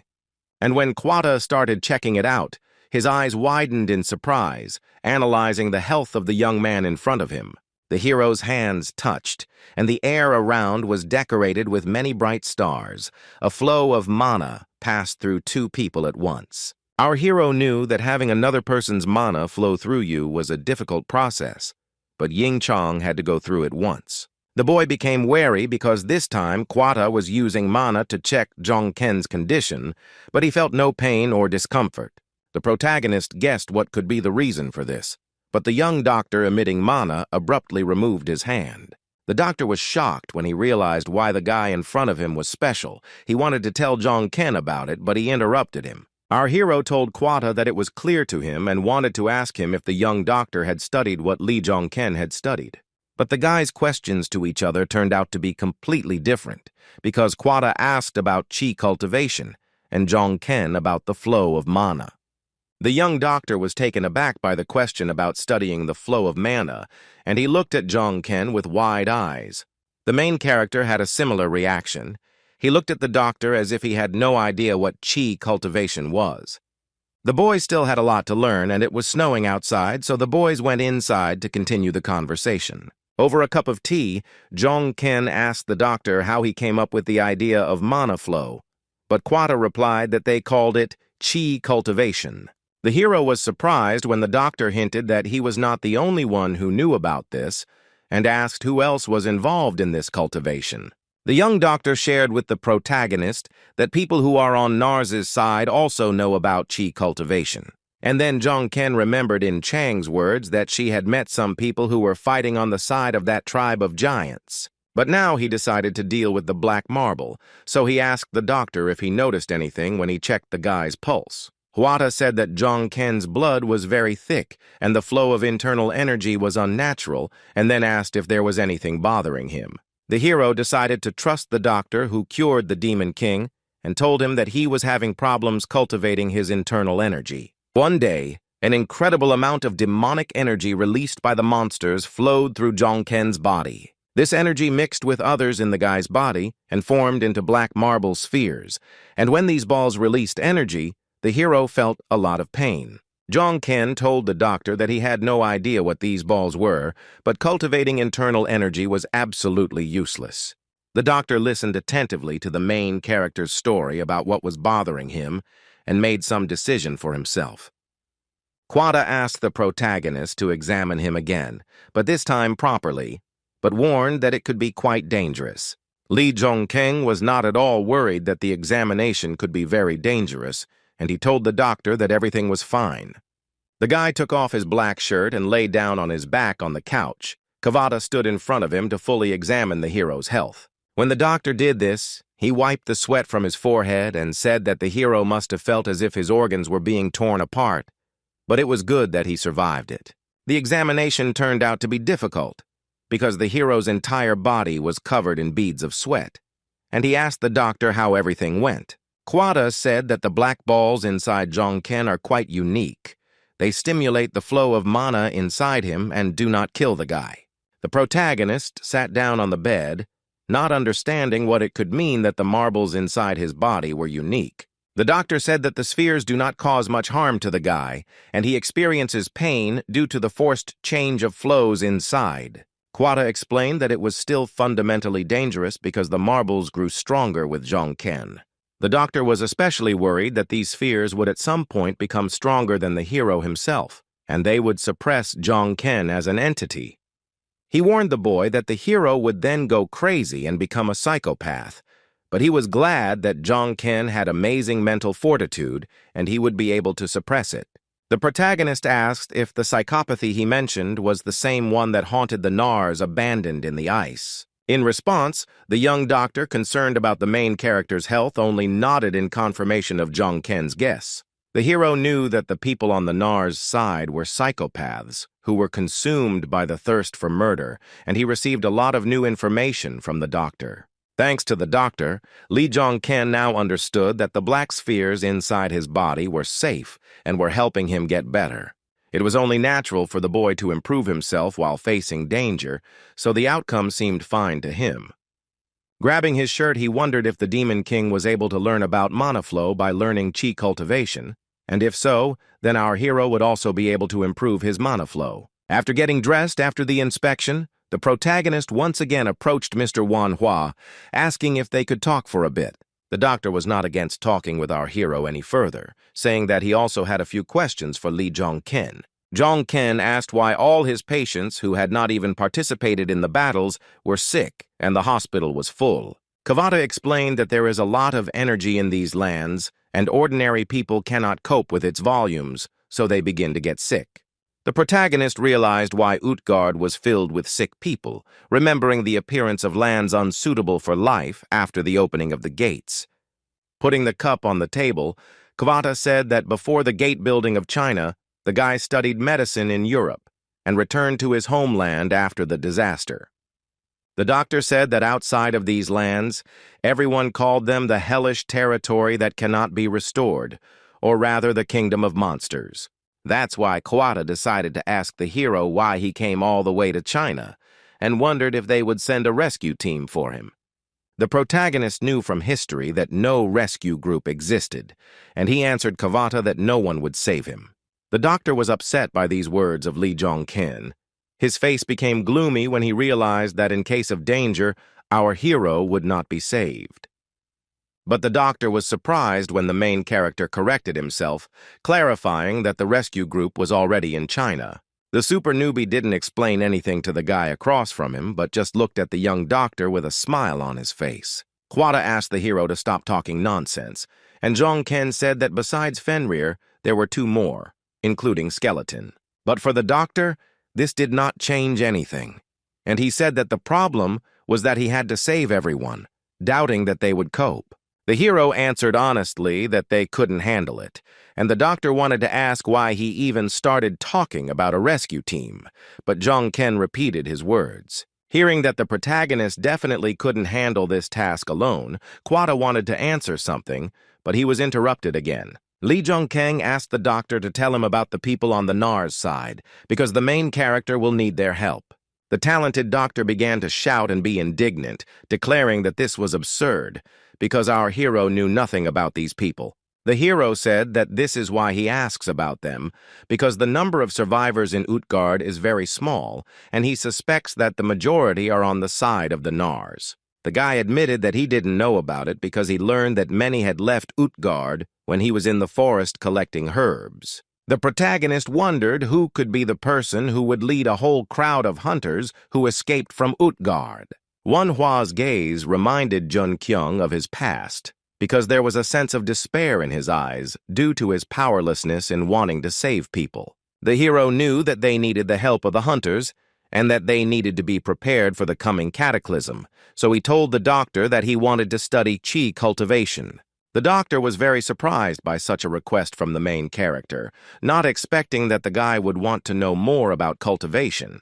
But Zhongken needed this, because by learning chi cultivation, he would be able to get one step closer to the Demon King's strength. Soon, the main character, his new acquaintance, and Fenrir went outside the castle. The doctor was doing something, leaning over the ground. The doctor made a small hill out of stones. It was surrounded by a magical wall, and he told Jong-ken that he was finished. He said that he had erected a barrier around the area so that no mana flow would leak out, and so no one would suspect anything. Touching the barrier, the protagonist asked if the doctor wanted to say that something like this was necessary during his training. Quata replied that it was certainly yes, because the internal changes required the absorption of energy around, and the giants would be able to notice this. The guy said that it is difficult to collect energy in one place, so a barrier for the natural flow of mana around would not hurt. The protagonist admitted that he had indeed felt and collected the energy earlier, which naturally flowed around. This amazed the doctor, because he considered this impossible without special technology and began to ask who the hero's teacher was. The amazed Quata said that it seemed that Jong-ken had an incredible predisposition to control internal energy. He admitted that he was very pleased that our hero managed to exceed all his expectations, proving to be more than just entertaining. The main character, not understanding what the doctor meant, tried to clarify what exactly made Kavata happy. The doctor said that although our hero's technique impressed him, he thought that after listening to him, he realized that it was possible and that they would cope with their problem. Meanwhile, outside the city, a small camp with tents was set up, and 3 strong men stood on its territory.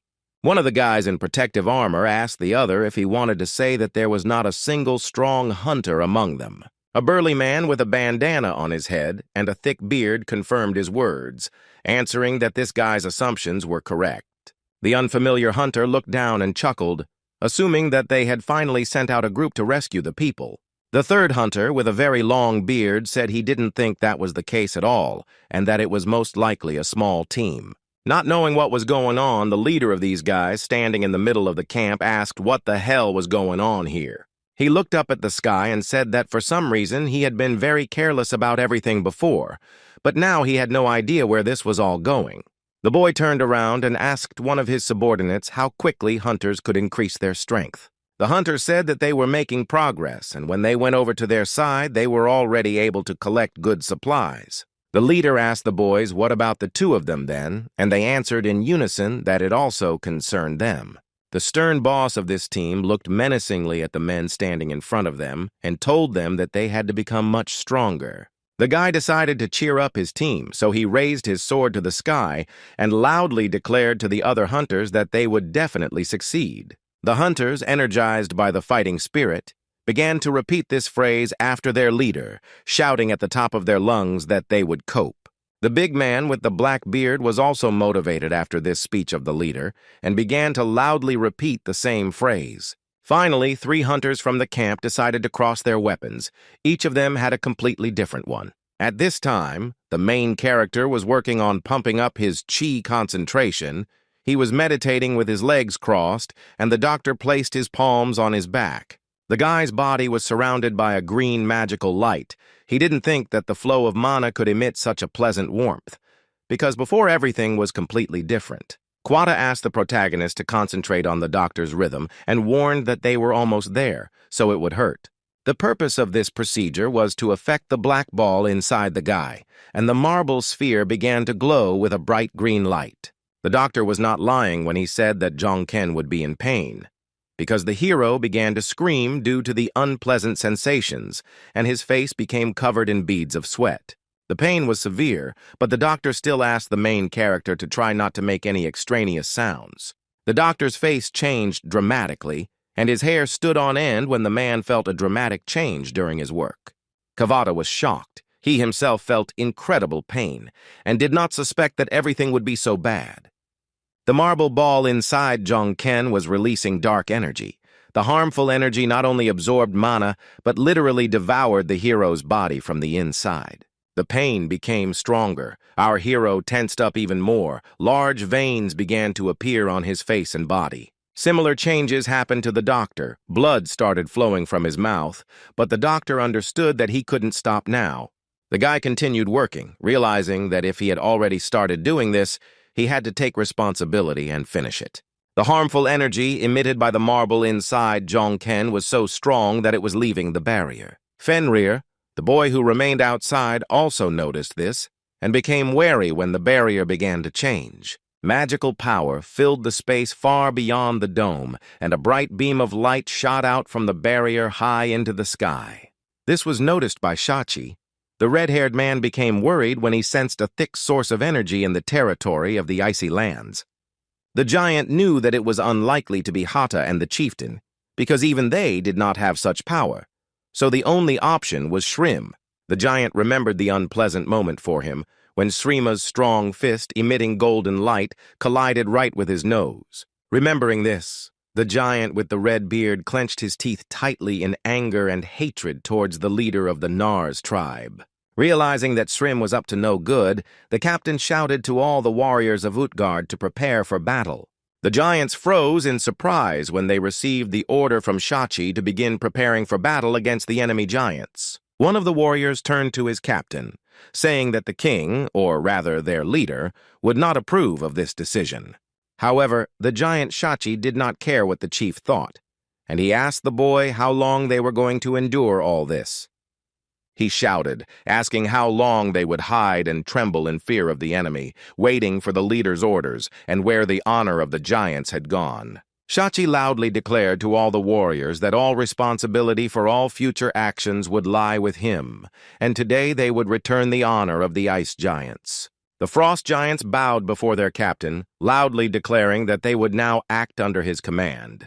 One of the giants climbed to the top of the city's tower and gave a signal to the others using a large horn. Numerous giants began to leave the borders of Utgard. They were determined to go to Nars to fight against them. At this time, Srima, who also noticed the blue beam directed into the sky, thought that it was the work of a giant named Shachi. But the giant immediately dismissed this thought, thinking that Shachi was capable of such a thing, and began to suspect that it was someone else. The eyes of the Nars chieftain glowed a bright purple light, as did his entire body, when he suspected that the beam had been launched by the head of Utgard.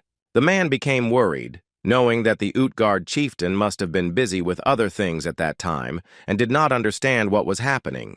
His face broke into a mad smile as he realized that there would never be a better chance, and he had to take it. The leader of the Nars raised his fist to the sky and shouted at the top of his lungs, declaring a general assembly and declaring that today they would take Utgard. The beam from the barrier created by Kvatoi became more powerful with each passing second, turning into a thick pillar of light. At this time, baby Fenrir was running towards the barrier because this beam and the energy coming from the dome began to bother him. The boy was staring at something as he stood near the barrier. His attention was distracted by the approach of some people. Fenrir saw that a whole horde of giants riding on drakes was approaching him from all sides. There were a lot of giants. On one side stood a whole squad of giants from Utgard, the giants glowing with a bright magical red light, looking at their opponent. On the other side of the magic dome, the giants of Nars approached. The giants were dressed in black fur clothes. When Shachi saw Srima, he asked the giant if this was his doing and tried to find out from the man what was going on. But the leader of the Nars concluded that Shachi had done all this and asked the red-haired giant if the leader of Utgard was there. Shachi was stunned by Srima's question. He asked again if he had just said anything about the leader and stared at the giant with surprised eyes. Shachi's genuine surprise shocked the leader of the Nars because he thought that the giant knew where his leader was now. Fenrir, meanwhile, felt threatened by the approaching horde of giants and activated his magical power. The boy, angry, began to growl at the giants surrounding him and release energy, showing his teeth to the warriors. Jong-in Chang also arrived at the scene, and from the boy's reaction she realized that this could only mean that Lee Jong-kyung was inside that dome. The chieftain of the Nars tribe took a few steps forward, telling the captain of the Utgard army that he did not understand what he was talking about. Releasing his magical energy, Shrim declared that he could no longer trust the giant, let alone make peace.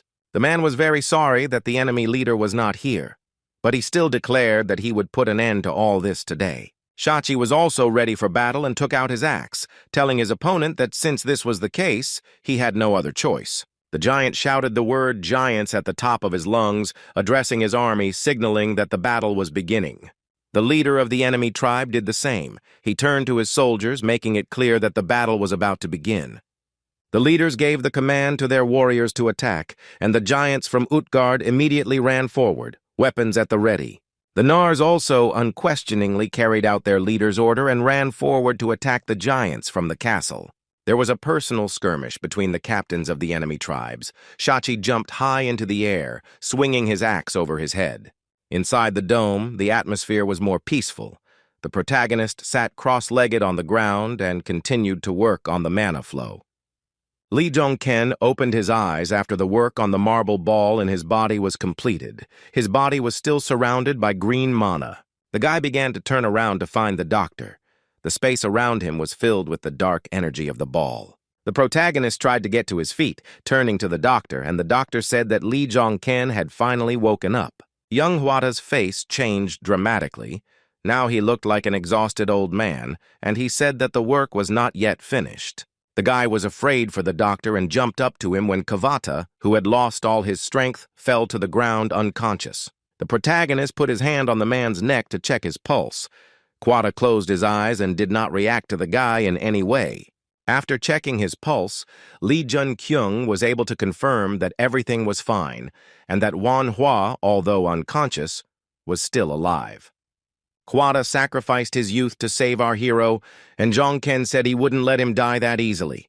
He materialized in his hand the golden apple of Eden, called Edgar's elixir, which he had once borrowed from Odin. Our hero turned to the doctor, reminding him of his words about the guy needing to absorb all the energy inside the equipment, and he would do it. Lee Jong-ken placed the golden apple of Eden on Hwata's chest, telling Hwata to consume the fruit to heal.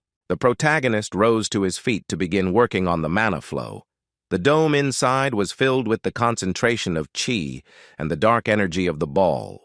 The guy spread his arms out to the sides and raised his head up. The magical energy around his body began to grow and concentrate. The small marble ball inside the hero's body also underwent changes, and it emitted a larger amount of green mana. At this moment, outside the magical dome, a fierce battle continued between Utgard and Narsami. While the giants from the castle were suffering losses, one of Nars's fighters managed to seriously injure the giant when he struck him with his weapon.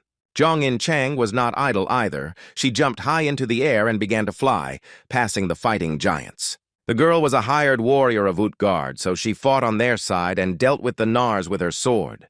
The huntress Siegfried, although she was hundreds of times smaller than the giants, managed to wound one of the Nars with her sword. Continuing the battle after this, the girl thought that the giant she had killed was big, but he clearly lacked strength. Jong In-chang became wary when she noticed something behind her and noticed an approaching threat.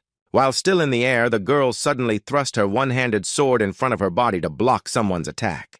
The blow was strong, so the attack caused Jong In-chang to land on the ground again after that, almost losing her balance. She looked up and noticed that she had just been knocked off her feet by some kind of blue light-emitting spear that was spinning around on its axis. The enemy attacked her from a distance and then returned the weapon to his hand using a boomerang effect. The attacker turned out to be a strong hunter with a black beard. He told Ying-chang that they met again, and she was still as strong. Frowning, Ying-chang examined her attacker and concluded that this man was definitely stronger than the giants. But now she had no time for him, because she saw how her Princess Gongzu also entered into battle with one of the enemies.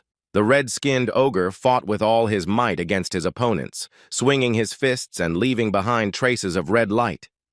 He was forced to stop when his owner called his name loudly, and the monster turned its attention to Jong In-chang. Gongzu approached the girl. Now, during the battle, the small monster returned to its previous large size. The hunter who attacked Ying-chang was surprised when he saw a monster in front of him, because such things do not live in these forests. Ying-chang warned Gongzu that she was about to fight the man across the street and asked him to make sure that no one interfered with them. The large red ogre pointed his thumb at himself and smiled, shouting his name to indicate that he agreed to do so. Gongzu left, leaving Ying-chang and the hunter alone. They stood opposite each other, preparing for a one-on-one duel. The huntress was in anticipation, judging by the smile on her face, because the opponent in front of her was more interesting due to his strength. She motioned for the man to begin, and her entire body began to emit a bright, magical pink light, and her weapon was charged with mana. The hunter was delighted with the girl's behavior. He laughed infectiously and said that he was starting to like her. The duel between the Narsi chieftain Srima and Shachi was in full swing. The giant raised his hands up to attack with an axe. The red giant also screamed threateningly and was ready not only to defend himself, but also to attack his opponent. A direct clash between the two giants began, the men swinging their axes furiously, blocking each other's blows. Srima had a hard time hitting Shachi, and he shouted to the giant that he noticed that the man had become even stronger. The red giant couldn't say the same about his opponent, so he shouted that Srima hadn't changed at all. However, Shachi was wrong, because after these words, Srimu managed to strike the man, the fire attack grazing his shoulder. Shachi knew that the giant had been trying to train hard since their last battle, but the difference in their strength was still great. The red-haired captain shouted at the Nars chieftain, accusing him of being such a revered warrior and becoming a traitor to his people. The giant pushed off the ground to vent his hatred on Srima, and in midair asked him how he dared to betray them. But Shachi's words did not awaken the conscience of the Nars leader. He put his hands behind his head to launch a fire charge at the red-haired giant. The captain of the castle giants began to scream in pain as Srima's power began to hit his body, causing heavy damage. The leader of the Nars shouted that he explained his actions by the fact that he simply could no longer bear to see the leader playing king. Srima told Shachi that the red giant may not know it, but this supposed king had destroyed everything that was once dear to them. The statement of the Nars leader shocked the giant. He stared at Srima with a puzzled expression on his face. The giant swung the axe around himself to charge it with power and slammed the weapon straight into the traitor's face. The blow was insignificant for the leader of the Nars. The man only became even more angry at the hostile captain of Utgard. The Nars leader reached out to grab his weapon and counterattack the giant that had just struck him. Srima's counterattack was successful. The man with a furious expression managed to hit Shachi in the face on the first try. The strength of this giant was incredible, because a simple blow to the face caused the giant Shachi to fly back. The chief of the Nars tribe looked at the giant with anger in his eyes and revealed the secret that my friend and father Shachi Ovaldi was killed by the king. Shachi, who fell to the ground after the blow, was in shock when he heard these words from his opponent, not believing his ears. Srima was filled with anger and screamed at the top of his lungs, repeating to the red-haired giant that this bastard Loki had killed Ovaldi. At that moment, everything inside Shachi collapsed. He froze when he realized that his leader had caused the death of his beloved father. Meanwhile, the magical sphere created by Quata began to change before our eyes, the dome emitting even more magical energy. The blue semicircular barrier began to collapse. The magical power released was so powerful that it was impossible not to notice. Nars leader Srima was distracted from the battle when he turned around and saw the danger that the dome posed. Zhang and Chang and the hunter who were fighting at the time also noticed the magical barrier that began to change. Filling the surrounding area with a bright, mysterious blue light, the barrier reached its peak to completely collapse and disappear. When the dome disappeared, a thick fog formed in its place, and behind it everyone saw the lonely protagonist standing. There was no joy on Li Zhongken's face. Working on chi concentration had turned into a disaster for Dr. Manhwa. The guy looked at the doctor lying on the ground. He was still unconscious, not reacting to the main character's words. Quata's face was no longer the same as before he entered this dome, but the positive changes after the Apple of Eden were noticeable. Zhongken realized that Quata's condition had improved, but even though the apple was many times more powerful than the elixir, it still looked like it had barely saved the doctor's life. The guy guessed that the reason for this could be himself. It seems he absorbed the effect of the Apple of Eden while he was collecting mana.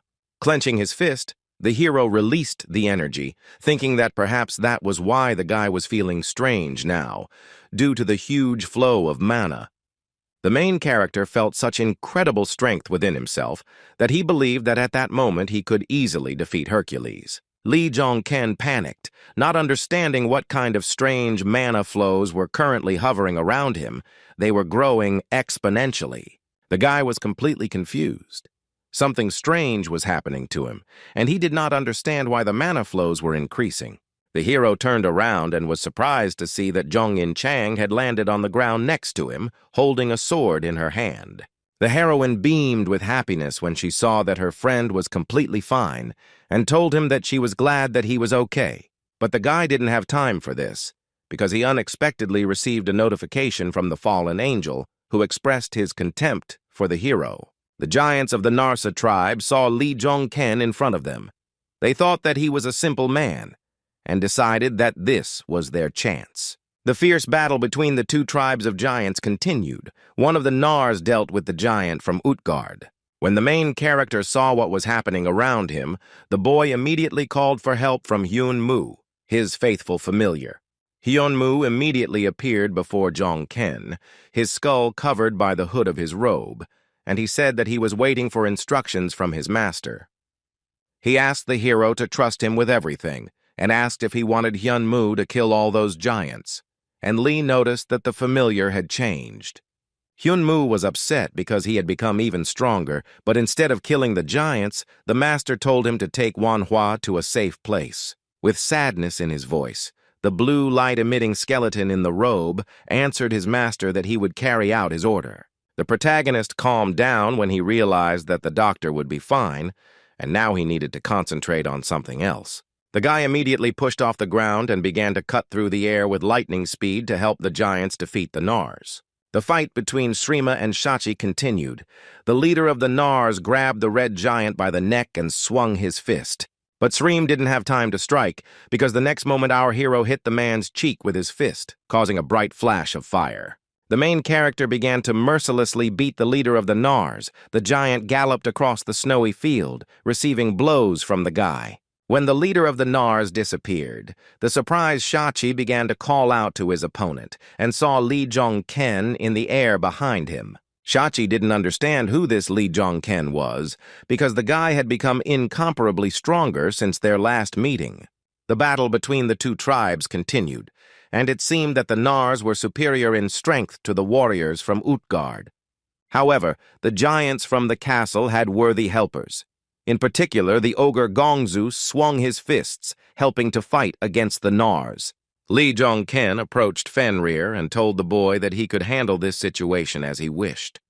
Fenrir could no longer hide his rage. The boy's body radiated bright, naked energy. He bared his teeth in anger. When the boy allowed him to do as he wanted, Fenrir turned into a giant snow-white wolf. As Li Zhongken stepped forward, Fenrir immediately pushed off the ground and rushed off to deal with the enemies. The main character looked away and thought about whether he should talk to the people standing nearby.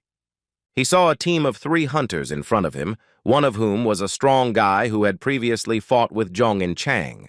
The wary leader of this small team approached our hero and asked the guy who he was. Zhong Ken knew that these guys across from him couldn't be underestimated because they were all heroes, and the 2 behind him were equal in strength to Zhong Ying Chong.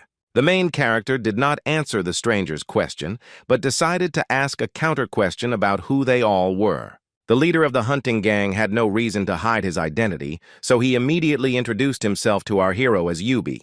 Zhong Ken was surprised because he had never heard of Yubi, thinking that the Demon King's notes should definitely have records of a person with such power. The protagonist said that he would now ask him one thing, and asked if the hunter had betrayed the people because they did not have similar strength. Yubi clenched his teeth tightly, trying to hold back all the negative emotions, and replied to Li Zhongken that he did not betray his people. He flew into the air and swung his sword to attack the hero, shouting that this was the fate of humans, and all for the greater good.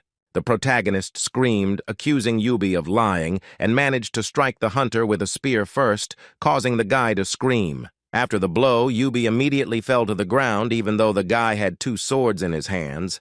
It didn't help him attack the hero first. An enraged Zhongken shouted, asking Yubi how great the common good was, that he would treat people so treacherously. The hunter explained that he and Srima had a deal, and if the king of Utgard was defeated, he would help them rebuild China.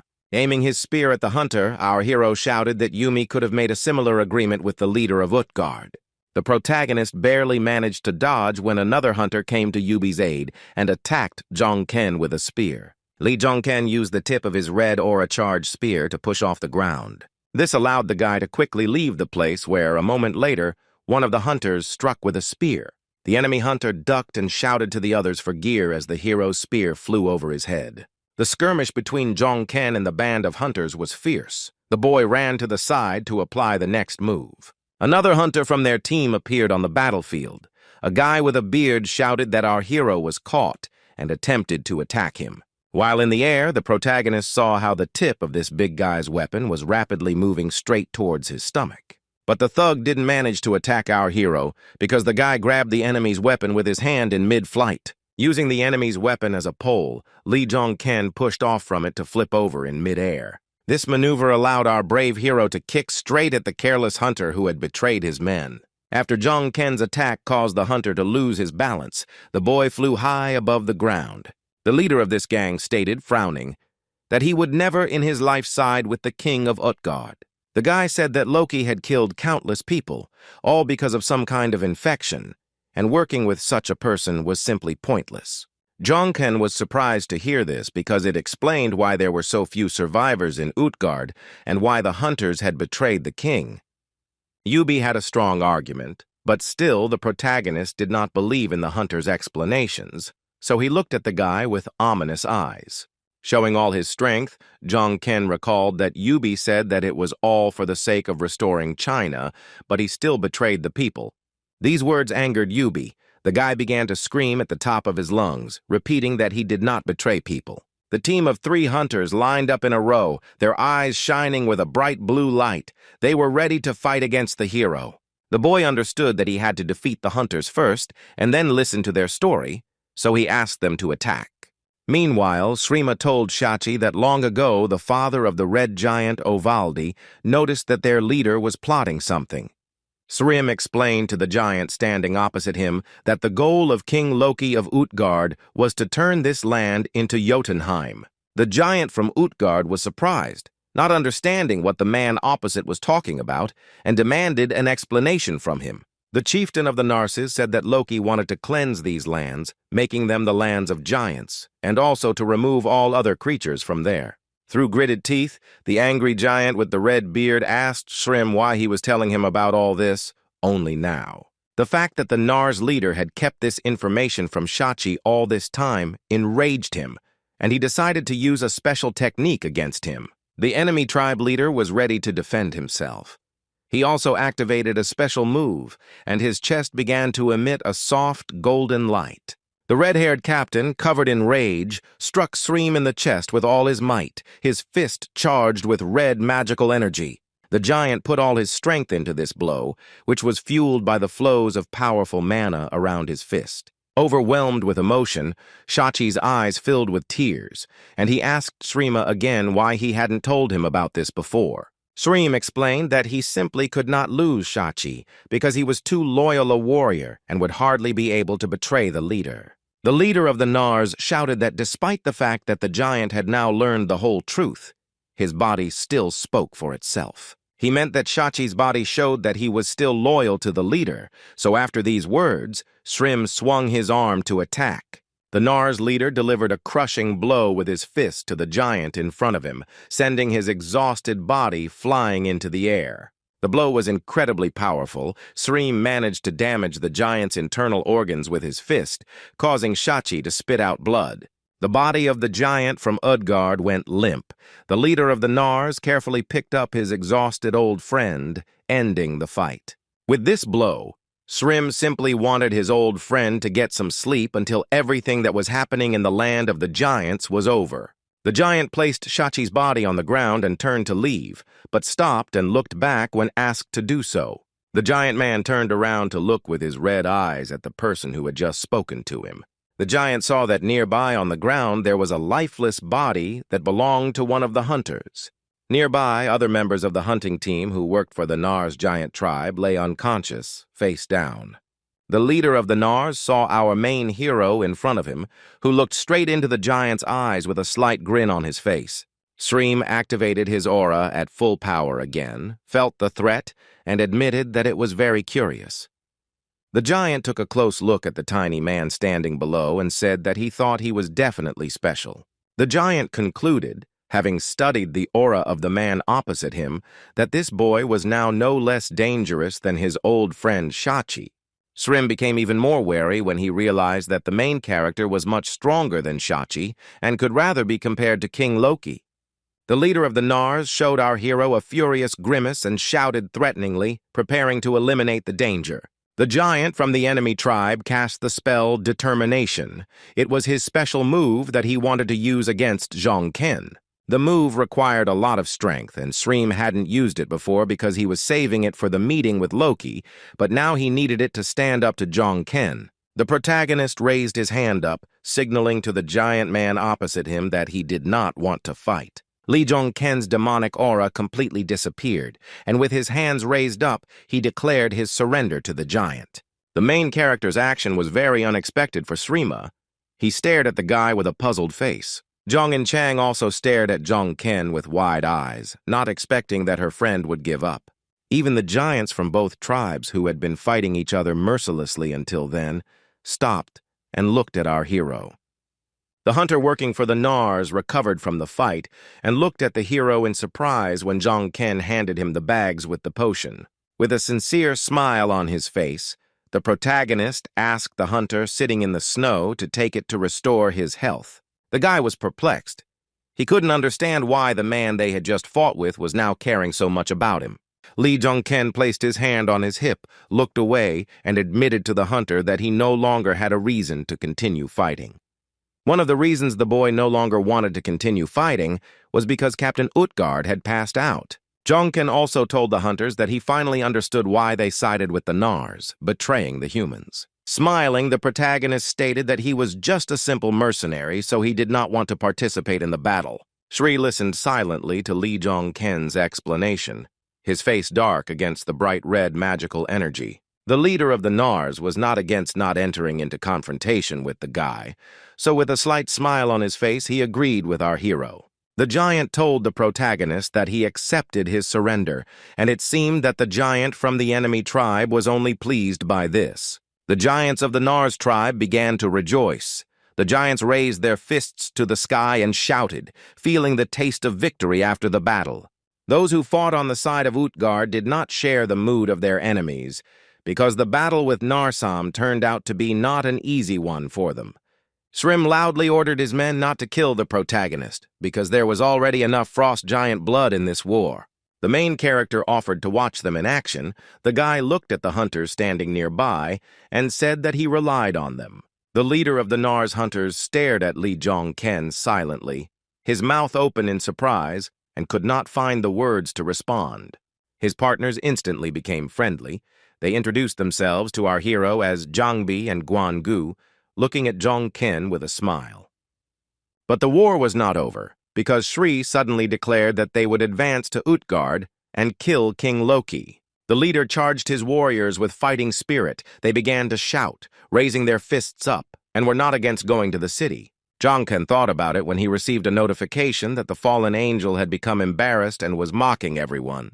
Shri approached our hero, asking why he had retreated so suddenly, and Jong-ken explained that they were simple mercenaries.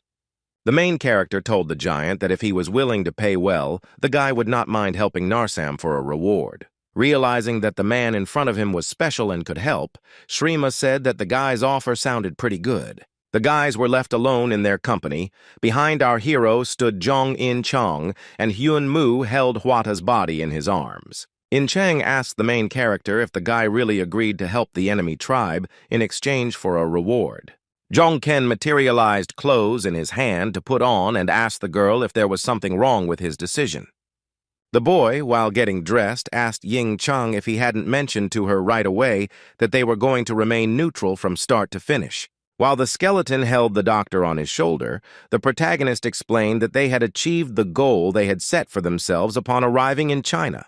He added that hunters like Yubi, Guanwu, and Jangbi could help the remaining people of Utgard, and that was the best outcome. The protagonist's words convinced the girl, her mood improved, and Jong In-chong agreed with Jong-ken. The Narsi attack on Utgard went smoothly, with most of the humans losing in battle with the giants of the enemy tribe. The chieftain of the Nars walked around the castle grounds as if he owned the place, while the giants of Utgard knelt before him, their heads bowed. Soon, Manhwa, who had been unconscious for a long time, finally opened his eyes, and the guy asked if he was okay. The doctor regained consciousness, and the main character sat in front of him, carefully monitoring Manhwa's condition. The man still looked ill, but some of his youth had returned, and he turned his head to look around. Kavata saw that Utgard was in decline. The streets were engulfed in flames, and there was war on the castle grounds. The doctor noticed two giants standing in front. They were dressed in black fur, so he realized that they were Narsi.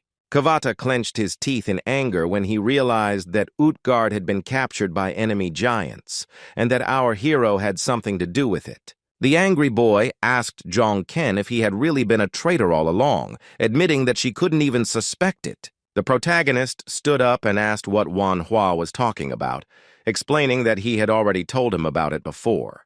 Lee Jong-keng repeated with a smile on his face that it might be a little late, but the rescue team had arrived in time for them.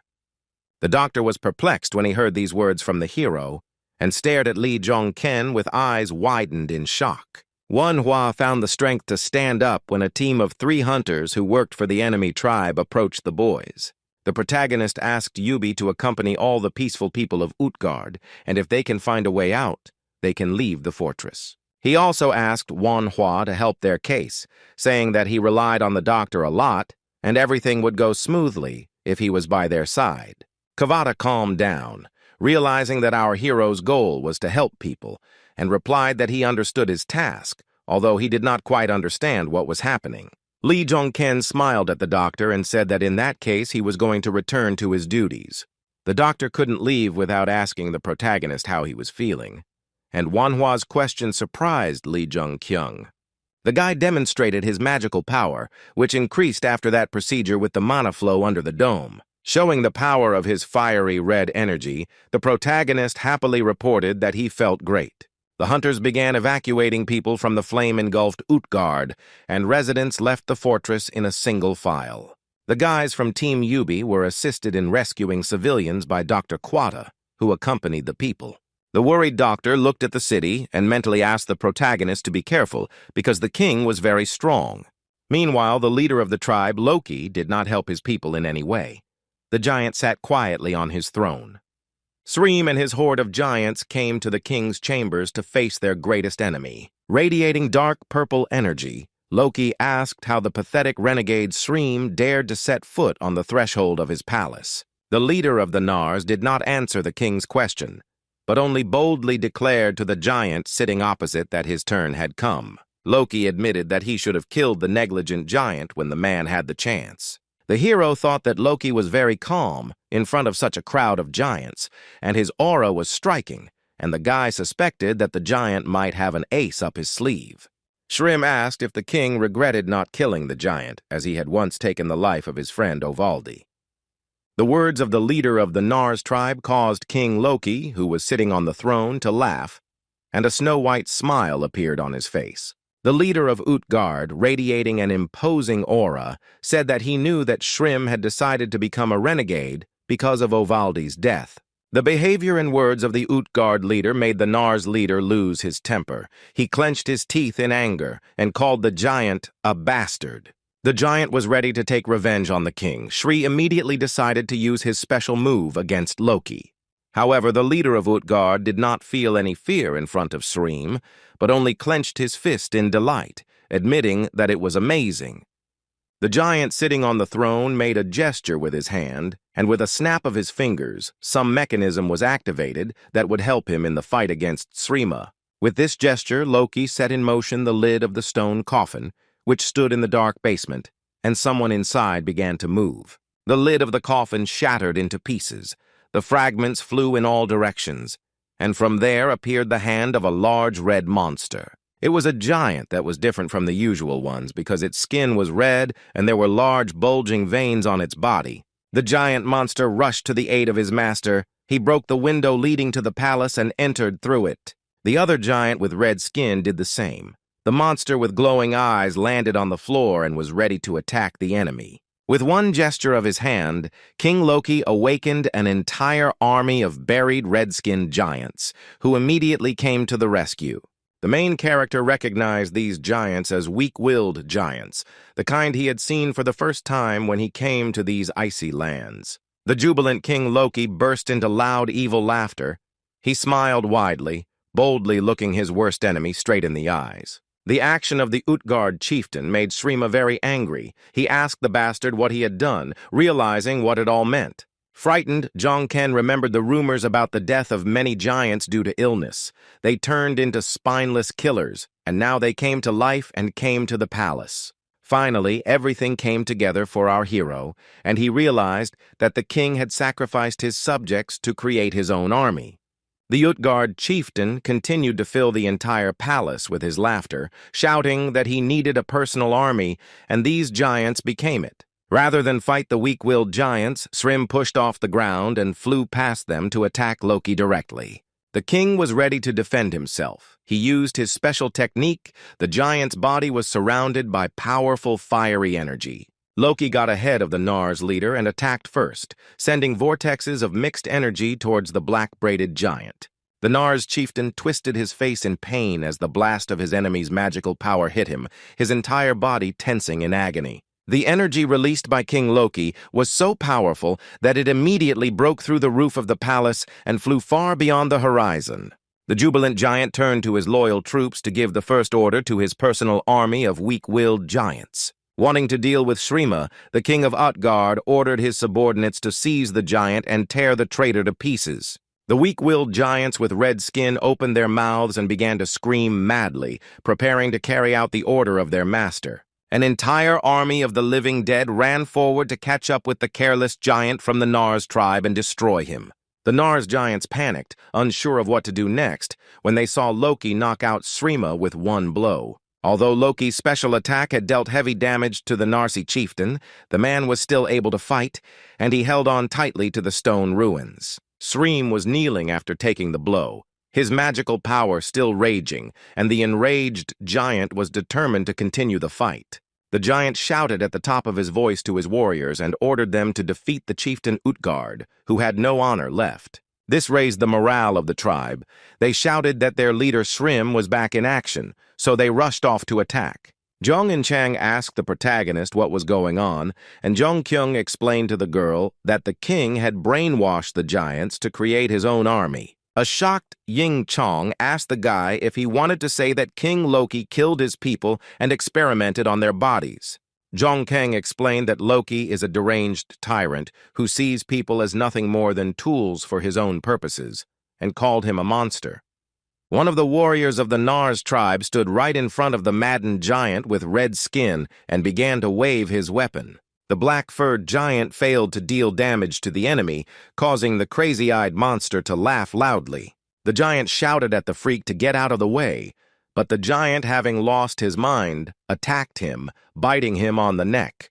The Nars warrior screamed in pain as the maddened giant managed to tear a piece of flesh from his neck with his teeth. The living dead from King Loki's army attacked the warriors from the enemy tribe, meekly carrying out the leader's orders. The protagonist understood that these giants had no mind, so they attacked mindlessly like berserkers, and this deprived the Nars of a chance to win. Lee Jong-keng looked at King Loki intently as he realized what they had to do in this situation to win.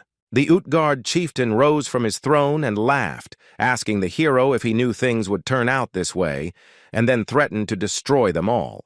The protagonist took out his weapon and received a message that the Muspelheim spear was fully charged and ready to use. Lee Jong-ken knew at that moment that the only way to defeat the army of mad giants was to kill the king himself. While the giants were fighting among themselves below, the protagonist flew into the air to get past the giants and attack the leader. Lee Jong-ken raised his spear charged with fiery magical energy behind his head to strike at the king of Utgard. The Utgard chieftain turned his attention to our hero, who was circling above his head, waving a flaming weapon. The king managed to repel the main character's attack. The guy struck with a spear, but the giant defended himself by putting his hand in front of his face. The attack did not frighten the leader of the giants in any way. Jong-ken's attack, which was unsuccessful, only made the giant smile. The giant immediately counterattacked the protagonist, telling the guy that he had been watching him all this time, so the blow was not unexpected. Using his special move, Loki said that it was Jong-ken who was emitting such a powerful flow of mana. King Loki's fist was charged with multiple types of energy, and he punched out, screaming at Lee Jong-ken to die. The guy flying in the air noticed a stream of energy approaching him, which was hundreds of times larger than him in size. The main character became very tense and panicked because he understood that the guy would not have time to dodge such a blow. Something distracted the super newbie. He looked away as his face was illuminated by a bright blue magical energy. Now the main character was floating in the air when two powerful streams of giant power flew towards him at once. The blue magical flow was friendly because it was launched by someone in order to reflect the power of King Loki. The Utgard chieftain became worried when he saw that his special attack had been repelled and asked who the man was who had managed to do this. King Loki turned around and saw that it was Shachi, who launched his own charge of magic against the flow of the leader's power as a counterweight. The red-haired, bearded giant was breathing heavily, seething with rage. The veins on his body were bulging, and his body was covered in beads of sweat. This attack of Shachi was especially strong. The giant spent a lot of energy at the cost of his health. Blood began to flow from his mouth. The protagonist was afraid for the red giant when he saw that it was he who used that attack, and loudly shouted the giant's name. The giant gradually lost his last strength. His body trembled. He looked at the hero and said that he entrusted his giants to him. The last remnants of strength left the giant.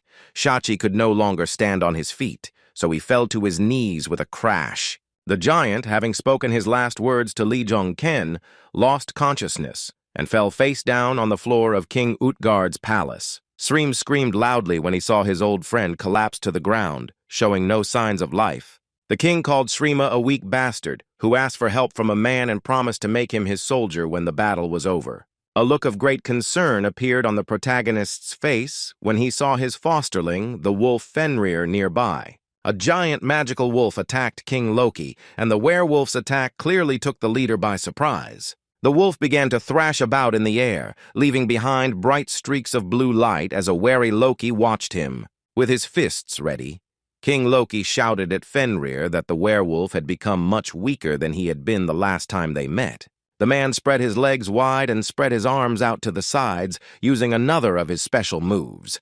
Powerful streams of magical power rushed in all directions. The attack was so powerful that the werewolf Fenrir was unable to repel it, so after receiving damage, his limp body fell down. Our hero received a message that he needed to get rid of the shameless individual in 5 minutes, and he asked In Chang to detain the king for a minute. The huntress felt uneasy and doubted that she would be able to hold off Loki, who had defeated Fenrir with one blow even for a minute.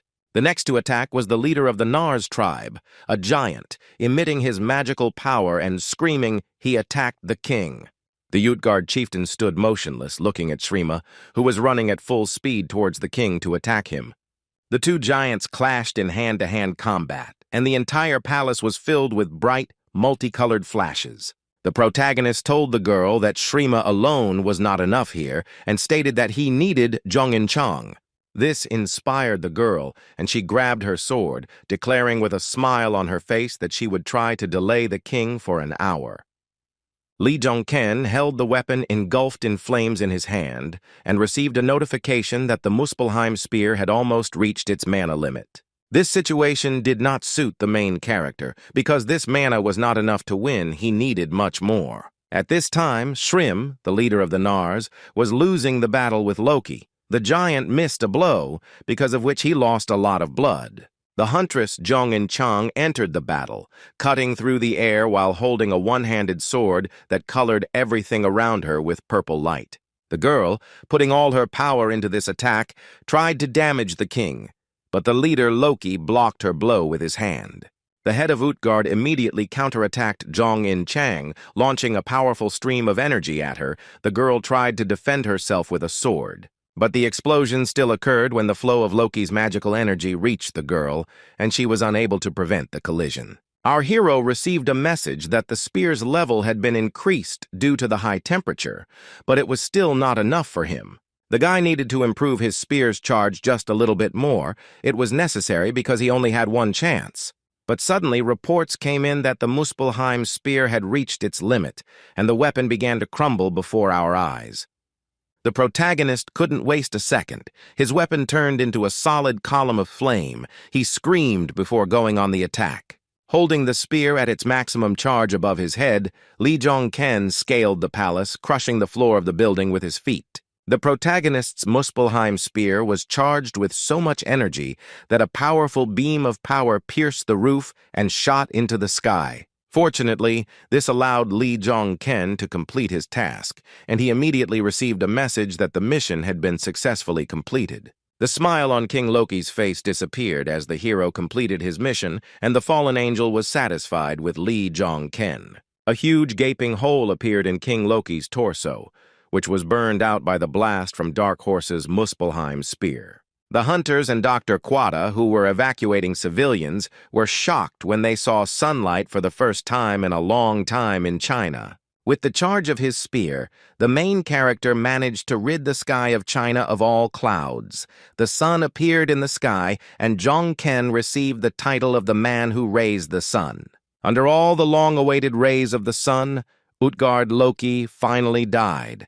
His body, like his entire castle, burned to the ground. The giants, who were mad and controlled by the king, were destroyed by the giants from the Nars tribe. When the red giants finally found their peace, the four commanders met at the ruins of the old castle.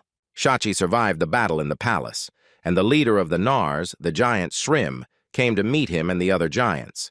The protagonist was also present at this meeting, but there was no smile on his face because he knew that the battle was not over yet. The giant Shrim turned to the hunter Yubi and told the boy that he was going to keep the promise he made earlier. The guy was very happy to hear these words from the giant. He looked at the giant Shrima with a sincere smile on his face. But the conversation did not end there, because the leader of the Nars wanted to say something to his former friend Shachi. The red-haired giant froze in shock when he received an unexpected request from the leader of the Nars to take the giant's life. Shrim dropped to his knees and said that whatever the reason, he considered himself a traitor, guilty of the death of his people. Shrima's revenge was complete, and he told Shachi that he hoped the giant would spare the rest of the Nars who followed him. Shachi stared at the leader of the Nars, silently listening to his speech. He did not answer anything in response to the giant's request to kill him. The red-haired giant silently materialized his axe in his hand, making it clear that he was ready to fulfill his old friend's request. Shachi's weapon emitted a bright red light. The giant took a few steps closer to the kneeling Shrimu and agreed to do so. When it was all over, the giant Shachi stood on top of the fortress, looking at the snow-capped mountains, and our hero was nearby. Lee Jong-ken was worried about what the giant thought of him now, so he asked Shachi if he now despised him. The giant with the red beard turned his gaze to the boy, looking at the main character with bewilderment in his eyes. Smiling, Shachi leaned over and convinced the boy that he did not despise him. On the contrary, our hero allowed the giant to make the right choice. The protagonist broke into a happy smile when the giant said that he considered Lee Jong-ken to be one of their warriors. King Loki fell, but Utgard Castle continued to exist, and the inhabitants began to restore the fortress. One of the hunters working for the Nars amazed the locals with his strength, easily transporting huge logs. The second hunter was in charge of the reconstruction, telling his big friend where to drag the building materials. Yubi and the main character watched everything from above. The leader of the hunters thanked our guy for the fact that thanks to him, the reconstruction is going according to plan. Lee Jong-ken looked at the hunter commander and asked if there was any other help needed from him in the castle. The hunter said that they were doing everything they could, but people could not live long on such uninhabited land, and something had to be done about it. The guy told Jong-ken that their plan was to soon leave the walls of this castle and asked the protagonist to help them with this. Jong-ken agreed to help, but said that he didn't think leaving the castle would be the right decision because a lot would change soon. A puzzled Yubi asked Jong-ken what he meant by saying that many things would change here very soon. The guy replied that he felt there was no need to leave this place. He would rather try to settle down here because the whole world would become a gate anyway. Yubi tried to comprehend this news, but the hunter was still haunted by the fact that there were problems with food and weather in the castle. Jong-ken handed the guy a monster named Paramore. It doesn't taste the best, but it grows quickly and can be grown in any environment. The super rookie gave Yubi a whole mountain of Paramores, saying that they could be fertilized with monster bones, and this would prevent them from dying of hunger. The main character also made the hunter happy by stating that he knew how to solve the problem with the cold in Utgard. The leader of the hunting team clenched his fist, happy for such help, thanked the hero, and said that they would not remain in debt. After Lee Jong-ken went outside of Utgard, he went to a large tent standing in the middle of a snowy field. Inside was Shrima, who, as it turned out, remained alive, and the giant asked Jong-ken how the new leader was doing. Jong-ken replied that if Shrima was interested, they should meet in person, but the giant doubted that the chieftain would be happy to meet the enemy. The protagonist explained that Shrima was as much an enemy to the leader as he was a friend, and asked the giant what was the matter then. Shrim explained that he refused the offer to become a leader and led the Nars because he had shed the blood of his own people. He said that it is important for giants to have enemies in order to evolve, and monsters are just prey for them. Looking intently at the protagonist, the leader of the Nars told the boy that the only species that could be enemies for giants were humans. A look of fear appeared on the protagonist's face when he heard that he and the rest of the people were the giant's only opponents. He tried to dissuade him by saying that if there was a battle between giants and humans, both sides would suffer enormous losses. Lee Jong-ken confessed to the giant across from him that in truth, he had come here to learn from Shrima. Shrim, with a smirk on his face, said that if this is what Loft Loki wants, then he will fulfill it, especially since it was our hero who saved the giants. The boy asked who Loft Loki was, and Shrim explained that in the ancient language of the giants, this word means the one who defeated Loki. The fallen angel's patron expressed his displeasure, and the hero noted that he did this every time he heard Loki's name. The hero told Shrima that he would like to learn how to level up, and the giant replied that he doubted it was possible to do so. He explained that the leveling technique allows one to use mana to the maximum, but it requires a huge amount of energy. Without the physiology of giants, it is impossible to master this technique, because giants have much more energy compared to humans. When the protagonist demonstrated his fiery mana to the giant, Shrim's eyes widened in surprise. The giant Shachi became wary when he noticed such a huge amount of mana and thought that it might come from Lee Jong-ken. Jong-in-chang also felt the mana and smiled because she always wondered if her friend was even human. The boy stood before the giant, demonstrating all his strength to him. The hero's body was surrounded by powerful, fiery energy. The hero looked at the giant with a smug smile and declared that he was sure that he had much more mana than Shrima. A bright smile appeared on the giant's face when he saw the protagonist's abilities and called them excellent. After talking with the leader of the Nars, the protagonist climbed a snowy hill to look at Utgard from afar. The main character's thoughts were filled with memories of Loki Utgard, the former king of this castle, and the giant he killed. Lee Jong-ken called this king an arrogant giant who experimented on his own people to create an army. To him, Loki was an inglorious piece of trash who turned giants into killing machines, along with a master class of Chinese hunters. But the guy didn't understand how Loki managed to make the giants listen to his orders and took complete control over them. The protagonist began to suspect that there was someone behind the king because, although he was a great warrior, he was unlikely to be capable of such a thing. Lee Jong-ken remembered the words of local residents, that the intruders who entered the fortress did nothing and left. At first, the boy suspected that the intruder was the Demon King, but if it wasn't him, it might be the Black Hood. Remembering the image of the Black Hood in his head, the protagonist was interested in who he was and what he was planning on the territory of China. When the main character was spending time alone, surrounded by snowy mountains, someone suddenly called out to the guy. Lee Jong-ken looked to the side warily after hearing someone's voice while he was wandering through the forest, thinking about the Black Hood. It was a joyful Jong-in-chang, who told the boy that there was a festival going on in the city, and she invited him to take part in it. The main character thought about his girlfriend's offer to go to the party, but hasn't given her a clear answer yet. He was hesitant about going to the festival, so the heroine took the initiative, grabbed Jong Ken's hand, and pulled him along. The protagonist screamed as the girl squeezed his hand tightly, but In Chang asked him to hurry up because the guys were already waiting. In the restored Utgard, a festival was taking place. The streets were decorated with paper lanterns, and residents were relaxing at tables. People were happy that they finally got a taste of real life, remembering the hardships they had to go through. The guy chewing on a chicken leg broke into a happy smile and said that they should be grateful for having managed to survive. Jong In Chang called the festival in the middle of the gate beautiful, and the protagonist said that this view gives him hope. The girl was confused when the guy turned around and asked if they should decorate the end of this wonderful day. Lee Jong-ken walked forward as an idea came into his head about how to make today's festival even more festive. The hero stood on a pedestal in front of the residents. People began to whisper that this was Loft Loki, who defeated the king of the giants.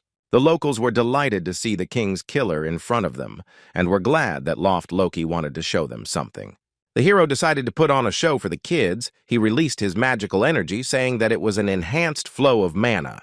The main character's entire body was surrounded by fiery tongues of energy. He turned on the increased level and amount of mana.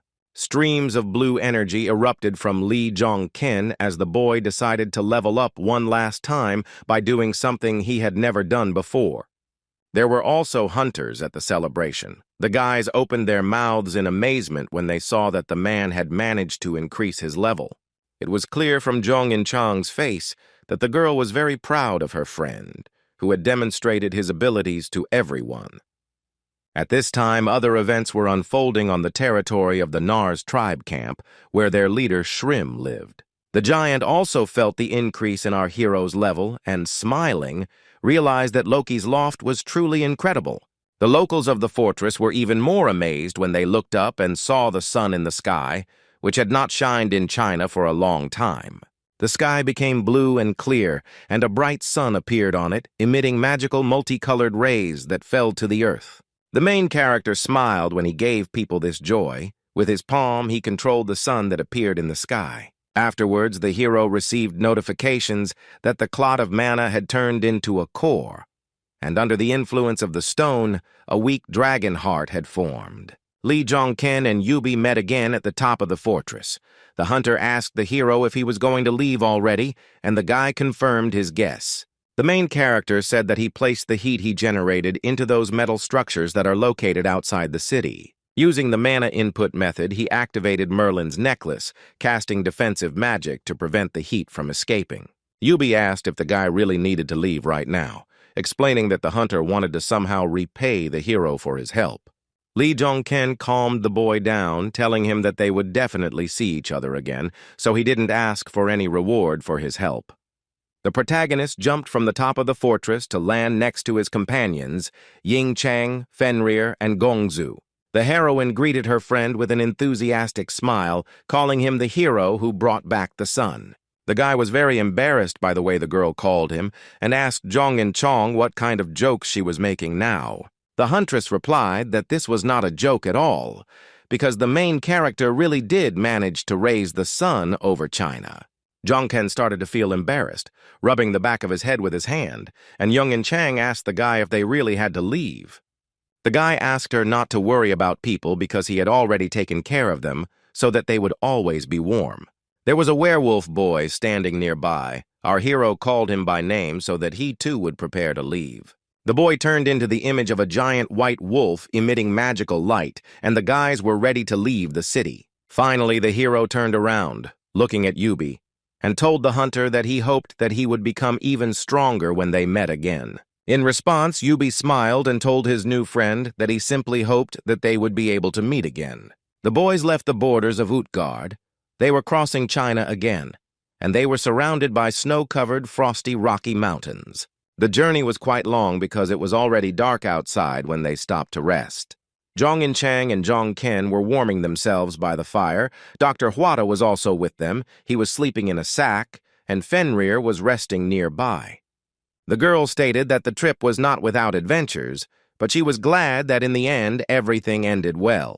The protagonist sighed heavily and replied that if traveling was always so tiring, he would no longer want to participate in it. In Chang said that she hadn't heard a joke from the guy for a long time, and then asked Gongzu if he also enjoyed their adventure. Lee Jong-ken put the jokes aside and asked the huntress how the training was going, knowing that learning the inner skill was very difficult. The girl said that she was gradually beginning to understand both the flow of mana and the inner mastery, but Jong-ken asked her to hurry. The protagonist warned his friend that they didn't have much time left, making it clear that she needed to become stronger as soon as possible. He knew that even now, as they spoke, the dragon's heart was charging, growing, and filling with mana, and great changes were coming soon. The guy understood that even monsters were getting stronger every day. The whole world was changing, and the amount of mana in China was just the tip of the iceberg. The huntress with the title Siegfried looked ahead with frightened eyes. She called out to Lee Jong-ken to pay attention as well. Seeing the girl's frightened face, the protagonist also began to worry and asked In Chang what was the matter. The girl could not explain anything clearly to our hero because of fear. She pointed her finger in front of her so that he could see for himself. The protagonist stood up and turned around. When he saw what In Chang noticed, Jong-ken froze, his eyes wide in shock. The top of Mount Pektu looked like an erupting volcano, completely engulfed in flames, and even the snow could not extinguish it. Jong In Chang stood next to the protagonist. Both of them stared at the mountain in shock, seeing everything there being destroyed by fire. The mountain village where Une and the ruler of Baekdusan lived was indeed in the window. The settlement was surrounded by monsters on all sides. Huge monsters wanted to attack the village. They were monsters with developed muscles and gray skin. Their eyes were red. Defenseless civilians went on the run, trying to save their lives without dying in a fire or at the hands of monsters. The hunter on guard in the village was busy evacuating people. He shouted to the townspeople to run to him quickly. The first monster with a sword in his hand had already crossed the village gates. The guards were trying to save the inhabitants, aiming their spears at the monsters. The hunter pounced on the monster, shouting for it to go away, his blue magic-charged spear piercing the monster's body. The second muscular guard also entered into a fight with the monster. He screamed, cutting the orc's body into two parts with his sword. The hunter successfully dealt with the first wave of the monster's raid. They stopped, waiting for new enemies to arrive. They surveyed the area to make sure the monsters had retreated. The hunter asked if all the monsters were gone yet, and his partner said he thought so. The man said that was great. Now their task was simply to go down the mountain with the others to escape. But the plans of the settlement's guardians were disrupted because the giant foot of the red-skinned monster stepped onto the village's soil. The hunters opened their mouths and were shocked when they saw another monster in front of them, which was even more terrible than the previous ones. The mountain settlement was disturbed by a giant. The giant had red skin. He was a real monster, unlike those who live in Utgard. The guards did not understand what this giant was doing here, and one of them noted that he felt an incredible amount of mana from the giant. The long-haired hunter said that he felt like they would have to put their lives on the line in a fight with this monster. The maddened giant was distracted from the guards when he looked up at the sky and saw a giant cluster of blue magical energy there. Following her, the werewolf Fenrir appeared, a huge magical wolf bearing his fangs, and attacked the giant from the air. Fenrir's strength was enough to deprive the giant of even the slightest chance of salvation, and he cut off the giant's head. The frightened hunter looked at the wolf with wide eyes. He began to guess who exactly had saved them now. The main character and his companions, In Chang and Quata, arrived at the scene. The guy asked the villagers if they were okay. The guard realized that Lee Jong-ken was the one who organized the salvation of the settlement, so he thanked the guy. Worried, Jong-ken asked the hunter where the king of the mountain and the bear girl were, saying that he did not sense their presence. In a mournful voice, the hunter reported that the head of the village had gone down to Lake Chonji to isolate Sangun. The protagonist understood what the guard's words meant exactly and shuddered, staring at the hunter with shocked eyes. He immediately gave orders to Jong In Chang to deal with everything here together with Manhwa because he had to escape. The main character began to cut through the air at incredible speed, trying to reach Lake Chonji as quickly as possible. The ruler of the mountains stood below. The tiger was clearly annoyed by something, and his aura now emitted red light instead of blue. Next to the guardian of Mount Pectison was also the girl Unna, who held a sword in her hand, and her body emitted energy. The Lord of the Mountains was very angry.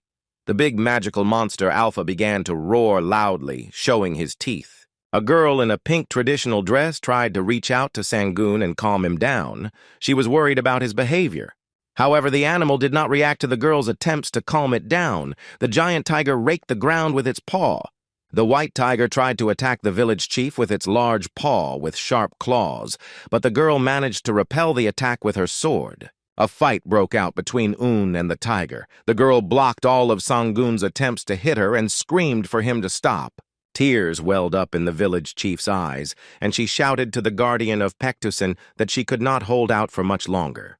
The girl pushed off the ground to fly. Tense from the skirmish, Un wanted to stop the guardian of Mount Pectusin. Un swung her sword, putting as much force as she could into the strike to attack the enraged giant tiger from the air. Sangoon, overcome by demonic energy, looked at the girl when he noticed that her faithful friend was about to attack him.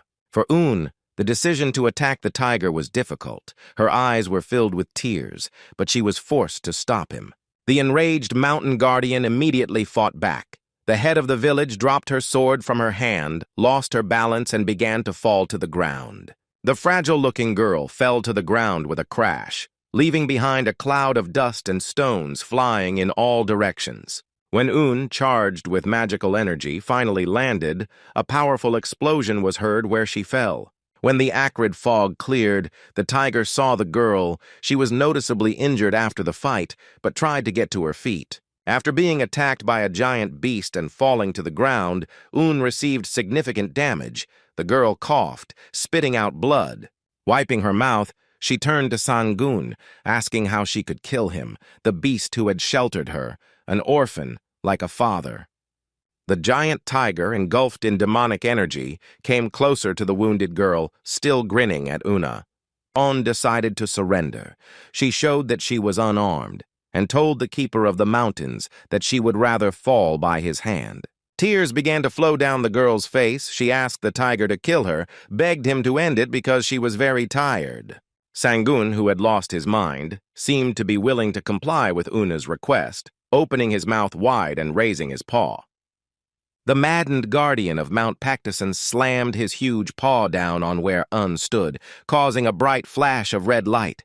However, the monster's attack did not affect the village head. The girl was still alive. She stood with her eyes closed in fear. Then the girl opened her tear-filled eyes and was surprised to realize that she was still safe and sound. Un saw our main character in front of her, who protected the girl from the demonic tiger, covering her with his back. The boy held his hand above his head, protecting it from the beast's demonic energy, and asked Un if she was okay. The girl looked at her savior with her big brown eyes. She was briefly speechless because of what happened. The mountain guardian, who had lost his sanity, was still raging. The beast again swung its mana-charged paw with sharp claws. With this attack, Sangoon caused another explosion, but the protagonist at that moment grabbed the girl in his arms to run away to a safe distance. Jongkin and Un managed to fly away so that the tiger's explosion would not hit them. They soon landed on the ground. The girl looked completely exhausted. He noticed that the girl had some kind of strength and asked her what had happened, to which Un told him about the man in black robes. The head of the mountain village, with tears in her eyes, told our hero that the stranger had come, and then this happened to Sangoon. A shocked Li Zhongkeng widened his eyes as he realized that the mysterious man might be the Black Hood. The worried protagonist tried to find out from the girl what about the guy who visited their village the day before. Un said that several days had passed since he disappeared, and she thought the king of the mountain had changed because of him. The protagonist was very wary of that guy in black, but first they needed to deal with the owner of Mount Pectison. The girl gathered her strength, clenched her fist, and told our hero, encouraging Zhongken, that they could do it. She said that they had already tried everything they could, and constant exposure to his chi and sealing had not helped them at all. The boy asked her if the only way out was to kill the tiger, and the girl replied that yes. Li Zhongkeng materialized his Muspelheim spear in his hand to deal with the mad master of Pectison. He asked the girl to rest and said that perhaps he could do something, and then prepared to fight the big animal. The boy flew up into the sky and approached the maddened Sangun, using his spear to cause many fiery flashes to hit the tiger. The next attack was even stronger. He grabbed the spear with both hands and pointed the weapon downwards, cutting through the air with streaks of powerful flame. An even more powerful flash of blinding flame appeared in front of the protagonist, which was supposed to kill the tiger. But Sangun, who was emitting demonic energy, was still standing on his 4 paws, and the protagonist's attack had no effect on him. Uni was amazed to see that Jong-ken had become so strong in just a few days, calling it simply impossible. The protagonist continued to fight desperately against the maddened king of the mountain. He rushed at great speed, striking him with a spear. This attack was more successful. The guy managed to cause damage, and the tiger growled in pain when he started bleeding. The demonic beast's fur stood on end as Jong-ken aimed his spear again at the now wounded master of the mountain. Even though the girl knew that her friend would have to be killed, her eyes filled with tears when she saw that he was wounded. Lee Jong-kyung asked the girl not to worry, promising that he was not going to kill the insane Sangun. The dragon's heart, woven from stone and a hero at the peak of his strength, thanks to him, the owner of the mountain became more powerful, which the guy could clearly feel. The main character was going to use the magical power of the dragon's heart to absorb the madness that the owner of the mountain had been subjected to. But something went wrong. The hero tensed up when the spear completely transformed into a demonic one and now absorbed the tiger's life force.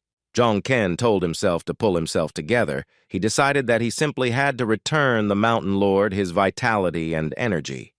He was delighted when he received the notification that the cleansing had been activated and took advantage of the chance. The tiger, overcome with demonic madness, tensed up when he noticed that our protagonist was plotting against him again.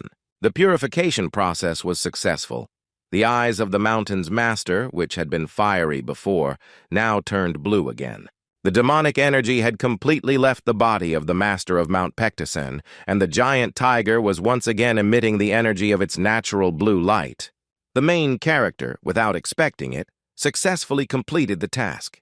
He was surprised that he managed to carry out the purification so easily.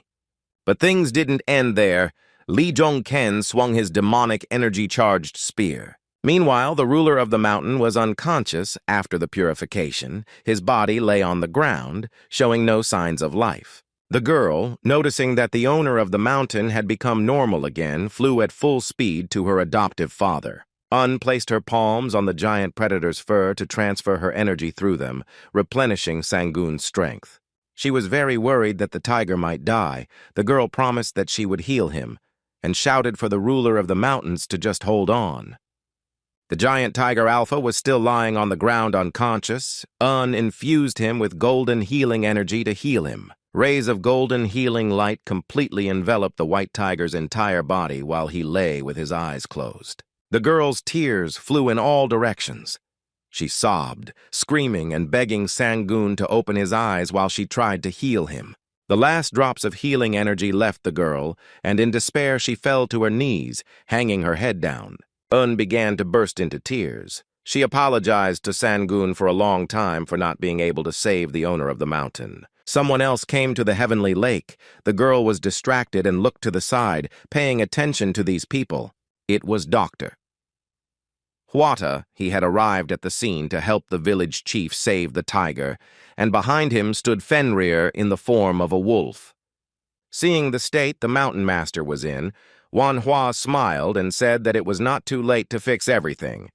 The doctor saved Sangun. After some time, the tiger was already in creation. The main character approached him, asking about his well-being. Lee Jong-ken was clearly worried about the tiger. He asked the owner of the mountain if all his previous feelings had returned to normal. The giant white tiger reassured the boy, saying that he was fine and that there were no visible injuries on the animal's body. Even though Sangun said he was fine, the boy knew that the mountain lord, who had been freed from madness, was still dying. The protagonist mentioned the man in black who turned the tiger into a monster and asked him who he was. The guy admitted that he did not understand why a mythical creature like Sangun needed to meet with that person, and why he took such power. The owner of the mountain promised the young man that he would tell him everything about that man, but slowly, and first asked about Un's health. Lee Jong-ken said that the girl was fine, but she couldn't find peace because she was worried about the tiger. The doctor reported to the village chief that he had healed all of the king of the mountain's external wounds, but the internal wounds were too serious. Un's insides turned upside down, and tears came to her eyes when Dr. Kwada told her that it was useless to treat Sang-gun's internal wounds. Sang-gun listened to the main character and said that Jong-ken probably already knew that the tiger would soon die, and then asked about the promise given to Una.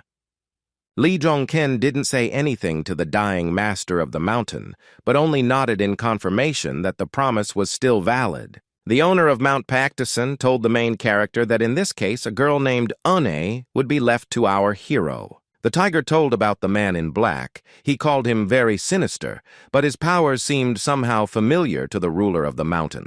Sang-gun said that it was not the man in black clothes who came to him. It was quite the opposite, and the tiger met him on Jeonju. The main character was genuinely surprised when Sang-gun said that he met that mysterious guy in Jeonju.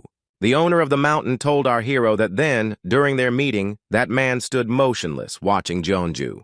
Noticing the stranger, the ruler of Pactison began to slowly creep up behind the mysterious man in black. The main character listened attentively to the story of the owner of the mountain, rubbing his chin with his finger, and waited for the next details. The owner of Pactison was not against telling the boy what happened next, but after a pause, he admitted that he could not remember it. Lee Jong-ken was stunned when he realized that after meeting the mysterious man, the mountain lord had lost part of his memory. The white tiger sadly said that he remembered where he met the guy, but he couldn't remember the rest, and Lee realized that he wouldn't be able to find out anything that way. At this time, other actions were taking place in the village, which was badly damaged by the fire.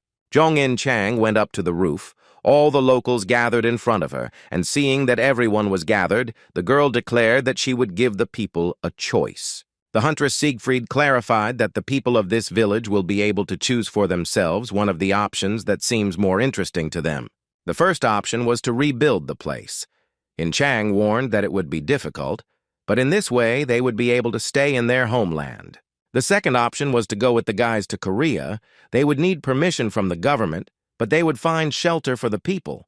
The girl said that they planned to leave in 3 days, so the villagers needed to make a decision before then. Meanwhile, the main character was resting, sitting on a wooden bench. Une came up to him and turned to her uncle. The girl said that she was still worried about Sang-gun. The tiger always trusted our hero, so she asked to visit him together. The main character agreed to fulfill the girl's request to go again to the owner of the mountain, who is gradually dying. Lee Jong-ken and the village chief immediately went to the dark cave where the mountain lord lived. The girl began to shout his name. As Un got closer to the giant tiger, she realized that something was wrong with it because the animal showed no signs of life. The girl began to shake the animal by the head. The tiger was sleeping very soundly. She screamed for him to wake up, but he did not react. She immediately placed her palm on the mountain owner's fur, her hand radiating a golden light that transmitted healing energy to the animal. But the next moment this energy completely died out. Un could no longer transmit her power to Sang-gun. The village chief realized it was time to say goodbye and told Sang-gun that he was an important member of her family and also her loyal friend.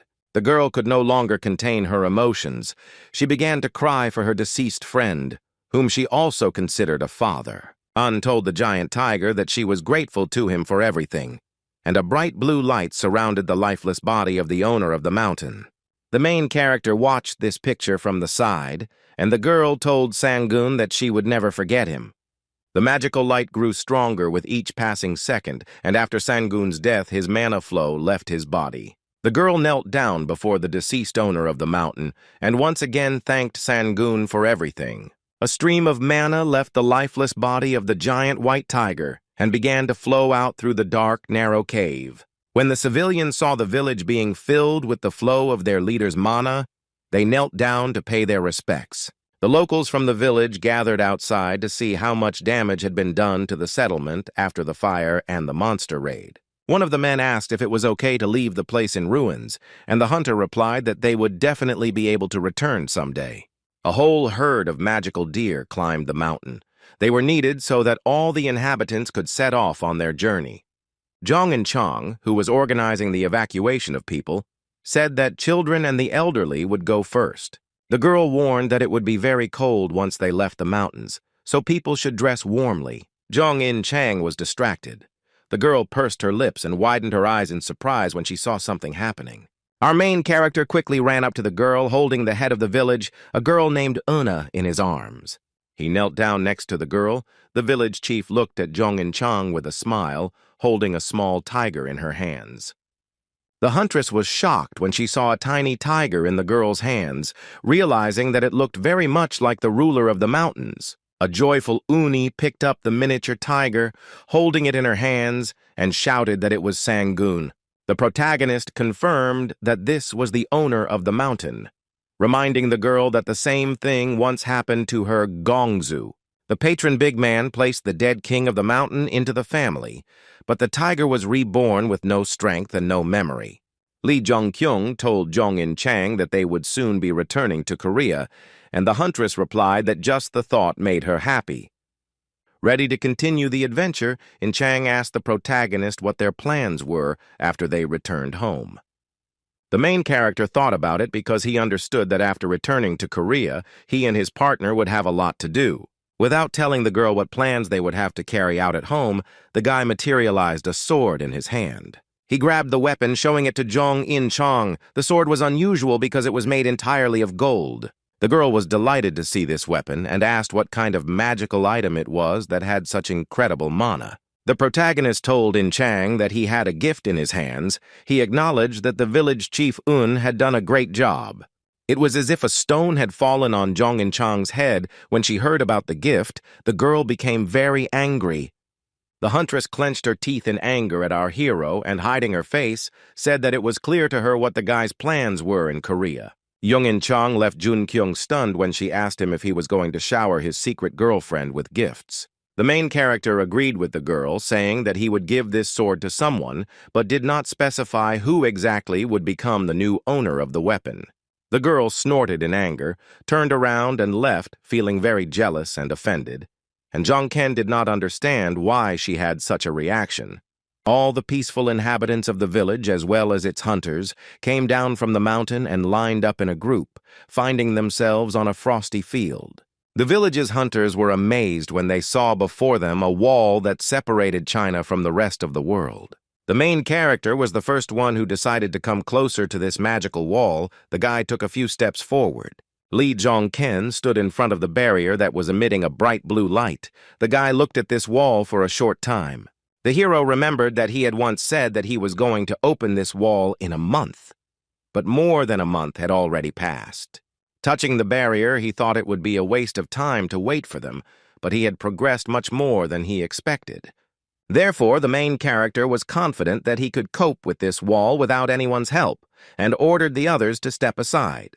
The guy placed his palms on the magical barrier. He used all his strength against the wall. His body radiated a bright red light. In order to overcome the barrier, our hero went to extreme measures and activated the level increase, something he learned in Utgard. This technique helped Lee Jong-ken destroy the barrier.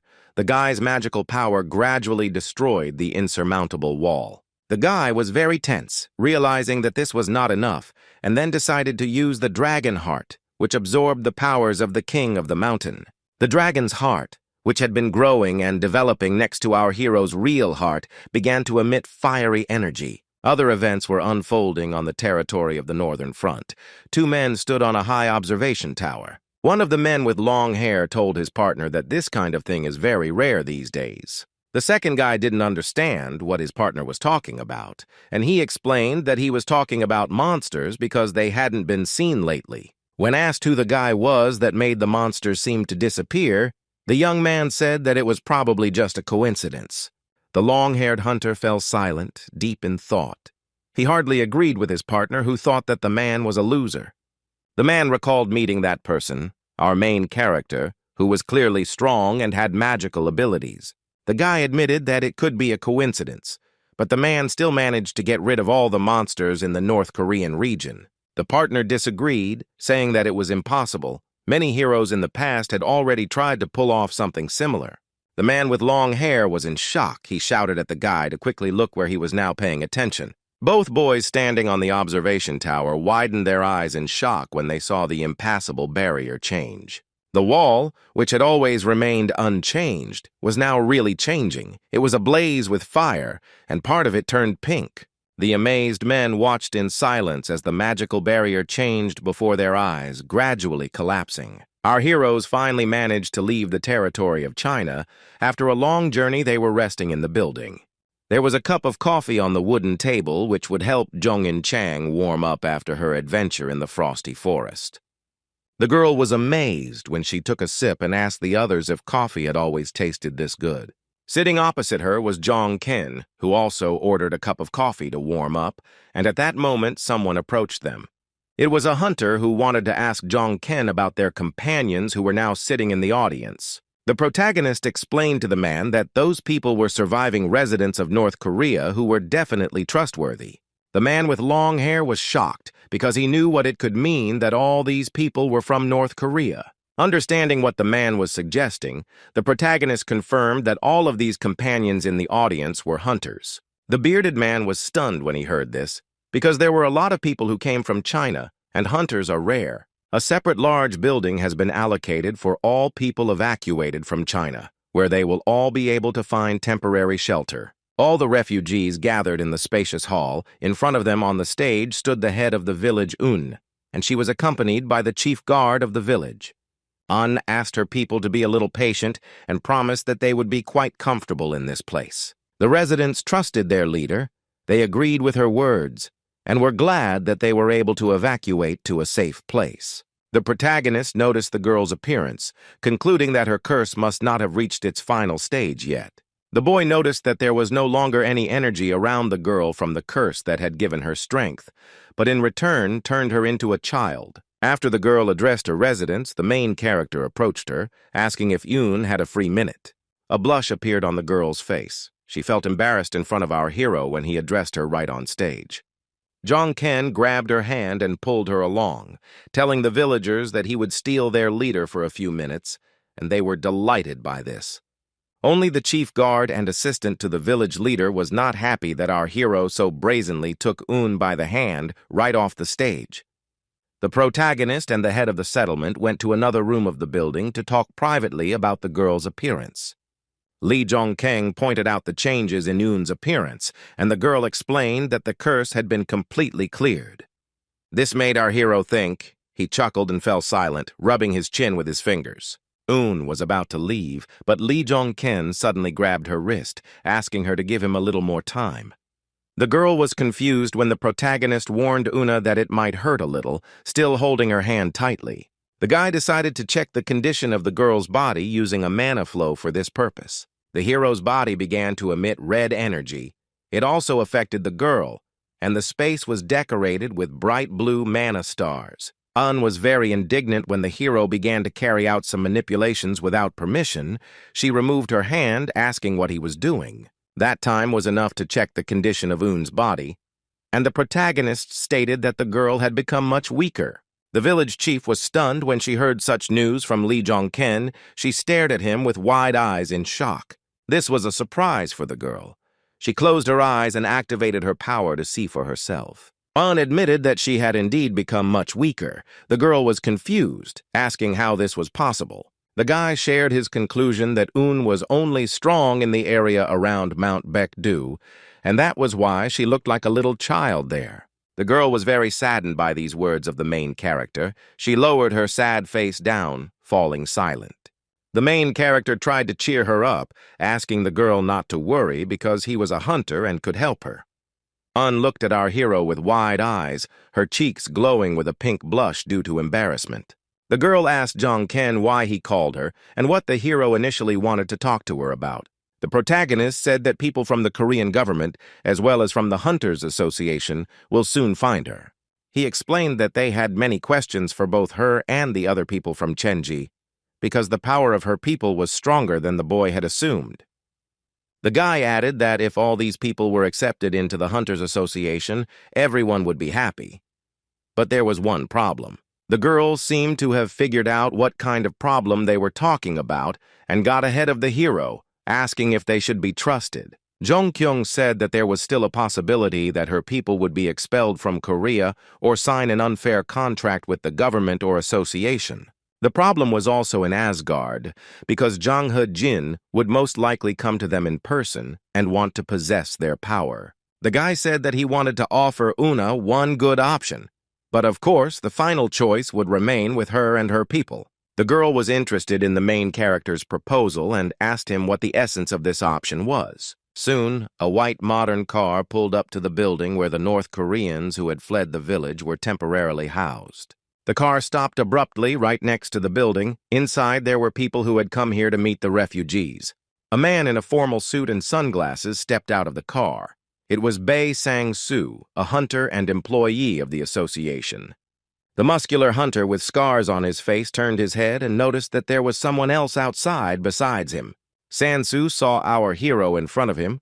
He congratulated him on his return from China, and the guy noted that they had not seen each other since their training. The man said that the impression of Jong-ken was high because he became a hunter who returned safely after completing a dangerous mission. The hero smiled when Sang-soo mentioned that the guy even managed to bring back surviving North Koreans, who turned out to be hunters. The smile disappeared from Sang-soo's face as he said that there was one problem, and that was whether they could trust those hunters. Lee Jung-kyung realized Asgard was making its move when the man said the president had something to offer the North Koreans. The conversation between the men continued. Sang-soo looked around to make sure no one was eavesdropping. He said he knew all the surviving North Koreans were hunters, and the association's president would like to make a deal with them. The protagonist asked if the man meant mana contracts, and a surprised Sang-soo confirmed that this was what he meant. Concluding a contract on mana will allow the association to completely control these hunters as slaves and also apply penalties. Lee Jung-kyung decided to disappoint Sang-soo. He apologized and told the man that these people had already signed contracts with him. A man from the Korean Hunters Association was in complete shock when he heard this news from a super newbie. The hero explained that he brought them here of his own free will. They all signed contracts with him on mana, and a person can only sign one such contract. Bae Sang-soo, having calmly listened to our hero's explanation, chuckled and rubbed his chin with his fingers, thinking about something. The man told Lee Jun-ken that he was going to report this to the association president and asked the boy to wait a minute. The main character smiled. He was in anticipation of how the president of the association would react to this, and he was about to find out about it. Meanwhile, the people from the village were settling into their new place, and they praised the modern clothes they were given. It was time for lunch, and all the refugees were given a set meal, which consisted of rice, scrambled eggs, soup, and snacks. The North Koreans cried with happiness when they ate this food and thought they had gone to heaven, because in Chongjin they only ate potatoes. Jong and Chang also dined with the villagers, and after trying the dish, she agreed that the food here was really good. The main character, sitting opposite, agreed with his friend because they had never had a chance to eat properly in China. Chang said that it was nice to sit and chat like this, but she was starting to miss the workload, and the hero realized that she already wanted to get back to work. Jong-ken praised his partner, telling the girl that she was indeed an excellent hunter. He stood up, taking the tray, and said that they would definitely do something, just like when they were preparing to fight Hercules. After lunch, the main character climbed a hill that overlooked a large building where all the refugees now lived. The boy looked at the quiet place in front of him, but he knew perfectly well that it, like the rest of the world, would soon turn into hell. A smile appeared on his face as Jong-ken decided to enjoy his peaceful life while he could.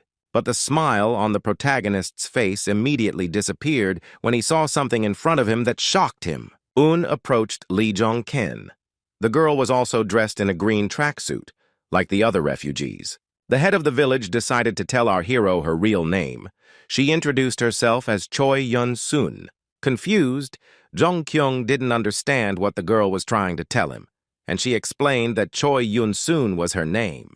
The protagonist repeated her name and promised to remember it, but he was more concerned with how the girl managed to hide her presence. The guy was incredibly worried that he didn't notice Yun-sun until she came close, even though he can sense most of the mana flows. Jong-ken began to worry greatly because he knew that if she had been his enemy, having snuck up on him like that, the guy would have already been dead.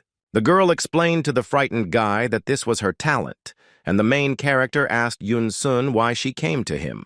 She said that she was interested in the hero's future plans because they have no choice but to follow him due to the mana contract.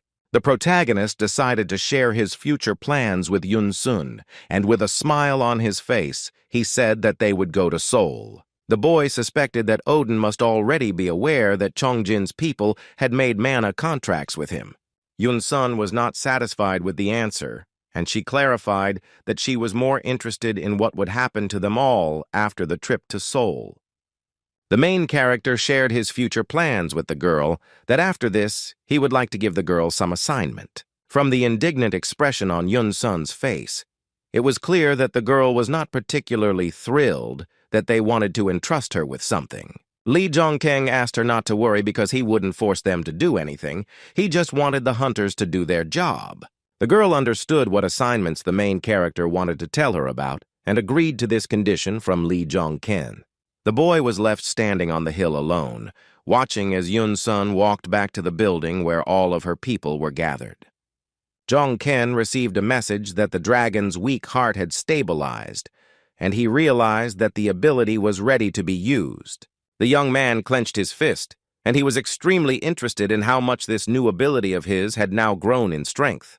The guy had his doubts about it, but he suspects that he could defeat Hercules in his berserker form now.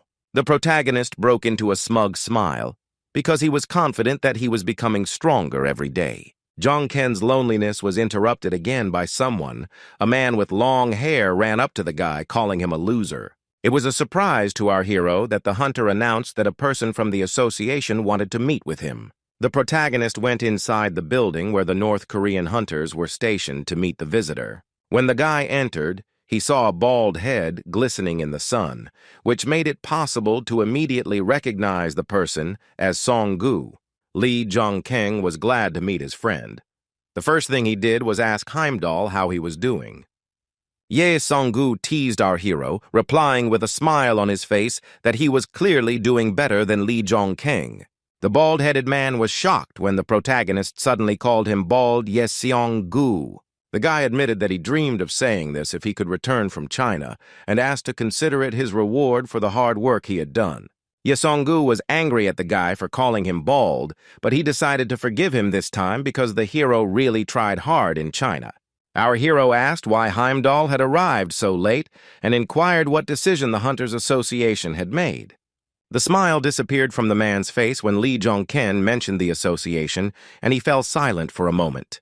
Song-gu sighed heavily and said that the association was in complete disarray because almost all of its members had returned to Korea. The main character was in a stupor. He stared at the man with a puzzled face. This news was clearly unexpected for him. What Lee Jong-ken heard next was even more shocking because he learned about the sign of rebellion, the opening of a special gate. The special gates spawn much more powerful monsters, and naturally, their opening has dire consequences for humanity. Such gates began to appear all over the world, so after the raids, many hunters returned to their countries, and even Odin was at a loss. Ye Seong-gu told our hero that the association meeting lasted for several days, and naturally, Jong-ken was also talked about there. Holding onto the railing, the bald-headed man admitted that they had been patiently waiting for the protagonist to return. But they could not even dream that Lee Jong-ken would not only return alive, but would also bring with him such a treasure, a whole crowd of hunters. The hero agreed that the hunters from Chongjin were worthy of being called treasure, and their number at Jong-ken's disposal was incredibly large. Heimdall stated that the main problem was that Jong-ken possessed the treasure, not the association. Ye Seong-gu said that the mana contract only has one purpose, and that is to force a person to serve our hero. The man warned the boy that Jong-ken would make a lot of enemies because of this, and everyone would see him as a rival. The protagonist listened attentively to Ye Seong-gu's words about how a mana contract and a guild were two completely different things. Lee Jong-ken tried to convince his worried friend that everything was okay because, after all, he was also a member of Asgard. Heimdall breathed a sigh of relief, smiled, and admitted that our hero was right. He still had something he wanted to tell the guy. Ye Song-gu hugged the protagonist tightly and told him that he was very glad that the boy returned from China safe and sound. A large number of buses lined up outside the building where all the refugees from the mountain village were temporarily living. Standing in front of the villagers were the protagonist and Ye Song-gu. Jung-kyung informed the people that this trip would be their final one. One resident said he wouldn't mind 100 of these trips because they just ate and did all sorts of nonsense the whole time. The guy warned the residents that they would all be very busy soon, so they needed to rest while they could. One of the hunters from North Korea agreed with our hero, and all the inhabitants of the mountain village were happy to go on a new trip. Ye Song-gu pointed at someone and asked Jung-kyung who the woman standing in the crowd of North Korean hunters was. The bald-headed man knew that the villagers called her a goddess or something like that, and he asked Lee if he had gone to China just for her.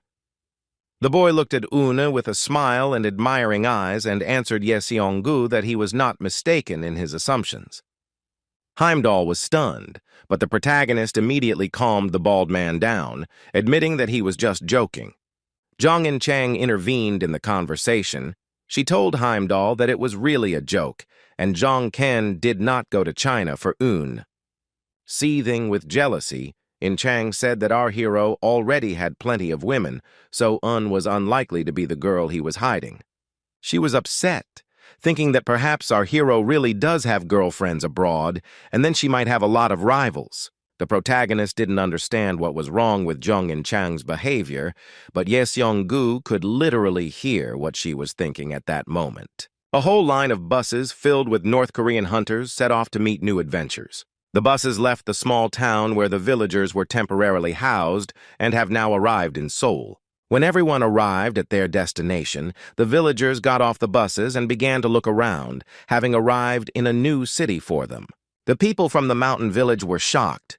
They looked with wide eyes at the modern city landscape. In front of them stood a glass skyscraper, a building that did not look like those that the inhabitants of the primitive mountain village were accustomed to.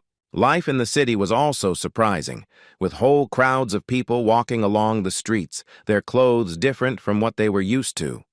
Also unusual for the North Korean hunters was the traffic on the roads, with entire lines of modern cars racing along them. After leaving the bus, the men looked at their unfamiliar surroundings for a long time with wide eyes. The main character, watching the reaction of the hunters, smiled, seeing how all the residents were simply speechless from what they saw. Lee Jong-ken turned to Una and asked the girl to take good care of her people in this city. But the girl didn't pay any attention to our hero. She looked in the other direction with admiring eyes. The boy saw that Un was as amazed by the city as the others, if not more, and assumed that it was the first time she had seen something like this. Jung-kyung asked Jong In-chang to escort the people from Chongjin, allowing her to simply follow the people from the association. Fenrir stood next to the boy. He told the boy to go after the girl and asked him to obey Jong In-chang. But Fenrir did not pay any attention to the words of our hero. The boy was very annoyed and angry finding himself in this city. The protagonist put his hand on the boy's head and asked if Fenrir felt the same as Jong Ken. The incredibly negative energy that was driving the boy crazy was coming from the building of the Hunters Association. And the main reason for this was the association president, Hee Jin, who was standing nearby looking at our hero with his one eye. Lee Jong-ken also noticed the director's presence. He looked at the man with a stern expression. Seeing the young man's reaction, the leader of Asgard, Odin, only grinned meaningfully, continuing to look at the boy. But the hero was not in such a good mood. He glared menacingly at the president of the hunting association. The boy knelt down in front of Fenrir and told the boy that from now on he would have to learn something. The protagonist told Fenrir that he shouldn't growl at people anymore because you can't always use your fangs. He explained to Fenrir that the boy should learn not to show his sharp fangs when it was better not to do so. The werewolf named Fenrir understood everything, and with a smile on his face, he agreed with Jong Ken not to growl at people. The protagonist went inside a tall, modern building where employees of the Korean Hunters Association were already waiting for him. Inside was the president of the organization, and he greeted Lee Jong Ken with a smile on his face.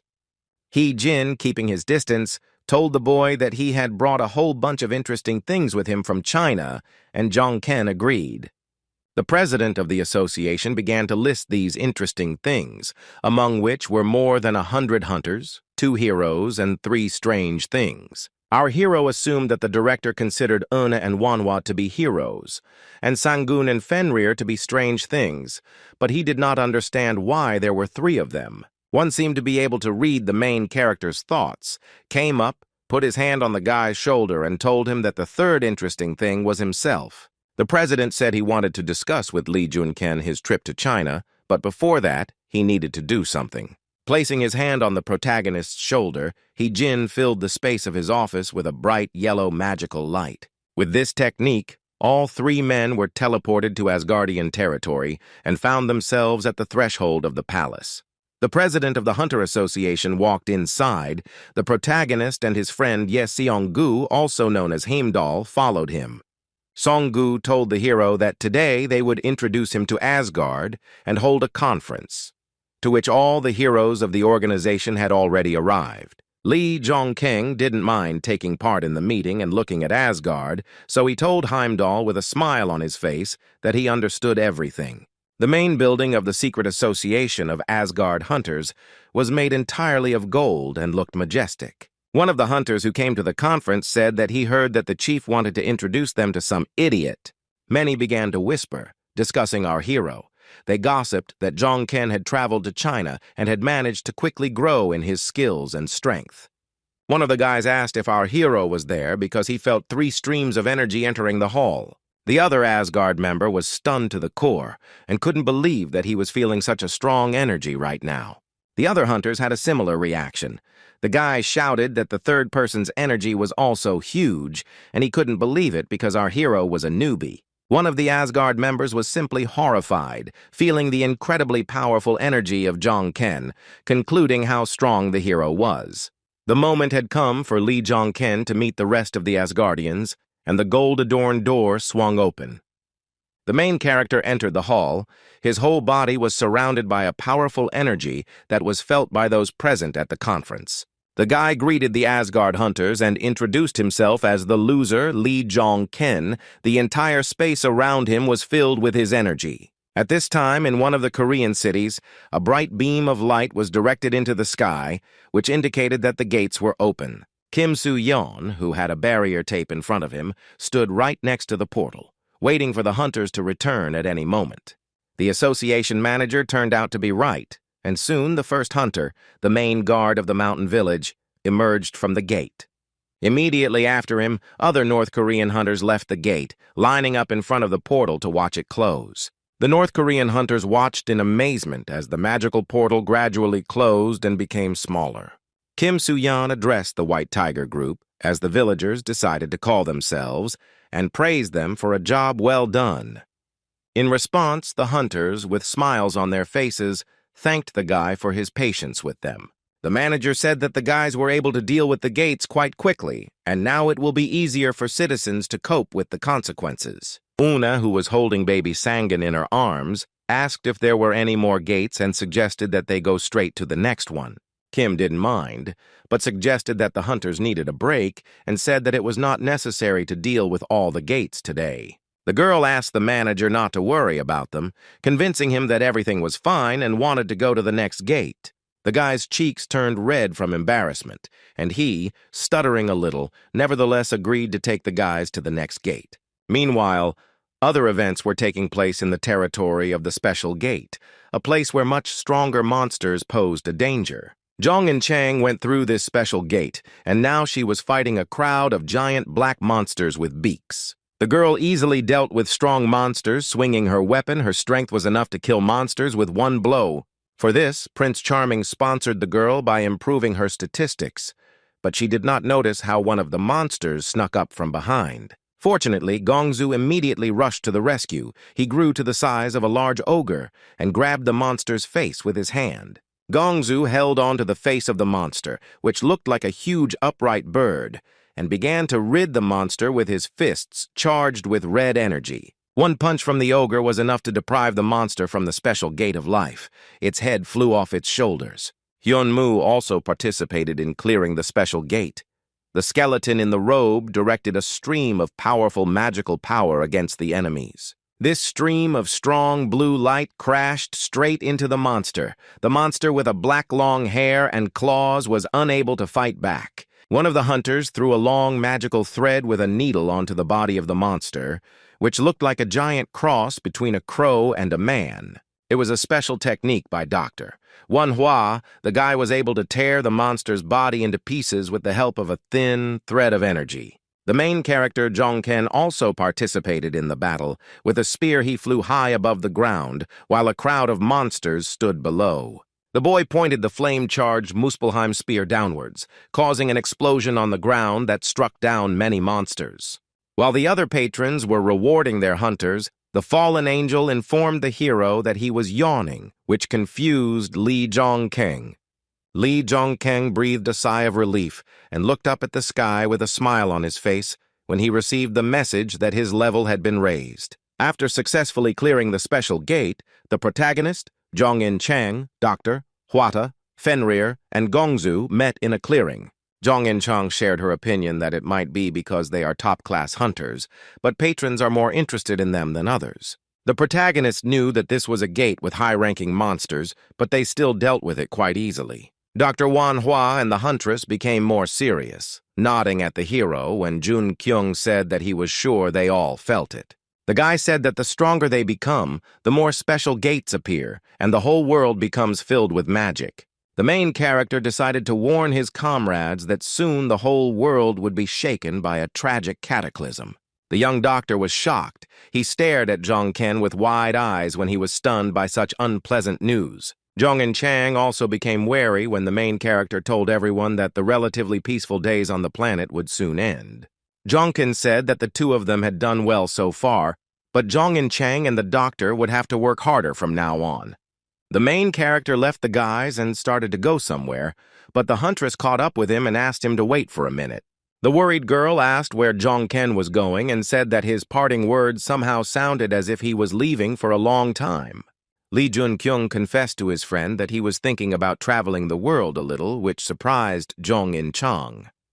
She did not understand the hero because he had just spoken about the cataclysm with such a serious expression on his face, and now he was going to travel. The heroine understood that every person needs rest, and even in such a situation it is important, so she answered Zhongken that she understood him. Zhongken smiled, certain that if he told her the details, In Chang would think that he was going on dates with girls.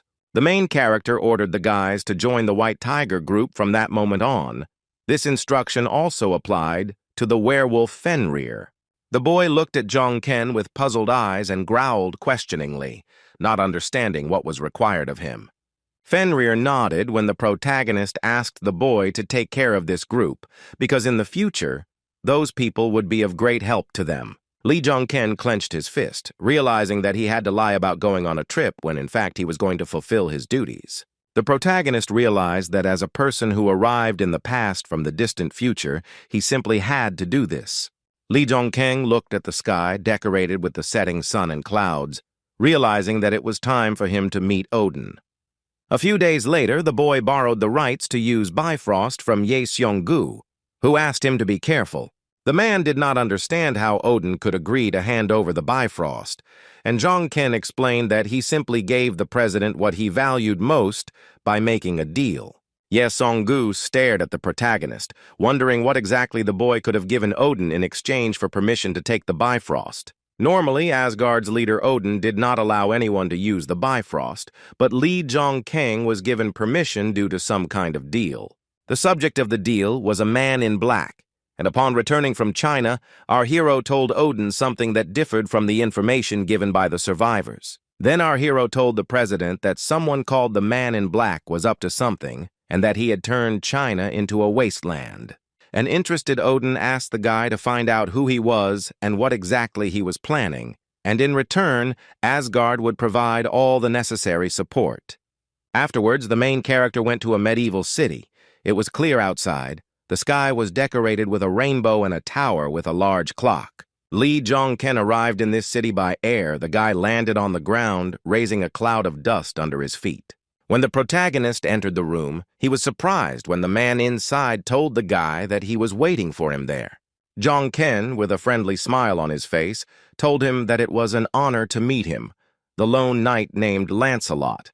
Lancelot replied that he agreed with the guy, and that it was also a great honor for him to see the famous Dark Horse in person. The Round Table Council, of which Lancelot is a knight, is a secret British organization with different world views. While some organizations manipulate humanity by saying that people's lives depend on them, the Round Table Council stands aside and watches. This organization has power but does nothing, remaining neutral, remaining neither good nor evil. The leader of the organization, Merlin, is at its epicenter, the main source of the Council's power. But even without it, he is quite strong. The Order of the Knights of the Round Table is made up of men who are far stronger than the heroes, and they have always played an important role in overcoming English crises. The protagonist entered the main building of the Round Table Council to talk to Lancelot, a man he had never even dreamed of meeting before. The knight said that Merlin herself was interested in him, so everyone, including Lancelot, was curious about what kind of person Lee Jong-ken was. Our hero noticed that the blond man's gaze opposite him was very hostile, and it was probably because of Merlin. Lancelot was known to be in love with Merlin, but she never reciprocated his feelings, and the boy's addiction went too far. The hero felt awkward when he remembered that most of the questions raised in the council concerned Lancelot.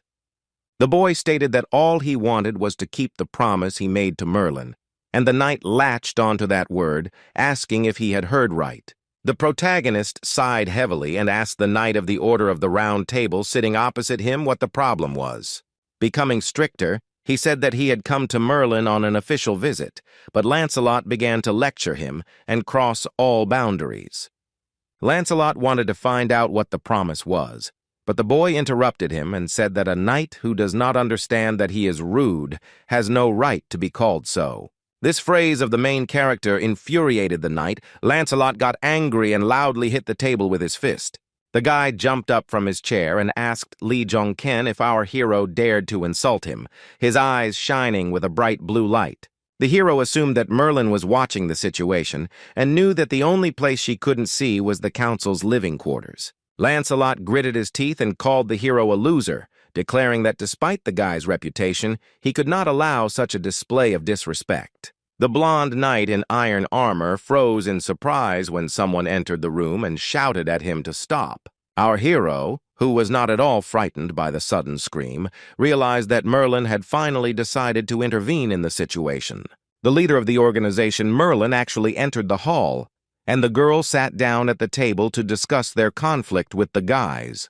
The conversation took place in the office of the head of the association, and Lancelot was the first to speak, showing respect to his majesty.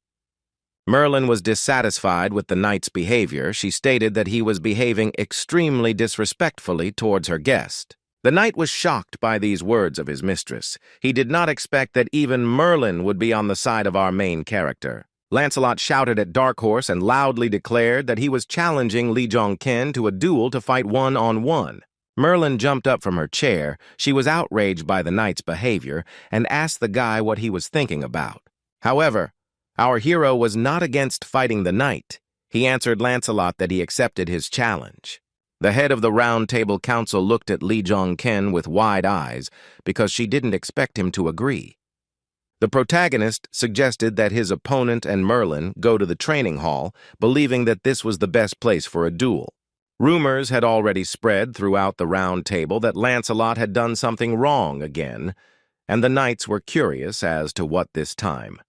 One of the knights was even happy, saying that they hadn't seen a cool fight for a long time, and the second guy replied that Lancelot would win as usual. The council members learned that the knight's opponent would be the Dark Horse of Asgard, and they knew that the fight would be glorious. Some more members of the organization came to the square in front of the council building. One of them looked stern. The knights recognized the men as Sir Gawain and Sir Galahad, and realized that even the leaders of the order had come to watch the fight. One of the armored knights put his hand to his head and loudly greeted his leader, Sir Gawain. A big man with blonde hair, as he passed by the guy, put his hand on his shoulder and praised him for a job well done. The assembled knights were delighted to see Sir Gawain and said how tough he was and what a noble member of the Order of the Round Table. The final preparations before the duel were completed. Our protagonist was already standing opposite Lancelot, holding a spear in his hand. When Lancelot saw that his opponent was also fighting with a spear, he smiled, thinking that Jong Ken's technique was much worse than his. Sir Gawain watched the duel closely, thinking that a spear fight between the East and the West was very interesting. The knight bowed before one of the leaders of the order and thanked the man for his attention to his duel. Many members of the Round Table Council order gathered at the training ground, watching the duel with delight. Lancelot smiled smugly after making an inappropriate joke at our hero's expense and receiving support from the audience. The indignant hero turned to Sir Lancelot, confessing that he was a little confused as to whether he would fight the comedian or the knight.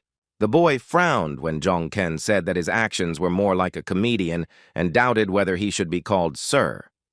The protagonist activated his energy and told Lancelot that he heard that in local duels, it was even allowed to take the opponent's life. The knight in response also began to demonstrate his magical energy and confirmed that in such duels it is indeed possible to kill the enemy. Lancelot brandished his spear and declared that Jong Ken's life was at stake in this fight, even though he had intended to show mercy to the boy before. The protagonist replied that, judging by his speech, Jong Ken would now be fighting a very egocentric and arrogant aristocrat. With a slightly crazy smile on his face, the boy called his opponent a false knight, his eyes filled with fiery energy. Lancelot took this as a very serious insult, called Jong Ken a bastard, and decided to attack the enemy first. As the knight rushed towards our hero at full speed to attack the boy, surprisingly, Jong Ken remained calm and motionless. He knew that Lancelot was a lone knight who killed the enemy with one blow, and he was truly a hero, despite his character. The next moment, the tip of the weapon of the Knight of the Order of the Round Table Lancelot and the tip of the spear of the main character were a millimeter apart. The confrontation between the two forces began. The main character and Lancelot clashed with spearheads. The local knights were shocked when they saw that our hero blocked Lancelot's blow by simply meeting it with his spear. Now the blonde knight's face was not so smug. The guy visibly tensed up. The main character didn't just block the blow, but began to affect the enemy with his energy, which made him unable to move. Li Dongken continued to attack Lancelot as their spears were locked together. He stared at his opponent. The leader of the Order of the Round Table, Sir Gawain, who was watching the duel, decided to end the duel, saying that it was enough. Hearing these words, the protagonist turned around, staring at the leader of the organization, his face expressing complete bewilderment. Li Dongken was not familiar with the man, so the fair-haired knight decided to give his name, saying that his name was Gawain. The main character knew this name very well. Gawain was truly the Green Knight thanks to his elegant speech and manners. The Green Knight, when he received the powers of a hunter, began to clear the gates of monsters, and he did it with terrifying force. His entire body was covered in the blood of monsters after the battles, which is why Gawain was nicknamed the Green Knight. The protagonist listened to Sir Gawain. He decided to stop the fight with Lancelot, so he put away his Muspelheim spear. Li Dongken looked at his opponent, raising his weapon high above his head, because he saw no reason to be hostile to this knight. Our hero had a strong negative impact on the fair-haired guy. His strength was exhausted, so the knight fell to his knees. The member of the Order of the Round Table stood on one knee, his head bowed in shame, realizing that he had lost to the protagonist. Sir Gawain approached the boy, advising Lancelot to learn to sensibly assess his strength and the strength of his opponent, but the knight replied that Jong Ken dared to neglect him. The Green Knight approached Sir Galahad and asked him to help Lancelot clean up the area after the duel. Galahad replied to his superior that he understood him and was not against helping the losing knight clean up after an unsuccessful duel. Lancelot, meanwhile, bowed his head before our hero and declared that he fully acknowledged his defeat. Jong Ken knew that Gawain was truly not the type of person to be taken lightly because he had appreciated the boy's abilities from the very beginning. Gawain thought our hero was amazing because he repelled Lancelot's magical attack with just one blow. The protagonist continued to spend his time on the territory of the Order of the Round Table. He approached the local pond. On the bridge over the pond, Lee Jong-ken met with the leader of the Merlin organization, and during the conversation, he told her that it was only this time. The guy explained to the girl that he agreed to the duel only because he also wanted this fight, but there would not be a second time. He knew that Merlin had complete control over the Round Table Council, including the knights, so if she didn't want a duel, she would have ordered Lancelot to retreat. Jong-ken agreed to the duel only because Merlin gave her tacit consent, but he also had his own goals. The boy pointed his finger at Merlin and told the leader of the Round Table that he only did it to pay off his debt. The indignant girl said that our hero was quite straightforward, believing that he agreed to the fight only because he himself wanted it. Jong-ken replied that he agreed to fight Lancelot because he considered himself a proud enough man. However, the guy knew that he did it to find out in practice how much his skills had grown after the expedition to China and to pay off his debt to Merlin. The hero asked if Merlin had gotten what she wanted and said that this way his debt was paid off, and the situation would teach Lancelot something useful. Jong-ken knew that Merlin was already aware of his progress, so she allowed the duel to take place, knowing that Lancelot would lose. The leader of the Round Table Order admitted that Jong-ken was much smarter than she thought, and said that she really wanted Lancelot to lose. She explained that this knight had incredible potential, but everything was ruined by his arrogance and obsession with the girl, which is why she used Jong-ken. Merlin used our hero as a stepping stone for Lancelot's personal growth, so she decided to take it as payment for the guy's debt.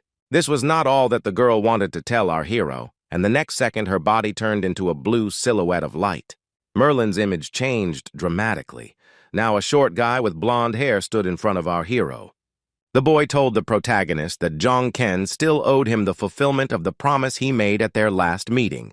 Lee Jong-ken saw that it was now Arthur standing in front of him, not Merlin, and the boy asked the protagonist if he had kept his promise. Without saying a word, the protagonist put his hand forward, and a moment later, a sword glowing with blue light appeared in it. This sword turned golden. The precious material glittered beautifully in the sun, and the guy said that he kept his promise first and foremost. Arthur clearly didn't expect this. His eyes widened in surprise when he saw the golden magic sword in the protagonist's hand. The boy became angry. He clenched his fists, showing his strength, and shouted, asking if the hero was making fun of him by showing him Excalibur. The protagonist threw the sword towards Arthur, saying that it would be better for him to get angry after he took this weapon into his hands himself. The fair-haired boy grabbed Excalibur in midair, and he tightly gripped the hilt of the sword, agreeing to accept the weapon. The boy did not believe that the decorative sword in his hands with magic inside was the real Excalibur, asking if our hero dared to look down on him. Arthur became furious and yelled at Jong-ken, calling it all a pathetic ploy and asking if the hero seriously thought it could work. Merlin appeared behind the boy and tried to carefully reach the enraged Arthur.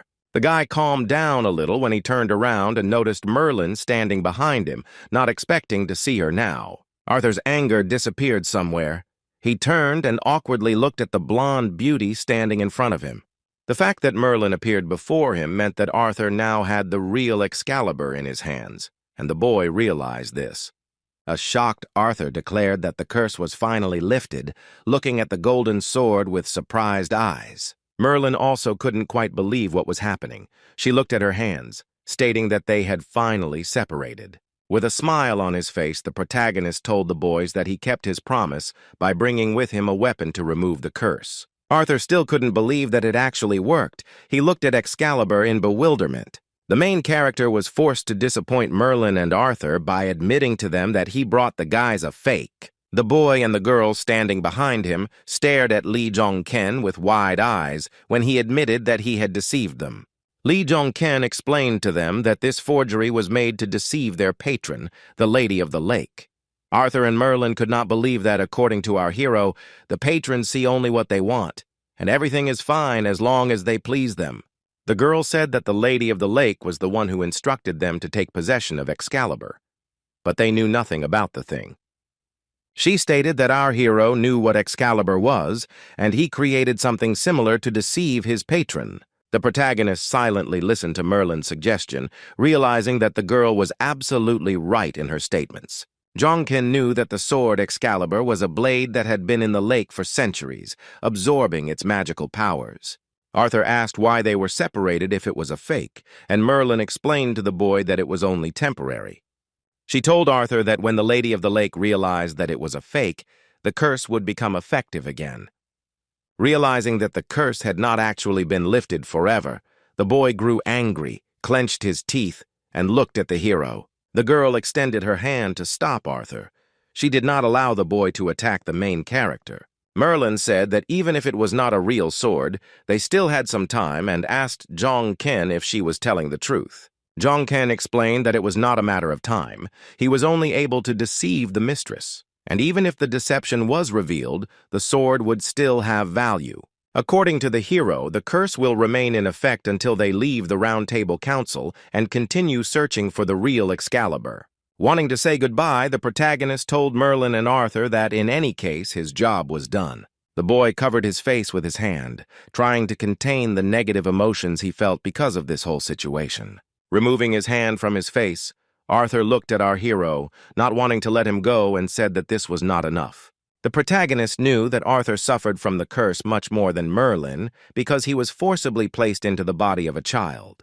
He could understand where the boy got his character from because Merlin had complete control over her body. Wanting to help the boys, Lee Jongkin clenched his fist and said that he would tell them something else, namely the location of the real Excalibur. At this time, some kind of fierce battle was taking place in the dense forest.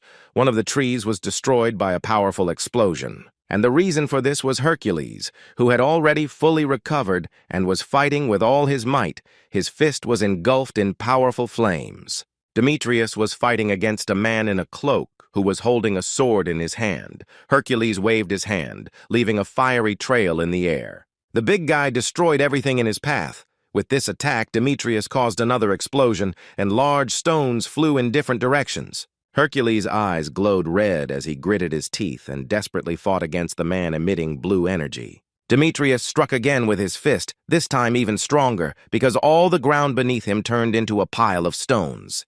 However, Hercules' opponent was in perfect order. Raising his sword above his hand, the man pointed out that Demetrius was attacking too slowly. The stranger attempted to counterattack Demetrius, but the big guy managed to dodge by jumping up.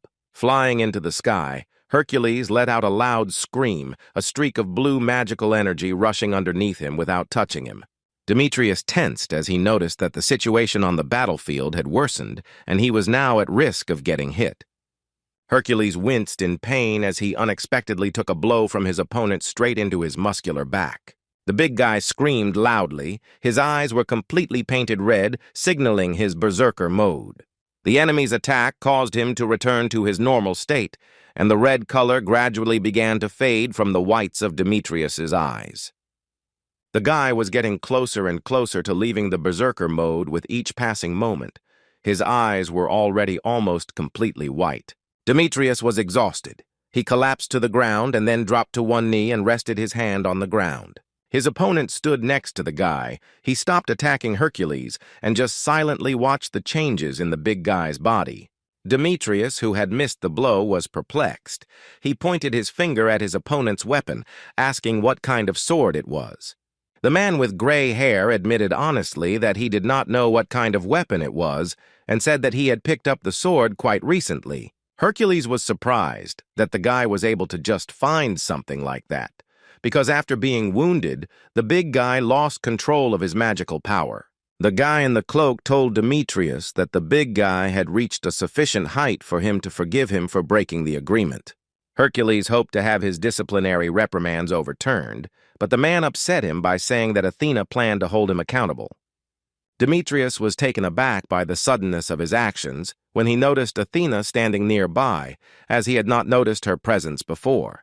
The goddess of Olympus, Athena, stood nearby, her arms crossed over her chest. She stared intently and silently at the guilty Demetrius. The man in the cloak asked the goddess what was wrong, and she said that she had come there to tell him something. The girl reminded the man that he had recently asked Athena about Dark Horse, our main character. Demetrius tensed when Athena mentioned Dark Horse, the man who had once been able to defeat him. The man with gray eyes silently looked at the goddess of Olympus, waiting for her to tell him about Li Zhongqin. Athena reported that after the protagonist returned from China, he immediately went to the UK. The girl said they did not know the specific reason for his trip, but in Britain, Zhongqin met with the Round Table Council. The hunter with long gray hair looked down at the floor. He scratched his chin with his hand, thinking about Athena's words. The man asked Athena to look after our hero and told Demetrius to make sure that Hercules would not neglect his training. With her hand on her heart, dressed in a strict black suit, the goddess of Olympus told the man that she understood his order. In a sign of respect, Demetrius also placed his hand on his heart. The boy closed his eyes in front of his leader, agreeing to watch his training. The man that Athena and Hercules so respect and obey turns out to be Zeus, the hunter who rules Olympus. At this time, the protagonist continued his journey in Britain.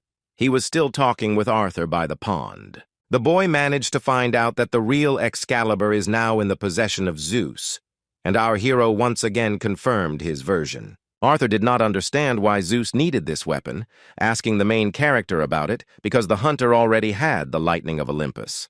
The protagonist was surprised, not understanding where people got such an idea about Zeus from, because he knew that he did not have lightning. The boy was displeased, asking why Zhongqin addressed him informally, but the hero replied that Arthur did the same. The guy looked Arthur straight in the eye with a smile on his face, asking if he had any problems with this. The main character's question left the boy stunned. He frowned, silently staring at the careless Zhongqin. Forever trapped in the child's body, Arthur sighed heavily before saying anything else to our protagonist. He returned to the point of the conversation by asking Li Zhongqin what they were going to do with the real Excalibur now.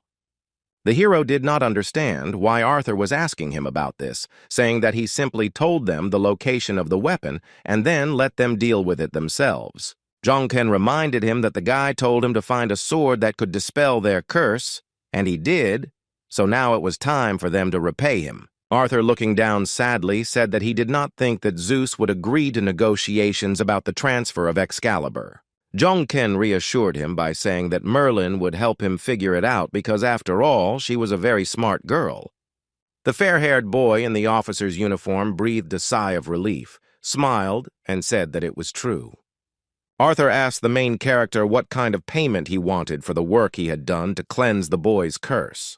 Zhongqin knew there was no point in talking to Arthur, who knew nothing but power, so he replied that he would tell him everything when Merlin returned. When the round table meeting finally ended, Merlin climbed the steps to the bridge over the pond again.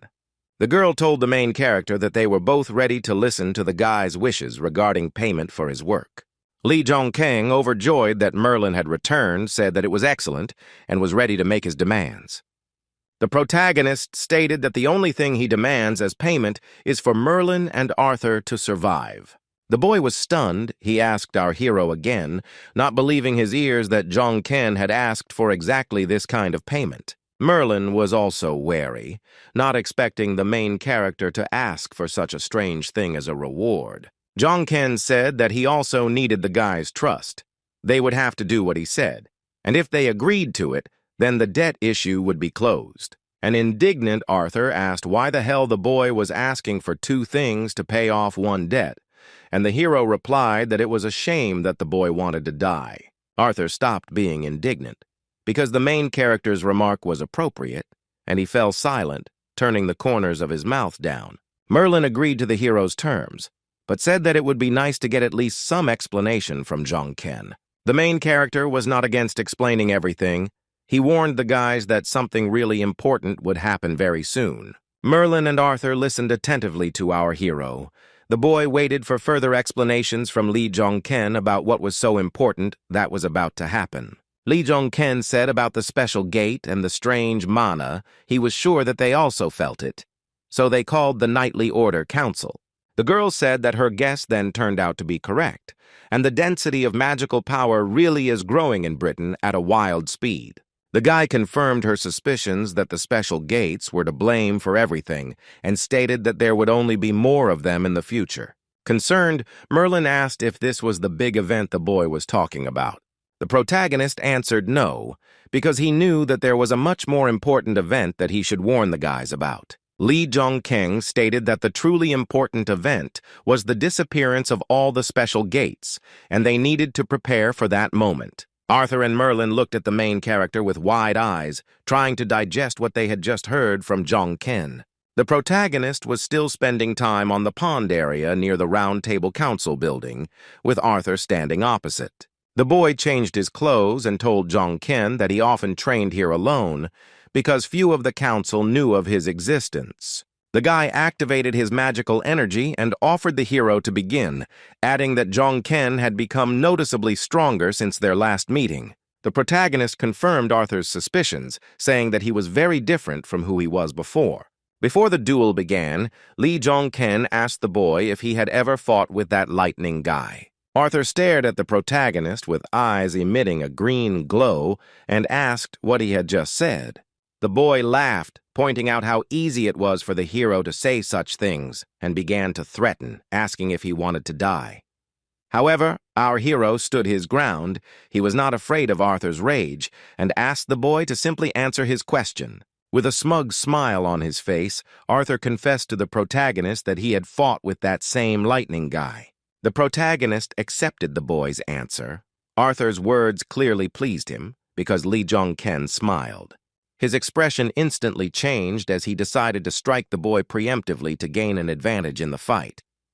With his spear loaded, Dark Horse raced through the air, quickly approaching Arthur as he stood motionless. For the boy, it was a mere trifle. He said that it was too slow and easily blocked Jong-ken's blow.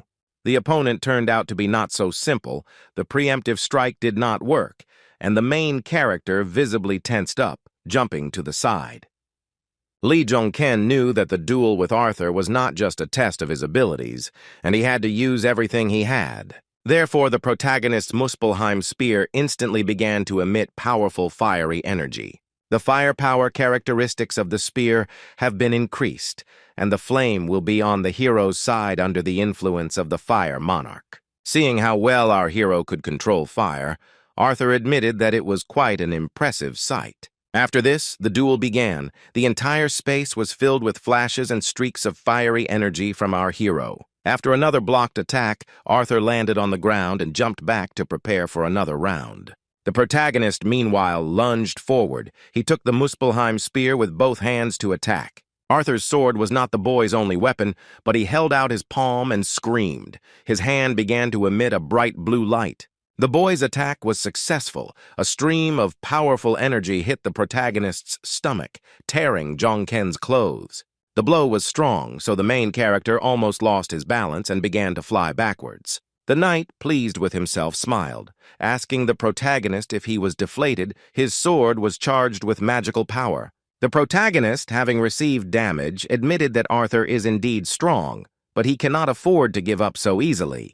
The guy made a decision to land at least one successful blow on his opponent. His expression became fierce. The training ground on the water near the Round Table Council building was filled with many streaks of the hero's fiery energy. Jong-ken was ready to continue fighting, his spear glowing with fiery mana with renewed vigor, becoming even more powerful. Arthur was shocked to see the protagonist absorbing magical power, while Jong-ken received a message that the dragon's heart was releasing mana.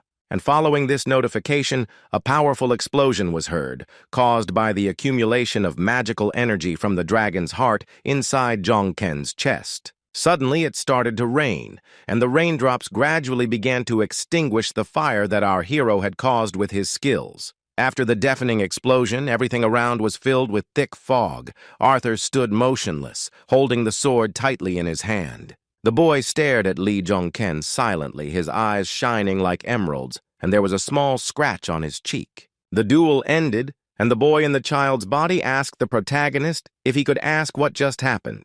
It wasn't much of a secret, so Lee Jong-ken told Arthur that he had just caused a solar flare. Arthur seemed to be delighted with this ability of the protagonist and told the guy that it was a great technique. However, in an instant, everything changed. Shackles of water magical energy appeared around our hero's body. Lee Jong-ken spat out blood from his mouth. The hero, having received heavy damage, fell to the ground, losing consciousness, and Arthur apologized to him for not being able to control his power. The boy reminded him that Jong Ken had asked him about that white lightning and said that at the moment the hero had no chance. While Jong Ken lay on the surface of the water with his eyes closed, Arthur said that perhaps the hero would one day be able to defeat the lightning guy. The heavy rainfall that Arthur had caused had stopped. The sky had become clear again, and our hero was still spending time in the territory of the Round Table Council. The boy had already recovered from the strong blow he had received from the boy. He was sitting on the bed the council had given him. Jong Ken looked at his bracelet and saw that Hyun Moo had activated, and the skull asked the guy if he was okay. Fortunately, thanks to Merlin's abilities, the protagonist was able to recover quickly, and he responded to Hyun Moo that he was fine. Although Lee Jong Ken lost this duel, he was at least consoled by the fact that he managed to land a blow on Arthur. Looking at his bracelet, the protagonist was glad that his spear had reached the head of a huge organization, which meant that he had truly become stronger. Lee Jong Ken was pulled out of his thoughts when someone knocked on the door, and he turned his attention to the source of the sound. Outside stood one of the leaders of the Knights of the Round Table. He asked Jong Ken if he was inside and said that Sir Gawain was bothering him. They went outside to talk, and the knight said that he heard from Merlin that the boy had come here to warn everyone about the disaster. Sir Gawain, hanging his head, said that he wished to apologize once more for the rudeness of one of their knights and to thank him for the righteousness of our hero. The protagonist answered the knight that everything was fine and asked if he really came to Jong Ken just for this reason.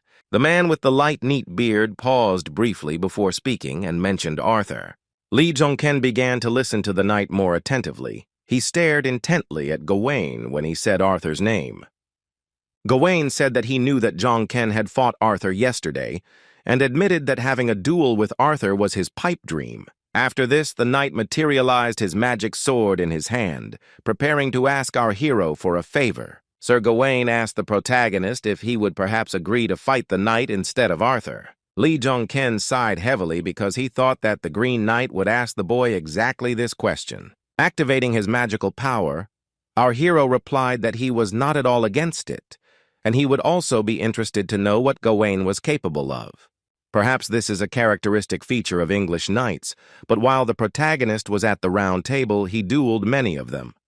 Then Gawain, Galahad, and most surprisingly Lancelot fought against Lee Jong Ken in friendly matches. The main character sighed heavily because he came to England because of Excalibur, but in the end all he does is fight.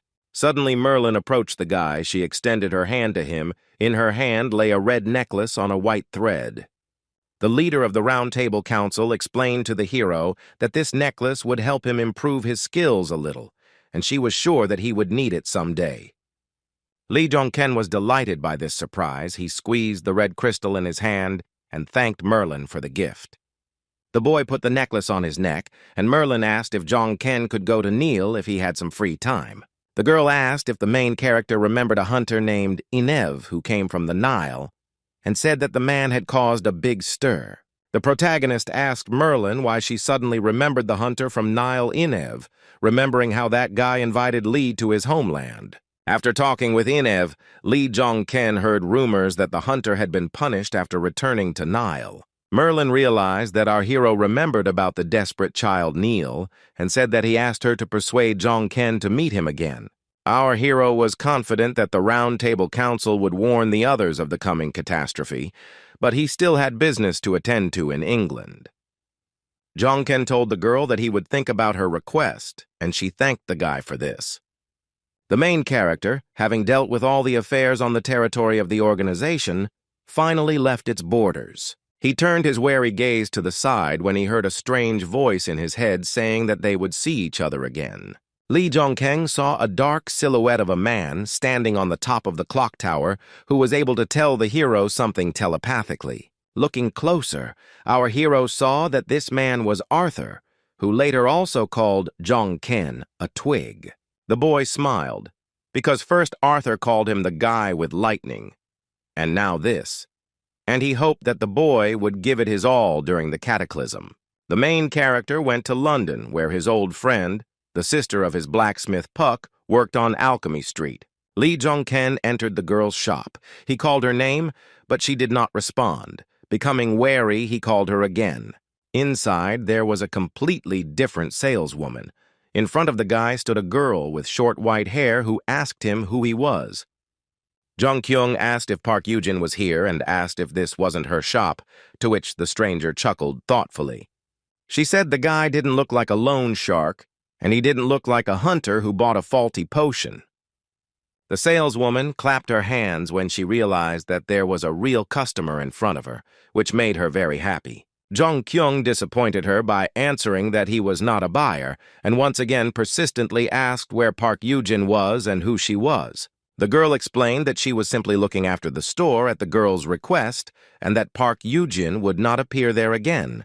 When the hero explained that he had come here at her brother's request, the saleswoman realized that in front of her was the man Eugene had told her about. Our hero's face showed genuine shock when the blonde announced that Park Yujin had joined Olympus. The protagonist clenched his fist tightly, realizing that the past had been changed again, and the history in this timeline was completely different. Lee Jong-keng knew that Eugene shouldn't have joined Olympus so early, and he wondered what had driven the girl to do so.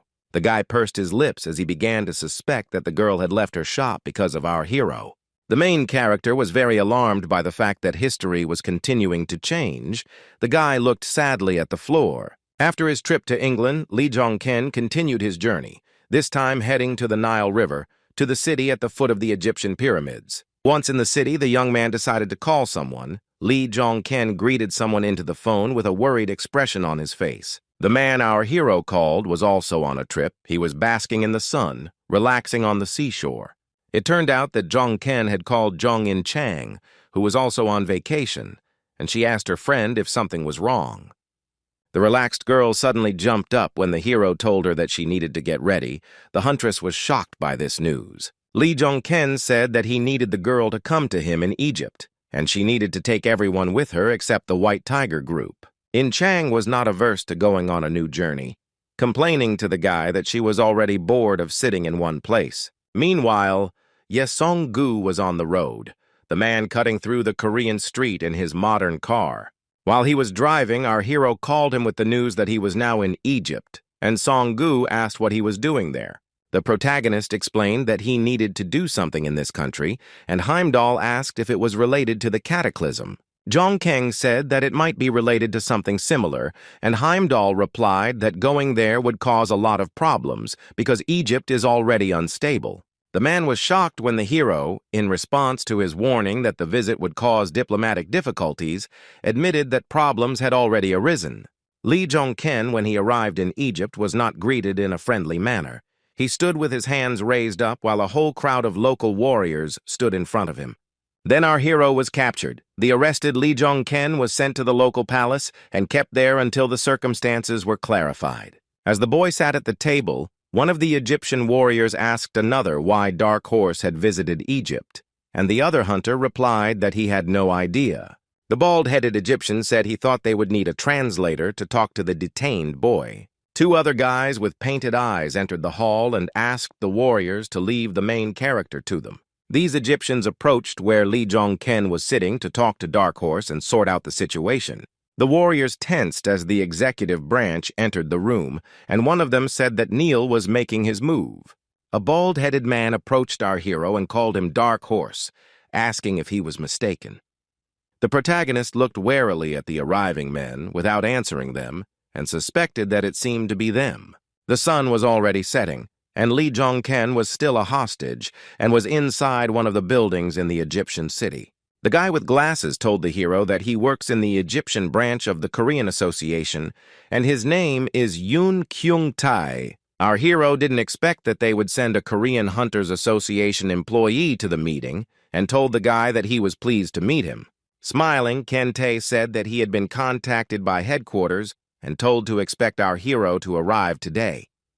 Jong-ken assumed that it was Ying-chang and the others who warned the guy and asked the employee what was happening in Egypt now. The man in glasses said that at the moment Egypt is under the complete control of the Nile, and the Nile itself is divided into 3 branches. The first branch, called Memphis, according to Ken-tae, is responsible for all politics within the Egyptian state. Hermopole, whose coat of arms is decorated with wings, is responsible for controlling the business sector and all enterprises in the country. But the most powerful sector in terms of the gate situation was Heliopolis, which monitors the hunters and the association. Yun Kyung-tae said that now all three of these branches are fighting for power and are constantly trying to seize each other's spheres of influence. The man in glasses wanted to talk about the situation in Egypt due to the feud between the three branches, but our hero beat him to it, saying that it was chaotic. Ken-tae said that Heliopolis used to have the most power, but that changed after the Horus incident, and the sector was in big trouble. The protagonist began to remember that Inev had once told him that he had been in Heliopolis, and then asked Ken-tae what incident he was talking about. The man replied that it was not known for certain, and even their sources could not get to the bottom of the incident, but they knew that the tragedy happened during an attack on the gate. After these words, Lee Jong-ken remembered his old conversation with Inev when the Egyptian shouted to him that it was all because of the red ore and he should go to the Nile. Dark Horse began to think about that conversation about red ore, remembering the madness that the material caused. The boy stood up and told the association employee that he would like to meet with one hunter first, and Ken-tae asked who he was talking about.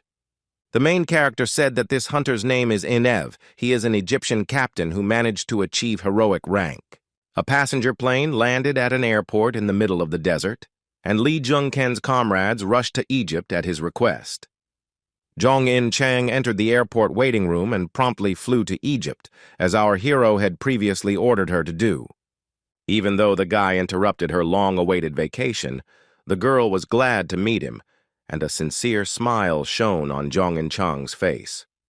The main character approached the girl and told her that they had not seen each other for a long time, and she replied that, as he asked, she brought everyone with her. Manhwa also flew to help his friend, along with Fenrir, who was holding a miniature gongzu in his hand. Lee Jong-ken was genuinely happy when he saw that everyone, even Gongzu, had come to Egypt, and he thanked the guys for everything. Suddenly, an unfamiliar guy with short red hair interrupted the conversation and asked the hero if he wasn't glad to see him. The boy's eyes widened in shock when he saw in front of him the man he knew was Baldur, one of the strongest warriors of Asgard. The man, with a wide smile on his face, began to fan himself with his hand, declaring that he had not been to a resort for a long time. Jong-ken's face showed that he was not particularly happy to see Odin's right hand, and he asked Baldur what he was doing there. She stared at the hero with sinister eyes and accused Jong-ken of showing his true colors from the start. Fenrir immediately disliked this unpleasant man. He perceived him as an enemy, so he began to growl at Baldur, showing his fangs. Manhwa and Young and Chang were also tense due to the whole situation, and they were closely watching what was happening. The main character remained silent. He stared at the uninvited guest, burning him with a stern and serious look. Baldur said he was just joking, and the president sent him here to help their Dark Horse complete the expedition successfully. He told the guy not to worry because they had already sorted out the special gates in Korea and said that he was looking forward to working together. Baldur stepped aside to speak with a representative of the Korean Hunters Association in Egypt. Lee Jong-ken was annoyed that Odin's right hand had arrived in Egypt, and he silently watched the conversation of those people. The protagonist realized that this trip to the Nile, in particular because of this woman, was unlikely to be pleasant. The next morning came. Lee Jong-ken was still spending time in the city, getting used to the new country. During a new conversation with Ken-tae, the man told him that the hero was denied a meeting with Inev, suspecting that something had happened inside Nile. Ken-tae said that, like other countries, Egypt is now calling all its hunters back to the country due to the opening of special gates. The man in glasses told the boy that the second commander of Heliopolis, named Seth, had recently returned, and then mentioned Horus. Our hero said that Seth would gain power after Ken-tae said that Horus might not regain his status after the incident. The representative of the Korean Association told the protagonist that Seth is currently the strongest hunter in the Nile. Lee Jong-ken visibly tensed up when he realized that he would have to deal with the strongest hunter, and he even began to sweat from the tension. The guy was worried that Nile was the strongest organization behind Egypt, and Seth was their most powerful hunter. During the duel with Arthur, Ken gave it his all, but the only thing he managed to do was scratch the boy's cheek. Ken stood up abruptly from the sofa, wondering how much stronger Seth was than Arthur if he was the most powerful in Egypt. The protagonist approached Mr. Yoon Kyung-tae, asking the man to continue sending requests to meet with Inev. The man in glasses became worried and tried to find out from our hero what he was going to do next. Lee Jong-ken looked away and said that he would try to find another way to meet this hunter. At this time, other events were unfolding in the Korean city. A blackbird was flying over the roofs of high-rise buildings. On the roof of the Korean Association, at the very edge, stood its president and the leader of Asgard, Odin, with Ye Seong-gu behind him. Hae-jin said that he hadn't asked any questions until now, and he didn't know what kind of relationship Song-gu had with Dark Horse, or what secrets they were keeping. Heimdall remained silent as he listened to the association director's speech, his face showing slight concern. Odin's pupils glowed purple as he stated that he must know everything, and Jong-ken continues to pique his curiosity. The man turned around and admitted to Heimdall that he didn't understand why Song-gu was so nice to the boy, since he wasn't the type to easily trust others. It was strange for Odin to see Heimdall showing such trust in our hero, as if he had known this boy for a very long time. The association president asked what the underdog's goal was, and admitted that he had absolutely no idea what Lee Jong-ken wanted.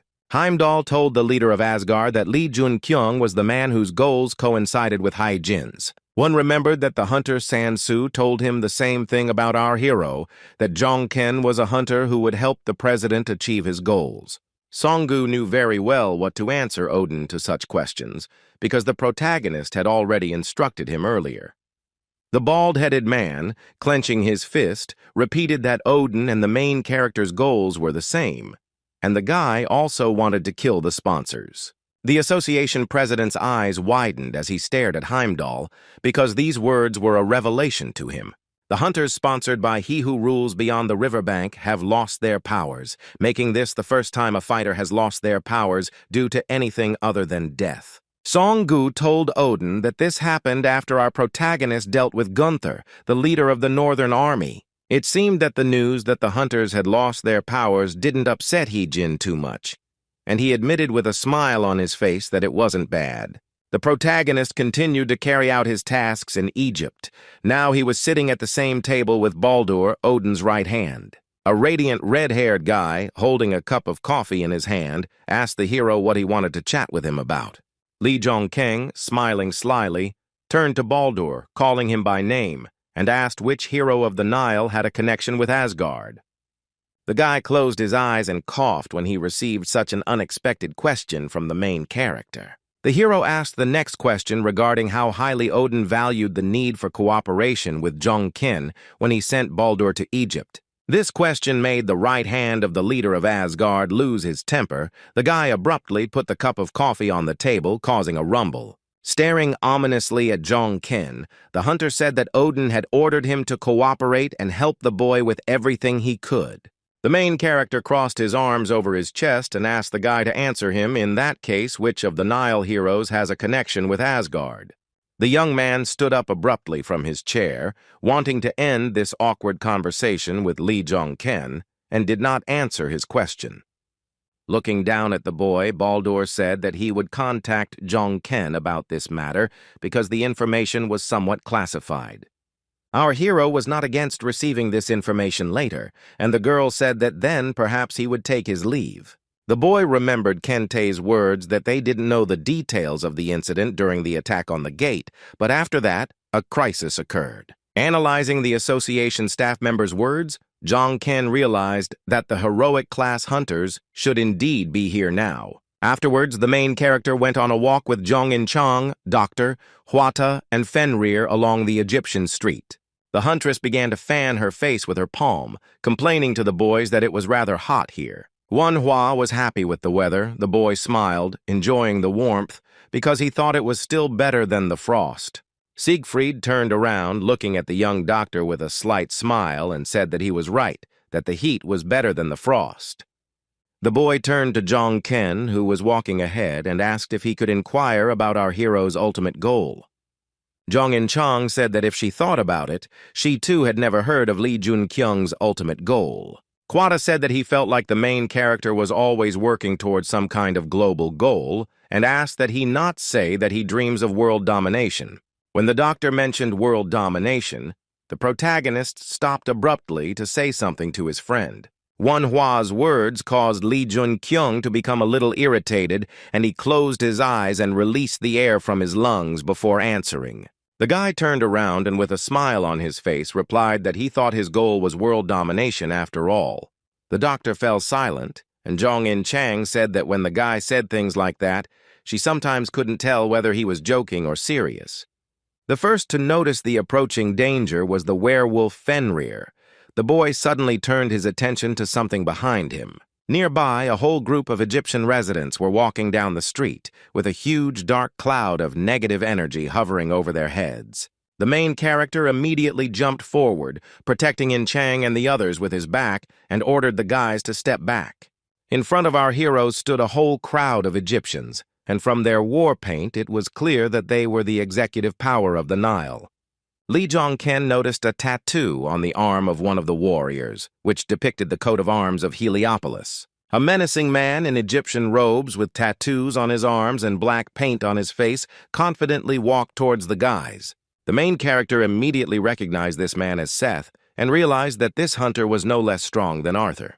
Coming closer to Lee Jong-ken, the strongest hunter of Nile, Seth, recognized him as the very same Dark Horse, and the hero confirmed that it was he. Hunter Neela Seth told the boy that he had come here to briefly discuss something with Lee Jong-ken. Dark Horse was not against talking to this hunter. In agreement, Lee Jong-ken only nodded to the guy.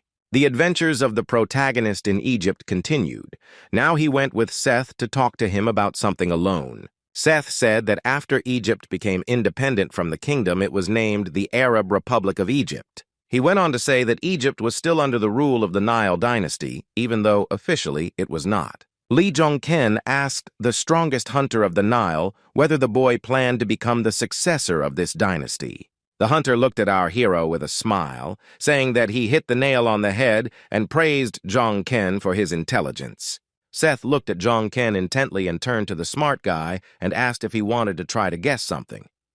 The protagonist did not understand what exactly Seth was talking about, so he asked the strongest hunter Nile what he needed to guess. The guy explained that the hero needs to guess why Set wants to become Osiris's successor and what he needs to do after he gets the job. Seth was persistent. He began to put pressure on the protagonist to guess the answers to the questions of the hunter with black paint on his face. Before they met, Jong-ken thought that Seth had staged the accident to take over the throne, but now he suspects that the boy wants to become king. When the conversation with the most powerful hunter of the Nile ended, the protagonist went out into the city streets again. Lee Jung-kyung, Jong-in-chang, Dr. Manhwa, and Fenrir stood in the middle of the sandy road, meeting after the hero's conversation with Seth. The curious Jong-in-chang immediately asked Dark Horse how his conversation with the Nile hunter went. Jong-ken said that Seth asked him to guess his goals, and the girl asked what our hero answered him. The guy couldn't even imagine what Seth's goal was. He mistakenly thought that the hunter wanted to become king for the sake of power, but that was not the case. The young man understood that Seth was quite dangerous, but he was not evil at all. In other words, he was neither black nor white at the same time. The protagonist told his friend that he could not answer the Egyptian hunter's questions, and she replied that she understood him. Jong-in-chang and Lee Jong-kyung suddenly turned their attention to the appearance of another person nearby. It was Odin's right-hand Baldur, a red-haired guy with a wide smile, who approached the guys and asked where they had been. Siegfried felt irritated by Baldur following them around and asked if he had anything else to do. Baldur laughed and said that he thought the boys had finished their business, and he too had quickly finished everything that needed to be done. He looked at Jong-ken with a sly look and said that it was strange, and the Dark Horse team seemed quite unusual to him. Odin's right hand said that all of Lee Jong-ken's team members were Duke-level hunters, and he was surprised that none of them had entered Asgard yet. Baldur asked what could be more dangerous than hunters who are not part of their organization, but have access to the secrets of Asgard. Jong-in-chang felt very irritated by this red-haired guy. She wondered if Baldur wanted to test their patience. The main character decided to stop this monologue of the red-haired guy and asked him to put all the jokes aside. He was more interested in something else, so he asked Baldur what the answer was to the question he had asked him the day before. The boy smiled broadly and replied that Odin had told him to cooperate with Jong-ken to the best of his ability. He wanted to give a final answer to our hero, but the next second everyone had to be distracted by a strange phenomenon. A bright and large magic crystal appeared right above the streets of the Egyptian city, with energy hovering around it. The city began to fill with flashes and streaks of powerful energy that emanated from the sky to the earth. A shocked Jong In Chang realized that the phenomenon before them was the opening of a special gate right in the center of the city. The portal was indeed different from the usual one because instead of blue, it was painted a demonic red. The girl was surprised to notice that the gate had just appeared, but its magical power was already growing, and she realized that a whole bunch of people were in danger. Jong In Chang shouted at Lee Jun-ken and said that they needed to deal with the gate as soon as possible, or it would open. The protagonist did not share the girl's panic. He calmly asked Miss Jong In Chang to stop worrying. The girl was outraged and shouted at the guy, asking how he could tell her to calm down if many people could soon die. Lee Jung-kyung told his friend that this was not Korea, but she did not calm down, shouting that if no one joined, she would go alone. The huntress readied her weapon and activated her power, saying that she didn't know why the boy was taking so long to answer, but every second counted now. The heroine suddenly fell silent when she looked at the sky and saw something there that made her even more worried. Directly above her, an entire army of Egyptian hunters was cutting through the air, all the men emitting a bright, magical red light. She noticed the men's faces. Their eyes were painted black, indicating that they were members of Heliopolis. Among them was the strongest hunter, Neela Seth. The man also moved through the air, but his energy was golden, not red. The protagonist explained to his friend that they were not in Korea now, but in the Nile, and the locals had their own ways of coping, which made Jong In Chang feel awkward. However, Lee Jong-ken was quite surprised. He didn't expect Seth to personally take part in clearing the special gate. After some time, as our hero expected, the local hunters quickly cleared the gates despite the fact that they were special. When the gate was successfully cleared and everyone breathed a sigh of relief, Lee Jong-ken turned his head and spoke to his friend. Hiding her face, the girl asked our hero not to joke about her now because she already felt extremely awkward about her behavior. But Jong-ken didn't mean to joke about her. He praised her for acting like that because she wanted to protect everyone. The girl scratched her chin with her hand and agreed that she had behaved that way for precisely that reason, and wanted to say something else, but was forced to remain silent.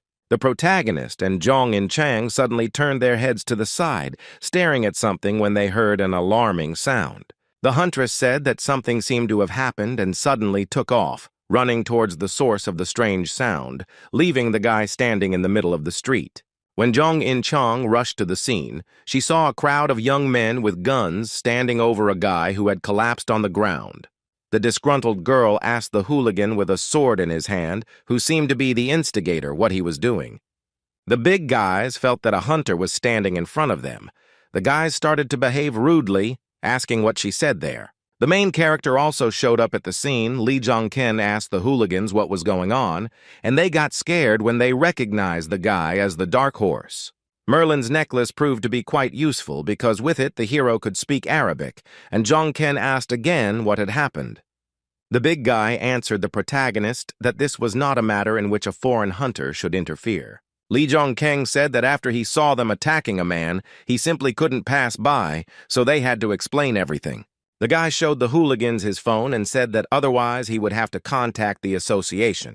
To the argument that a hunter has no right to attack an ordinary citizen, the big guy said that it seemed that Jong-ken did not know that things were different in Egypt. An Egyptian hooligan has stated that in their country, hunters have the right to punish ordinary people with force whenever they want. The tall, muscular hunter concluded that this was their legal right, and with these words he raised his sword victoriously above his head.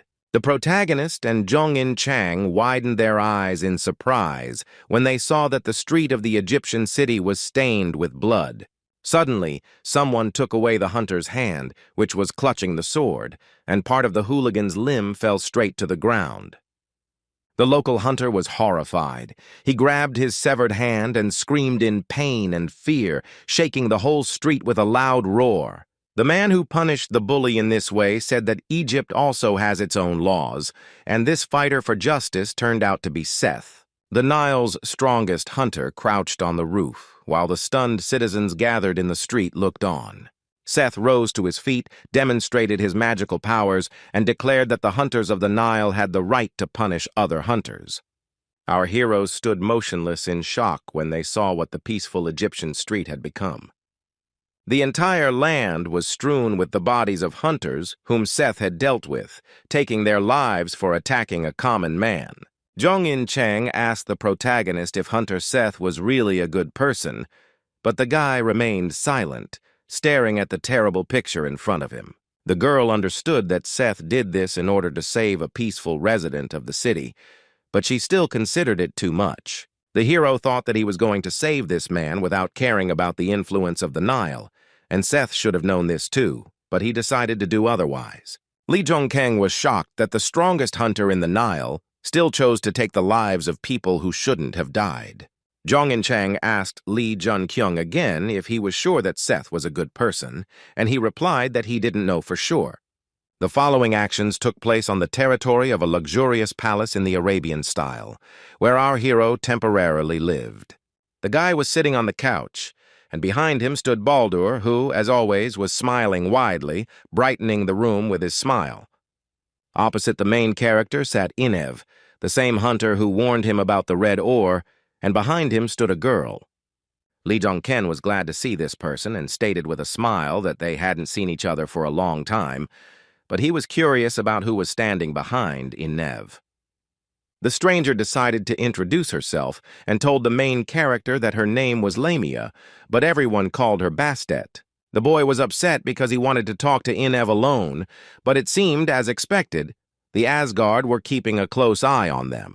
Hunter Inev wanted to ask the protagonist the reason why Zhang Ken wanted to see him, but the guy interrupted him. Dark Horse, realizing that they were being watched by the people of Asgard, decided to lie, saying that he just decided to meet with Inev. This came as a surprise to Bastet, and she became worried when she heard from our hero that there was no compelling reason for the meeting.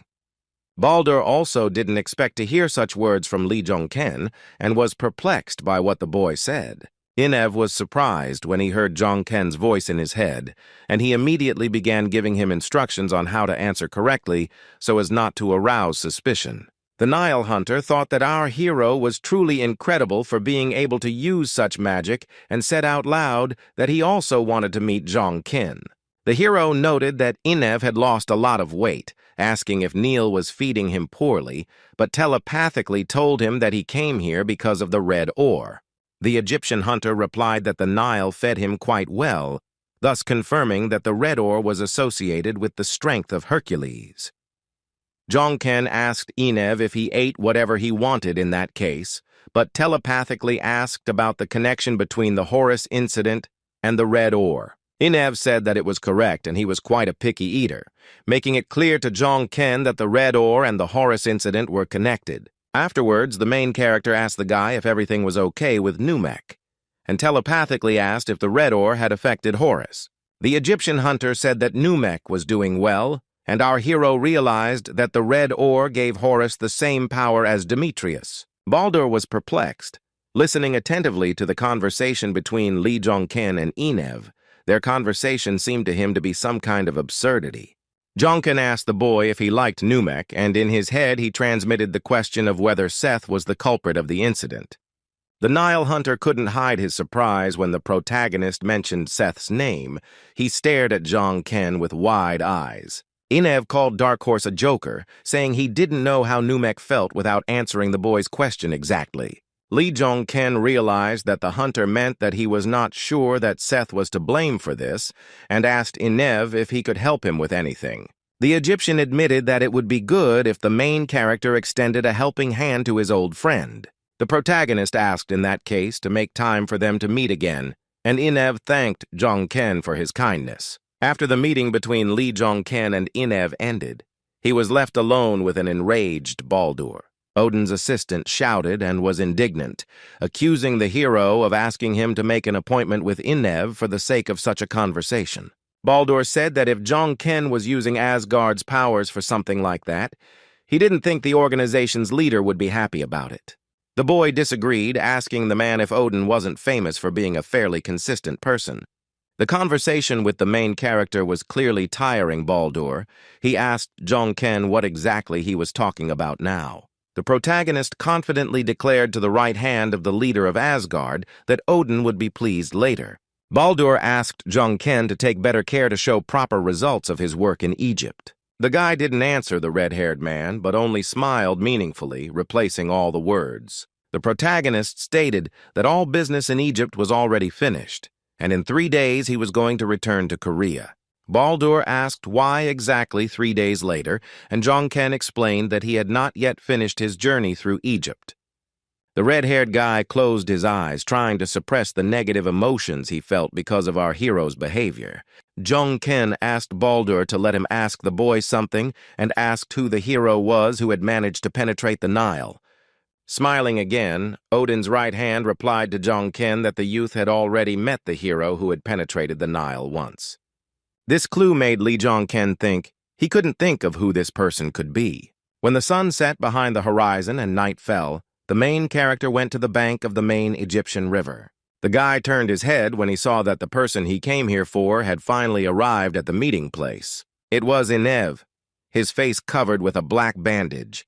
The hunter apologized for being late, explaining that he had been followed. Taking off his mask, the guy said that he thought that there were quite a few people following him right now because Jong-ken had attracted attention on the Nile. The protagonist asked the hunter not to worry and surprised Inev when he created a large magical dome above them. Lee Jong-ken told the boy that now no one would be able to watch them because this dome protected them from prying eyes and ears. Inev was surprised that the guy could use magic, including space distortion, and his abilities were truly amazing.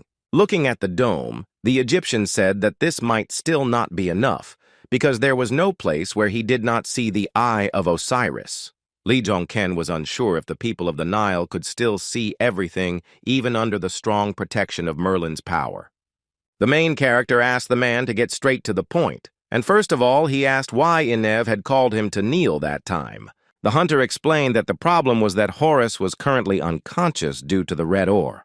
The red ore was an unusual material that gave a person incredible strength, comparable to that shown by Hercules in his final battle with Jong-ken.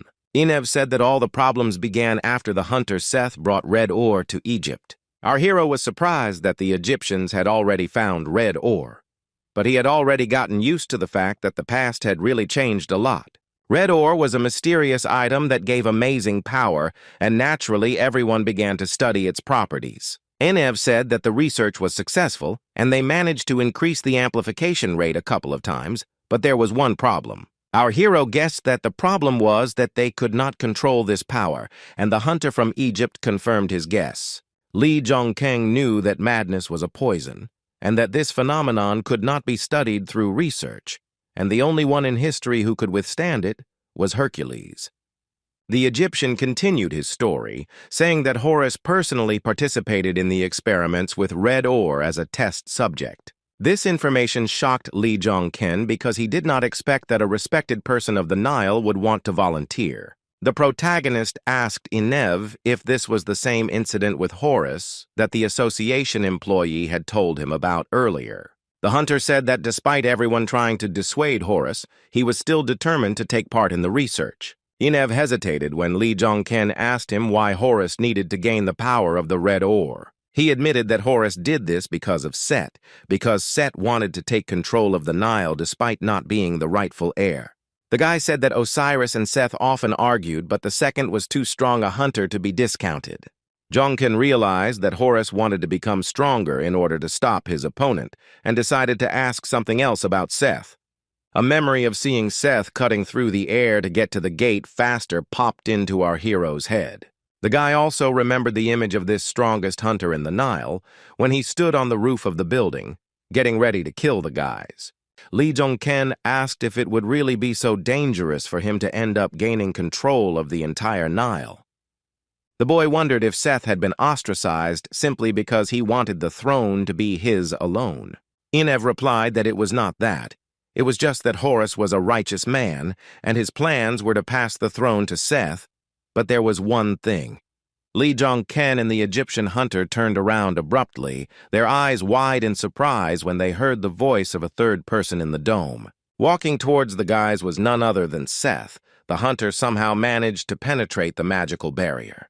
The protagonist assumed that Seth had been watching Inev all this time, but the barrier was still active, which meant something completely different. The boy realized that Seth had been there from the beginning, and the hunter apologized for accidentally overhearing their private conversation. Seth said that he too knew that Horus wanted to give him the throne, and he wondered why he wanted to wield that power to control the boy. Feeling the tension from the presence of the strongest hunter, Inev lowered his head and tried to explain everything. The hunter looked the young man straight in the eye and stated that Horus had said that someone was trying to control Seth. Inev's confession caused genuine surprise on our hero's face. The guy froze, not expecting to hear such a thing. Seth also became wary, as if he knew that there was some truth in the words of the hunter opposite him, and he understood what was being discussed. The strongest hunter of Nila did not justify himself to Inev, but only asked the boy how many people had heard about this. The Egyptian, hand on heart, said that only he had heard about this, but Seth categorically did not believe these words. Inev said that just before Horus was experimented on with the red ore, the man told him about it. Lee Jong-ken noticed that Seth had been relaxed all this time, but now the boy was worried, so the conclusion was obvious that Horus was right.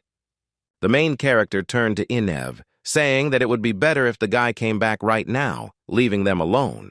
The guy mentioned Horus's treatment, saying that he would think about it, and he couldn't guarantee anything, so Inev shouldn't get his hopes up.